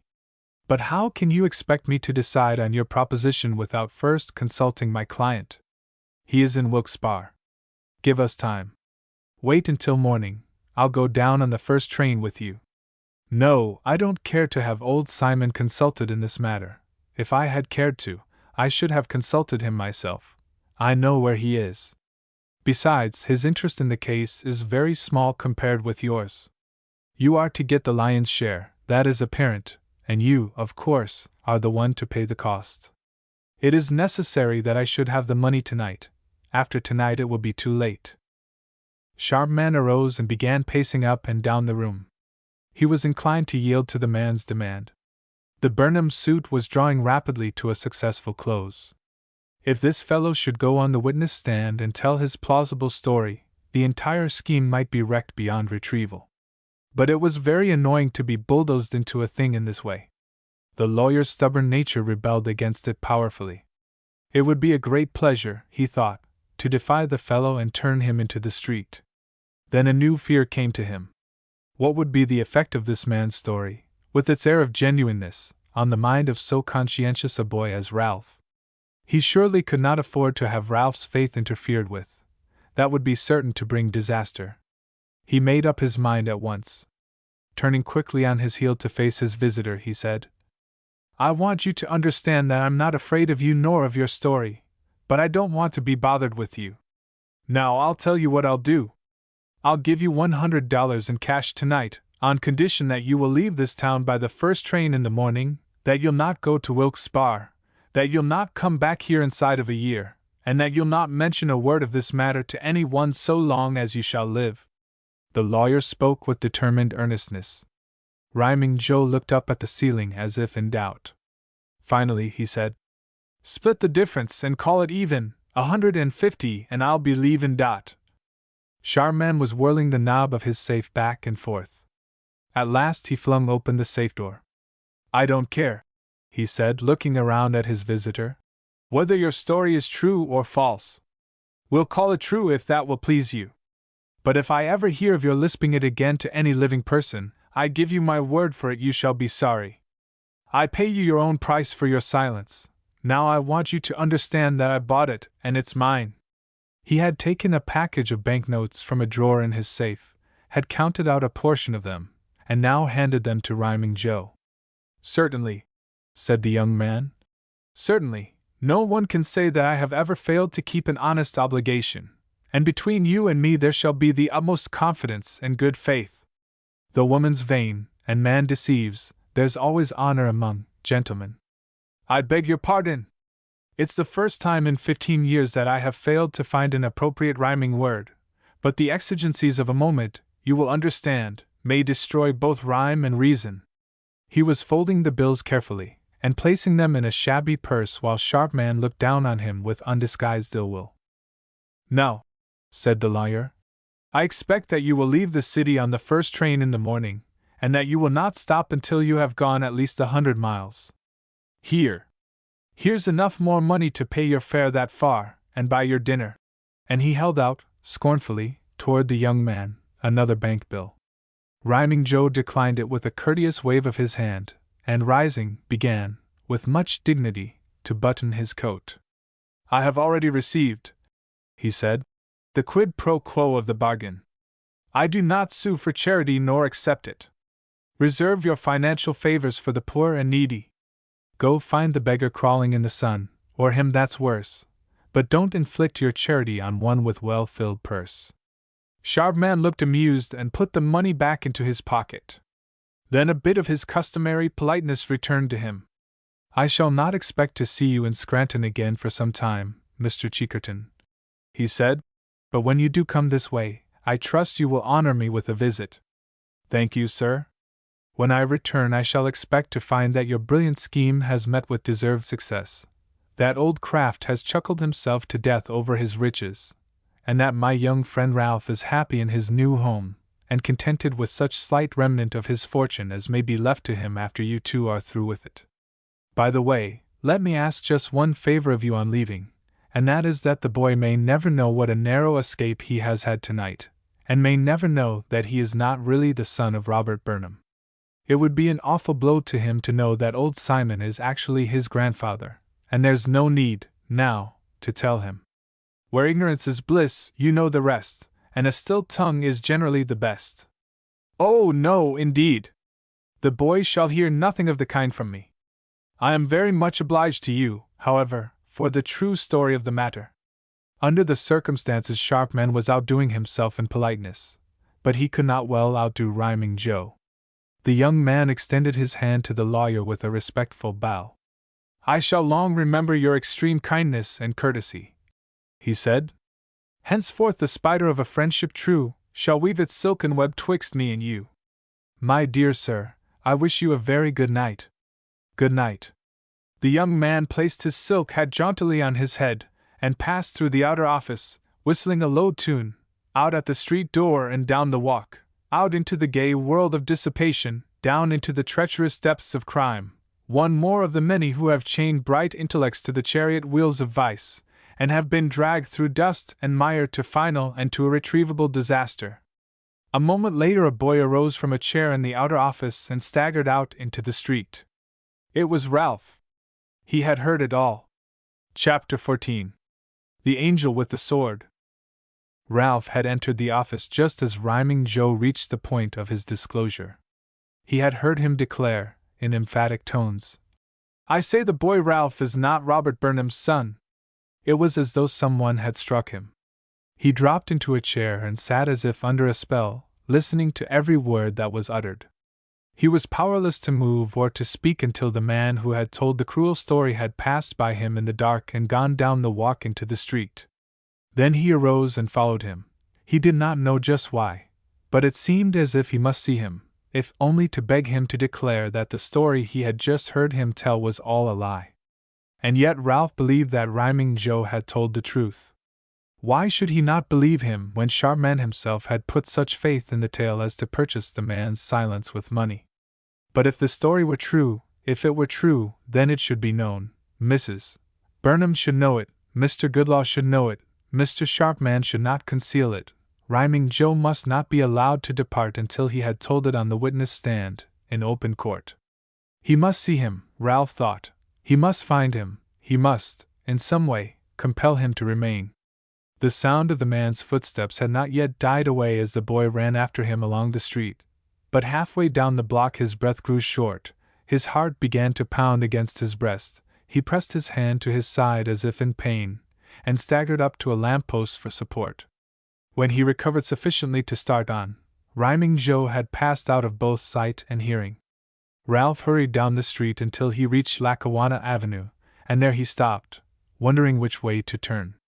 But there was no time to lose. If the man should escape him now, he might never see him again. he might never hear from his lips whether the dreadful story was really and positively true.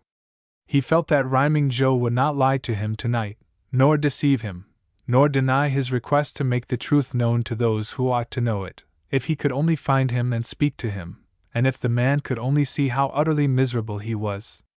He plunged in among the Sunday evening saunterers, and hurried up the street, looking to the right and to the left, before and behind him, hastening on as he could. Once he thought he saw, just ahead, the object of his search. He ran up to speak to him, looked into his face, and it was someone else. Finally he reached the head of the avenue, and turned up toward the Dunmore Road. Then he came back, crossed over, and went down on the other side of the street. Block after block he traversed, looking into the face of every man he met, glancing into doorways and dark corners, making short excursions into side streets, block after block, until he reached the Hyde Park Bridge. He was tired and disheartened as he turned back and wondered what he should do next. Then it occurred to him that he had promised to meet Mr. Sharpman that night. Perhaps the lawyer was still waiting for him. Perhaps, if he should appeal to him, the lawyer would help him to find Rhyming Joe, and to make the truth known before injustice should be done. He turned his steps in the direction of Sharpman's office, reached it finally, went up the little walk, tried to open the door, and found it locked. The lights were out, the lawyer had gone. Ralph was very tired, and he sat down on the doorstep to rest and to try to think. He felt that he had made every effort to find Rhyming Joe, and had failed. Tomorrow the man would be gone. Sharpman would go to Wilkes-Barre. The evidence in the Burnham case would be closed. The jury would come into court and declare that he, Ralph, was Robert Burnham's son, and it would be all a lie. Oh no! He could not let that be done. His whole moral nature cried out against it. He must see Sharpman tonight, and beg him to put a stop to so unjust a cause. Tomorrow it might be too late. He rose and started down the walk to find the lawyer's dwelling. But he did not know in which direction to turn. A man was passing along the street, and Ralph accosted him. "Please, can you tell me where Mr. Sharpman lives?" he asked. "I don't know anything about him," replied the man gruffly, starting on. In a minute another man came by, and Ralph repeated his question. "I don't know where he does live, sonny," said the man, "but I know where he would live if I had my choice as to his dwelling place. He'd reside in the county jail." And this man, too, passed on. Ralph went back and sat down on the steps again. The sky had become covered with clouds, no stars were visible, and it was very dark. What was to be done now?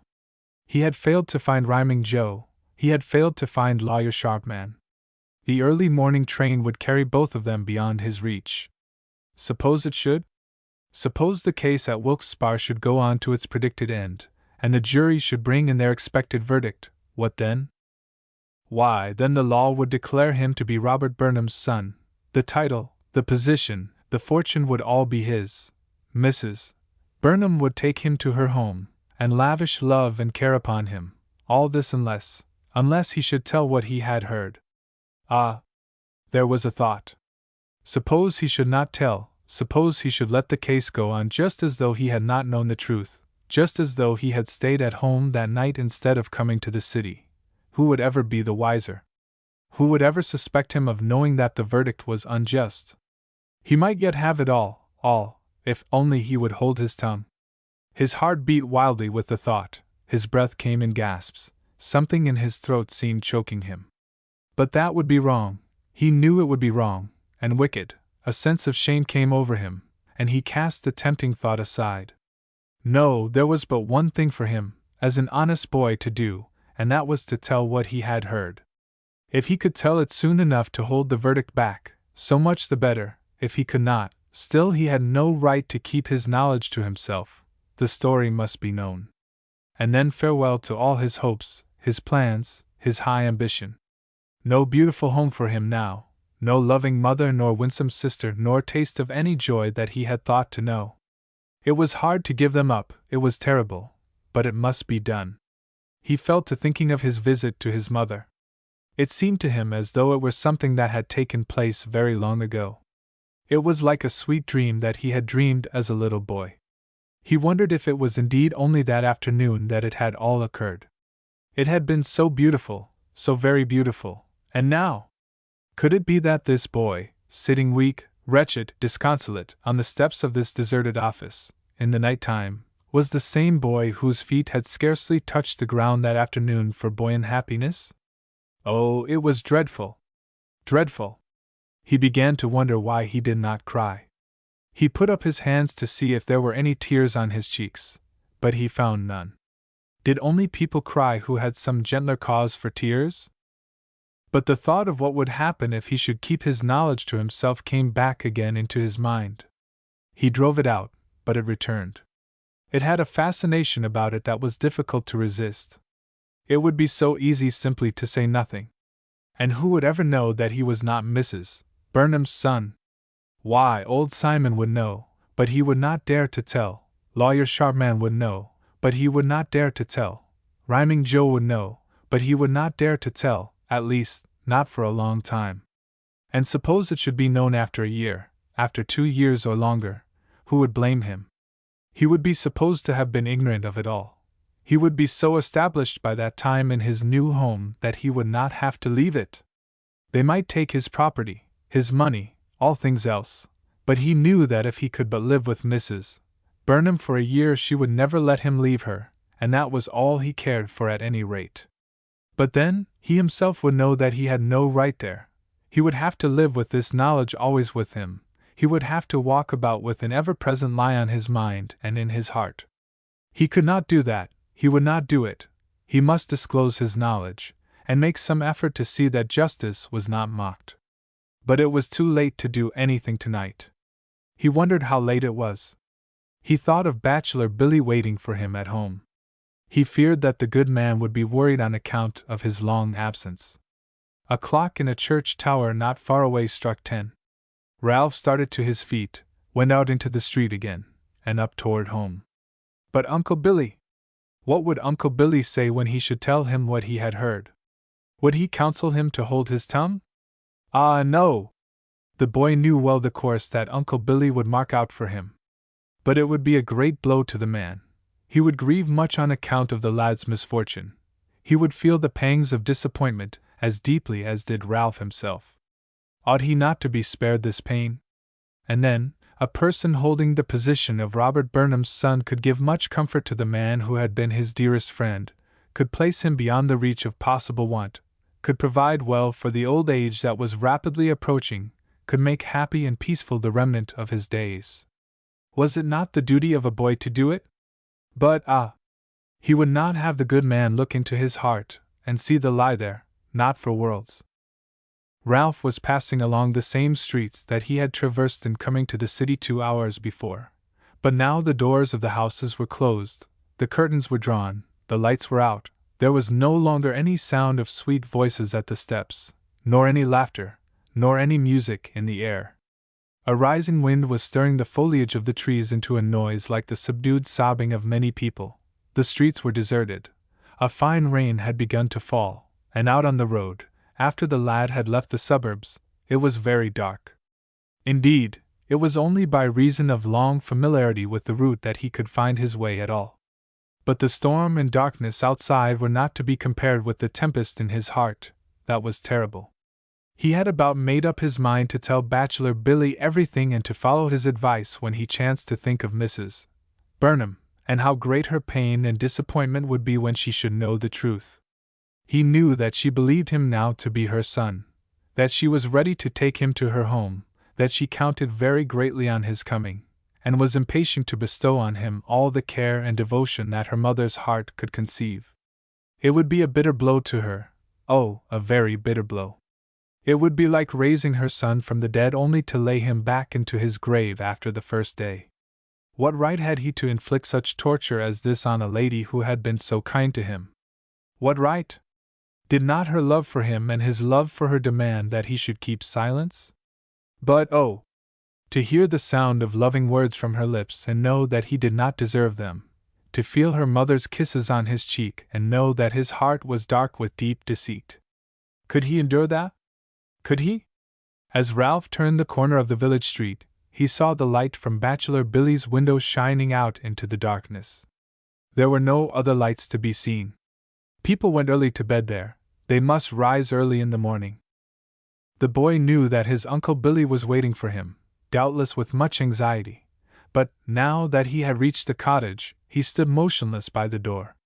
He was trying to decide what he should do and say on entering. To tell Uncle Billy or not to tell him, that was the question.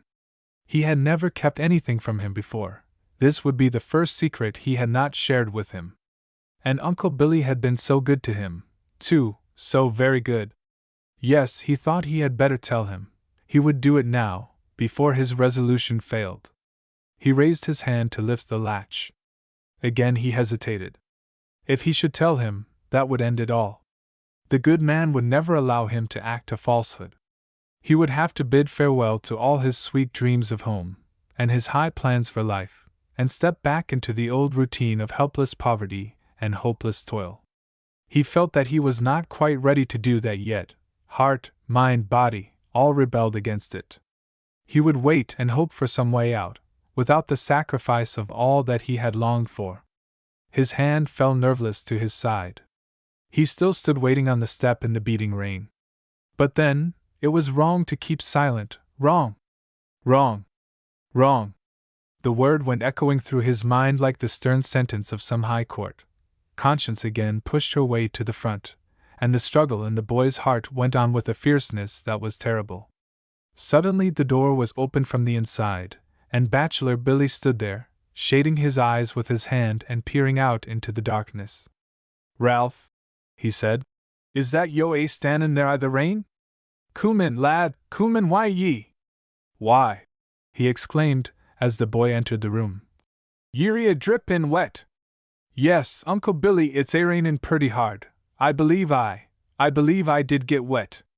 The boy's voice sounded strange and hard even to himself. Bachelor Billy looked down into his face questioningly. "What's the matter, why ye, Ralph? Sounds like as if ye'd been a-cryin'. Anything gone wrong?" "Oh, no, only I'm tired, that's all, and wet." "Ye look bad i' the face. Mayhappen ye're a bit sick?" "No, I ain't sick." "Wool, then, off why the wet duddies, and we'll be a-creepin' ower to bed." As Ralph proceeded to remove his wet clothing, Bachelor Billy watched him with increasing concern.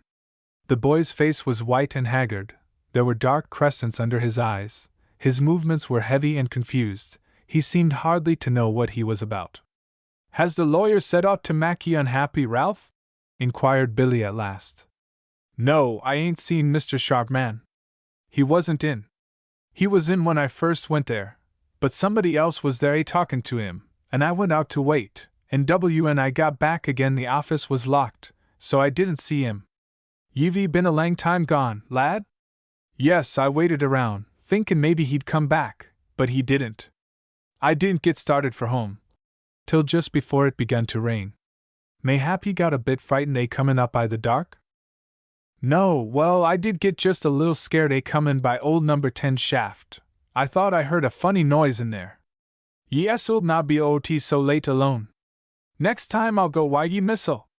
Ralph finished the removal of his wet clothing, and went to bed, glad to get where Bachelor Billy could not see his face, and where he need not talk. "I'll wait up a bit and finish my pipe," said the man, and he leaned back in his chair and began again his slow puffing. He knew that something had gone wrong with Ralph.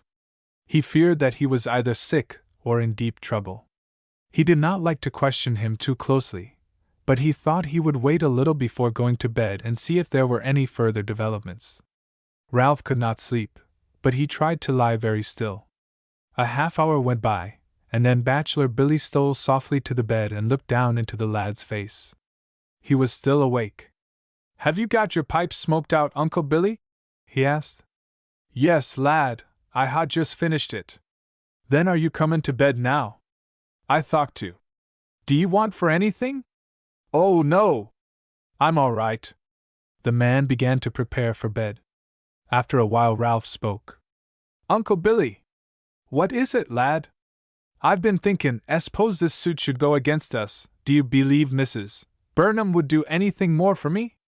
She's a good woman, Ralph." Na doot she'd care for ye, but ye could na hope to have her tak ye to her hame, and they proved ye war no her son. And then I'd stay right along with you, wouldn't I? I hope so, lad, I hope so. I want ye es'uld stay wi' me till ye find a better place. Oh, I couldn't find a better place to stay, I know I couldn't, 'cept with Mrs. Burnham. Wool, ye need na worry aboot the matter. Ye'll ha' naught to fear fra the trial, I'm thinkin'. Gee to sleep no, ye'll feel better i' the mornin', na doot. Ralph was silent, but only for a minute. A new thought was working slowly into his mind. But Uncle Billy, he said, s'pose this should prove, tomorrow, 'at Simon Craft is my own grandfather, would I have to, oh, Uncle Billy? The lad started up in bed, sat there for a moment with wildly staring eyes, and then sprang to the floor trembling with excitement and fear. Oh, don't! He cried. Uncle Billy, don't let him take me back there to live with him! I couldn't stand it! I couldn't! I'd die! I can't go, Uncle Billy! I can't! There, lad! Ha no fear, ye'll no go back, I'll no let ye. The man had Ralph in his arms trying to quiet him. But, persisted the boy, he'll come for me, he'll make me go. If they find out I'm his grandson there at the court, they'll tell him to take me, I know they will. But ye're no his grandson, Ralph, ye've naught to do wi' him. Ye're Robert Burnham's son. Oh no, Uncle Billy, I ain't I. He stopped suddenly. The certain result of disclosing his knowledge to his Uncle Billy flashed warningly across his mind. If Bachelor Billy knew it, Mrs. Burnham must know it. If Mrs.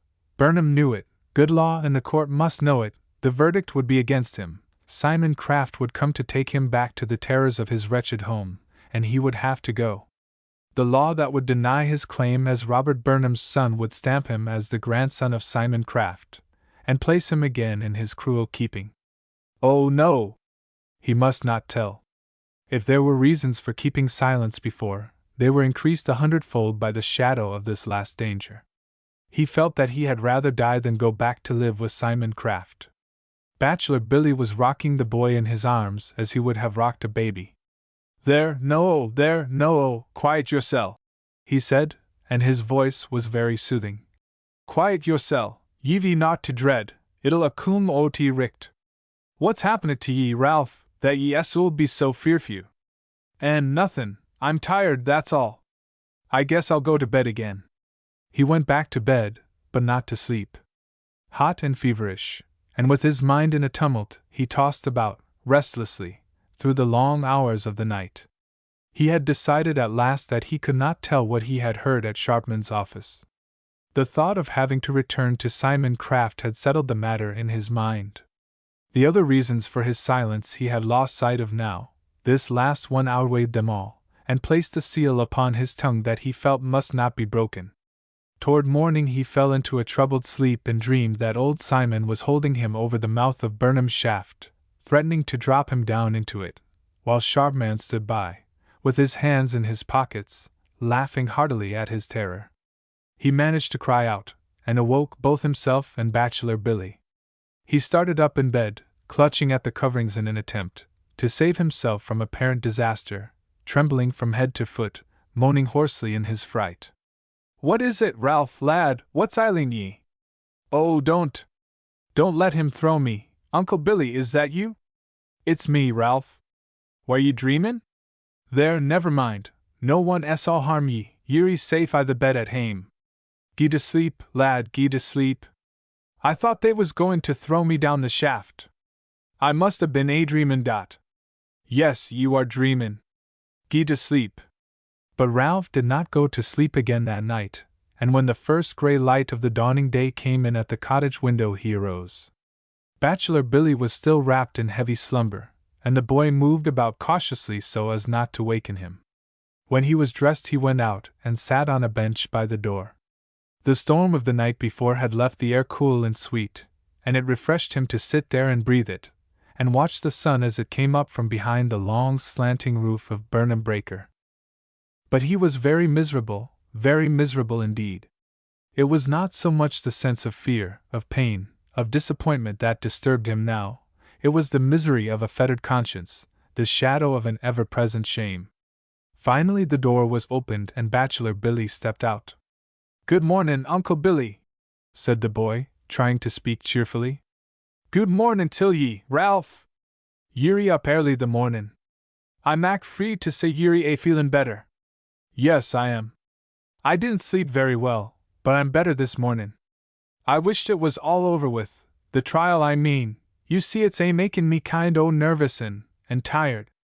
I can't stand much excitement, some way. Wool, you'll know how lang to wait I'm a thinkin'. It'll be hour the day. What a boot you're gain to Wilkes-Barre?" "I don't know. I guess I'll go down to Mr. Sharpman's office after a while, and see if he's left any word for me." Mrs. Maloney appeared at her door. "The top o' the mornin' to yes!" she cried cheerily. "It's a fine mornin' this." Both Bachelor Billy and Ralph responded to the woman's hearty greeting. She continued, "You'll be after gettin' out in the air, I mind, to sharpen up the appetites, and boardin' with a widdy too, bad cess to ye." Mrs. Maloney was inclined to be jovial, as well as kind-hearted. "Well, I've a bite on the table for yez, and ye don't come and ate it. The griddle cakes'll burn and the coffee'll be cowld, and why, Ralph, is it sick ye are? Sure, ye're not lookin' right well." "I wasn't feelin' very good last night, Mrs. Maloney, but I'm better this mornin' dot." The sympathetic woman took the boy's hand and rubbed it gently, and with many inquiries and much advice she led him to the table. He forced himself to eat a little food and to drink something that the good woman had prepared for him, which, she declared emphatically, would drive off the wakeness. Bachelor Billy did not take his dinner with him that morning as usual. He said he would come back at noon to learn whether anything new had occurred in the matter of the lawsuit, and whether it would be necessary for Ralph to go to Wilkes-Barre. He was really much concerned about the boy. Ralph's conduct since the evening before had been a mystery to him. He knew that something was troubling the lad greatly, but whatever it was, he had faith that Ralph would meet it manfully, the more manfully, perhaps, without his help. So he went away with cheering predictions concerning the suit, and with kindly admonition to the boy to remain as quiet as possible and try to sleep. But Ralph could not sleep, nor could he rest. He was laboring under too much excitement still to do either. He walked nervously about the cottage for a while, then he started down toward the city. He went first to Sharpman's office, and the clerk told him that Mr. Sharpman had left word that Ralph need not go to Wilkes-Barre that day. Then he went on to the heart of the city. He was trying to divert himself, trying to drown his thought, as people try who are suffering from the reproaches of conscience. He walked down to the railroad station. He wondered if Rhyming Joe had gone. He supposed he had. He did not care to see him now, at any rate. He sat on a bench in the waiting room for a few minutes to rest, then he went out into the street again. But he was very wretched. It seemed to him as though all persons whom he met looked down on him disdainfully, as if they knew of his proposed deceit, and despised him for it. A lady coming toward him crossed to the other side of the walk before she reached him. He wondered if she saw disgrace in his face and was trying to avoid him. After that he left the busy streets and walked back, by a less frequented route, toward home. The day was very bright and warm, but the brightness had a cold glare in Ralph's eyes, and he actually shivered as he walked on in the shade of the trees. He crossed to the sunny side of the street, and hurried along through the suburbs and up the hill. Widow Maloney called to him as he reached the cottage door, to ask after his health, but he told her he was feeling better, and went on into his own room. He closed the door behind him, locked it, and threw himself down upon the bed. He was very wretched. Oh, very wretched indeed. He had decided to keep silent, and to let the case at Wilkes-Barre go on to its expected end, but the decision had brought to him no peace. It had only made him more unhappy than he was before. But why should it do this? Was he not doing what was best? Would it not be better for Uncle Billy, for Mrs. Burnham, for himself?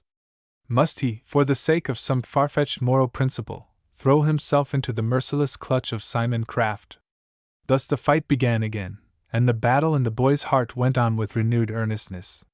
He gave to his conscience, one by one, the reasons that he had for acting the part of Robert Burnham's son, Good reasons they were too, overwhelmingly convincing they seemed to him. But his conscience, like an angel with a flaming sword, rejected all of them, declaring constantly that what he thought to do would be a grievous wrong. But whom would it wrong? Not Ralph Burnham, for he was dead, and it could be no wrong to him. Not Mrs. Burnham, for she would rejoice to have this boy with her, even though she knew he was not her son. Not bachelor Billy, for he would be help to comfort and to happiness. And yet there stood the angel with the flaming sword crying out always that it was wrong. But whom would it wrong? Himself? Ah! There was a thought, would it be wronging himself? Well, would it not? Had it not already made a coward of him? Was it not degrading him in his own eyes? Was it not trying to stifle the voice of conscience in his breast? Would it not make of him a living, walking lie? A thing to be shunned and scorned? Had he a right to place a burden so appalling on himself? Would it not be better to face the toil, the pain, the poverty, the fear? Would it not be better even to die than to live a life like that? He sprang from the bed with clenched hands and flashing eyes and swelling nostrils. A fire of moral courage had blazed up suddenly in his breast. His better nature rose to the help of the angel with the flaming sword, and together they fought, as the giants of old fought the dragons in their path. Then hope came back, and courage grew, and resolution found new footing. He stood there as he stood that day on the carriage that bore Robert Burnham to his death, the light of heroism in his eyes, the glow of splendid faith illuming his face. He could not help but conquer. He drove the spirit of temptation from his breast, and enthroned in its stead the principle of everlasting right. There was no thought now of yielding. He felt brave and strong to meet every trial, yes, every terror that might lie in his path, without flinching one hair's breadth from the stern line of duty. But now that his decision was made, he must act, and that promptly. What was the first thing to be done? Why, the first thing always was to confide in Uncle Billy, and to ask for his advice. He seized his hat and started up the village street, and across the hill to Burnham Breaker. There was no lagging now, no indecision in his step, no doubt within his mind. He was once more brave, hopeful, free-hearted, ready to do anything or all things, that justice might be done and truth become established. The sun shone down upon him tenderly, the birds sang carols to him on the way, the blossoming trees cast white flowers at his feet. But he never stayed his steps nor turned his thought until the black heights of Burnham Breaker threw their shadows on his head. Chapter 15. An eventful journey. The shaft tower of Burnham Breaker reached up so high from the surface of the earth that it seemed, sometimes, as if the low-hanging clouds were only a foot or two above its head. In the winter-time the wind swept wildly against it, the flying snow drifted in through the wide cracks and broken windows, and the men who worked there suffered from the piercing cold. But when summer came, and the cool breeze floated across through the open places at the head, and one could look down always on the green fields far below, and the blossoming gardens, and the gray-roofed city, and the shining waters of the Lackawanna, winding southward, and the wooded hills rising like green waves to touch the far blue line of mountain peaks, then it was a pleasant place to work in. So bachelor Billy thought, these warm spring days, as he pushed the dripping cars from the carriage, and dumped each load of coal into the slide, to be carried down between the iron-teethed rollers, to be crushed and divided and screened and rescreened, till it should pass beneath the sharp eyes and nimble fingers of the boys who cleansed it from its slate and stone. Billy often thought, as he dumped a carload into the slide, and saw a huge lump of coal that glistened brightly, or glowed with iridescent tints, or was veined with fossil-marked or twisted slate, that perhaps, down below in the screen-room, Ralph's eyes would see the brightness of the broken lump, or Ralph's fingers pick the curious bits of slate from out the moving mass. And as he fastened up the swing-board and pushed the empty car to the carriage, he imagined how the boy's face would light up with pleasure, or his brown eyes gleam with wonder and delight in looking on these strange specimens of nature's handiwork. But today Ralph was not there. In all probability he would never be there again to work. Another boy was sitting on his bench in the screen-room. Another boy was watching rainbow coal and fern-marked slate. This thought in bachelor Billy's mind was a sad one. He pushed the empty car on the carriage, and sat down on a bench by the window to consider the subject of Ralph's absence. Something had gone wrong at the foot of the shaft. There were no cars ready for hoisting, and Billy and his co-laborer, Andy Gagallon, were able to rest for many minutes from their toil. As they sat looking down upon the green landscape below them, Bachelor Billy's attention was attracted to a boy who was hurrying along the turnpike road a quarter of a mile away. He came to the foot of the hill and turned up the path to the breaker, looking up to the men in the shaft tower as he hastened on, and waving his hand to them. "I believe it's Ralph," said Billy. "It surely is. And you'll mind both carriages for a bit when they start up, Andy. I'll go tee the lad." And he hurried across the tracks and down the dark and devious way that led to the surface of the earth. At the door of the pump room he met Ralph. "Uncle Billy!" shouted the boy. "I want to see you. I've got something to tell you." 2 or 3 men were standing by, watching the pair curiously, and Ralph continued, "Come up to the tree where they ain't so much noise, 'twon't take long." He led the way across the level space, up the bank, and into the shadow of the tree beneath which the Breaker boys had gathered a year before to pass resolutions of sympathy for Robert Burnham's widow. They were no sooner seated on the rude bench than Ralph began. "I ought to 'a' told you before. I done very wrong not to tell you, but I couldn't raise the courage to do it till this morning. Here's what I want you to know." Then Ralph told, with full detail, of his visit to Sharpman's office on Sunday evening, of what he had heard there, of his subsequent journey through the streets of the city, of his night of agony, of his morning of shame, of his final victory over himself. Bachelor Billy listened with intense interest, and when he had heard the boy's story to the end he dashed the tears from his eyes and said, "Gie's your hon Ralph, Gie's your TWA Hans. Ye're a bra lad. Son or no son o' Robert Burnham, ye're fit to stand ony day in his shoes." He was looking down with strong admiration into the boy's pale face, holding the small hands affectionately in both of his. "I come just as quick as I could," continued the boy. "After I got over thinkin' I'd keep still about it, just as quick as I could, to tell you and ask you what to do. I'll do anything 'at you tell me it's right to do, Uncle Billy, anything. If you'll only say I must do it, I will. But it's awful hard to do it all alone, to let 'em know who I am, to give up everything so, not to have any mother any more, nor no sister, nor no home, nor no learnin', nor nothing, not anything at all, never any more. It's terrible. Oh, Uncle Billy, it's terrible." Then, for the first time since the dreadful words of Rhyming Joe fell on his ears in the darkness of Sharpman's office, Ralph gave way to tears. He wept till his whole frame shook with the deep force of his sobs. Bachelor Billy put his arm around the boy and drew him to his side. He smoothed back the tangled hair from the child's hot forehead and spoke rude words of comfort into his ears, and after a time Ralph grew quiet.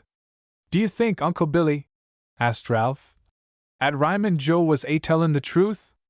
He used to lie, I know he did, I've heard him lie myself.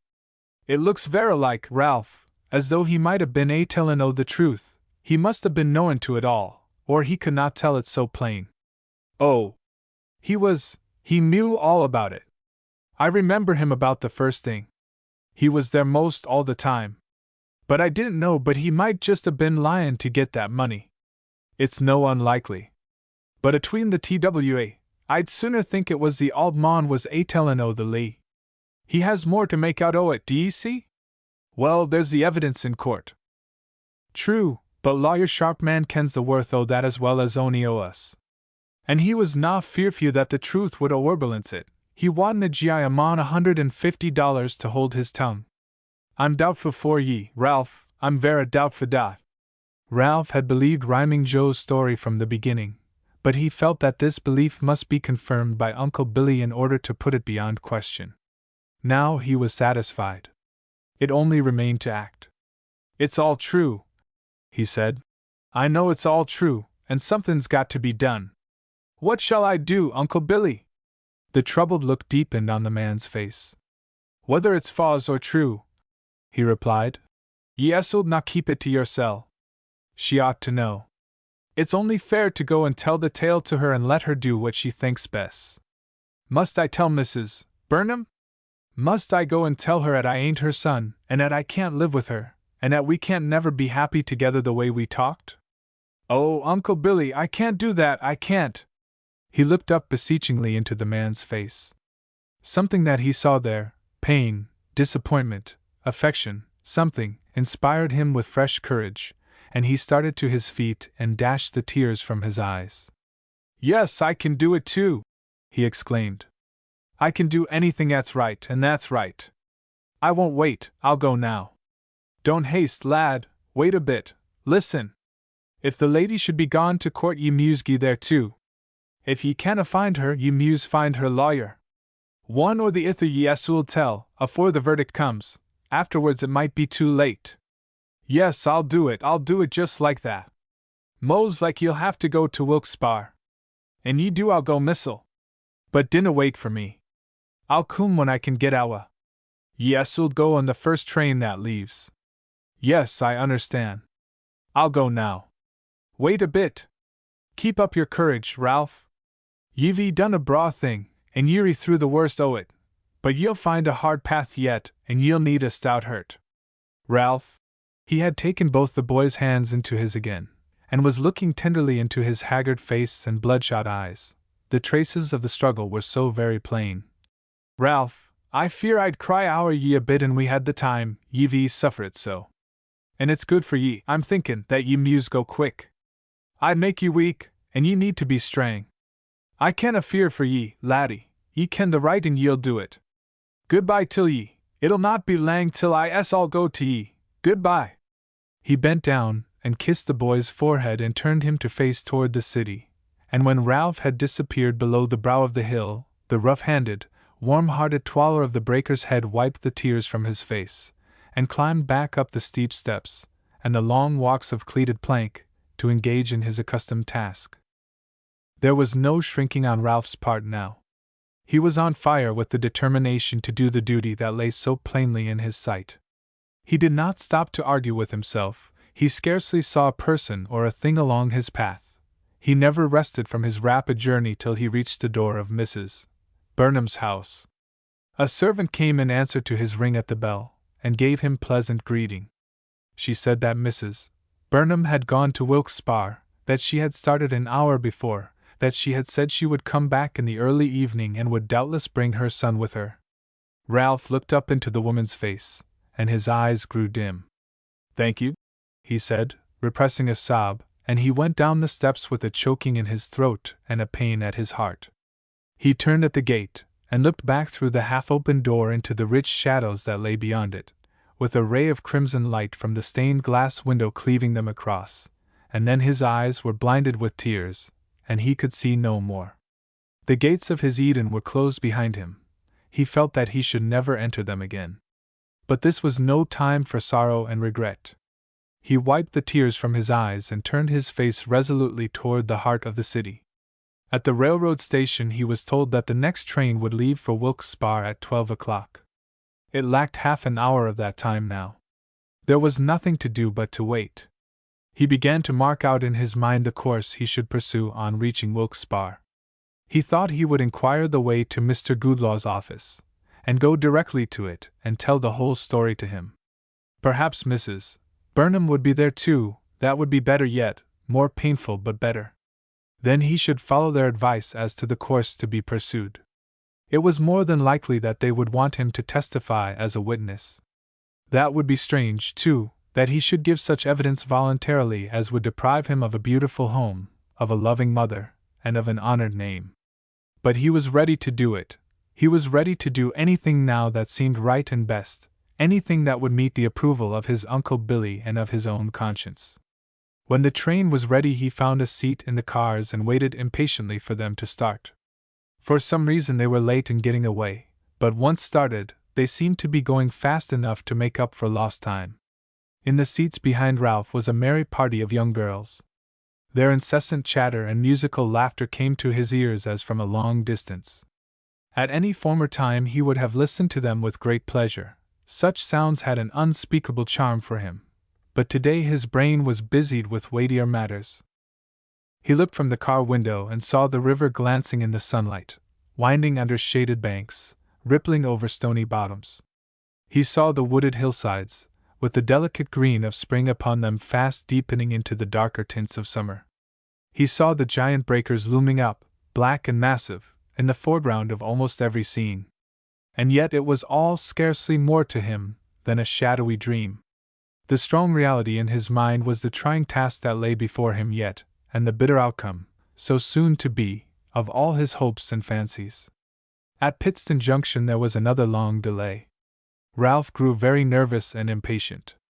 If the train could have reached Wilkes-Barre on time, he would have had only an hour to spare before the sitting of the court. Now he could hope for only a half-hour at the best. And if anything should happen to deprive him of that time, if anything should happen so that he should not get to court until after the case was closed, until after the verdict of the jury had been rendered, until after the law had declared him to be Robert Burnham's son, if anything should happen. His face flushed, his heart began to beat wildly, his breath came in gasps. If such a thing were to occur, without his fault, against his will and effort, what then? It was only for a moment that he gave way to this insidious and undermining thought. Then he fought it back, crushed it, trampled on it, and set his face again sternly to the front. At last the train came, the impatient passengers entered it, and they were once more on their way. It was a relief at least to be going, and for the moment Ralph had a faint sense of enjoyment in looking out across the placid bosom of the Susquehanna, over into the tree-girt, garden-decked expanse of the Valley of Wyoming. Off the nearest shore of a green-walled island in the river, a group of cattle stood knee-deep in the shaded water, a picture of perfect comfort and content. Then the train swept around a curve, away from the shore, and back among the low hills to the east. Suddenly there was a bumping together of the cars, an apparently powerful effort to check their impetus, a grinding of the brakes on the wheels, a rapid slowing of the train, and a slight shock at stopping. The party of girls had grown silent, and their eyes were wide and their faces blanched with fear. The men in the car arose from their seats and went out to discover the cause of the alarm. Ralph went also. The train had narrowly escaped plunging into a mass of wrecked coal cars, thrown together by a collision which had just occurred, and half buried in the scattered coal. To make the matter still worse, the collision had taken place in a deep and narrow cut, and had filled it from side to side with twisted and splintered wreckage. What was to be done? The passengers asked. The conductor replied that a man would be sent back to the next station, a few miles away, to telegraph for a special train from Wilkes-Barre, and that the passengers would take the train from the other side of the wreck. And how long would they be obliged to wait here? Well, an hour at any rate, perhaps longer. That means 2 hours, said an impatient traveler bitterly. Ralph heard it all. An hour would make him very late, 2 hours would be fatal to his mission.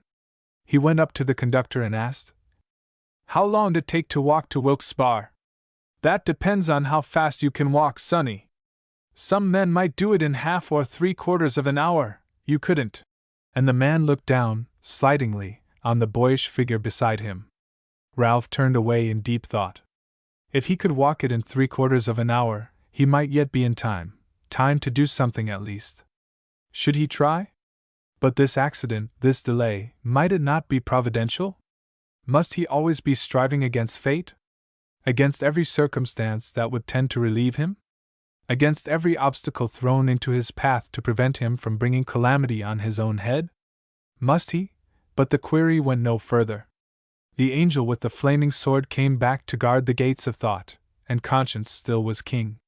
He would do all that lay in his human power, with every moment and every muscle that he had, to fulfill the stern command of duty, and then if he should fail, it would be with no shame in his heart, no blot upon his soul. Already he was making his way through the thick underbrush along the steep hillside above the wreck, stumbling, falling, bruising his hands and knees, and finally leaping down into the railroad track on the other side of the piled-up cars. From there he ran along smoothly on the ties, turning out once for a train of coal cars to pass him, but stopping for nothing. A man at work in a field by the track asked him what the matter was up the line. The boy answered him in as few words as possible, walking while he talked, and then ran on again. After he had gone a mile or more he came to a wagon road crossing, and wondered if, by following it, he would not sooner reach his journey's end. He could see, in the distance, the smoke arising from 100 chimneys where the city lay, and the road looked as though it would take him more directly there. He did not stop long to consider. He plunged ahead down a little hill, and then along on a footpath by the side of the wagon track. The day had grown to be very warm, and Ralph removed his jacket and carried it on his arm or across his shoulder. He became thirsty after a while, but he dared not stop at the houses along the way to ask for water. It would take too much time. He met many wagons coming toward him, but there seemed to be few going into the city. He had hoped to get a ride. He had overtaken a farmer with a wagon load of produce going to the town, and had passed him. 2 or 3 fast teams whirled by, leaving a cloud of dust to envelop him. Then a man, riding in a buggy, drove slowly down the road. Ralph shouted at him as he passed. "Please, sir, may I have a ride? I'm in a despate hurry." But the man looked back at him contemptuously. "I don't run a stage for the benefit of tramps," he said, and drove on. Ralph was discouraged and did not dare to ask anyone else for a ride, though there seemed to be several opportunities to get one. But he came to a place, at last, where a little creek crossed the road, a cool spring run, and he knelt down by it, and quenched his thirst, and considered that if he had been in a wagon he would have missed the drink. The road was somewhat disappointing to him, too. It seemed to turn away, after a little distance, from the direct line to the city, and to bear to the west, toward the river. He feared that he had made a mistake in leaving the railroad, but he only walked the faster. Now and then he would break into a run and keep running until his breath gave out, then he would drop back into a walk. His feet began to hurt him. One shoe rubbed his heel until the pain became so intense that he could not bear it, and he sat down by the roadside and removed his shoes and stockings, and then ran on in his bare feet. The sunlight grew hotter, no air was stirring, the dust hung above the road in clouds. Deep thirst came back upon the boy. His limbs grew weak and tired, his bared feet were bruised upon the stones. But he scarcely thought of these things. His only anxiety was that the moments were passing, that the road was long, that unless he reached his journey's end in time injustice would be done and wrong prevail. So he pressed on, abating not one jot of his swiftness, falling not one hair's breadth from his height of resolution, on and on, footsore, thirsty, in deep distress, but with a heart unyielding as the flint, with a purpose strong as steel, with a heroism more magnificent than that which meets the points of glittering bayonets or the mouths of belching cannon. Chapter 16. A block in the wheel. At 1:30 people began to loiter into the courthouse at Wilkes-Barre. At 2 the courtroom was full. They were there, the most of them, to hear the close of the now celebrated Burnham case. The judge came in from a side door and took his seat on the bench. Beneath him the protonotary was busy writing in a big book. Down in the bar the attorneys sat chatting familiarly and pleasantly with one another. Sharpman was there, and Kraft was at his elbow. Goodlaw was there, and Mrs. Burnham sat in her accustomed place. The crier opened court in a voice that could be heard to the farthest end of the room, though few of the listeners understood what his "Oh yes! Oh yes! Oh yes!" was all about. Some opinions of the court were read and handed down by the judge. The protonotary called the jury list for the week. 2 or 3 jurors presented applications for discharge which were patiently considered and acted on by the court. The sheriff arose and acknowledged a bunch of deeds, the title pages of which had been read aloud by the judge. An attorney stepped up to the railing and presented a petition to the court. Another attorney arose and objected to it, and quite a little discussion ensued over the matter. It finally ended by a rule being granted to show cause why the petition should not be allowed. Then there were several motions made by as many lawyers. All this took much time, a good half-hour at least, perhaps longer. Finally there was a lull. The judge was busily engaged in writing. The attorneys seemed to have exhausted their topics for conversation and to be waiting for new ones. The jury in the Burnham case sat listlessly in their chairs, glad that their work in the matter at issue was nearly done, yet regretful that a case had not been made out which might have called for the exercise of that large intelligence, that critical acumen, that capacity for close reasoning, of which the members of the average jury feel themselves to be severally and collectively possessed. As it was, there would be little for them to do. The case was extremely one-sided. Like the handle on a jug, as one of them sententiously and somewhat scornfully remarked. The judge looked up from his writing. "Well, gentlemen," he said, "are you ready to proceed in the case of Kraft against Burnham?" "We are ready on the part of the plaintiff," replied Sharpman. Goodlaw arose. "If it please the court," he said, "we are in the same position today that we were in on Saturday night at the adjournment. This matter has been, with us, one of investigation rather than of defense. Though we hesitate to accept a statement of fact from a man of Simon Kraft's self-confessed character, yet the corroborative evidence seems to warrant a belief in the general truth of his story. We do not wish to offer any further contradictory evidence than that already elicited from the plaintiff's witnesses. I may say, however, that this decision on our part is due not so much to my own sense of the legal barrenness of our case as to my client's deep conviction that the boy Ralph is her son, and to her great desire that justice shall be done to him." "In that case," said the judge, "I presume you will have nothing further to offer on the part of the plaintiff, Mr. Sharpman?" "Nothing," replied that gentleman, with an involuntary smile of satisfaction on his lips. "Then," said Goodall, who was still standing, "I suppose the evidence may be declared closed." "I know of no—" He stopped and turned to see what the noise and confusion back by the entrance was about. The eyes of every one else in the room were turned in that direction also. A tipstaff was trying to detain Ralph at the door. He had not recognized him. But the boy broke away from him and hurried down the central aisle to the railing of the bar. In the struggle with the officer he had lost his hat, and his hair was tumbled over his forehead. His face was grimy and streaked with perspiration. His clothes were torn and dusty, and in his hand he still carried his shoes and stockings. "Mr. Goodlaw!" he exclaimed in a loud whisper as he hastened across the bar. "Mr. Goodlaw, wait a minute! I ain't Robert Burnham's son! I didn't know it till yesterday, but I ain't his son!" The boy dropped, panting, into a chair. Goodlaw looked down on him in astonishment. Old Simon clutched his cane and leaned forward with his eyes flashing fire. Mrs. Burnham, her face pale with surprise and compassion, began to smooth back the hair from the lad's wet forehead. The people back in the courtroom had risen to their feet, to look down into the bar, and the constables were trying to restore order. It all took place in a minute. Then Ralph began to talk again. "Ryman Joe said so. He said I was Simon Kraft's grandson, he told—" Sharpman interrupted him. "Come with me, Ralph," he said. "I want to speak with you a minute." He reached out his hand, as if to lead him away, but Goodlaw stepped between them, saying sternly, "He shall not go! The boy shall tell his story unhampered. You shall not crowd it back down his throat in private."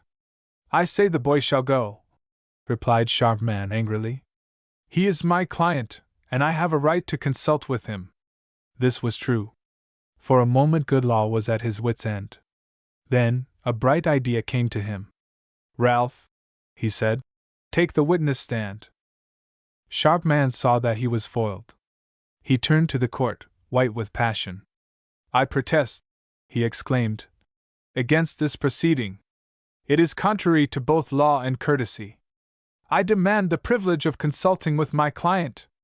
"Counsel has a right to call the boy as a witness," said the judge dispassionately, "and to put him on the stand at once. Let him be sworn." Ralph pushed his way up to the witness stand, and the officer administered the oath. He was a sorry-looking witness indeed. At any other time or in any other place, his appearance would have been ludicrous. But now no one laughed. The people in the courtroom began to whisper, "Hush!" fearing lest the noise of moving bodies might cause them to lose the boy's words. To Goodlaw it was all a mystery. He did not know how to begin the examination. He started at a venture. "Are you Robert Burnham's son?" "No, sir," replied Ralph firmly. "I ain't." There was a buzz of excitement in the room.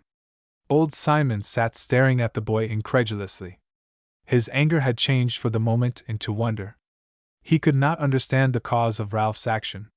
Sharpman had not told him of the interview with Rhyming Joe. He had not thought it advisable. "Who are you, then?" inquired Goodlaw. "I'm Simon Craft's grandson." The excitement in the room ran higher.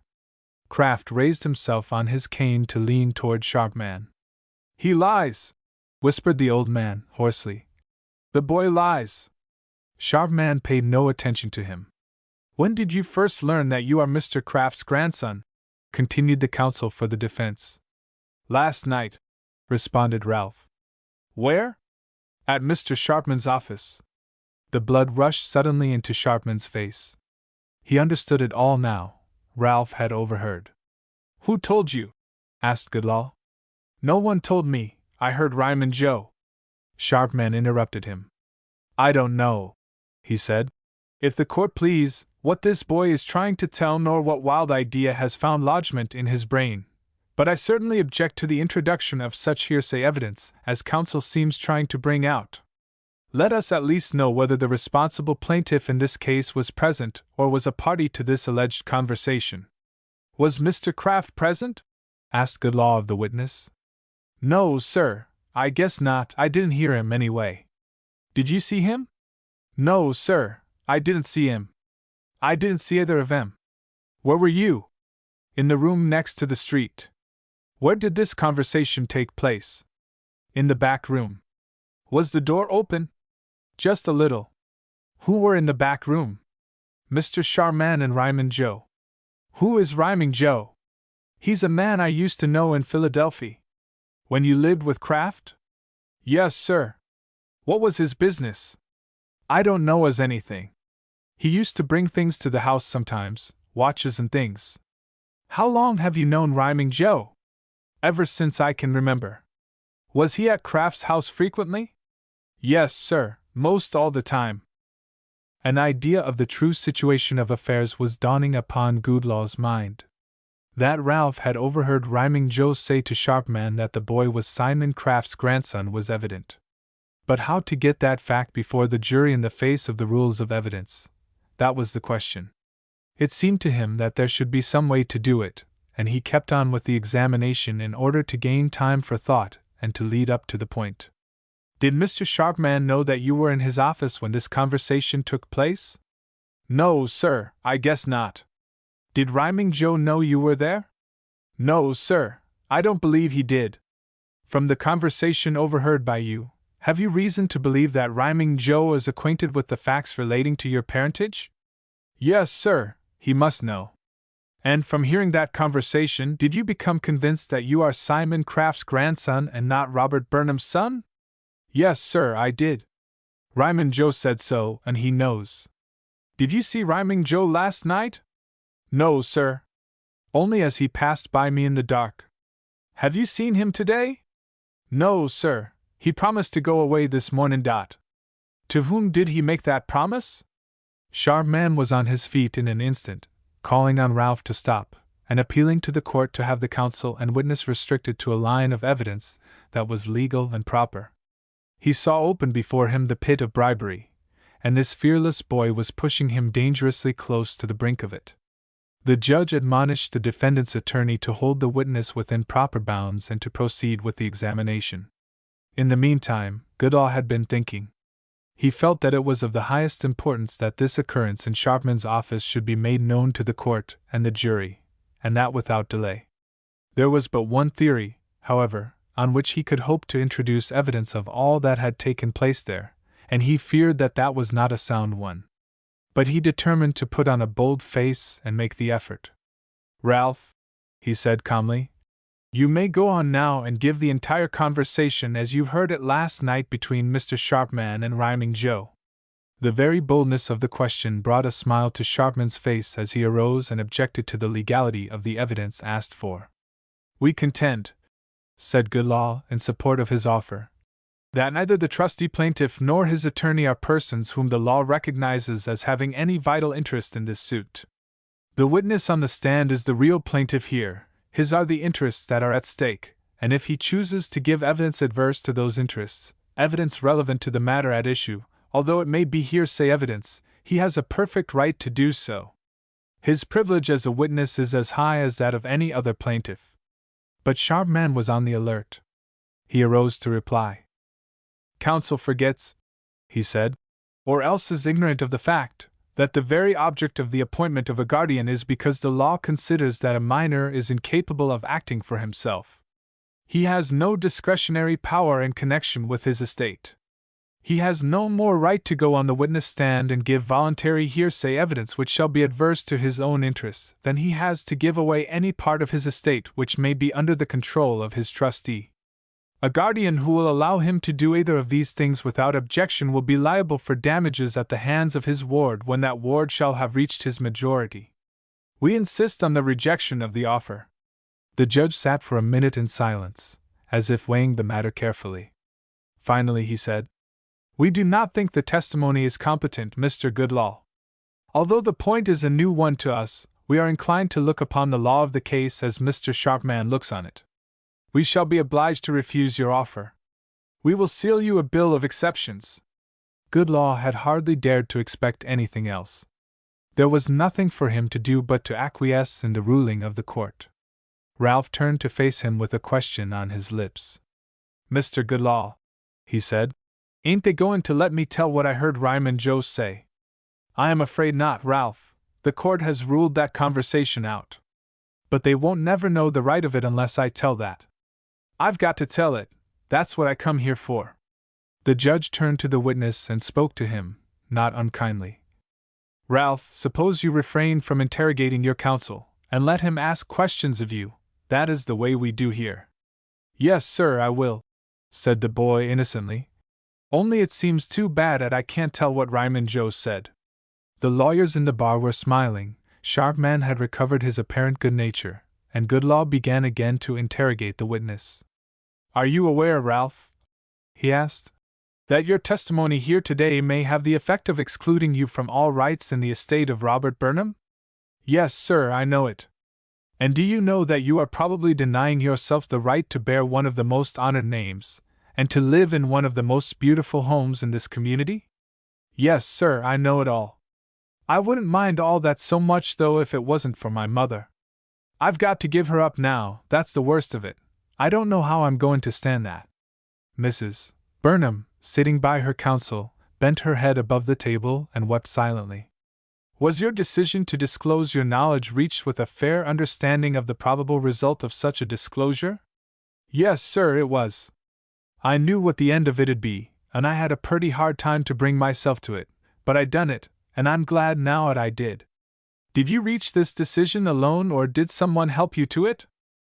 Well, I'll tell you how that was. All I decided in the first place was to tell Uncle Billy, he's the man I live with. So I told him, and he said I ought to tell Mrs. Burnham right away.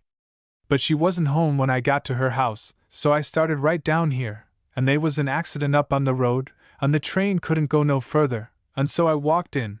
I was afraid I wouldn't get here in time less I did. Your long walk accounts for your dusty and shoeless condition, I suppose? Yes, sir. It was pretty dusty and hot, and I had to walk a good ways, and my shoes hurt me so't I had to take 'em off, and I didn't have time to put 'em on again after I got here. Besides, continued the boy, looking down apologetically at his bruised and dusty feet, I hurt my feet knockin' 'em against the stones when I was runnin', and they've got swelled up so 'at I don't believe I could get my shoes on now, anyway. Many people in the room besides Mrs. Burnham had tears in their eyes at the conclusion of this simple statement.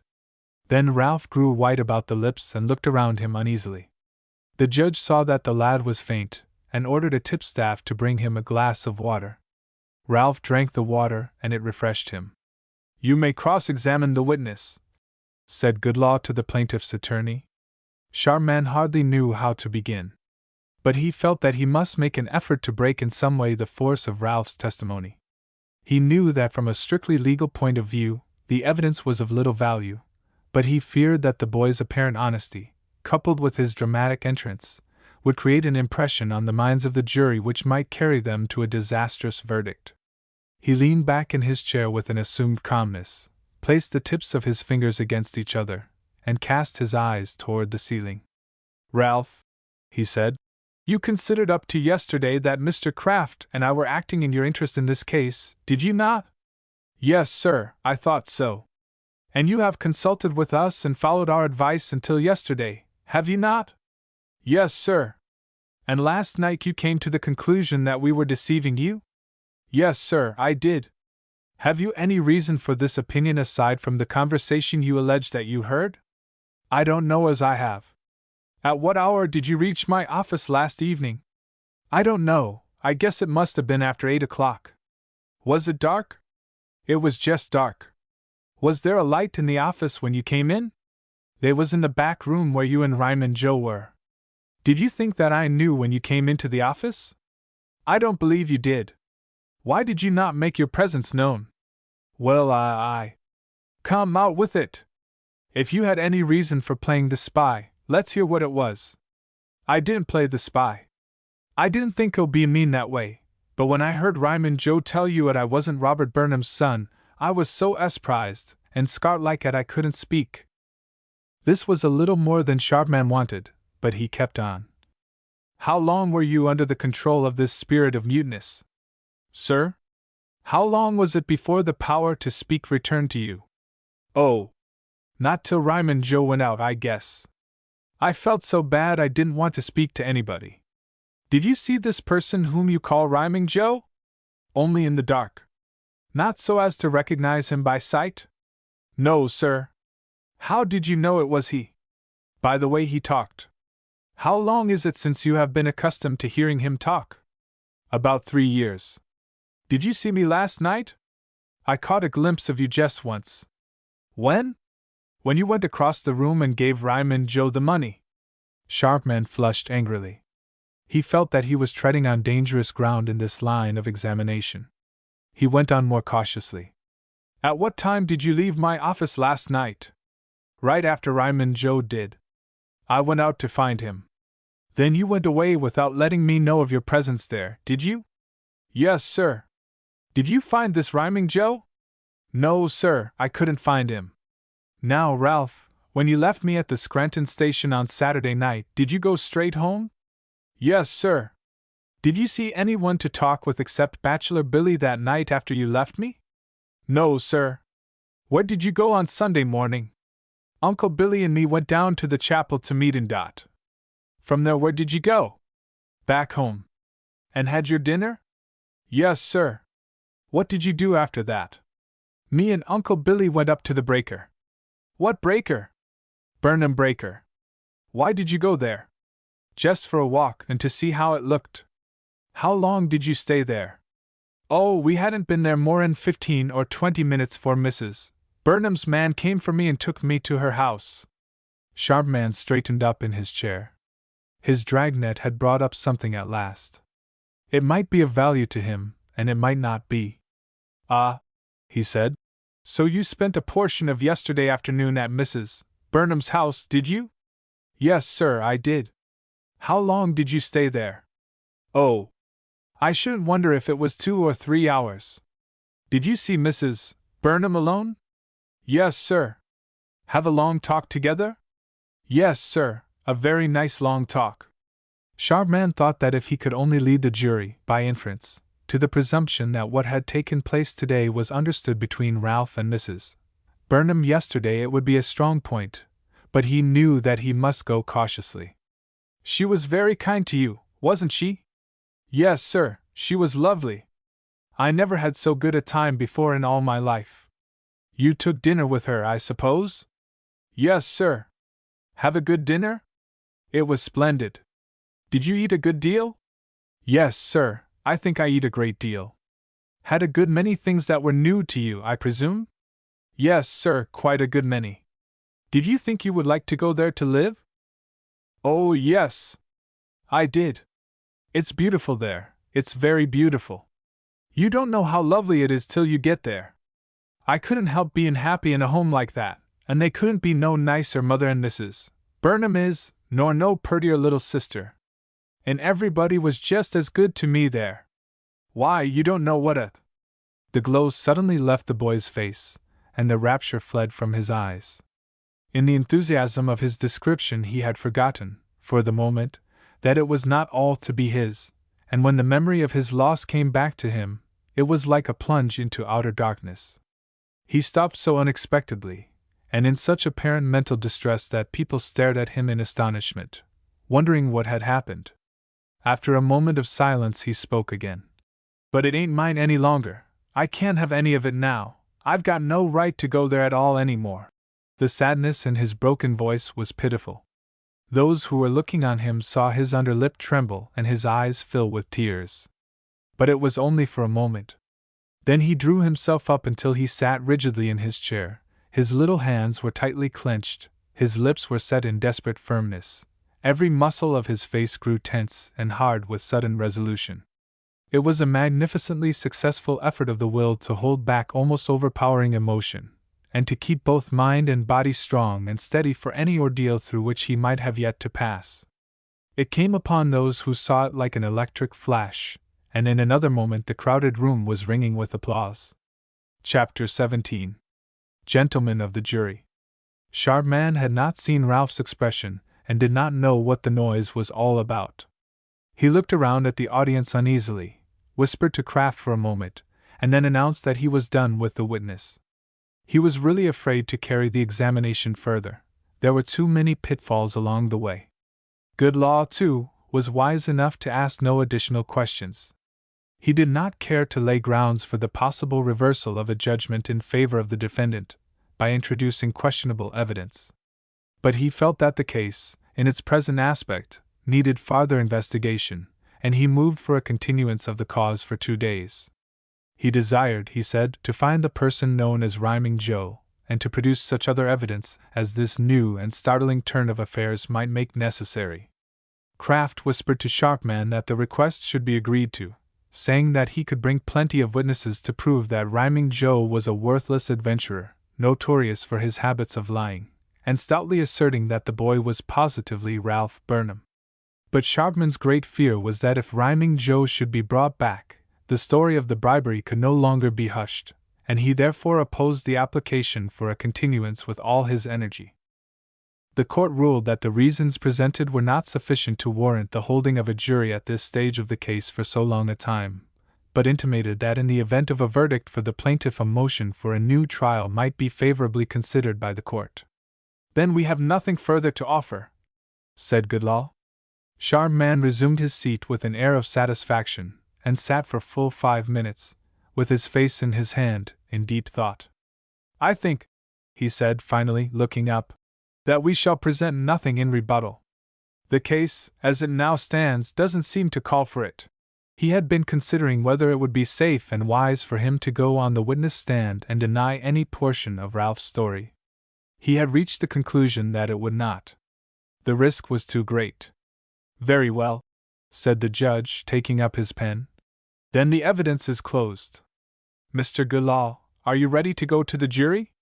Goodlaw, who had been, during this time, holding a whispered conversation with Ralph, arose, bowed to the court, and turned to face the jurors. He began his speech by saying that, until the recent testimony given by the boy Ralph had been produced in court, he had not expected to address the jury at all, but that testimony had so changed the whole tenor of the case as to make a brief argument for the defense an apparent necessity. Fortified by the knowledge of the story that Rhyming Joe had told, as Ralph had just whispered it to him, Goodlaw was able to dissipate, greatly, the force of the plaintiff's evidence, and to show how Kraft's whole story might easily be a cleverly concocted falsehood built upon a foundation of truth. He opened up to the wondering minds of the jurors the probable scheme which had been originated by these two plotters, Kraft and Sharpman, to raise up an heir to the estates of Robert Burnham, an heir of whom Kraft could be guardian, and a guardian of whom Sharpman could be attorney. He explained how the property and the funds that would thus come into their hands could be so managed as to leave a fortune in the pocket of each of them before they should have done with the estate. The scheme was a clever one, he said, and worked well, and no obstacle stood in the way of these conspirators until a person known as Rhyming Joe came on the scene.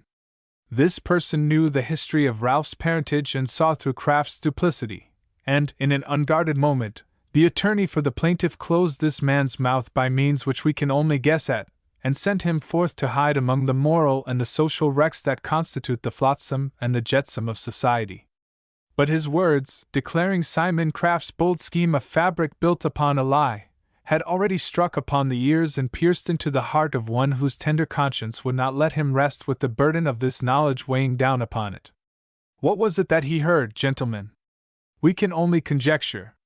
The laws of evidence drop down upon us here and forbid that we should fully know.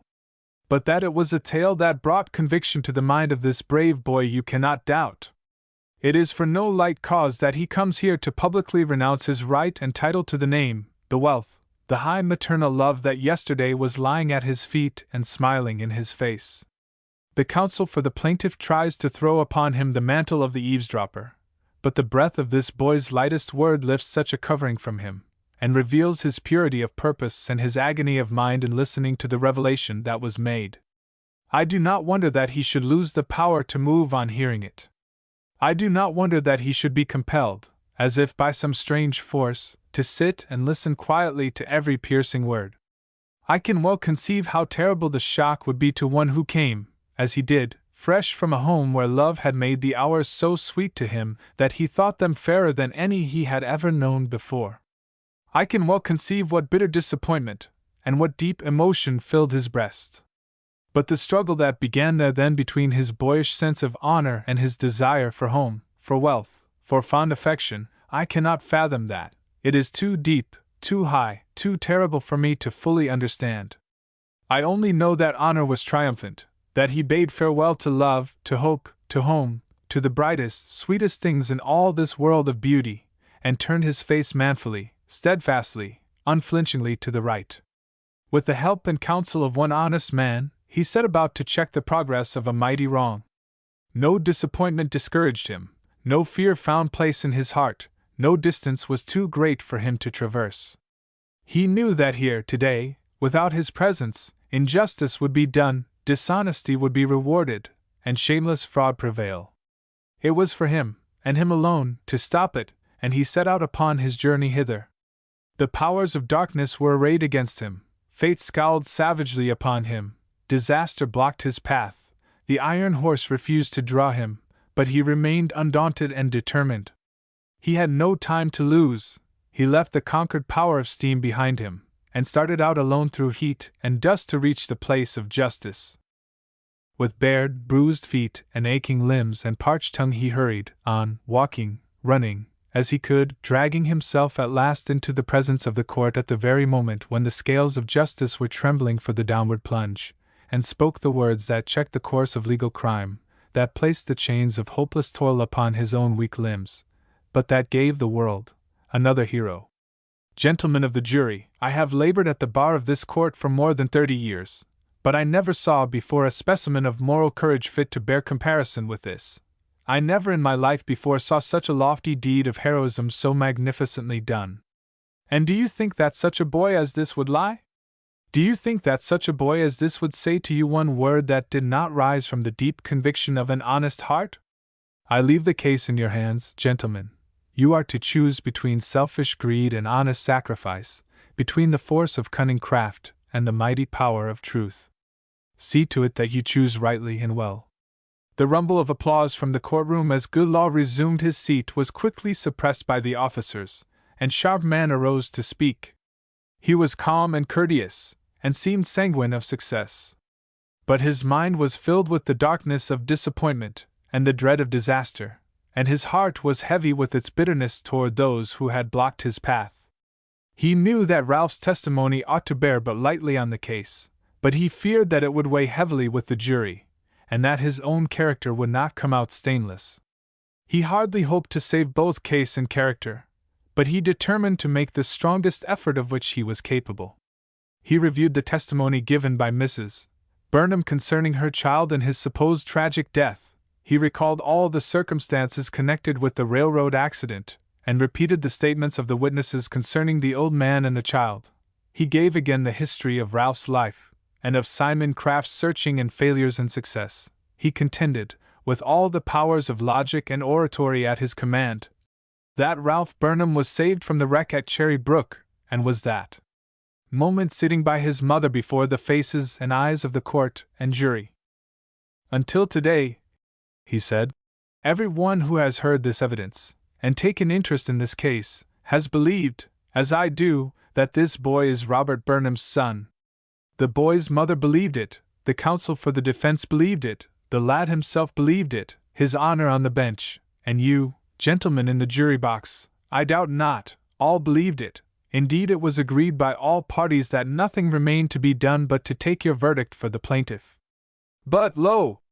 This child makes his dramatic entrance into the presence of the court, and under the inspired guidance of defendant's counsel, tells his story of eavesdropping, and when it is done my learned friend has the temerity to ask you to throw away your reason, to dismiss logic from your minds, to trample law under your feet, to scatter the evidence to the four winds of heaven, and to believe what? Why, a boy's silly story of an absurd and palpable lie. I did not go upon the witness stand to contradict this very tale. It did not seem to be worth the while. Consider it for a moment. This youth says he came to my office last night and found me in the inner room in conversation with another person. I shall not deny that. Supposing it to be true, there was nothing strange or wrong in it, was there?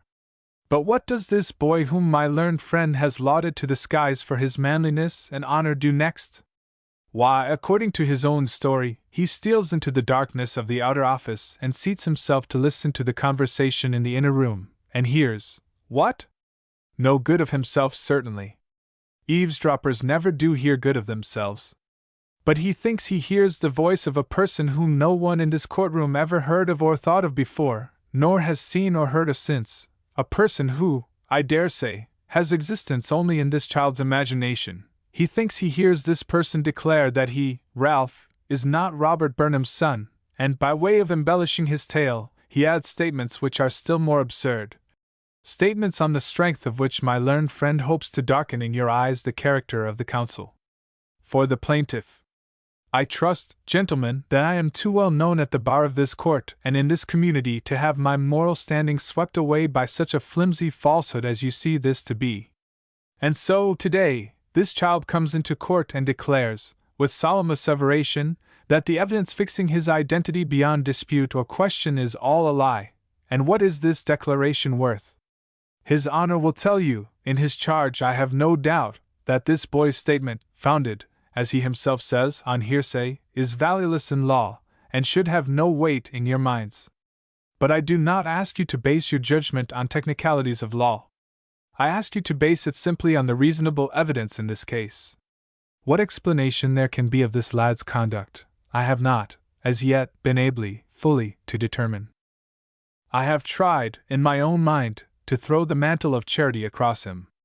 I have tried to think that, coming from an unaccustomed meal, his stomach loaded with rich food, he no sooner sank into the office chair than he fell asleep and dreamed.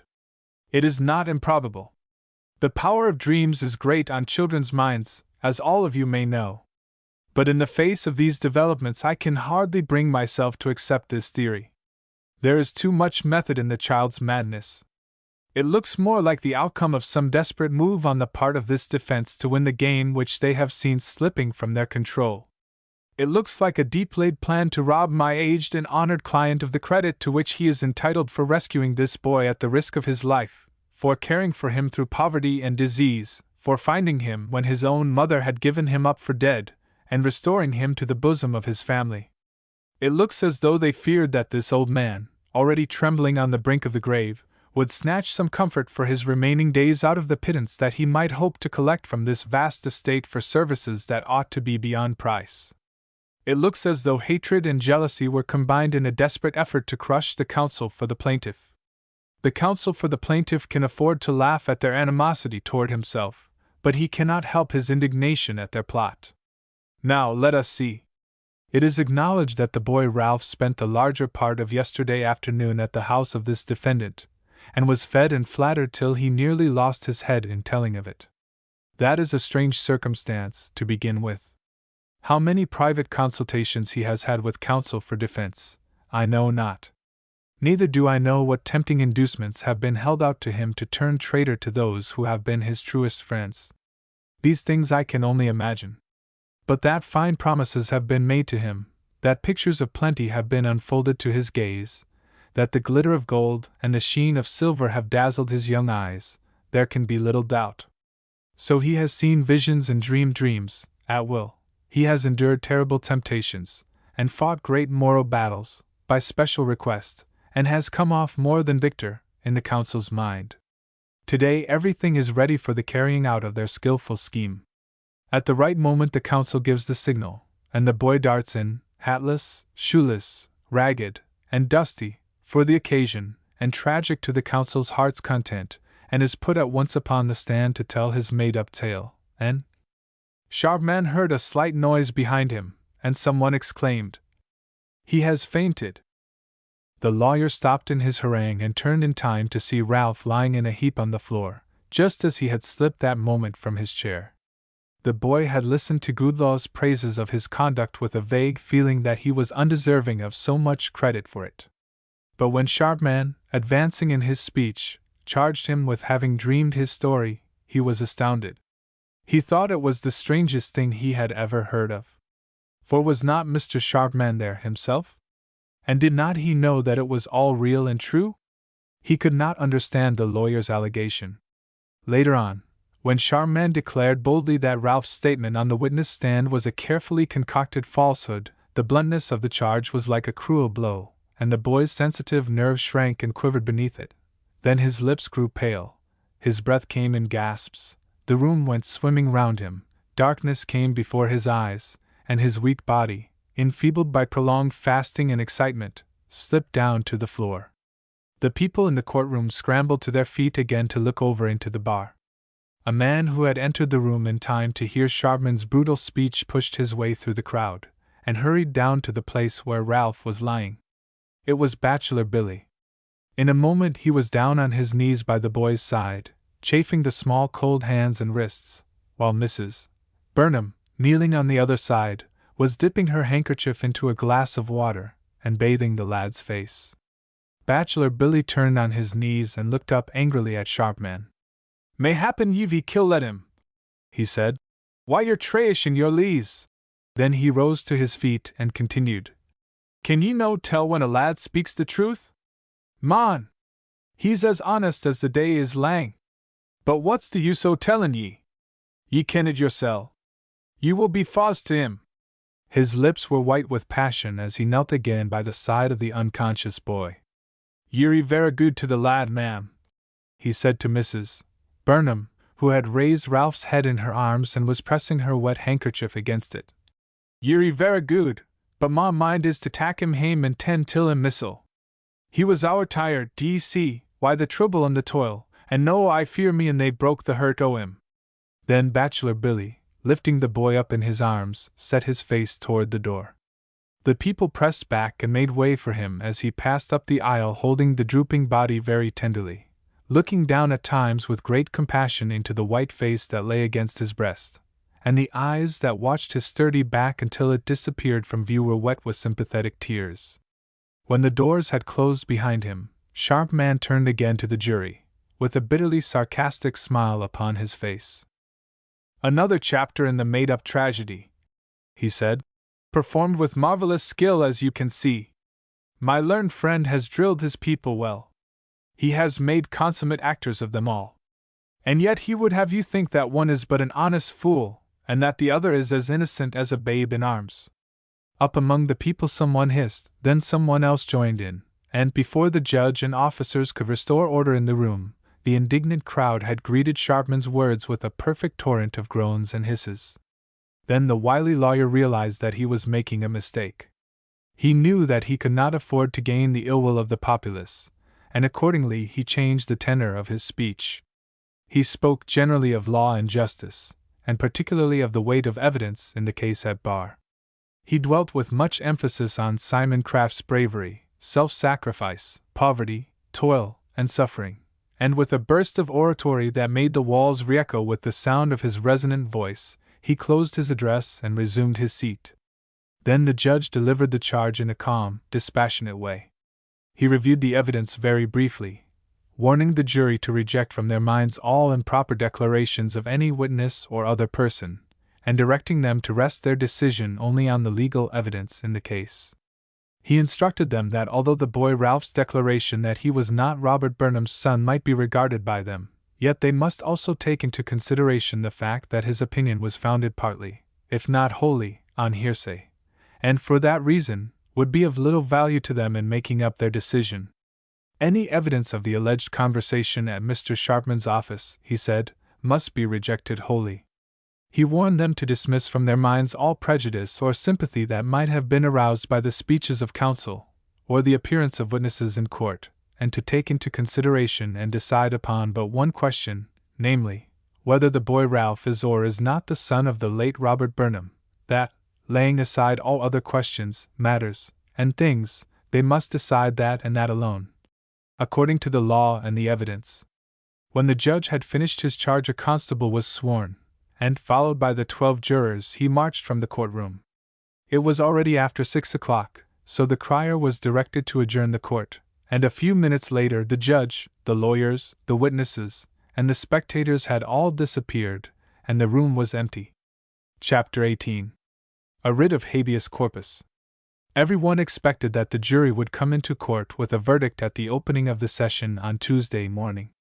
There was much difference of opinion, however, as to what that verdict would be.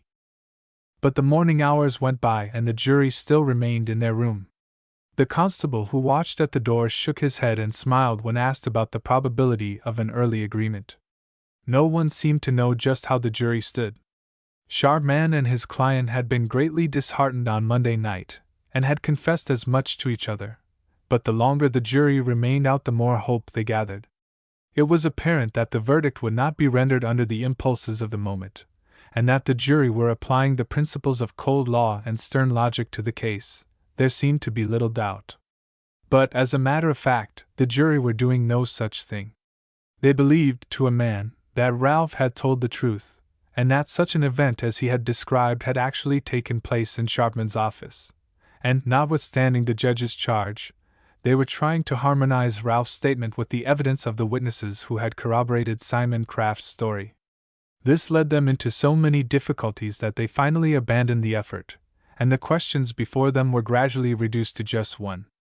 That question was not whether Ralph was the son of Robert Burnham, but it was, which would be better for the boy, to decide in favor of the plaintiff or of the defendant.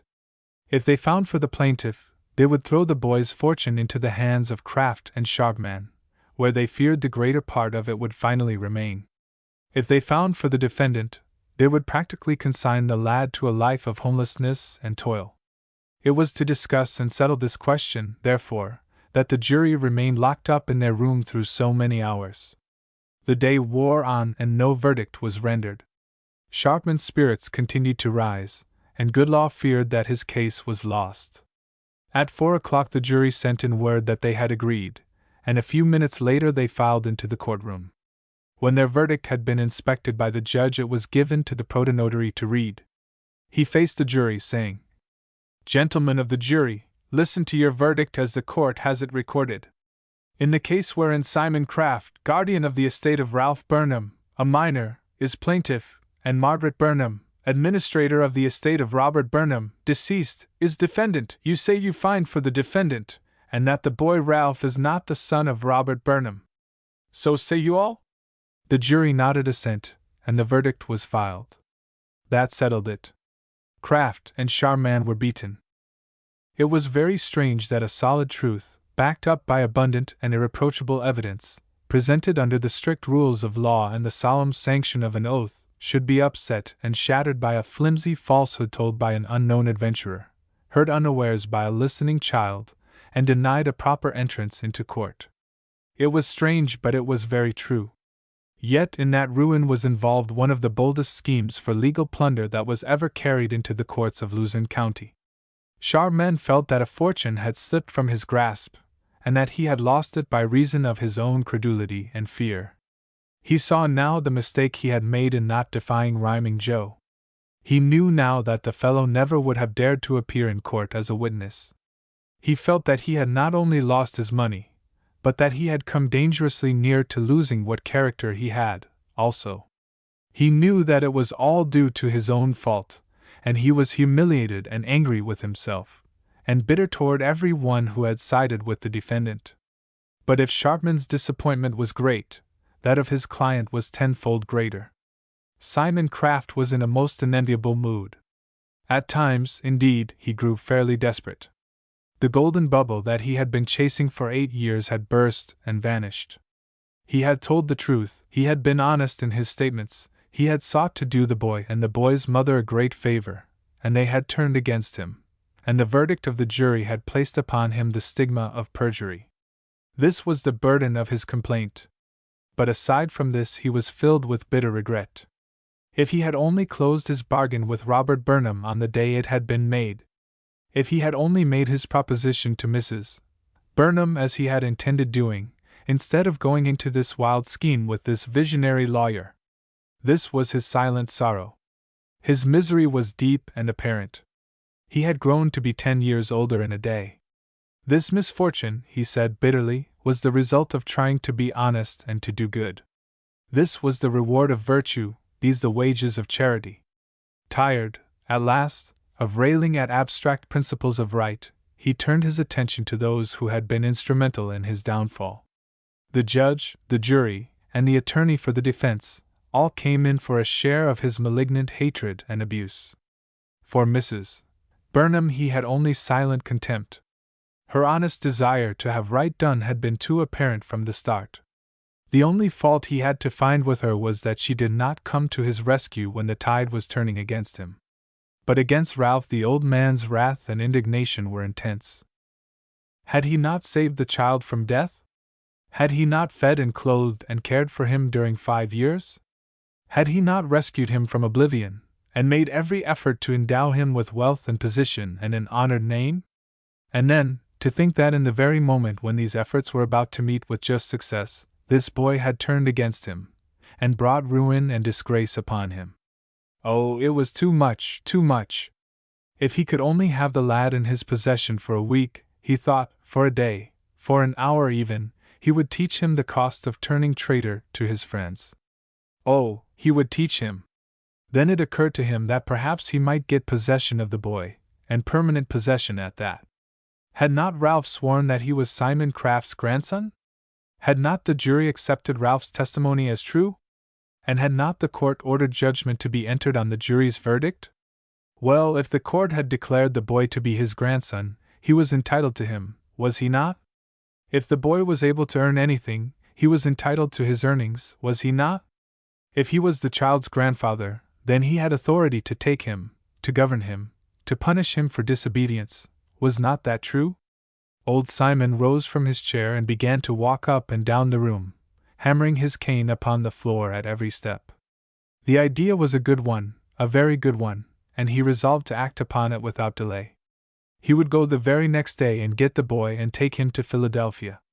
But suppose Ralph should refuse to go, and suppose Bachelor Billy, with his strong arms, should stand by to protect the lad from force, what then? Well, there was a law to meet just such a case as that.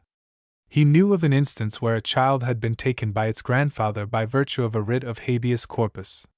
He would get such a writ, the sheriff should go with him, they would bring Ralph to court again, and since the law had declared the boy to be Simon Craft's grandson, the law could do nothing else than to place him in Simon Craft's custody. Then the old man went to bed, thinking that in the morning he would get Sharpman to prepare for him the papers that would be necessary to carry his plan into execution. He derived much pleasure from his dreams that night, for he dreamed of torturing poor Ralph to his heart's content. When Bachelor Billy left the courtroom that Monday evening with his unconscious burden in his arms, he remained only long enough in the courthouse square to revive the boy. Then he took him to the railway station, and they went together, by the earliest train, to Scranton. The next morning Ralph felt very weak and miserable, and did not leave the house, and Bachelor Billy came home at noon to see him and to learn what news, if any, had been received from Wilkes-Barre. Both he and Ralph expected that a verdict would be rendered for the defendant, in accordance with Ralph's testimony, and neither of them were surprised, therefore, when Andy Gilgallant came up from the city after supper and informed them that the jury had so found. That settled the matter, at any rate. It was a relief to Ralph to know that it was at an end, that he was through with courts and lawyers and judges and juries, and that there need be no further effort on his part to escape from unmerited fortune. The tumult that had raged in his mind through many hours was at last stilled, and that night he slept. He wanted to go back the next morning to his work at the Breaker, but Bachelor Billy would not allow him to do so. He still looked very pale and weak, and the anxious man resolved to come home at noon again that day to see to the lad's health.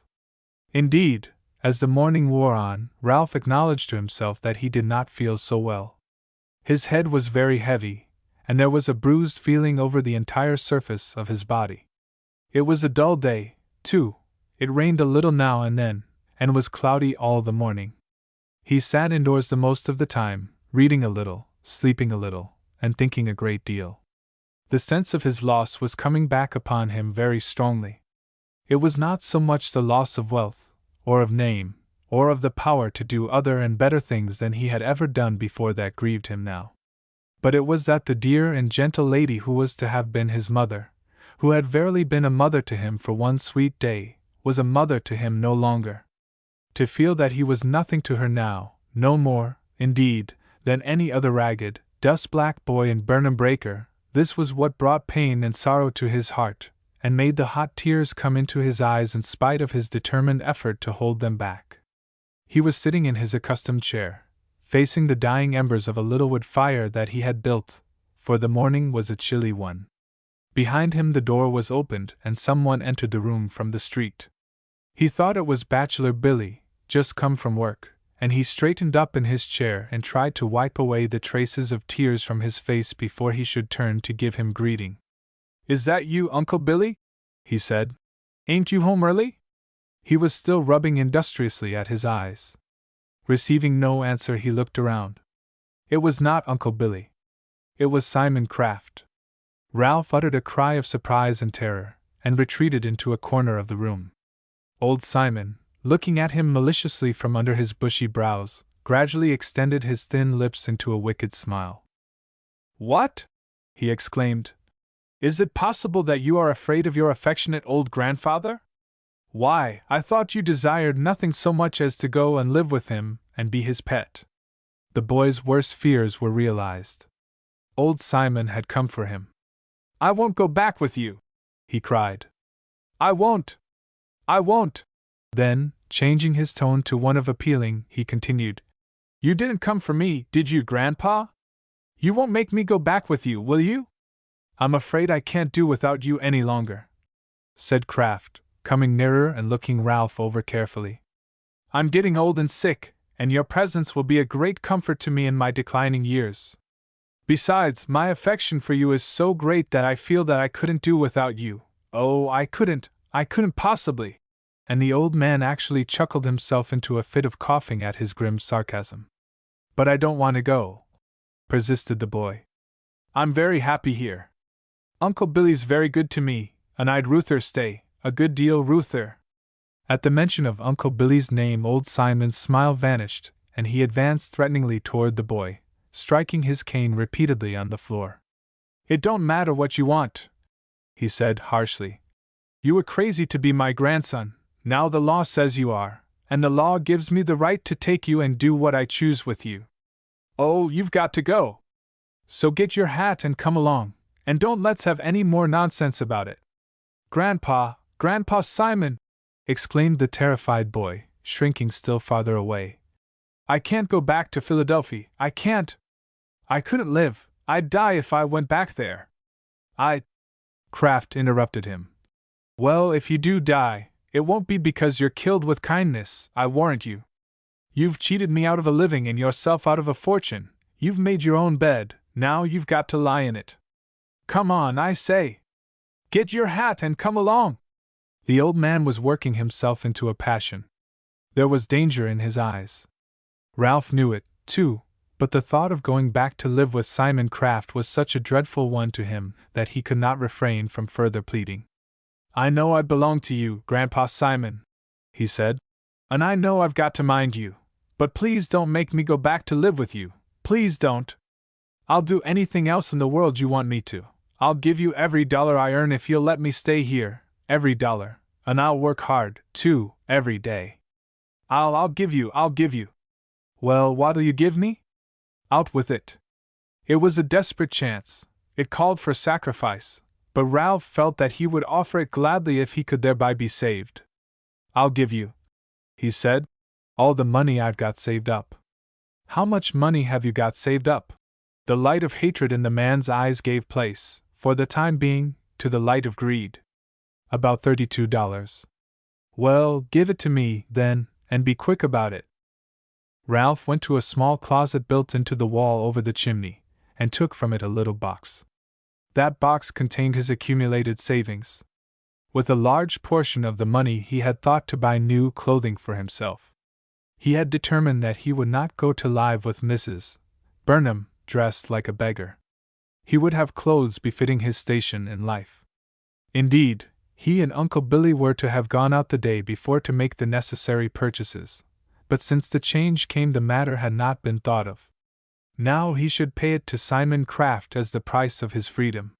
He was willing and more than willing to do so. He would have given all he ever hoped to earn to save himself from that man's custody, and would have considered it a cheap release. He took the money from the box, it was all paper money, and counted it carefully out into old Simon's trembling hand. There were just $32. Is that all?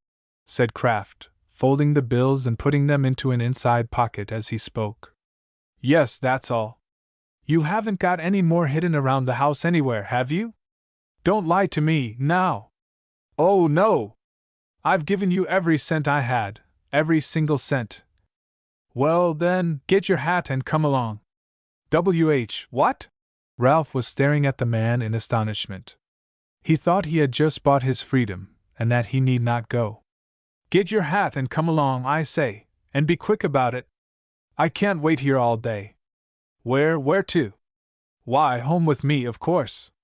Where would I take you? But I gave you the money to let me stay here with Uncle Billy. You said you would take it for that. No, I didn't. I told you to give it to me. The money belongs to me the same as you do.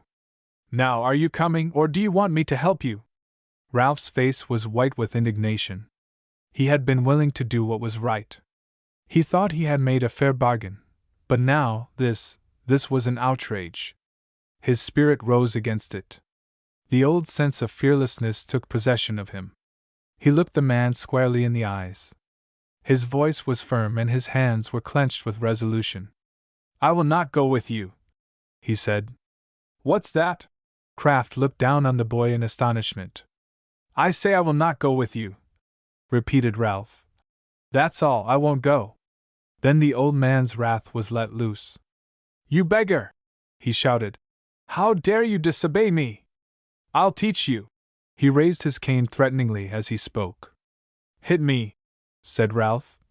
Kill me if you want to. I'd rather die than go back to live with you. Old Simon grasped his cane by its foot and raised it above his head. In another instant it would have descended on the body of the unfortunate boy, but in that instant someone seized it from behind, wrenched it from Kraft's weak grasp, and flung it into the street. It was Bachelor Billy. He had entered at the open door unseen. He seized Kraft's shoulders and whirled him around till the two men stood face to face. "Man!" he exclaimed. "Man! And yon steck had fallen o' the lad's head. I dinna ken what I esuld a done till ye. Ye're lucky to be auld and sick, or ye esuld feel the weight o' my han as it is." But Kraft was not subdued.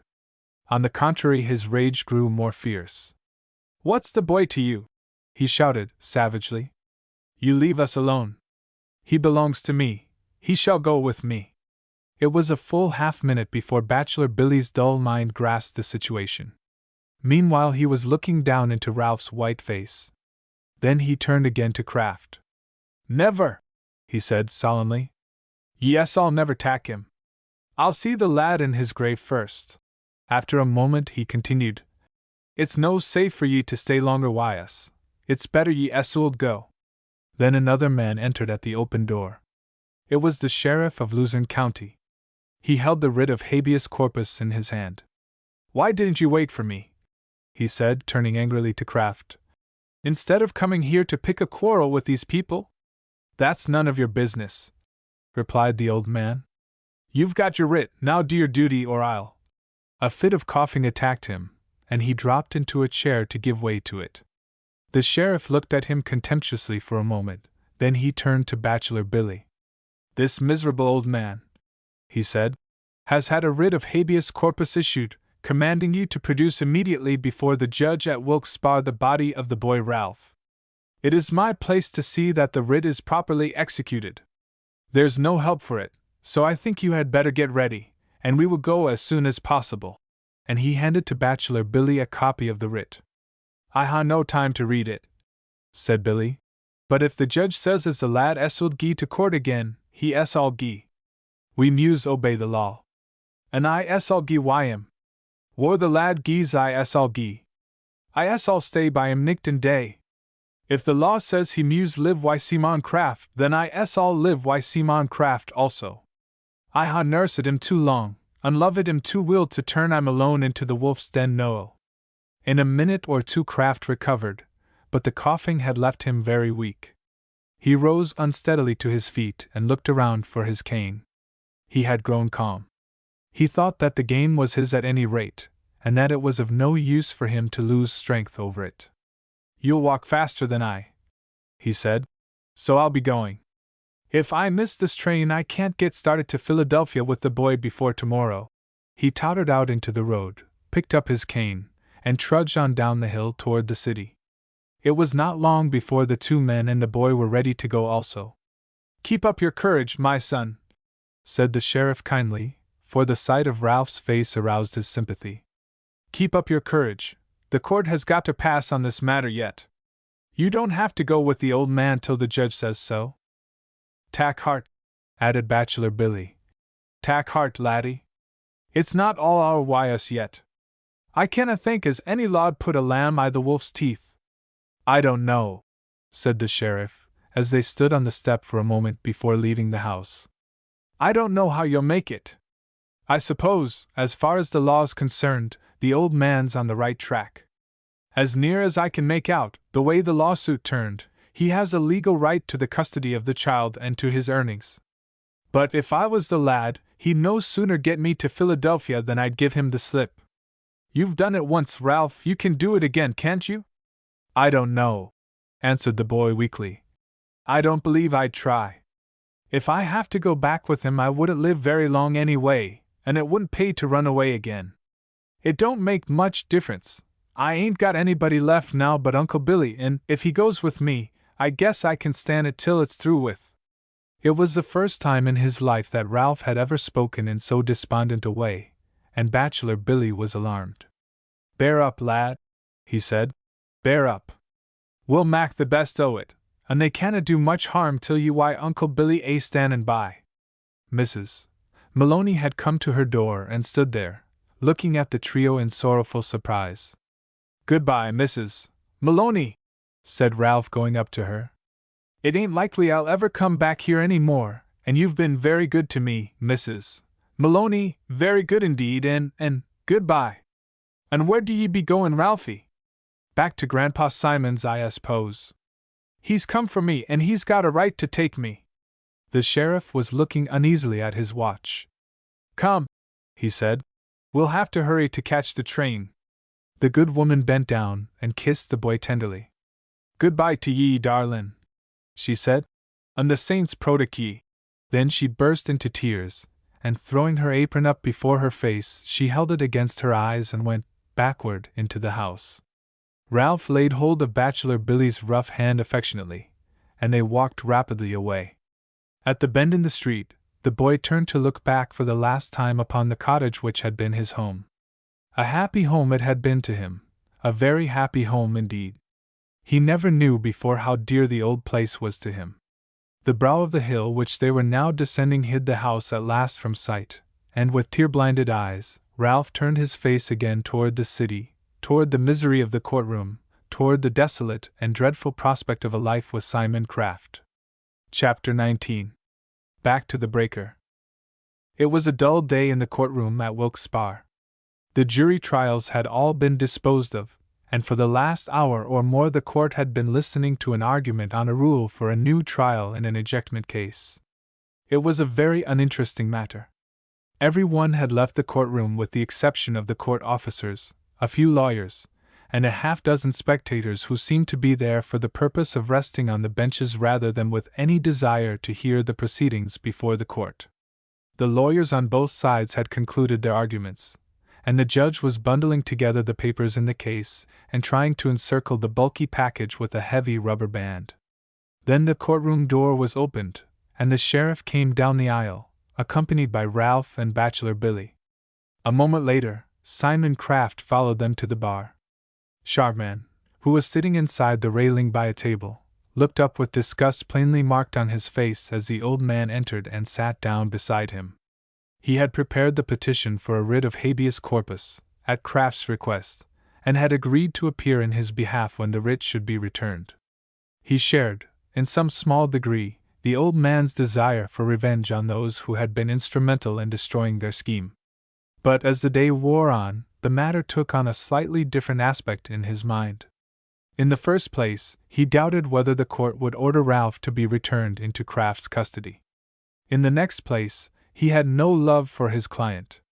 He had been using him simply as a tool. It was time now to cast him aside since he could be of no further benefit to him. Besides, the old man had come to be annoying and repulsive, and he had no money to pay for legal services. Then, there was still an opportunity to recover some of the personal prestige he had lost in his bitter advocacy of Kraft's cause before the jury. In short, he had deliberately resolved to desert his client at the first opportunity. The sheriff endorsed his return on the writ and filed it. The judge looked at the papers, and then he called Bachelor Billy before him. "I see," he said, "that you have produced the body of the boy Ralph as you were directed to do. Have you a lawyer?" "I ha none," answered the man. "I did not ken as I needed ony. We do not think you do either, as we understand the case. The protonotary will endorse a simple return on the writ, setting forth the production of the boy, and you may sign it. We think that is all that will be necessary on your part. Now you may be seated." The judge turned to Sharpman. "Well, Mr. Sharpman," he said, "what have you to offer on the part of your client?" Sharpman arose. "If the court please," he responded, "I would respectfully ask to be allowed, at this juncture, to withdraw from the case. I prepared and presented the petition as a matter of duty to a client. I do not conceive it to be my duty to render any further assistance.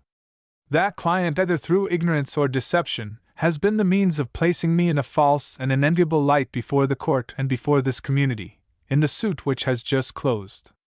I have neither the desire nor the opportunity to set myself right in that matter, but I do wish and I have fully determined to wash my hands of the whole affair.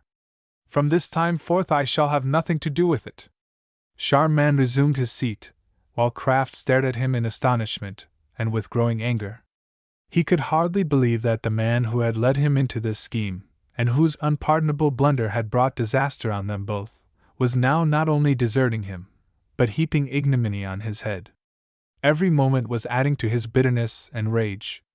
"Well, Mr. Kraft," said the judge, "what have you to offer in this matter? Your attorney seems to have left you to handle the case for yourself. We will hear you." "My attorney is a rascal," said Kraft, white with passion, as he arose. "His part and presence in that trial was a curse on it from the beginning. He wasn't satisfied to ruin me, but he must now seek to disgrace me as well. He is—" The judge interrupted him. "We do not care to hear your opinion of Mr. Sharpman. We have neither the time nor the disposition to listen to it. You caused this defendant to produce before us the body of the boy Ralph. They are both here. What further do you desire?" "I desire to take the boy home with me. The judgment of this court is that he is my grandson. In the absence of other persons legally entitled to take charge of him, I claim that right. I ask the court to order him into my custody." The old man resumed his seat, and immediately fell into his customary fit of coughing. When he had recovered, the judge, who had in the meantime been writing rapidly, said, "We cannot agree with you, Mr. Kraft, as to the law. Although the presumption may be that the jury based their verdict on the boy's testimony that he is your grandson, yet their verdict does not state that fact specifically, and we have nothing on the record to show it. It would be necessary for you to prove that relation here and now, by new and independent evidence, before we could place the boy in your custody under any circumstances. But we shall save you the trouble of doing so by deciding the matter on other grounds. The court has heard from your own lips, within a few days, that you are, or have been, engaged in a business such as to make thieving and lying a common occurrence in your life. The court has also heard from your own lips that during the time this child was in your custody, you not only treated him inhumanly as regarded his body, but that you put forth every effort to destroy what has since proved itself to be a pure and steadfast soul. A kind providence placed it in the child's power to escape from you, and the same providence led him to the door of a man whose tenderness, whose honor, and whose nobility of character, no matter how humble his station in life, marks him as one eminently worthy to care for the body and to minister to the spirit of a boy like this.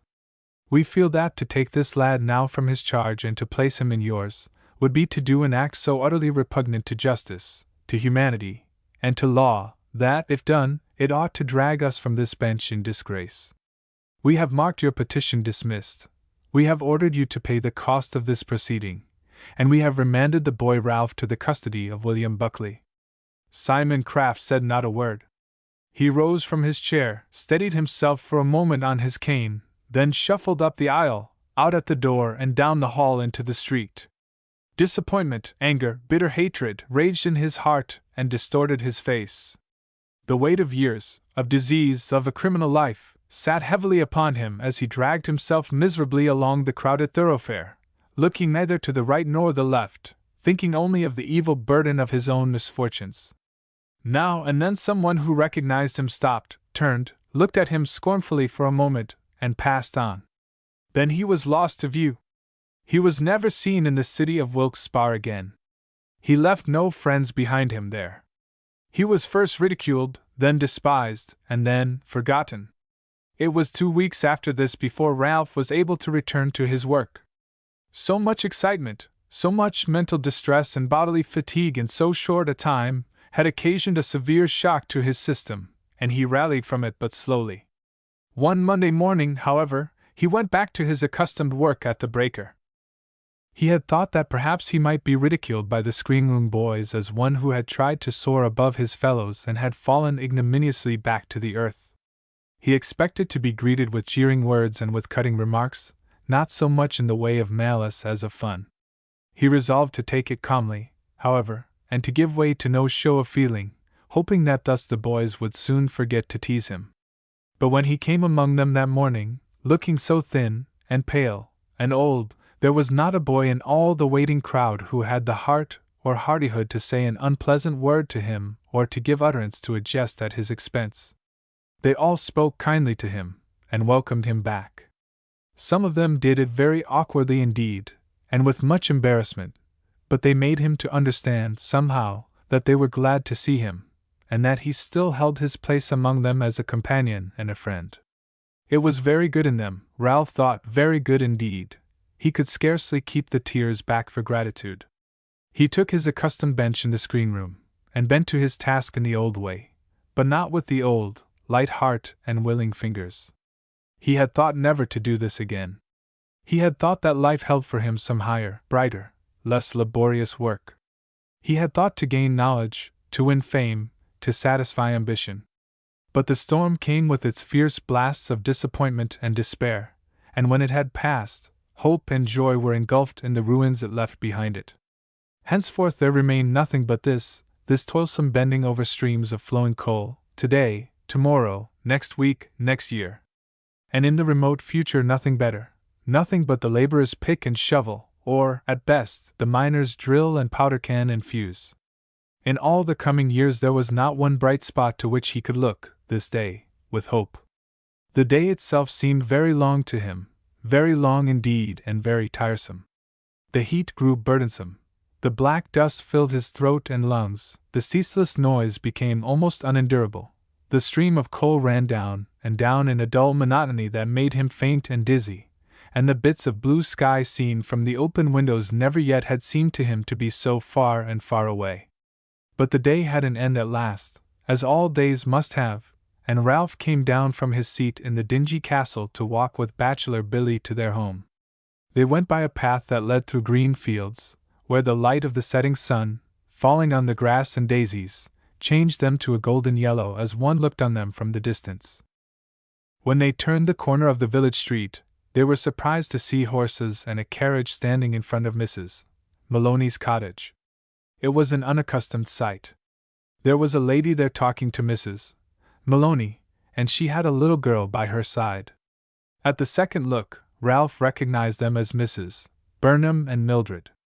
Then the lady descended from her carriage and stood at the door waiting for Bachelor Billy and the boy to come to her.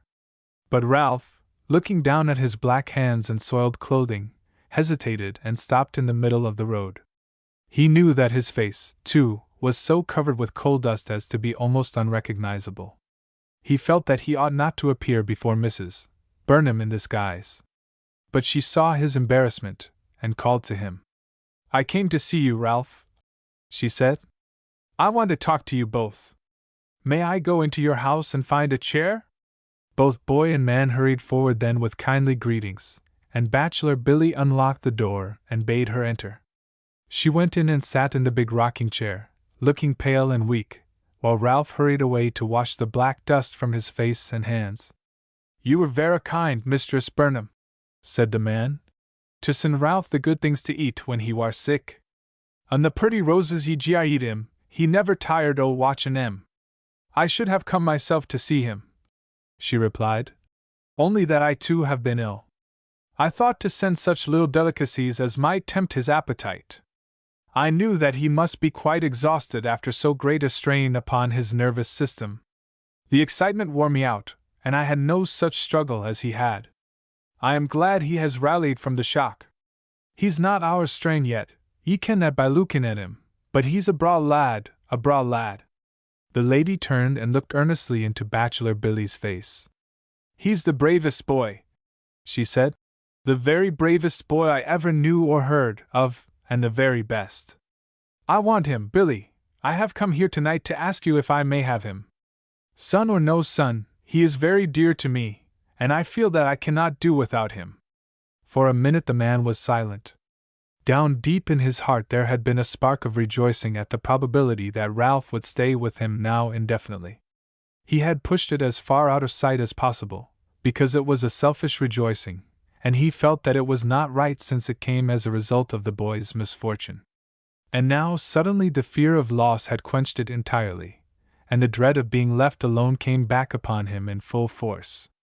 He bit his lip before replying, to help hold back his mingled feeling of pleasure at the bright prospect opening for Ralph, and of pain for the separation which must follow. "I dinna ken," he said at last, "how aught could be better for the lad than bein' wi' ye. Ye're our kin to think o' it. It'll be hard partin' wi' him, but if the lad wishes it, he es all gie. I ha' no claim on him only to do what's best for him as I ken it. He's a comin', he'll speak for himsel dot." Ralph came back into the room with face and hands as clean as a hurried washing could make them. "What think ye?" said Bachelor Billy to him. "That the lady wants for ye to do?" "I don't know," replied the boy, looking uneasily from one to the other. "But she's been very good to me, and whatever it is, I'll try to do it." "I want you to go home with me, Ralph," said Mrs. Burnham, "and live with me and be my son. I am not sure yet that you are not my child. We shall find that out. With the new light we have we shall make a new search for proofs of your identity, but that may take weeks, perhaps months. In the meantime I cannot do without you. I want you to come to me now, and whatever the result of this new investigation may be, I want you to stay with me and be my son. Will you come?" She had taken both the boy's hands and had drawn him to her, and was looking up into his face with tenderness and longing. Ralph could not speak. He was dumb with the joy of hearing her kindly earnest words. A light of great gladness broke in upon his mind. The world had become bright and beautiful once more. He was not to be without home and love and learning after all. Then came second thoughts, bringing doubt, hesitancy, mental struggling. Still he was silent, looking out through the open door to the eastern hills, where the sunlight lingered lovingly with golden radiance. On the boy's face the lights and shadows, coming and going, marked the progress of the conflict in his mind. The lady put her arm around him and drew him closer to her, regardless of his soiled and dusty clothing. She was still looking into his eyes. You will come, will you not, Ralph? We want you so much, so very much, do we not, Mildred? She asked, turning to her little daughter, who stood at the other side of her chair. Indeed we do, answered the child. Mama wants you and I want you. I don't have anybody to play with me half the time, 'cept Towser, and yesterday I asked Towser if he wanted you, and Towser said bow, and that means yes. There! You see we all want you, Ralph, said Mrs. Burnham, smiling. The entire family wants you. Now you will come, won't you? The boy had looked across to the little girl, over to Bachelor Billy, who stood leaning against the mantel, and then down again into the lady's eyes. It was almost pitiful to look into his face and see the strong emotion outlined there, marking the fierceness of the conflict in his mind between a great desire for honest happiness and a stern and manly sense of the right and proper thing for him to do. At last he spoke. Mrs. Burnham, he said in a sharp voice. I can't. A look of surprise and pain came into the lady's face. Why, Ralph, she exclaimed. I hoped you would be glad to go. We would be very good to you. We would try to make you very happy. And I'll give you half of every nice thing I have, spoke out the girl, impetuously. I know, responded Ralph. It'd be beautiful, just as it was that Sunday I was there, and I'd like to go. You don't know how I'd like to, but I can't. Oh, no! I can't!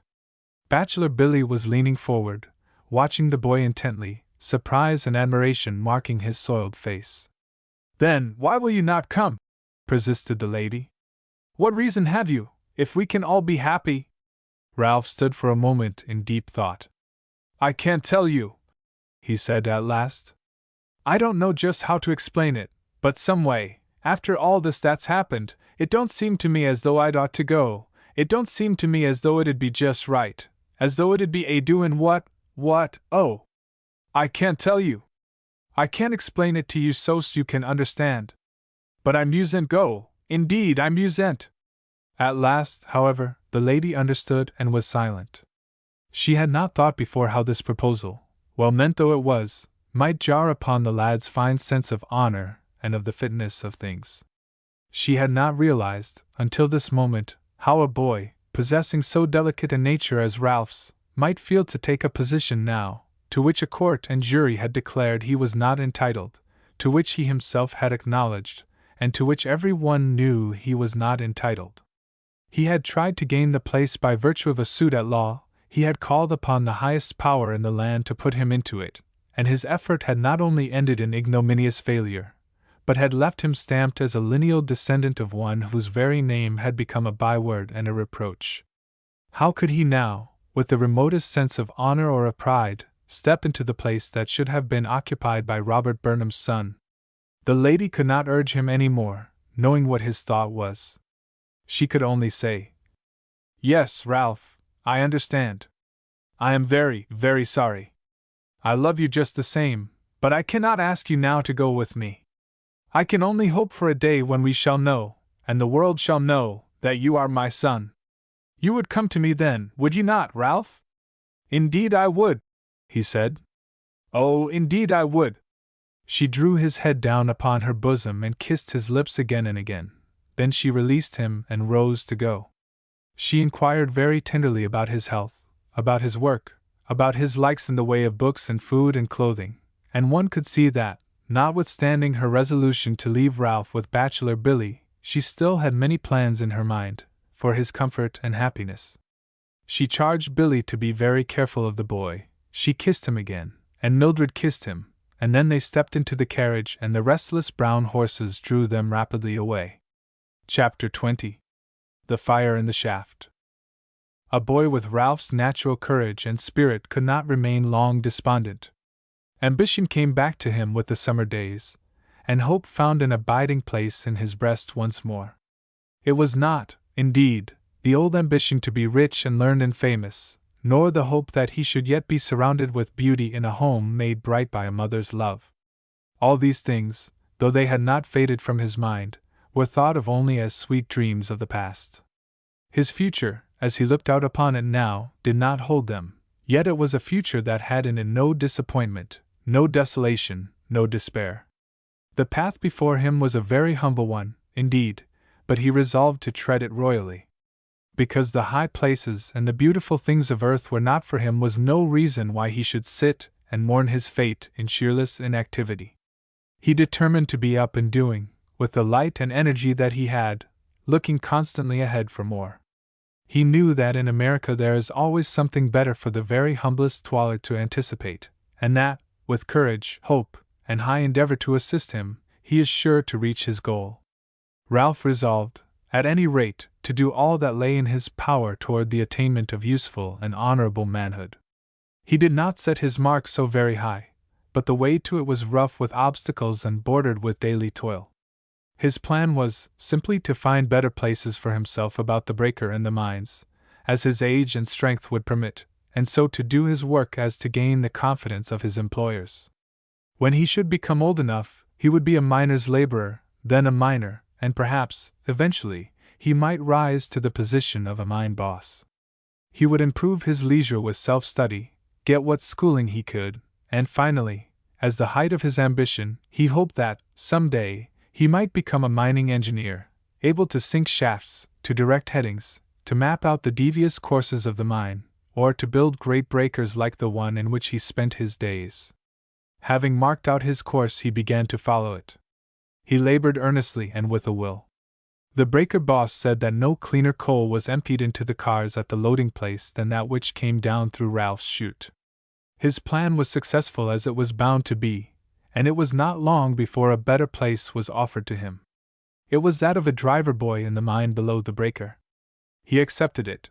The wages were much better than those he was now receiving, and it was a long step ahead toward the end he had in view. But the work was new and strange to him. He did not like it. He did not think, at first, that he ever could like it. It was so dark in the mines, so desolate, so lonely. He grew accustomed to the place, however, as the days went by, and then he began not to mind it so much after all. He had more responsibility here, but the work was not so tiresome and monotonous as it had been in the screen room, and he could be in motion all the time. He went down the shaft every morning with a load of miners and laborers, carrying his whip and his dinner pail, and a lighted lamp fastened to the front of his cap. When he reached the bottom of the shaft, he hurried to the inside plane, and up the slope to the stables to get his mule. The mule's name was Jasper. Nobody knew why he had been named Jasper, but when Ralph called him by that name he always came to him. He was a very intelligent animal, but he had an exceedingly bad habit of kicking.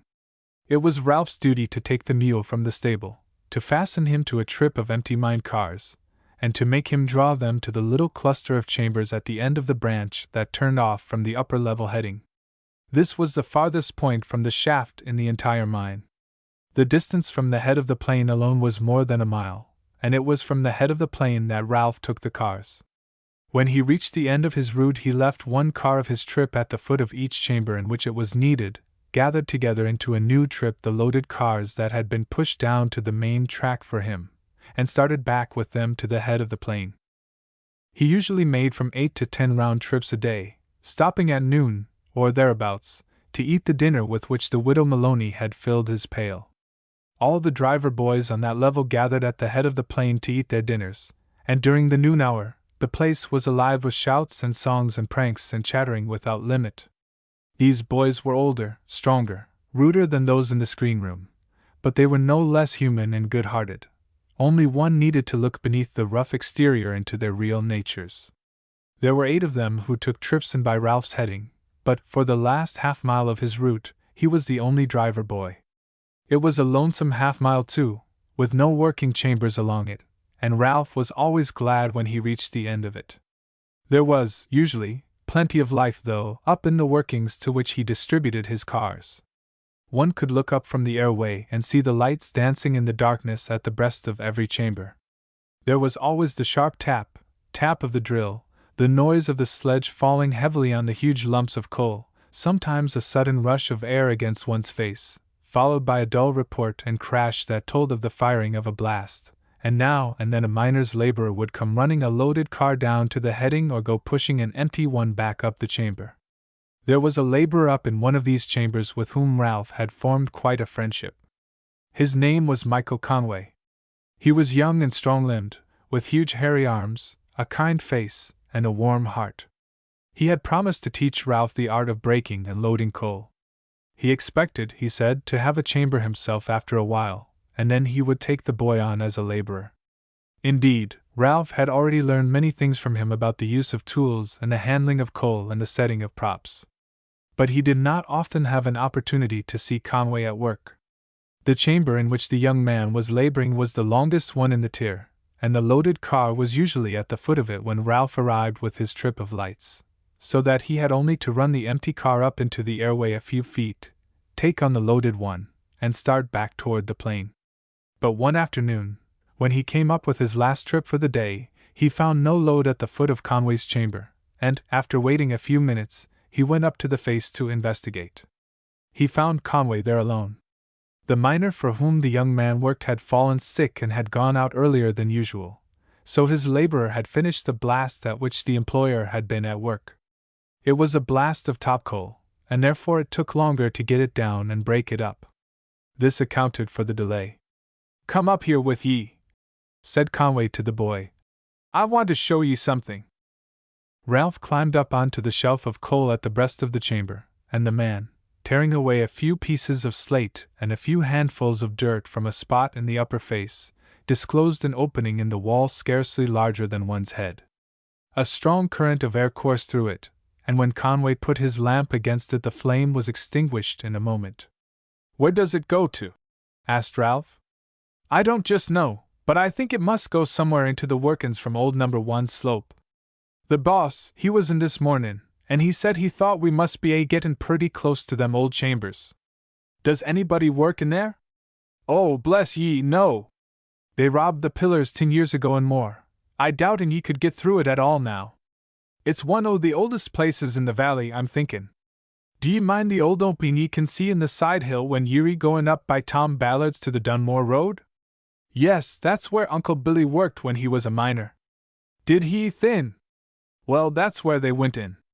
It's a long way from here, though, I'm thinkin' dot.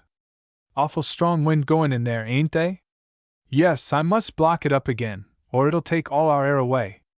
"What'll your miner do tomorrow when he finds this place?" "Oh, he'll have to get another chamber, I guess." The man was fastening up the opening again with pieces of slate and coal, and plastering it over with loose wet dirt. "Well," said Ralph, "I'll have to go now. Jasper's gettin' in a hurry. Don't you hear him?" Conway helped the boy to push the loaded car down the chamber and fasten it to his trip. "I'll not be here long," said the man as he turned back into the airway. "I'll take this light in and pick things up a bit and quit.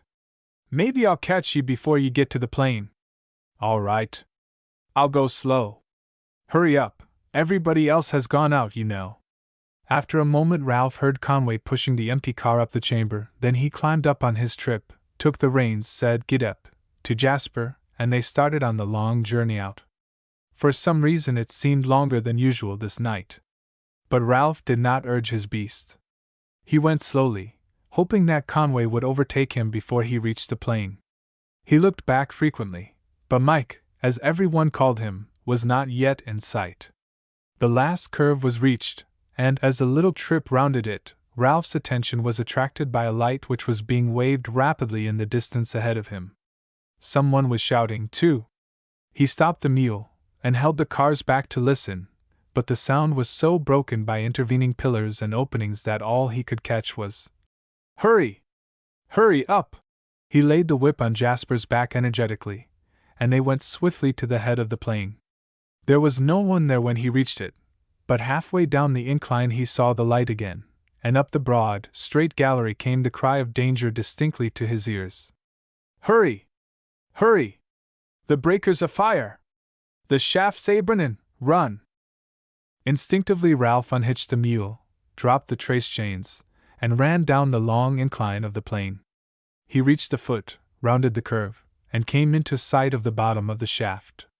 A half-dozen or more of men and boys were there, crowding in toward the carriageway, with fear stamped on their soiled faces, looking anxiously up for the descending carriage. "Ralph, you're lucky!" shouted someone to the boy as he stepped breathless and excited into the group. "You're just in time for the last carriage. It'll not come down but this once again.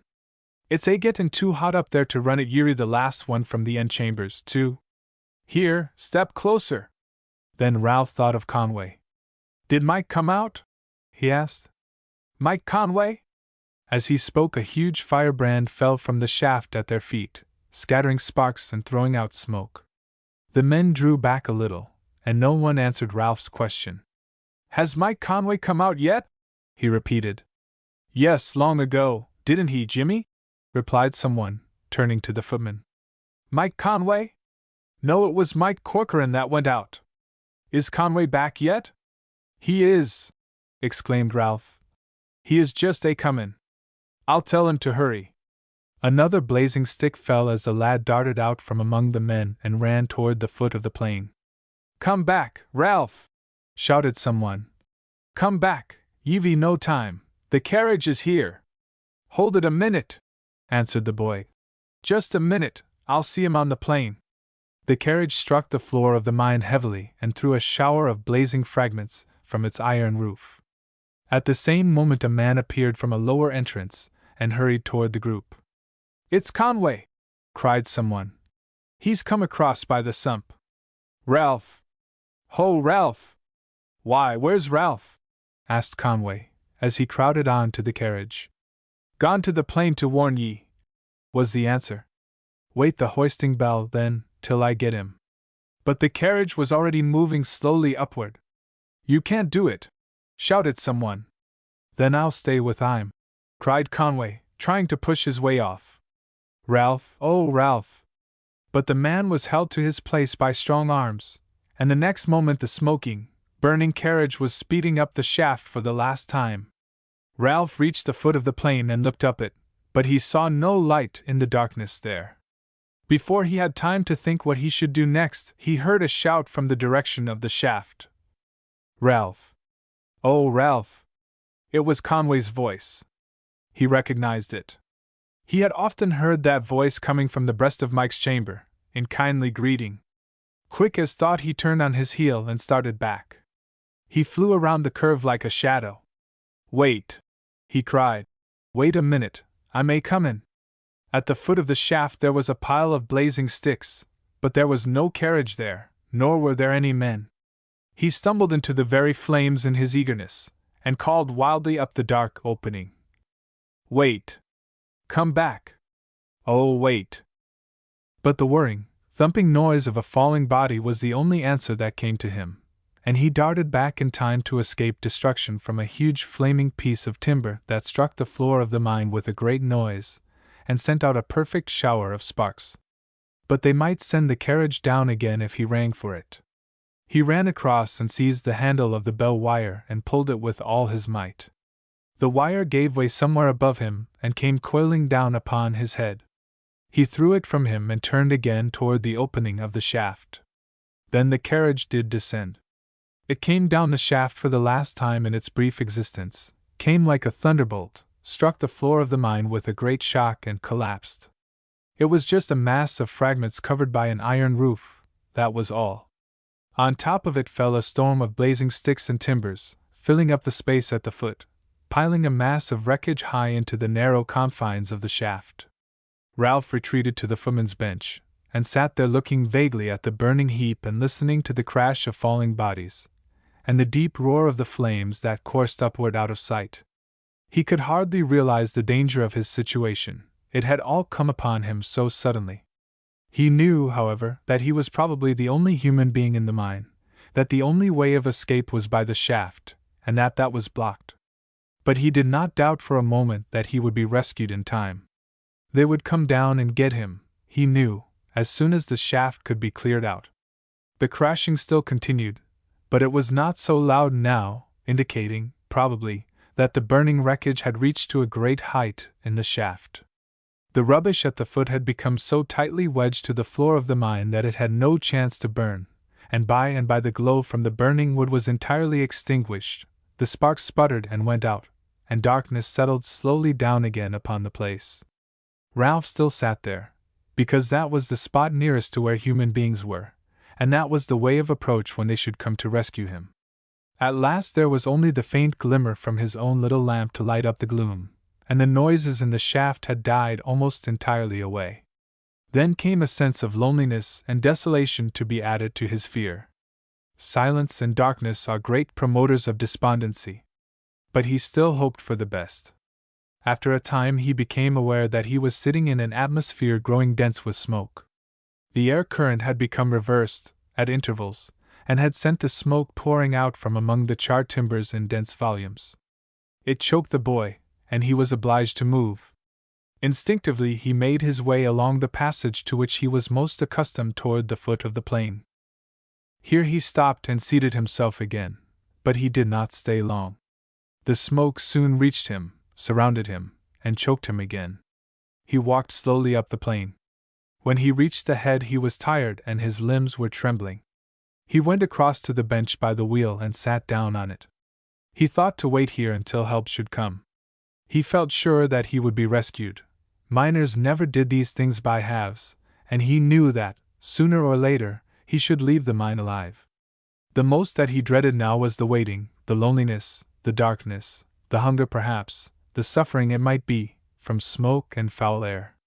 In the darkness back of him he heard a noise. It sounded like heavy irregular stepping. He was startled at first, but it soon occurred to him that the sounds were made by the mule which he had left there untied. He was right. In another moment Jasper appeared with his head stretched forward, sniffing the air curiously, and looking in a frightened way at Ralph. "Hello, Jasper!" The boy spoke cheerily, because he was relieved from sudden fright, and because he was glad to see in the mine a living being whom he knew, even though it was only a mule. The beast came forward and pushed his nose against Ralph's breast as if seeking sympathy, and the boy put up his hand and rubbed the animal's face. "We're shut in, Jasper," he said. "The breaker's burned, and things afire have tumbled down the shaft and we can't get out till they clean it up and come for us." The mule raised his head and looked around him, then he rested his nose against Ralph's shoulder again. "We'll stay together, won't we, old fellow? We'll keep each other company till they come for us. I'm glad I found you, Jasper, I'm very glad."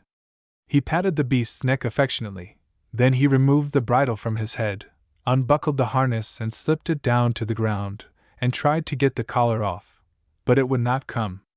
He turned it and twisted it and pulled it, but he could not get it over the animal's ears. He gave up trying at last, and after laying the remainder of the harness up against the wheel frame, he sat down on the bench again. Except the occasional quick stamping of Jasper's feet, there was no sound, and Ralph sat for a long time immersed in thought. The mule had been gazing contemplatively down the plain into the darkness. Finally he turned and faced toward the interior of the mine. It was evident that he did not like the contaminated air that was creeping up the slope. Ralph, too, soon felt the effect of it. It made his head light and dizzy, and the smoke with which it was laden brought back the choking sensation into his throat. He knew that he must go farther in. He rose and went slowly along the heading, over his accustomed route, until he reached a bench by a door that opened into the airway. Here he sat down again. He was tired and was breathing heavily. A little exertion seemed to exhaust him so. He could not quite understand it. He remembered when he had run all the way from the plane to the north chambers with only a quickening of the breath as the result. He was not familiar with the action of vitiated air upon the system. Jasper had followed him, so closely indeed that the beast's nose had often touched the boy's shoulder as they walked. Ralph's lamp seemed to weigh heavily on his head, and he unfastened it from his cap and placed it on the bench beside him. Then he fell to thinking again.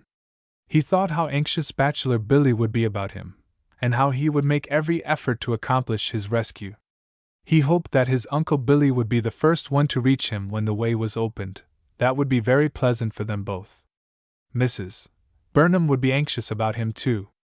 He knew that she would. She had been very kind to him of late, very kind indeed, and she came often to see him. Then the memory of Robert Burnham came back to him. He thought of the way he looked and talked, of his kind manner and his gentle words.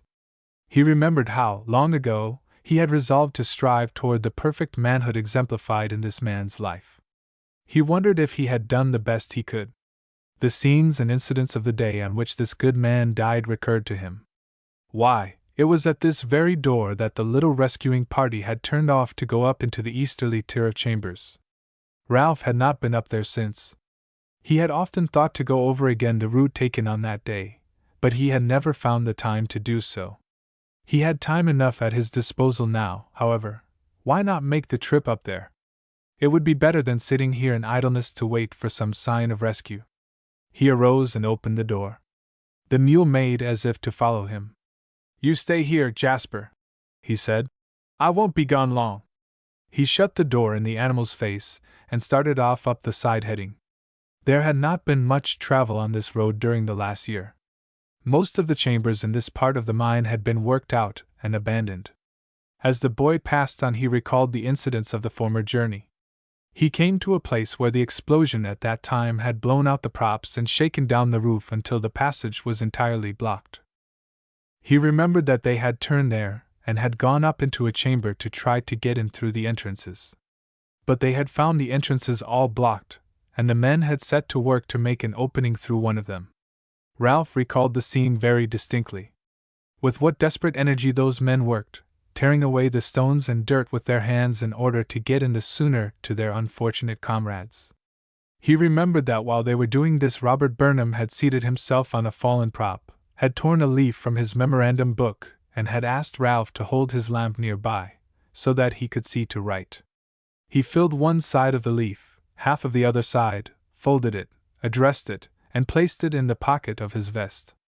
Then he went up and directed the enlargement of the opening, and crawled through with the rest. Here was the entrance, and here was the opening, just as it had been left. Ralph clambered through it, and went down to the fall. The piled-up rocks were before him, as he had seen them that day. Nothing had been disturbed. On the floor of the mine was something that attracted his attention. He stooped and picked it up. It was a piece of paper. There was writing on it in pencil, much faded now, but still distinct enough to be read. He held his lamp to it, and examined it more closely. He could read writing very well, and this was written plainly. He began to read it aloud. "My dear wife, I desire to supplement the letter sent to you from the office with this note written in the mine during a minute of waiting. I want to tell you that our Ralph is living, that he is here with me, standing this moment at my side." The paper dropped from the boy's trembling fingers, and he stood for a minute awestruck and breathless. Then he picked up the note and examined it again. It was the very one that Robert Burnham had written on the day of his death. Ralph recognized it by the cross lines of red and blue marking the page into squares. Without thinking that there might be any impropriety in doing so, he continued to read the letter as fast as his wildly beating heart and his eyes clouded with mist would let him. "I have not time to tell you why and how I know, but believe me, Margaret, there is no mistake. He is Ralph, the slate picker, of whom I told you, who lives with Bachelor Billy. If he should survive this trying journey, take him immediately and bring him up as our son. If he should die, give him proper burial. We have set out on a perilous undertaking, and some of us may not live through it. I write this note in case I should not see you again. It will be found on my person. Do not allow anyone to persuade you that this boy is not our son. I know he is. I send love and greeting to you. I pray for God's mercy and blessing on you and on our children. Robert." Chapter 21. A Perilous Passage. For many minutes Ralph stood, like one in a dream, holding the slip of paper tightly in his grasp. Then there came upon him, not suddenly, but very gently and sweetly, as the morning sunlight breaks into a western valley, the broad assurance that he was Robert Burnham's son. Here was the declaration of that fact over the man's own signature. That was enough. There was no need for him to question the writer's sources of knowledge. Robert Burnham had been his ideal of truth and honor. He would have believed his lightest word against the solemn asseveration of thousands. The flimsy lie coined by Rhyming Joe no longer had place in his mind. He cared nothing now for the weakness of Sharpman, for the cunning of craft, for the verdict of the jury, for the judgment of the court. He knew, at last, that he was Robert Burnham's son, and no power on earth could have shaken that belief by the breadth of a single hair. The scene on the descending carriage the day his father died came back into his mind. He thought how the man had grasped his hands, crying, in a voice deep and earnest with conviction, "Ralph! Ralph! I have found you!" He had not understood it then. He knew now what it meant. He raised the paper to the level of his eyes, and read, again and again, the convincing words. "Do not allow anyone to persuade you that this boy is not our son. I know he is." Then Ralph felt again that honest pride in his blood and in his name, and that high ambition to be worthy of his parentage, that had inspired him in the days gone by. Again he looked forward into the bright future, to the large fulfillment of all his hopes and desires, to learning, culture, influence, the power to do good, above all, to the sweetness of a life with his own mother, in the home where he had spent one beautiful day. He had drawn himself to his full height, every muscle was tense, his head was erect with proud knowledge, high hope flashed from his eyes, gladness dwelt in every feature of his face. Then, suddenly, the light went out from his countenance, and the old look of pain came back there. His face had changed with his changing thought as it did that day in the courtroom at Wilkes-Barre. The fact of his imprisonment had returned into his mind, and for the moment it overcame him. He sat down on a jutting rock to consider it. Of what use was it to be Robert Burnham's son, with 200 feet of solid rock between him and the outside world, and the only passage through it blocked with burned and broken timbers? For a time despondency darkened his mind and despair sat heavily upon him. He even wished that the joy of this new knowledge had not come to him. It made the depth of his present misfortune seem so much greater. But after a while, he took heart again, courage came back to him, the belief that he would be finally saved grew stronger in his mind, hope burned up brightly in his breast, and the pride of parentage within him filled him with ambition to do what lay in his power to accomplish his own deliverance. It was little he could do, indeed, save to wait with patience and in hope until outside help should come, but this little, he resolved, should be done with a will, as befitted his birth and position. He folded the precious bit of paper he had found and fastened it in his waistcoat pocket so that he should not lose it as Robert Burnham had lost it. Then he took up his lamp and went back through the half-walled entrance, down the chamber, and along the side heading to the airway door where Jasper had been left. There was a small can of oil sitting just inside the doorway. It was the joint property of Ralph and the doorboy. It was fortunate, he thought, that he had selected that place for it, as he was now in great need of it. He filled his lamp, from which the oil had become nearly exhausted, and then passed out through the door. The mule was still there and uttered a hoarse sound of welcome when he saw the boy. "I found something up there, Jasper," said Ralph, as he sat down on the bench and began to pat the beast's neck again. "Something wonderful. I wish I could tell you so you could understand it. It's too bad you can't, Jasper. I know you'd be glad." The mule seemed to recognize the pleasantness of the lad's voice and to enjoy it, and for a long time Ralph sat there petting him and talking to him. Finally, he became aware that the air about him was growing to be very bad. It made him feel sick and dizzy, and caused his heart to beat rapidly. He knew that he must go farther in. He thought, however, to make an attempt to get out toward the shaft first. It might be that it had grown clearer out there. It might be that the rescuers were already working down toward him. He started rapidly down the heading, but before he had gone halfway to the head of the plane, the smoke and the foul air were so dense and deadly that he had to stop and to crawl away from it on his hands and knees. He was greatly exhausted when he reached the airway door again, and he sat on the bench for a long time to rest and to recover. But he knew that it was dangerous to remain there now, and taking the can of oil with him, he started slowly up the heading. He did not know how soon he should get back here, and when the oil in his lamp should give out again he desired to be able to renew it. The mule was following closely behind him. It was a great comfort, too, to have a living being with him for company. He might have been shut up here alone, and that would have been infinitely worse. At the point where the branch leading to the new chambers left the main heading, Ralph turned in, following his accustomed route. It seemed to him that he ought to go to places with which he was familiar. He trudged along through the half-mile of gangway that he had always found so lonely when he was at work, stopping now and then to rest. For, although he walked very slowly, he grew tired very easily. He felt that he was not getting into a purer atmosphere either. The air around him seemed to lack strength and vitality, and when, at last, he reached the tier of chambers that it had been his duty to supply with cars, he was suffering from dizziness, from shortness of breath, and from rapid beating of the heart. At the foot of Conway's chamber Ralph found a seat. He was very weak and tired, and his whole frame was in a tremor.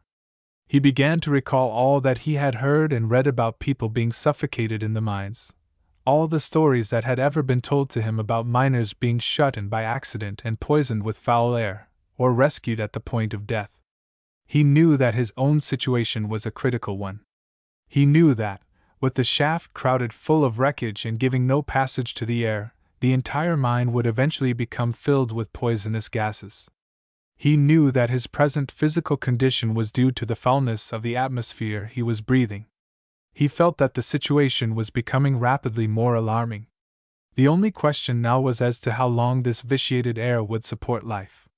Still, his courage did not give way. He had strong hope that he would yet be rescued, and he struggled to hold fast to his hope.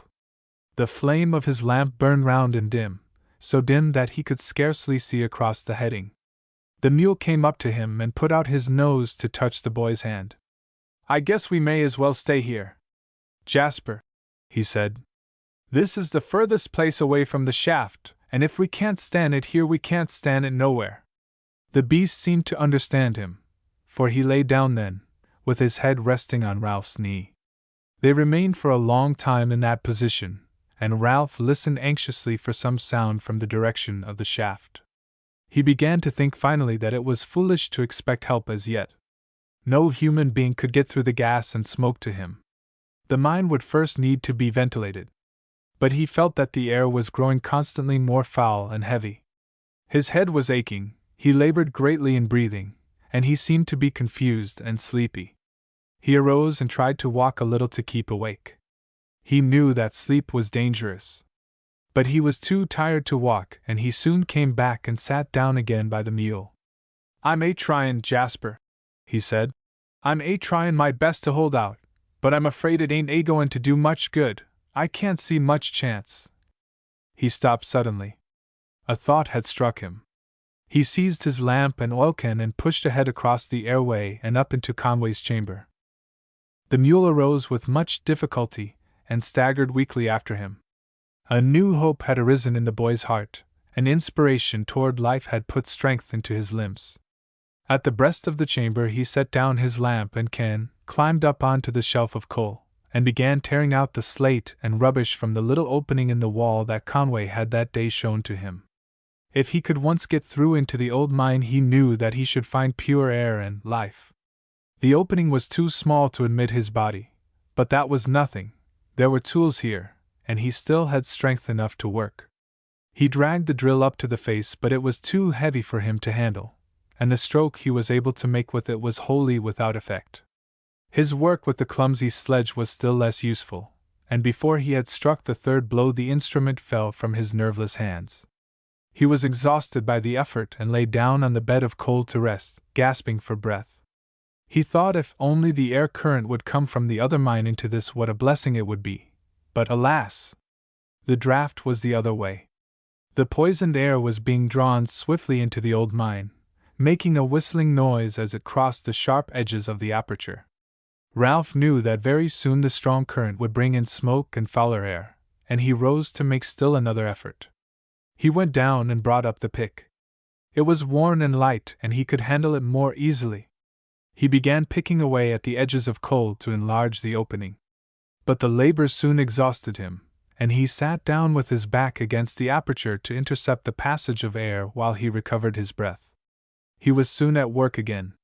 The hope of escape put energy into his weak muscles. Once, a block as large as his two hands broke away and fell down on the other side. That was a great help. But he had to stop and rest again. Indeed, after that he had very frequently to stop and rest. The space was widening steadily, but very, very slowly. After a time he threw down the pick and passed his head through the opening, but it was not yet large enough to receive his body. The air that was now coming up the chamber was very bad, and it was blue with smoke, besides.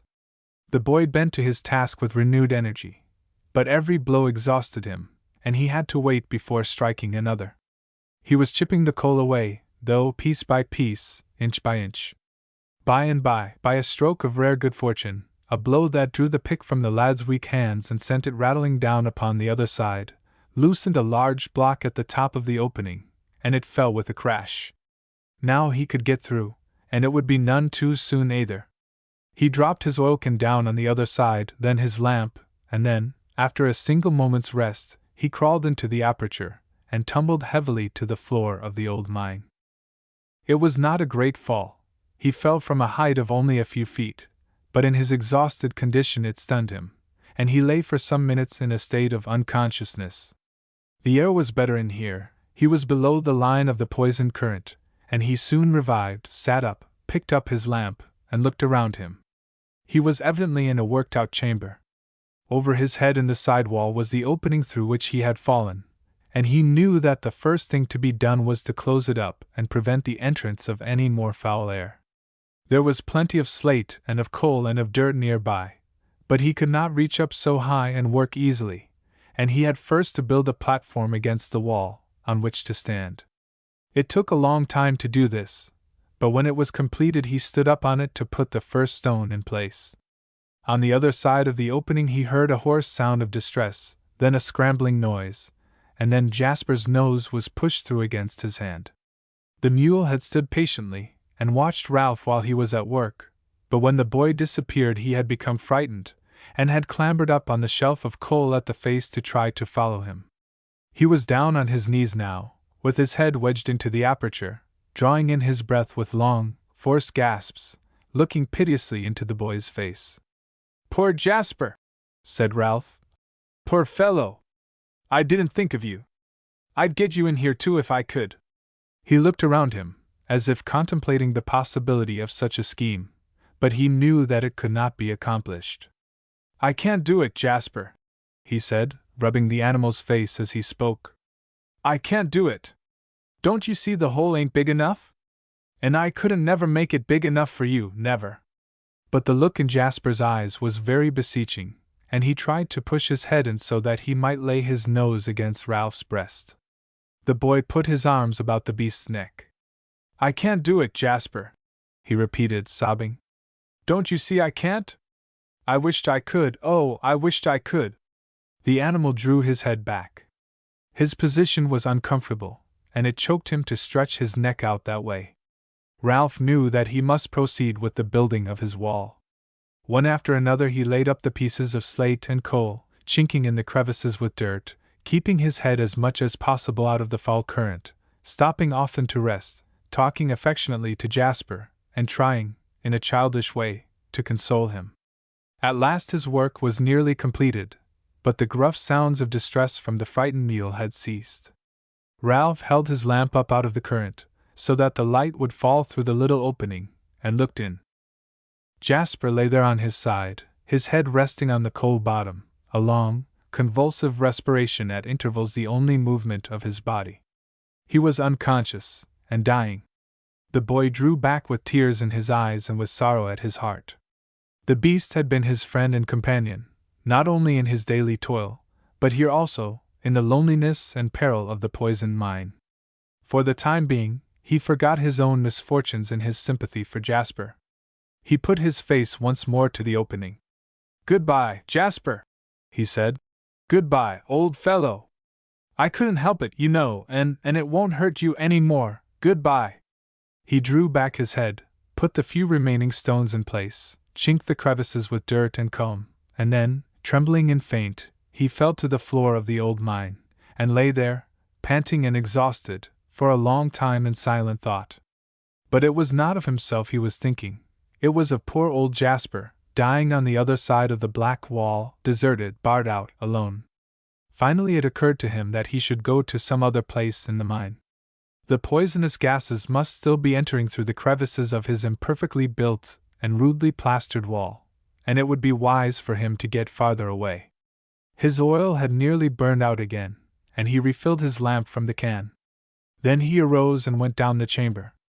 It was a very long chamber. When he reached the foot of it, he found the entrances into the heading walled up, and he turned and went along the airway for a little distance, and then sat down to rest. For the first time he noticed that he had cut his hands badly on the sharp pieces of coal he had been handling, and he felt that there was a bruise on his side, doubtless made when he fell through the opening. Hitherto he had not had a clear idea as to the course he should pursue when he should have obtained entrance into the old mine. His principal object had been to get into pure air. Now, however, he began to consider the matter of his escape. It was obvious that two methods were open to him. He could either try to make his way out alone to the old slope near the Dunmore Road, or he could remain in the vicinity of Conway's chamber till help should reach him from the Burnham mine. But it might be many hours before assistance would come. The shaft would have first to be cleared out, and that he knew would be no easy matter. After that, the mine would need to be ventilated before men could make their way through it. All this could not be done in a day, indeed it might take many days, and when they should finally come in to search for him, they would not find him in the Burnham mine. He would not be there. If he could discover the way to the old slope, and the path should be unobstructed, he would be in the open air within half an hour. In the open air! The very thought of such a possibility decided the question for him. And when he should reach the surface, he would go straight to Mrs. Burnham, straight to his mother, and place in her hands the letter he had found. She would be glad to read it. She would be very, very glad to know that Ralph was her son. Sitting there in the darkness and the desolation, he could almost see her look of great delight. He could almost feel her kisses on his lips as she gave him tender greeting. Oh!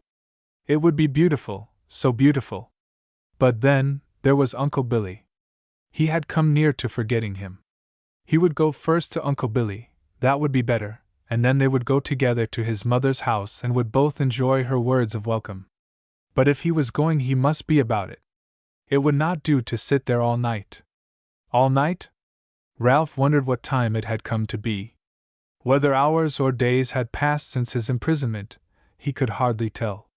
He picked up his lamp and can and started on.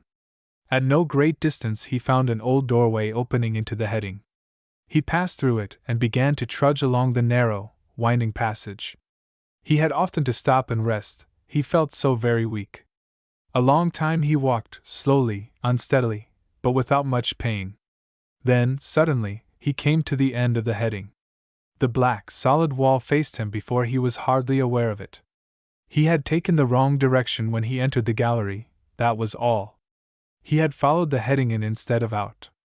His journey had not been without its use, however, for it settled definitely the course he ought to take to reach the slope, and that, he thought, was a matter of no little importance. He sat down for a few minutes to rest, and then started on his return. It seemed to be taking so much more time to get back that he feared he had passed the doorway by which he had entered the heading. But he came to it at last and stopped there. He began to feel hungry. He wondered why he had not thought to look for someone's dinner pail before he came over into the old mine. He knew that his own still had fragments of food in it. He wished that he had them now. But wishing was of no use. The only thing for him to do was to push ahead toward the surface. When he should reach his mother's house, his craving would be satisfied with all that could tempt the palate. He started on again. The course of the heading was far from straight, and his progress was very slow. At last he came to a place where there had been a fall. They had robbed the pillars till they had become too weak to support the roof, and it had tumbled in. Ralph turned back a little, crossed the airway, and went up into the chambers, thinking to get around the area of the fall. He went a long way up before he found an unblocked opening. Then, striking across through the entrances, he came out again, suddenly, to a heading. He thought it must have curved very rapidly to the right that he should find it so soon, if it were the one he had been on before.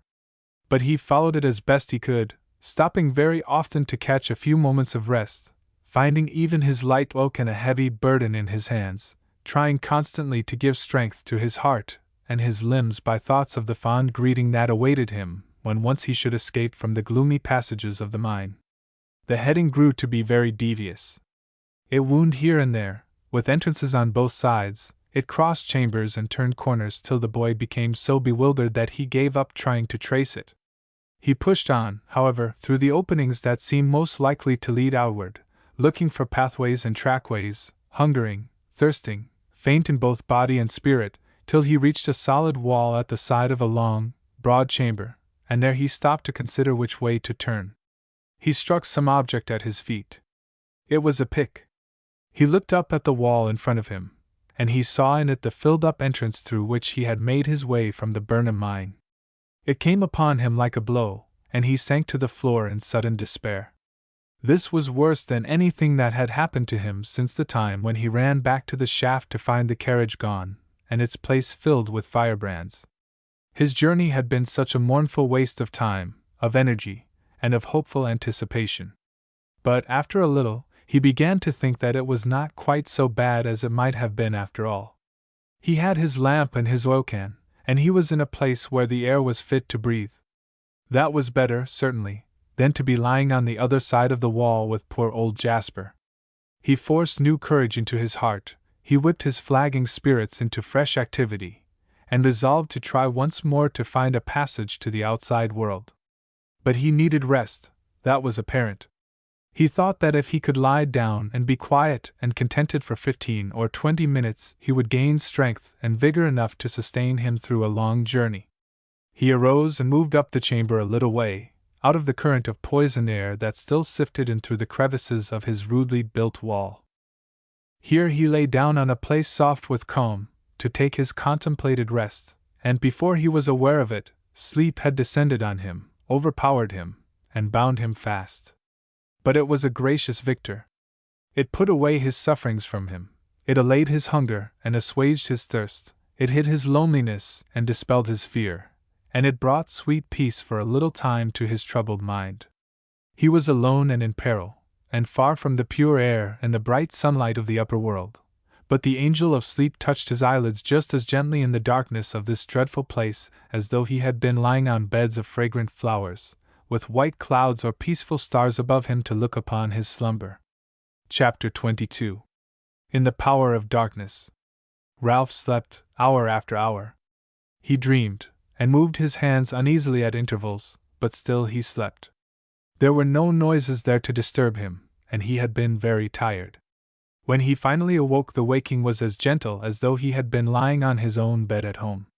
He thought, at first, that he was at home, and he wondered why it was so very dark. Then he remembered that he was shut up in the mines.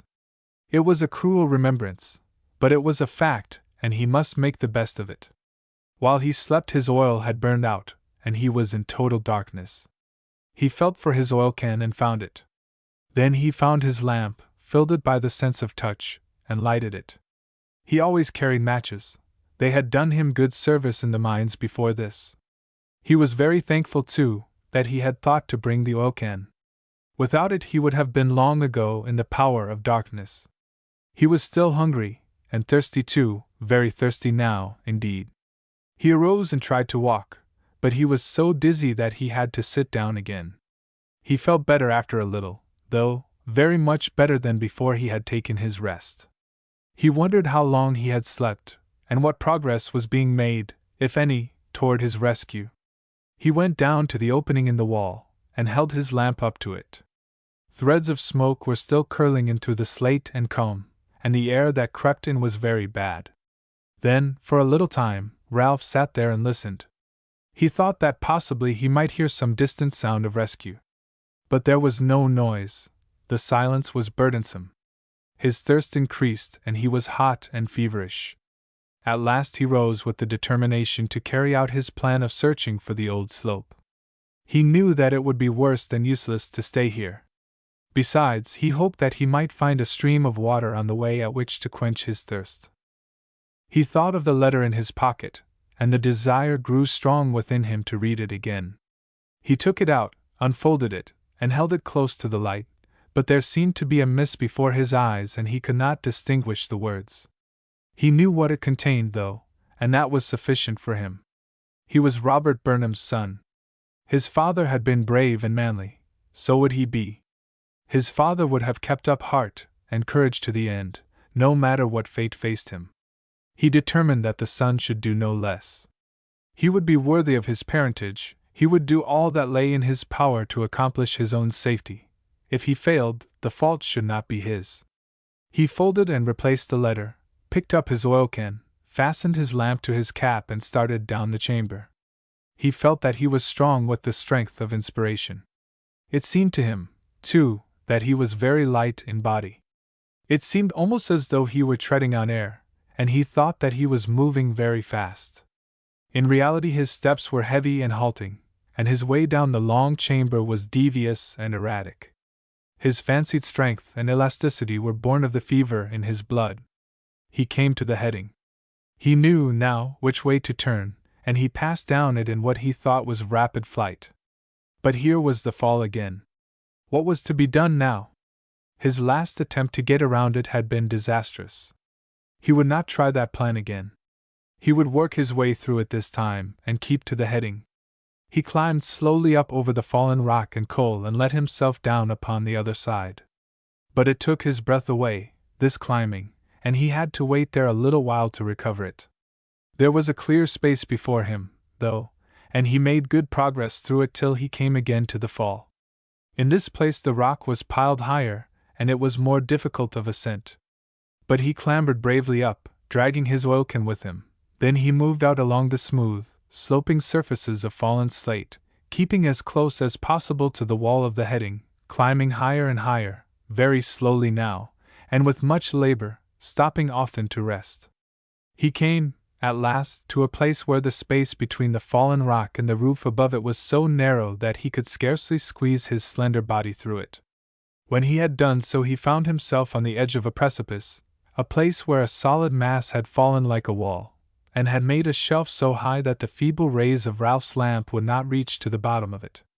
The boy crawled, trembling, along the edge of this cliff, trying to find some place for descent. The oil can that he carried made his movements cumbersome. The surface of the rock was smooth and hard to cling to. His limbs were weak and his fingers nerveless.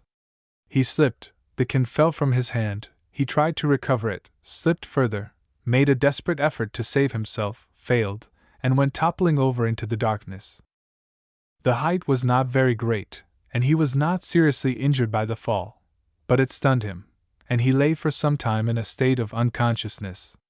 When he came to himself, he knew what had happened and where he was. He tried to rise, but the effort pained him and he lay back again. He was in total darkness. His lamp had fallen from his cap and become extinguished.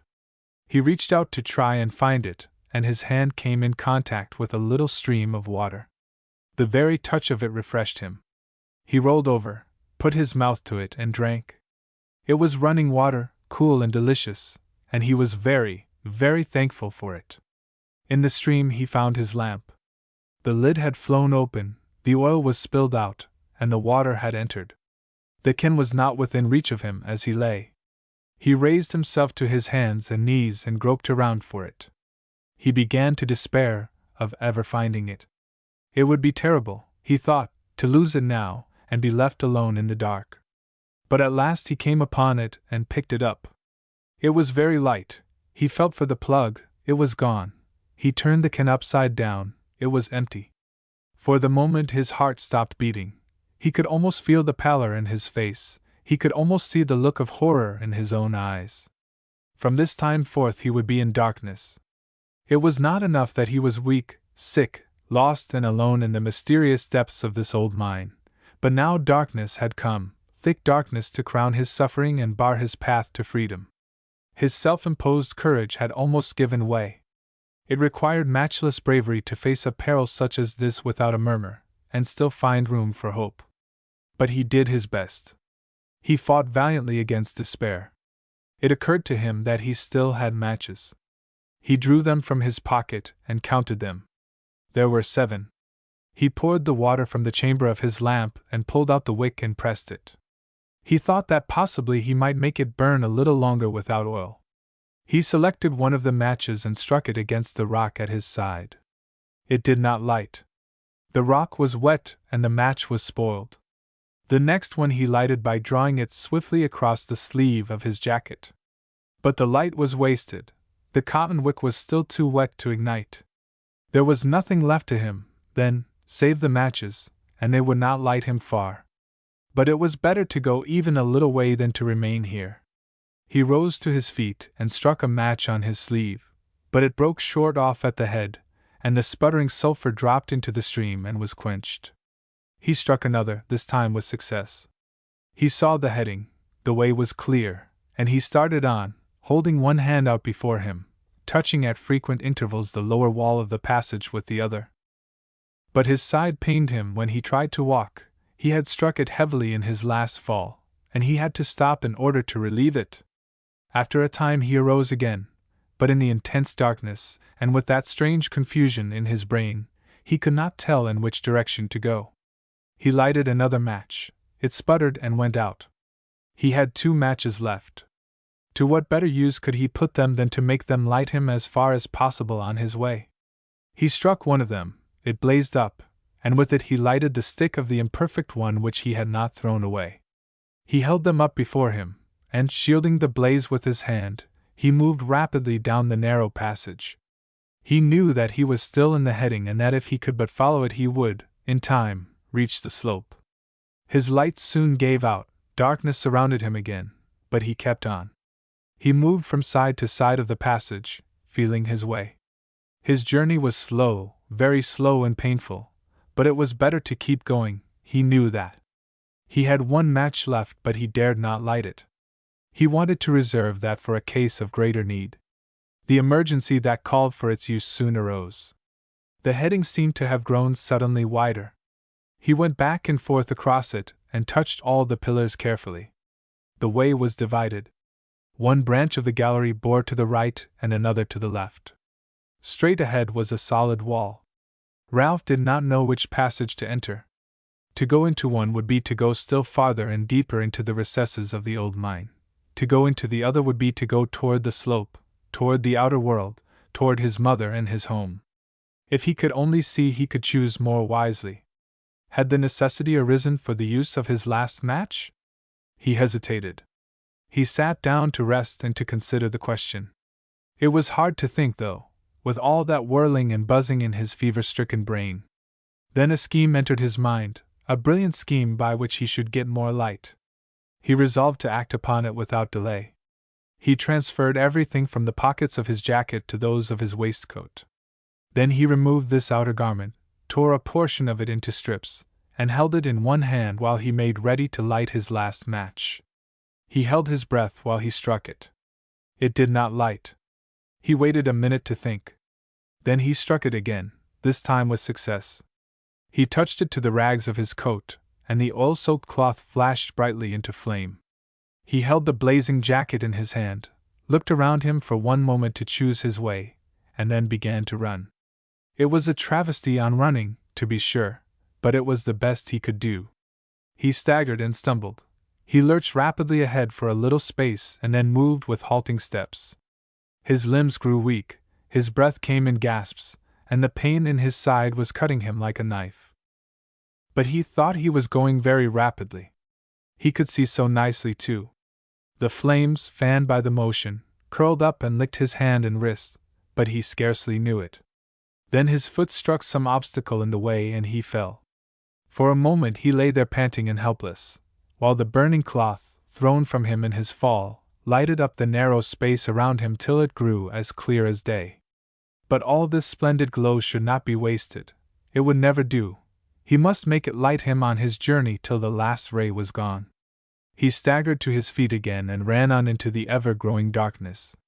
Behind him the flames flared, flickered, and died slowly out, and when the last vestige of light was wholly gone he sank, utterly exhausted, to the floor of the mine, and thick darkness settled on him like a pall. A long time he lay there wondering vaguely at his strange misfortunes. The fever in his blood was running high, and instead of harboring sober thought, his mind was filled with fleeting fancies. It was very still here, so still that he thought he heard the throbbing in his head. He wondered if it could be heard by others who might thus find where he lay. Then fear came on him, fear like an icy hand clutching at his breast, fear that would not let him rest, but that brought him to his feet again and urged him onward. To die, that was nothing, he could die if need be, but to be shut up here alone, with strange and unseen things hovering about him in the blackness, that was quite beyond endurance. He was striving to get away from them. He had not much thought, now, which way he went, he cared little for direction, he wished only to keep in motion. He had to stop at times to get breath and to rest his limbs, they ached so. But whenever he stood still or sat down to rest, the darkness seemed to close in upon him, and around him so tightly as to give him pain. He would not have cared so much for that, though, if it had not been filled with strange creatures who crept close to him to hear the throbbing in his head. He could not bear that, it compelled him to move on. He went a long way like this, with his hands before him, stumbling, falling, rising again, stopping for a moment's rest, moaning as he walked, crying softly to himself at times like the sick child that he was. Once he felt that he was going down an inclined way, like a long chamber. There had been no prop or pillar on either side of him for many minutes. Finally, his feet touched water. It grew to be ankle deep. He pushed on, and it reached halfway to his knees. This would never do. He turned in his tracks to retreat, just saved himself from falling, and then climbed slowly back up the long slope of the chamber. When he had reached the top of it, he thought he would lie down and try not to move again, he was so very tired and sick. In the midst of all his fancies, he realized his danger. He knew that death had ceased to be a possibility for him, and had come to be more than probable. He felt that it would be very sad indeed to die in this way, alone, in the dark, in the galleries of this old mine. It was not the way Robert Burnham's son should have died. It was not that he minded death so much. He would not have greatly cared for that, if he could only have died in his mother's arms, with the sweet sunlight and the fresh air and the perfume of flowers in the room. That, he thought, would have been beautiful, very beautiful indeed. But this was so different. "It is very sad," he said. "Poor Ralph, poor boy." He was talking to himself. It seemed to him that he was someone else, someone who stood by trying to pity and console this child who was dying here alone in the awful darkness. "It's hard on you," he said. "I know it's hard on you, and you've just got to where life be worth a good deal to you too. You had your bitter and the sweet was just a-comin', but never mind, my boy, never mind. Your Uncle Billy says that heaven's a great sight better place than any you could ever find on earth. And then, you're Robert Burnham's son, you know, and that's a good deal to think of. You're Robert Burnham's son." For a long time after this there was silence, and the boy did not move. Then fear came back to him. He thought that the darkness was closing in again upon him, that it pressed him from above, from right and left, that it crowded back his breath and crushed his body. He felt that he must escape from it. He was too weak now to rise and walk, so he lifted himself to his hands and knees and began to move away like a creeping child. There were many obstacles in his path, some of them imaginary, most of them real. There were old mine caps, piles of dirt, pieces of slate, and great lumps of coal on which he cut his hands and bruised his knees. But he met and passed them all. He was intent only on getting away from these dreadful powers of darkness, they tortured him so. And he did get away from them. He came to a place where the space about him seemed large, where the floor was smooth, and the air so clear and pure that he could breathe it freely. Utter darkness, indeed, surrounded him, but it was a darkness not peopled with evil beings. It was more like the sweet darkness of a summer night, with the fragrance of dew-wet flowers in the air. He leaned against a pillar to rest. He thought to stay here until the end should come. He was not suffering from any pain now, he was glad of that. And he should die peacefully, leaving no wrong behind him, with no guilt upon his conscience, no sin upon his soul. He was glad of that too. He wondered if they would know, when they found his body, that he was Robert Burnham's son. Suppose they should never find it out. Suppose the days and months and years should pass away, and no one ever know what high honor came to him while yet he lived on earth. That would be sad, very, very sad, worse even than death itself. But there was a way for him to make it known. He thought that some sweet voice was telling him what to do. He took from his waistcoat pocket the paper that declared his birth, unfolded it once, pressed it to his lips once, took pins from the edge of the collar of his vest, and pinned the letter fast upon the bosom of his flannel shirt. It took him a long time to do this in the darkness, his hands were so very weak and tremulous, but when it was done, he smoothed the paper over carefully and was content. "They'll know it now," he said gently to himself. "They'll surely know it now. They'll no sooner find me here than they'll know who I am, and who my mother is, and where to take me. It's just the same as though I was alive myself to tell them." He leaned back then, and closed his eyes and lay quite still. He felt no pain from his cut and bleeding hands and knees, nor from his burned wrist, nor from his bruised body. He was not hungry any more, nor thirsty, nor suffering for breath. He was thinking, but he thought only of pleasant things. He remembered no evil, either any person who had done him evil. Off somewhere in the distance he could see blue sky, and the tips of waves glancing in the sunlight, and green fields, and long stretches of yellow grain. It seemed very real to him, so real that he wondered if he was still lying there in the darkness. He opened his eyes to see. Yes, it was dark, very dark. The faint noise of dripping water came to his ears from somewhere in the mine below him. It reminded him of a tiny waterfall he had once seen under the shadow of a great rock on the bank of Roaring Brook. It was where a little stream, like a silver thread, ran down across the mossy covering of the edge and went dripping into the stone-walled basin far below. He wondered if the stream was running there this day, if the tall rock oak was bending yet above it, if the birds sang there as gaily as they sang that happy day when first he saw it. For a little time he thought that he was indeed there. He found it hard to make himself believe that he was still in the mine, alone. But he was not alone. He knew that he was not alone. He felt that friends were somewhere near him. They were staying back in the shadows so that they should not disturb him. They would come to him soon, when he should waken. He did not move any more. His eyes were closed, and he seemed to be sleeping. His breath came gently, in long respirations.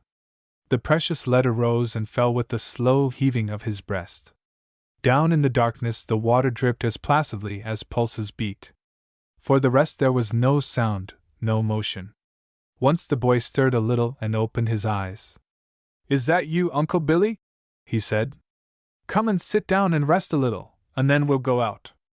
I think I got lost or something. His Uncle Billy was not there. The darkness about him held no human being save himself, but the vision was just as real to him, and the coming was just as welcome as though it had all been true. "Why, how strange you look, Uncle Billy, and you're a-looking at me, what? Does she? Well, I'll go to her just as soon as I get out, just as soon. How did she find it out?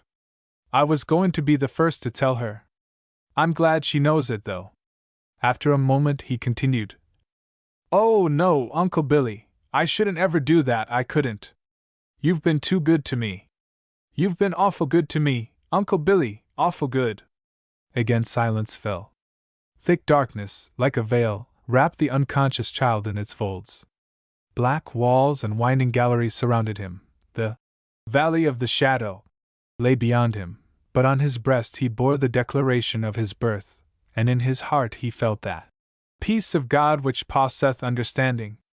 Down in the darkness the water dripped. Up in the earth's sky the stars were out and the moon was shining. Chapter 23. A Stroke of Lightning. It was a hot day at Burnham Breaker. The sun of midsummer beat fiercely upon the long and sloping roofs and against the coal black sides of the giant building. Down in the engine room, where there was no air stirring, and the vapor of steam hung heavily in the atmosphere, the heat was almost insupportable. The engineer, clothed lightly as he was, fairly dripped with perspiration. The fireman, with face and neck like a lobster, went out, at intervals, and plunged his hands and his head too into the stream of cool water sent out from the mine by the laboring pumps. Up in the screen room, the boys were sweltering above their chutes, choking with the thick dust, wondering if the afternoon would never be at an end. Bachelor Billy, pushing the cars out from the head, said to himself that he was glad Ralph was no longer picking slate. It was better that he should work in the mines. It was cool there in summer and warm in winter, and it was altogether more comfortable for the boy than it could be in the breaker. Either was it any more dangerous, in his opinion, than it was among the wheels and rollers of the screen room. He had labored in the mines himself, until the rheumatism came and put a stop to his underground toil. He mourned greatly the necessity that compelled him to give up this kind of work. It is hard for a miner to leave his pillars and his chambers, his drill and powder can and fuse, and to seek other occupation on the surface of the earth. The very darkness and danger that surround him at his task hold him to it with an unaccountable fascination. But Bachelor Billy had a good place here at the breaker. It was not hard work that he was doing. Robert Burnham had given him the position 10 years and more ago. Even on this hot midsummer day, the heat was less where he was than in any other part of the building. A cool current came up the shaft and kept the air stirring about the head, and the loaded minecars rose to the platform, dripping cold water from their sides, and that was very refreshing to the eye as well as to the touch. It was well along in the afternoon that Billy, looking out to the northwest, saw a dark cloud rising slowly above the horizon, and said to Andy Gilgallen, his assistant, that he hoped it would not go away without leaving some rain behind it. Looking at it again, a few minutes later, he told Andy that he felt sure there would be water enough to lay the dust, at any rate. The cloud increased rapidly in size, rolling up the sky in dark volumes, and emitting flashes of forked lightning in quick succession. By and by the face of the sun was covered, and the deep rumbling of the thunder was almost continuous. There was a dead calm. Not even at the head of the shaft could a particle of moving air be felt. "Faith! I don't like the looks o' it, Billy," said Andy Gilgallen, as a sharp flash cut the cloud surface from zenith to horizon, and a burst of thunder followed that made the breaker tremble. "No more do I," replied Bachelor Billy. "But we'll no get scarred afore we're hurt. It's no likely the buildin' LLB was hit owa dot. Through for ye! But this bit o' a steeple ud be a foine risting place for the lightnin's fut, and a moighty hot fut it has, too, bad cess to it." The man had been interrupted by another vivid flash and a sharp crack of thunder. The mountains to the north and west were now entirely hidden, and the near hills were disappearing rapidly behind the oncoming storm of rain. Already the first drops were rattling sharply on the breaker's roof, and warning puffs of wind were beating gently against the side of the shaft tower. "I'm glad Ralph's no workin' at the screen room," said Bachelor Billy, as he put up his hand to shield his eyes from the blinding glare. "It'd be a fearful thing to haw the breaker hit." The fury of the storm was on them at last. It was as though the heavens were shattered. Billy looked out upon the dreadful onslaught of the elements with awe and wonder on his face. His companion crouched against the timbers of the shaft in terror. Then, lightning struck the breaker. People who sat in their houses a mile away started up in sudden fright at the fierce flash and terrible report. A man who was running toward the engine room for shelter was blinded and stunned by the glare and crash, and fell to his knees. When he rose again and could use his eyes, he saw men and boys crowding from the building out into the pouring rain. But the breaker was on fire. Already the shaft tower was wrapped in smoke and lighted with flame. Someone in authority stood in the door of the engine room giving orders. The carriage was descending the shaft. When it came up, it was loaded with men. It went down again, almost with the rapidity of lightning itself. The engineer was crowding his servant of iron and steel to the utmost. The men of the next load that came up had hardly time to push each other from the carriage before it darted down again into the blackness. The flames were creeping lower on the shaft timbers, and were rioting among the screens. The engine room was hot and stifling. The engineer said he was hoisting the last load that could be brought out. When it reached the surface, Conway leaped from among the men and stood in the door of the engine room. "Let it down again!" he shouted. "Ralph is below yet, the boy. I'll go down myself and get him." He heard a crash behind him, and he turned in time to see the iron roof of the carriage disappear into the mouth of the shaft. The burning framework at the head had ceased to support it, and it had fallen down, dragging a mass of flaming timbers with it. Conway went out into the rain and sat down and cried like a child. Afterward, when the storm had partially subsided, a wagon was stopped at the door of the office near the burning breaker, The limp body of Bachelor Billy was brought out and placed in it, and it was driven rapidly away. They had found him lying on the track at the head with the flames creeping dangerously near. He was unconscious when they came to him, he was unconscious still. They took him to his room at Mrs. Maloney's cottage, and put him in his bed. The doctor came soon, and under his vigorous treatment the man lost that deathly pallor about his face, but he did not yet recover consciousness. The doctor said he would come out of it in time, and went away to see to the others who had been injured. The men who had brought the invalid were gone, and Mrs. Maloney was sitting by him alone. The storm had passed, the sun had come out just long enough to bid a reassuring good night to the lately frightened dwellers on the earth, and was now dropping down behind the western hills. A carriage stopped at Bachelor Billy's door, and a moment later Mrs. Burnham knocked and entered. "I heard that he had suffered from the stroke," she said, looking at the still form on the bed, "and I came to see him. Is he better?" "He ain't come out of it yet, ma'am," responded Mrs. Maloney, "but the doctor's been rubbin' of him and givin' him stimulants, and he says it's all right, he'll be in the course of a few hours. Will ye have a chair, ma'am?" "Thank you. I'll sit here by him a while with the fan and relieve you." "Where is Ralph?" "He's not come yet, ma'am." "Why, Mrs. Maloney, are you sure? Is it possible that anything has happened to him?" "To spake the trut, ma'am, I'm a bit worried about him myself. But they said to me partic'lar, as how ivery man o' thim got out o' the mine before the carriage fell. Most like he's watchin' the fire and doesn't know his Uncle Billy's hurted. You'll see him comin' quick enough when he hears that, I'm thinkin' dot." Mrs. Burnham had seated herself at the bedside with the fan in her hand. "I'll wait for him," she said. "Perhaps he'll be here soon." "I'll be lookin' after the supper thin," said Mrs. Maloney. "The lad'll be hungry when he comes." And she left the room. Bachelor Billy lay very quiet, as if asleep, breathing regularly, his face somewhat pale and his lips blue, but he had not the appearance of one who is in danger. A few minutes later there came a gentle knock at the street door. Mrs. Burnham arose and opened it. Lawyer Goodlaw stood on the step. She gave him as courteous greeting as though she had been under the roof of her own mansion. "I called at your home," he said as he entered, "and learning that you had come here, I concluded to follow you." He went up to the bed and looked at Bachelor Billy, bending over him with kind scrutiny.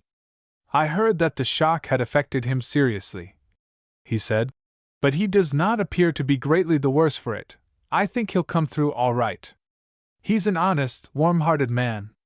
I learned the other day of a proposition that sharp men made to him before the trial, a tempting one to offer to a poor man, but he rejected it with scorn. I'll tell you of it sometime. It shows forth the nobility of the man's character." Goodlaw had crossed the room and had taken a seat by the window. "But I came to bring you news," he continued. "Our detective returned this morning and presented a full report of his investigation and its result. You will be pleased with it. Oh, Mr. Goodlaw! Is Ralph? She was leaning toward him with clasped hands. "Ralph is your son," he said. She bowed her head, and her lips moved in silence. When she looked up, there were tears in her eyes, but her face was radiant with happiness. "Is there any doubt about it now?" she asked. "None whatever," he replied. "And what of Rhyming Joe's story? It was a pure falsehood. He does not tire of telling how he swindled the sharpest lawyer in Scranton out of $150, by a plausible lie. He takes much credit to himself for the successful execution of so bold a scheme. But the money got him into trouble. He had too much, he spent it too freely, and, as a consequence, he is serving a short term of imprisonment in the Allegheny County Jail for some petty offense." The tears would keep coming into the lady's eyes, but they were tears of joy, not of sorrow. "I have the detective's report here in writing," continued Goodlaw. "I will give it to you that you may read it at your leisure. Kraft's story was true enough in its material parts, but a gigantic scheme was based on it to rob both you and your son. The odium of that, however, should rest where the expense of the venture rested, on Kraft's attorney.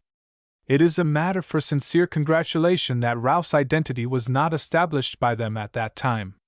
He has been delivered out of the hands of sharpers, and his property is wholly saved to him. I learn that Kraft is dying miserably in his wretched lodgings in Philadelphia. With enough of ill-gotten gain to live on comfortably, his miserly instincts are causing him to suffer for the very necessities of life. I am sorry for him, said the lady. Very sorry. He is not deserving of your sympathy, madam. He treated your son with great cruelty while he had him. But he saved Ralph's life. That is no doubt true, yet he stole the jewelry from the child's person and kept him only for the sake of obtaining ransom. This reminds me that it is also true that he had an interview with your husband on the day of Mr. Burnham's death. What took place between them I cannot ascertain, but I have learned that afterward, while the rescuing party were descending into the mine, your husband recognized Ralph in a way that those who saw and heard him could not at the time understand. Recent events, however, prove beyond a doubt that your husband knew, on the day he died, that this boy was his son. Mrs. Burnham had been weeping silently. You are bringing me too much good and comforting news, she said. I am not quite able to bear it all, you see. She was smiling through her tears, but a look of anxiety crossed her face as she continued. I am worried about Ralph. He has not yet come from the breaker. She glanced up at the little clock on the shelf, and then went to look out from the window. The man on the bed moved and moaned, and she went back to him. Perhaps we had better send someone to look for the boy, said Goodlaw. I will go myself. He was interrupted by the opening of the door. Andy Gilgallen stood on the threshold and looked in with amazement. He had not expected to find the lady and the lawyer there. I come to see Bachelor Billy, he said. Me and him worked together at the head. He got it worse nor I did. I'm over it, only I'm wakey it. The like so it was niver seen afore. He looked curiously in at the bed where his comrade was lying. Come in, said Mrs. Burnham. Come in and look at him. He's not conscious yet, but I think he'll soon come to himself. The man entered the room, walking on the toes of his clumsy shoes. Have you seen anything of Ralph since the fire? Continued the lady. Andy stopped and looked incredulously at his questioner. And have you not heard? He asked. Heard what, Andy? She replied, her face paling as she noted the man's strange look. Why, they didn't get him out, he said. It's in the mine he is, sure, mum. She stood for a moment in silence, her face as white as the wall behind her. Then she clasped her hands tightly together, and all the muscles of her body grew rigid in the desperate effort to remain calm for the sake of the unconscious man on the bed, for the sake of the lost boy in the mine, for the sake of her own ability to think and to act. Goodlaw saw the struggle and rose from his chair. It's a dangerous imprisonment, he said, but not, of necessity, a fatal one. She still stood staring silently at the messenger who had brought to her these dreadful tidings. They're a trying to get to the mouth o' the shaft now, said Andy. They're a dragging the timbers away, timbers with the fire in 'em yit. Ye'd be startled to see 'em, mum. Then the lady spoke. I will go to the shaft, she said. Her carriage was already at the door. She started toward it, throwing a light wrap across her arm as she went. Again the man on the bed moved and moaned. Stay with him, she said to Andy, until I come myself, or send someone to relieve you. See that he has everything he needs. He is my charge. Goodlaw helped her to the carriage. Will you come with me? She asked. He seated himself beside her, and they were driven away. There was little that he could say to comfort and assure her. The shock was too recent. The situation of her son was too perilous. Darkness was coming on when they reached the scene of the disaster. 1 or 2 stars were already out, and the crescent of the new moon was hanging in the west. Great clouds of white smoke were floating away to the east, and where the breaker had that morning stood there was now only a mass of charred and glowing ruins. There were many people there, people who talked in low tones and who looked on with solemn faces. But there were no outcries nor lamentations. There was but one person, a boy, shut up in the mine, and he was kin to no one there. Up at the southwest corner of the pile they were throwing water on the ruins. An engine had been brought up from the city and was pouring a steady stream on the spot where the shaft was thought to be. Many men were engaged in cutting and pulling away the burned timbers, handling them while they were yet glowing with fire, so eager were they to forward the work of rescue. The superintendent of the mines was there, directing, encouraging, and giving a helping hand. He saw Mrs. Burnham and came up to her carriage. "It was a very disastrous lightning stroke," he said. "The property of the company is in ruins, but as yet no lives have been lost. There is but one person in the mine, the boy Ralph. You both know him. We are clearing away the wreckage from the mouth of the shaft as rapidly as possible, in the hope that we may get down there in time to save his life. Our people have directed me to spare no effort in this matter. One life, even though it is that of an unknown boy, is not too poor a thing for us to try, by every possible means, to save." "That boy," said Goodall, "is Mrs. Burnham's son. Is it possible? Has he been identified, then, since the trial?" Fully. My dear sir, I beg that you will do all that lies in your power to save this life for your company's sake, then double your effort for this lady's sake. She has no such fortune as this boy is to her." Mrs. Burnham had sat there pale-faced and eager-eyed. Now she spoke. "What is the prospect? What are the chances? Can you surely save him? Tell me truly, Mr. Martin." "We cannot say certainly," replied the superintendent. "There are too many factors in the problem of which we are yet ignorant. We do not know how badly the shaft is choked up. We do not know the condition of the air in the mine.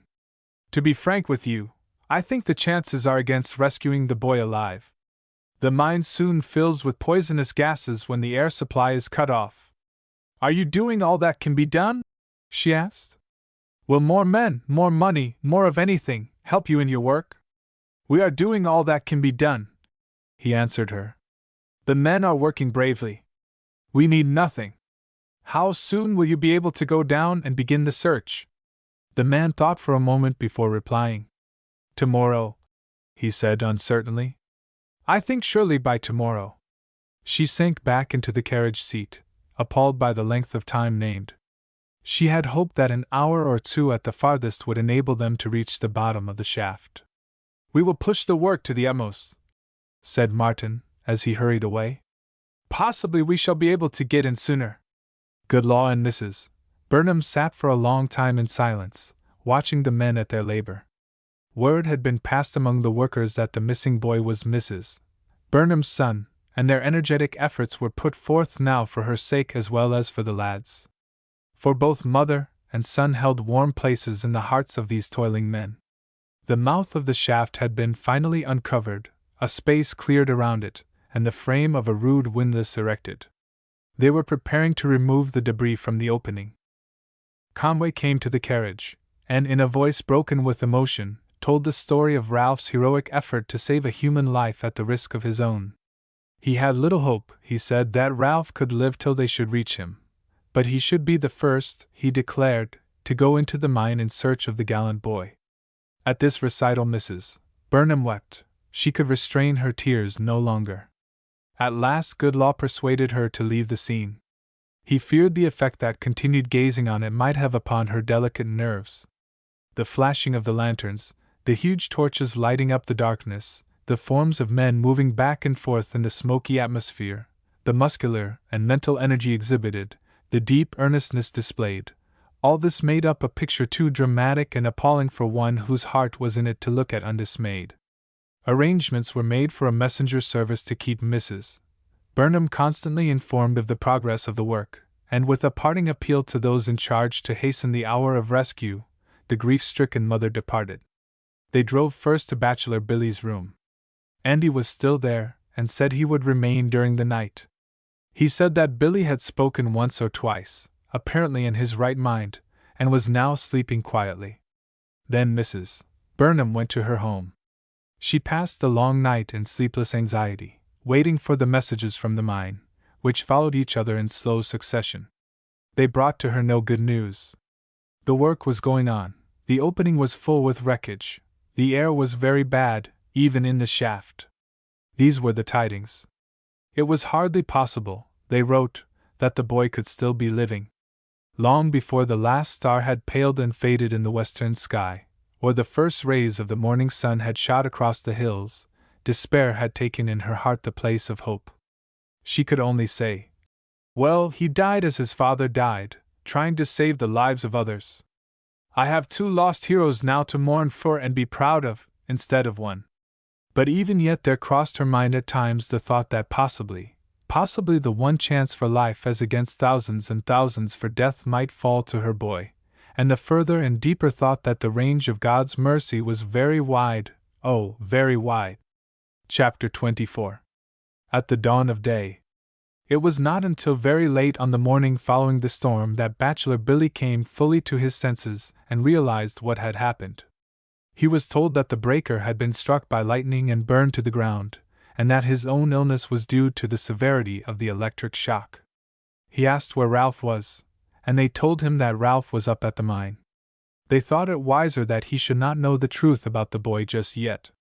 He thought to get up and dress himself, but he felt so weak and bruised, and the strong metallic taste in his mouth nauseated him so, that he yielded to the advice of those who were with him, and lay down again. He looked up anxiously at the clock, at intervals, and seemed to be impatient for the noon hour to arrive. He thought Ralph would come then to his dinner. He wondered that the boy should go away and leave him for so long a time alone in his illness. The noon hour came, but Ralph did not come. Andy Gilgallen returned and tried to divert the man's mind with stories of the fire, but the attempt was in vain. At 1 o'clock they made a pretense of sending Mrs. Maloney's little girl to look for Ralph, in order to quiet Bachelor Billy's growing apprehension. But he remained very anxious and ill at ease. It struck him that there was something peculiar about the conduct of the people who were with him, when Ralph's name was mentioned or his absence discussed. A growing fear had taken possession of his mind that something was wrong, and so terribly wrong that they dared not tell it to him. When the clock struck 2, he sat up in the bed and looked at Andy Gilgallen with a sternness in his face that was seldom seen there. "Andy," he said, "there's summat ye're a keepin' fra me. If aught's happened to the lad I want ye es'll tell me. Be he hurt, be he dead, I will know it. Coom no o ti Wyatt, mon! D'ye hear me?" Andy could not resist an appeal and a command like this.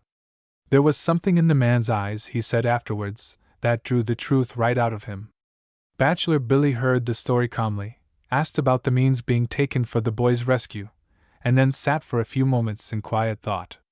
Finally he said, "Andy, gie me my clothes." Andy did not dare to disobey him. He gave his clothes to him, and helped him to dress. The man was so sick and dizzy still that he could hardly stand. He crossed the room, took his cap from its hook, and put it on his head. "And where do yez be goin' to I don't know?" inquired Andy anxiously. "I may go into the breaker," replied Bachelor Billy. "Ah, man! But ye're foolish. Ye'll be losin' your own life, I warrant, and ye'll be doin' no good to the boy." But Billy had already started from the door. "I might be able to do a bit towards save on him," he said. "And if he's beyond that, as mos like he is, I es'll want to get the lad's body and care for it missile. I kenned him best." The 2 men were walking up through the narrow street of the village.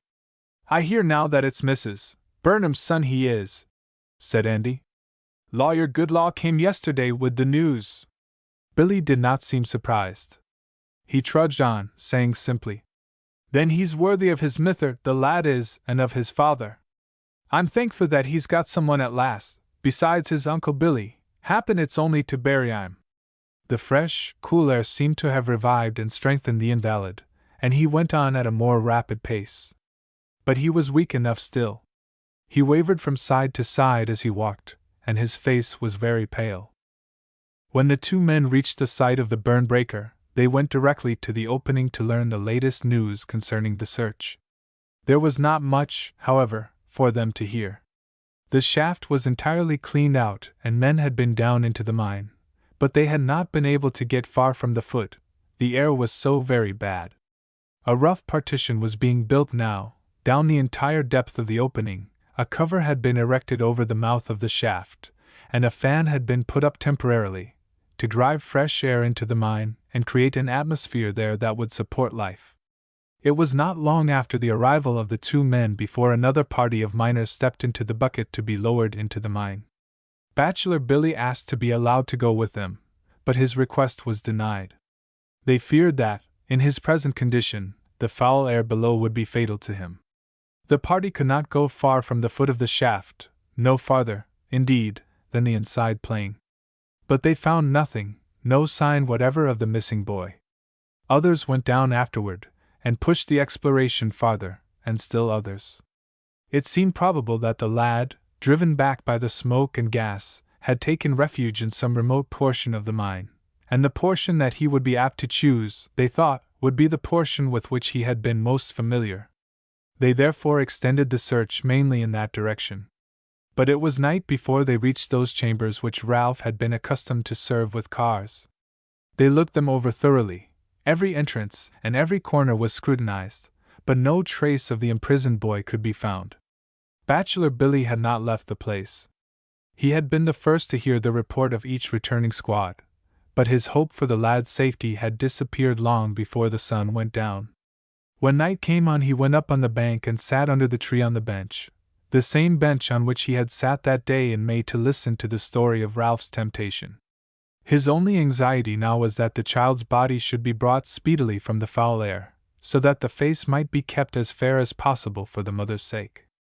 Conway, who had gone down into the mine with the first searching party, had been overcome by the foul air, and had been brought out insensible and taken to his home. But he had recovered, and was now back again at the shaft. It seemed to him, he said, as though he was compelled to return, as though there was something to be done here that only he could do.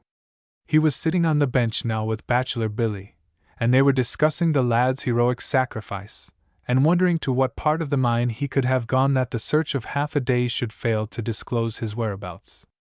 A man who had just come out from the shaft, exhausted, was assisted up the bank by two companions, and laid down on the grass near the bench, in the moonlight, to breathe the fresh air that was stirring there. After a little, he revived, and began to tell of the search. "It's very strange," he said, "where the lad could have gone. We thought to find him in the north tier, and we went up one chamber and down the next, and looked into every entrance, but never a track of him could we get." He turned to Conway, who was standing by, and continued, "Up at the face o' your chamber we found a dead mule with his collar on. The poor creature had gone there, no doubt, to find good air. He'd climbed up on the very shelf o' coal at the breast to get the farthest he could. Did ye ever hear the like?" But Conway did not answer. A vague solution of the mystery of Ralph's disappearance was dawning on him. He turned suddenly to the man and asked, "Did ye see the hole in the face when you were there, a hole the size o' your head walled up with stone coal? I took no note o' such a thing. What for had ye such a hole there, and where to?" "Into the old mine," said Conway earnestly. "Into old number 1. The boy saw it yesterday. I told him where it went. He's broke it in, and crawled through, he has, I'll bet he has. Come on, we'll find him yet!" And he started rapidly down the hill toward the mouth of the shaft. Bachelor Billy rose from the bench and stumbled slowly after him, while the man who had told them about the mule lifted himself to his elbows, and looked down on them in astonishment. He could not quite understand what Conway meant. The superintendent of the mine had gone. The foreman in charge of the windlass and fan stood leaning against a post, with the light of a torch flaring across his swarthy face. "Let me down!" cried Conway, hastening to the opening. "I know where the boy is. I can find him." The man smiled. "It's against orders," he responded. "Wait till Martin comes back and the next gang goes in, then ye can go. But I say I know where the boy is. I can find him in half an hour. 5 minutes' delay might cost him his life." The man looked at Conway in doubt and wonder. He was hesitating between obedience and inclination. Then Bachelor Billy spoke up. "Why, mon," he exclaimed, "what's orders when a life's at stake? We mus go doon, I tell ye. And ye hold us back, ye'll be guilty o' the lad's daith." His voice had a ring of earnestness in it that the man could not resist. He moved to the windlass and told his helpers to lower the bucket. Conway entreated Bachelor Billy not to go down, and the foreman joined in the protest. They might as well have talked to the stars. "Why, men," said Billy, "there's a chance as how the lad's alive. An' that be so no ither body can do for him like me when he's fund. I will go doon, I tell ye, I muse go doon." He stepped carefully into the bucket, Conway leaped in after him, and they were lowered away. At the bottom of the shaft they found no one but the footman, whose duty it was to remain steadily at his post. He listened somewhat incredulously to their hasty explanations. He gave to them another lighted lamp, and wished them good luck as they started away into the heading. In spite of his determination and self-will, Bachelor Billy's strength gave out before they had reached the head of the plain, and he was obliged to stop and rest. Indeed, he was compelled often to do this during the remainder of the journey, but he would not listen to any suggestion that he should turn back. The air was still very impure, although they could at times feel the fresh current from the shaft at their backs. They met no one. The searching parties were all south of the shaft now, this part of the mine having been thoroughly examined. By the time the two men had reached the foot of Conway's chamber, they were nearly prostrated by the foul air they had been compelled to breathe. Both were still feeble from recent illnesses and were without the power to resist successfully the effects of the poisoned atmosphere. They made their way up the chamber in silence, their limbs unsteady, their heads swimming, their hearts beating violently. At the breast Conway clambered up over the body of the mule and thrust his lighted lamp against the walled-up aperture. "He's gone through here!" he cried. "He's opened up the hole and gone through." The next moment he was tearing away the blocks of slate and coal with both hands. But his fingers were stiff and numb, and the work progressed too slowly. Then he braced himself against the body of the mule, pushed with his feet against Ralph's rude wall, and the next moment it fell back into the old mine. He brushed away the bottom stones and called to his companion. "Come," he said. "The way's clear and we'll find better air in there." But Bachelor Billy did not respond. He had fallen against the lower face of coal, unconscious. Conway saw that he must do quick work. He reached over, grasped the man by his shoulders, and with superhuman effort drew him up to the shelf and across the body of the mule. Then, creeping into the opening, he pulled the helpless man through with him into the old mine, and dragged him up the chamber out of reach of the poisoned current. He loosened his collar, and chafed his wrists, and the better air in there did the rest. Bachelor Billy soon returned to consciousness, and learned where he was. "That was foolish in me," he said, "to weaken like that, but I'm no use to that white damp. Gi' me a minute to catch my breath and I'll go wy ye." Conway went down and walled up the opening again. When he came back, Bachelor Billy was on his feet, walking slowly down the chamber, throwing the light of his lamp into the entrances on the way. "Did he go far fra the opening, think ye?" he asked. "Would he no most like stay near whar he cam through?" Then he tried to lift up his voice and call to the boy, but he was too weak, he could hardly have been heard across the chamber. "Call him yoursel, Mike," he said. "I ha' no power I my throat, some way." Conway called, loudly and repeatedly. There was no answer. The echoes came rattling back to their ears, and that was all that they heard. "Mayhap he's gone to the headin'," said Billy, and tried to get OT by the auld slope. "That's just what he's done," replied Conway earnestly. "I told him where the old opening was, he's tried to get to it. Then we'll find him atween here and there." The two men had been moving slowly down the chamber. When they came to the foot of it, they turned into the airway, and from that they went through the entrance into the heading. At this place the dirt on the floor was soft and damp, and they saw in it the print of a boy's shoe. "He's gone in," said Bachelor Billy, examining the footprints. "He's gone in toward the face.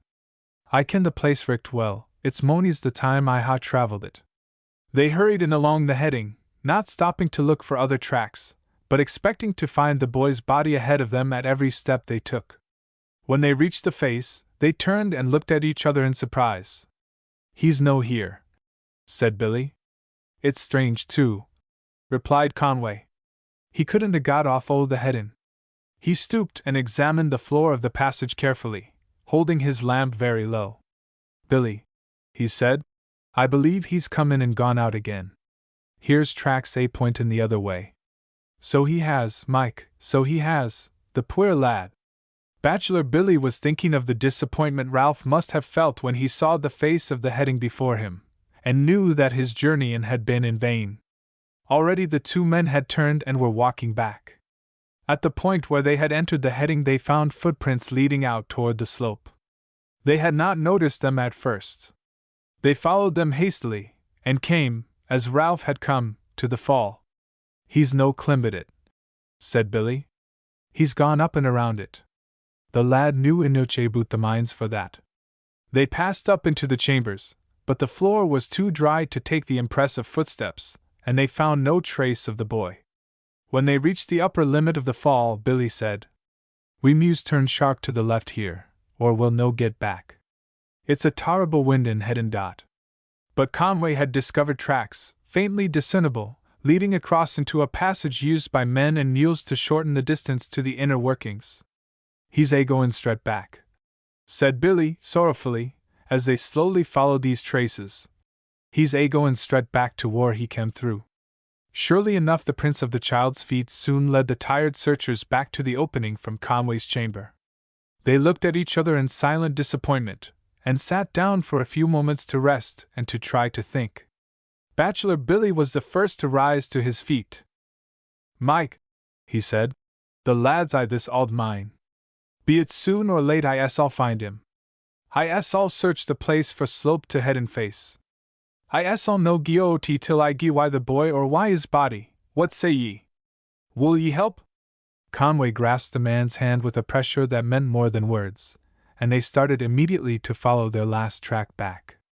They passed up and down all the chambers in the tier till they reached a point, at the upper limit of the fall, where Ralph had turned into the footway. Their search had been a long and tiresome one, and had yielded to them no results. They began to appreciate the fact that a thorough exploration of the mine could not be made in a short time by two worn-out men. Billy blamed himself for not having thought sooner to send for other and fresher help. "Ye must go now, Mike," he said. "Mayhap it'd take days whilst here alone, and the lad's been wanderin' around so." But Conway demurred. "You're the one to go," he said. "You can't stand it in here much longer, and I can. You're here at the risk o' your life. Go on out with ye and get a bit o' the fresh air. I'll stay and hunt for the boy till the new men comes." But Bachelor Billy was in earnest. "I canna do it," he said. "I would not get farther fra the lad for worlds, and him lost and dyin' mayhap. I'll stan' it. Never ye fear for me. Go on, Mike, go on quick." Conway turned reluctantly to go. "Hold out for an hour," he shouted back, "and we'll be with ye." Before the sound of his footsteps had died away, Billy had picked up his lamp again and started down on the easterly side of the fall, making little side excursions as he went, hunting for footprints on the floor of the mine. When he came to the heading, he turned to go back to the face of the fall. It was but a few steps. There was a little stream of water running down one side of the passage, and he lay down by it to drink. Half hidden in the stream, he espied a miner's lamp. He reached for it in sudden surprise. He saw that it had been lately in use. He started to his feet and moved up closer to the fall, looking into the dark places under the rock. His foot struck something. It was the oil can. He picked it up and examined it. There was blood on it, and both can and lamp were empty. He looked up at the face of the fall, and then the truth came slowly into his mind. The boy had attempted to climb through that wilderness of rock, had reached the precipice, had fallen to the floor, had spilled his oil, and had wandered off into the dreadful darkness, hurt and helpless. "Oh, the poor lad!" he said aloud. "Oh, the poor dear lad! He canna be far fra here," he continued. "Not far. Ralph! Ralph!"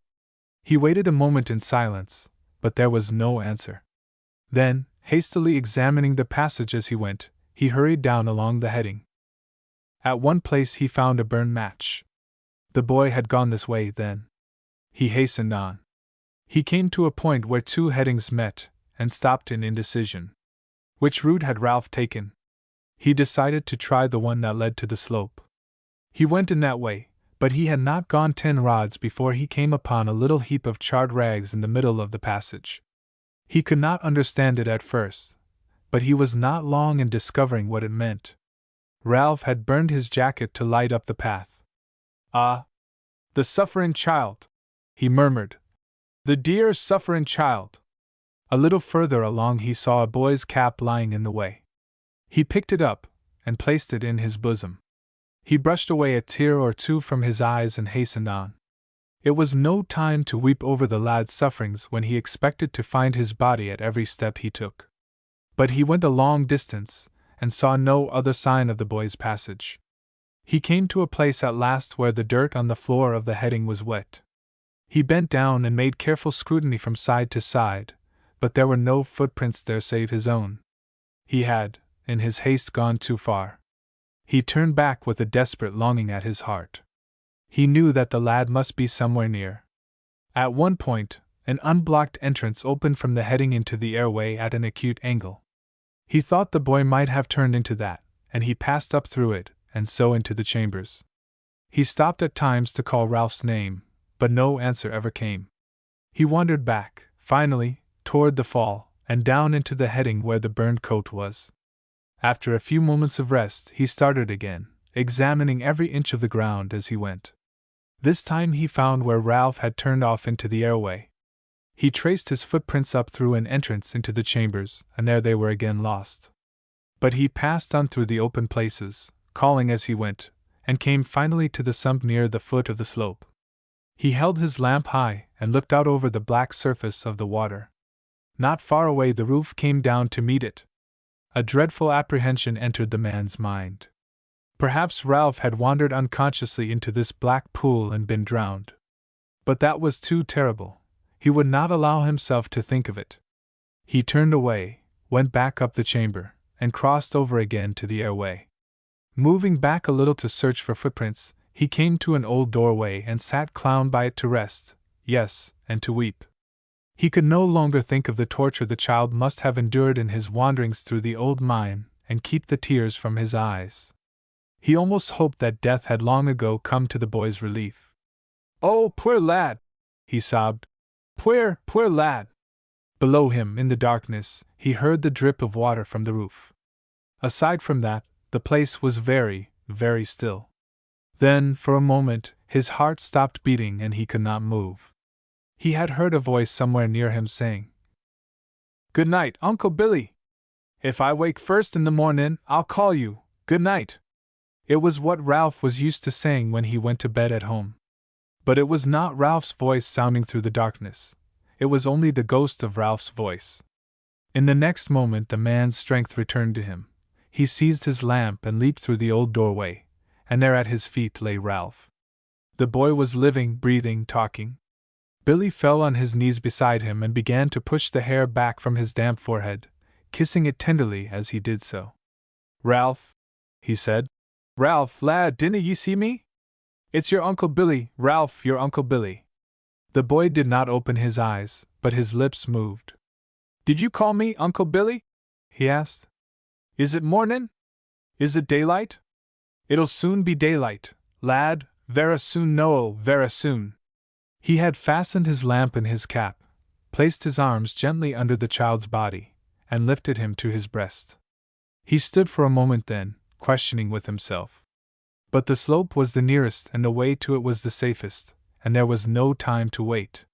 He started down the airway on his journey to the outer world, bearing his burden as tenderly as a mother would have borne her babe, looking down at times into the still face, letting the tears drop now and then on the paper pinned to the boy's breast. He stopped to rest after a little, holding the child on his knees as he sat, and looking curiously at the letter, on which his tears had fallen. He read it slowly by the light of his lamp, bending back the fold to do so. He did not wonder at it. He knew what it meant and why the boy had fastened it there. "Yes, I'll gie to her, lad," he said. "Yes, I'll gie to the mither. I'm thankfu', vera thankfu', that the father kenned the truth afore he deed." He raised his precious burden to his heart, and began again his journey. The water in the old sump had risen and flowed across the heading and the airway and far up into the chambers, and he was compelled to go around it. The way was long and devious. It was blocked and barred.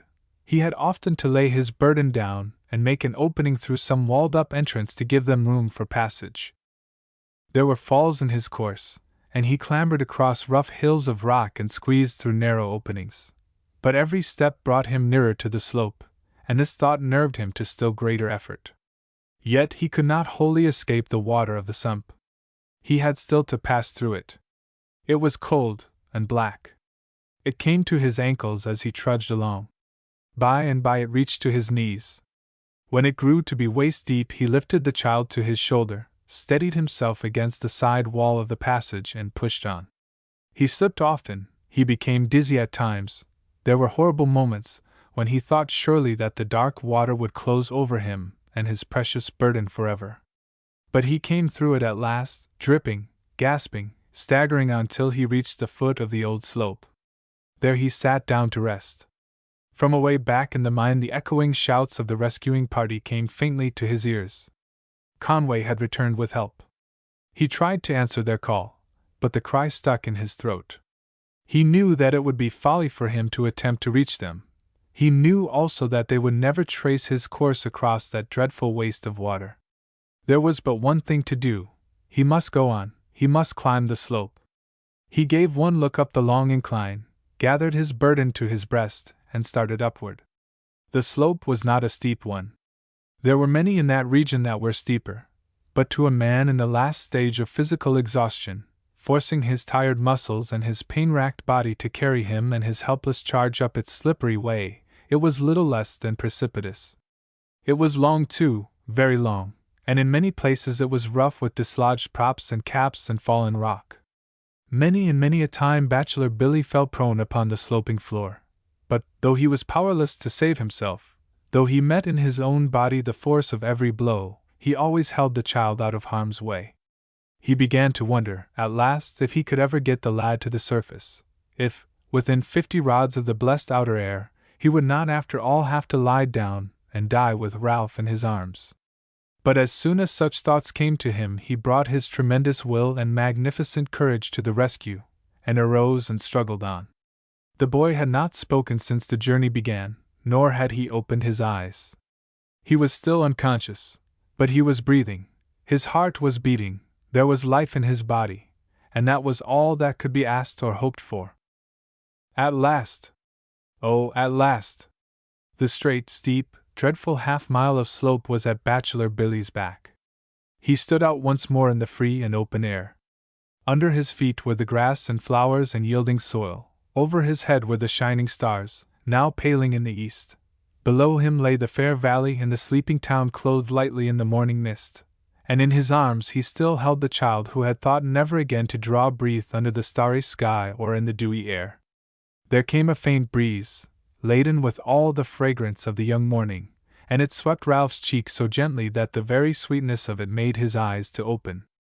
He looked at the reddening east, at the setting stars still glowing in the western sky, at the city church spires rising out of the sea of silver mist far down below him, and then at last up into the dear old face and the tear-wet eyes above him, and he said, "Uncle Billy, oh, Uncle Billy!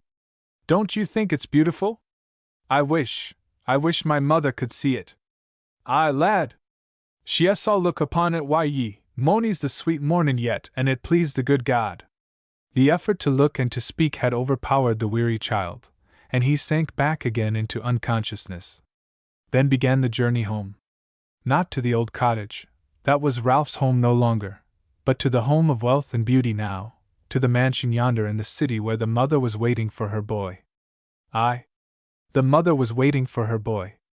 They had sent a messenger on horseback shortly after midnight to tell her that the lad's tracks had been found in the old mine, that all the men at hand had started in there to make the search more thorough, that by daylight the child would be in her arms, that possibly, oh, by the merest possibility, he might still be living. So through the long hours she had waited and watched, listening for a footfall in the street, for a step on the porch, for a sound at her door, yet no one came. The darkness that lay upon the earth seemed, also, to lie heavily on her spirit.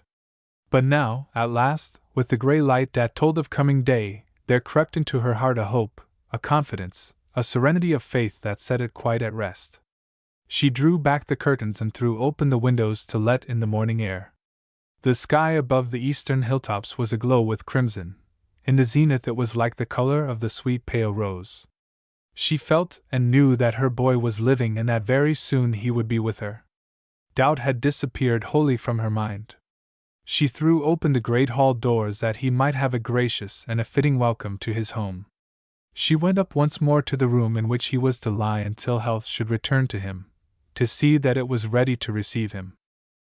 When she again descended the stairs, she saw the poor, bent figure of a man, carrying a burden in his arms, staggering weakly up the walk, laboring with awful effort at the steps of the porch. He was wet and wretched, he was hatless and ragged, but on his soiled face was a smile befitting one of God's angels. He kissed his burden tenderly, and gave it into the lady's arms. He said, "I've brought him to ye fra the edge o' daith. His title to your love is pinnit on his breast. I'm thankful for ye, both." Bachelor Billy's work was done. He had lived to place his dearest treasure in the safest place on earth. There was nothing left for him to do. He sank down gently to the floor of the broad hall. The first sunlight of the new day flashed its rays against the stained glass windows, and the windows caught them and laid them in coverlets of blue and gold across the prostrate form of this humblest of earth's heroes. Under them was no stain visible, no mark of poverty, no line of pain. He lay like a king in state with the cloth of gold across his body, and a crown of gold upon his head. But his soul, his brave, pure, noble soul, that was looking down from the serene and lofty heights of everlasting life. Yes, he lived, Ralph lived and became well and strong. He took his name and his estates and chose his mother for his guardian, and life for him was very, very beautiful. The summer passed, and the singing birds grew silent in the woods and fields. The grain stood golden, and the ripe fruit dropped from vine and tree. October came, with her frosty nights and smoky days. She dashed the hillsides with her red and yellow, and then she held her veil of mist for the sun's rays to shine through, lest the gorgeous coloring should daze the eyes of men. On one of these most beautiful autumnal days, Ralph and his mother went driving through the country roads, gathering goldenrod and purple aster and the fleecy immortelle. When they returned, they passed through the cemetery gates and drove to one spot where art and nature had combined to make pleasant to the living eye the resting places of the dead, and they laid their offering of fresh wild flowers upon the grave of one who had nobly lived and had not ignobly died. Above the mound, a block of rugged granite rose, bearing on its face the name and age and day of death of William Buckley, and also this inscription: "Having finished his work, by the will of God he fell asleep." As they drove back toward the glowing west, toward the pink clouds that lay above the mountain tops behind which the sun had just now disappeared, toward the bustling city and the dear, dear home, Ralph lifted up his face and kissed his mother on her lips. But he did not speak. The happiness and peace within him were too great for words.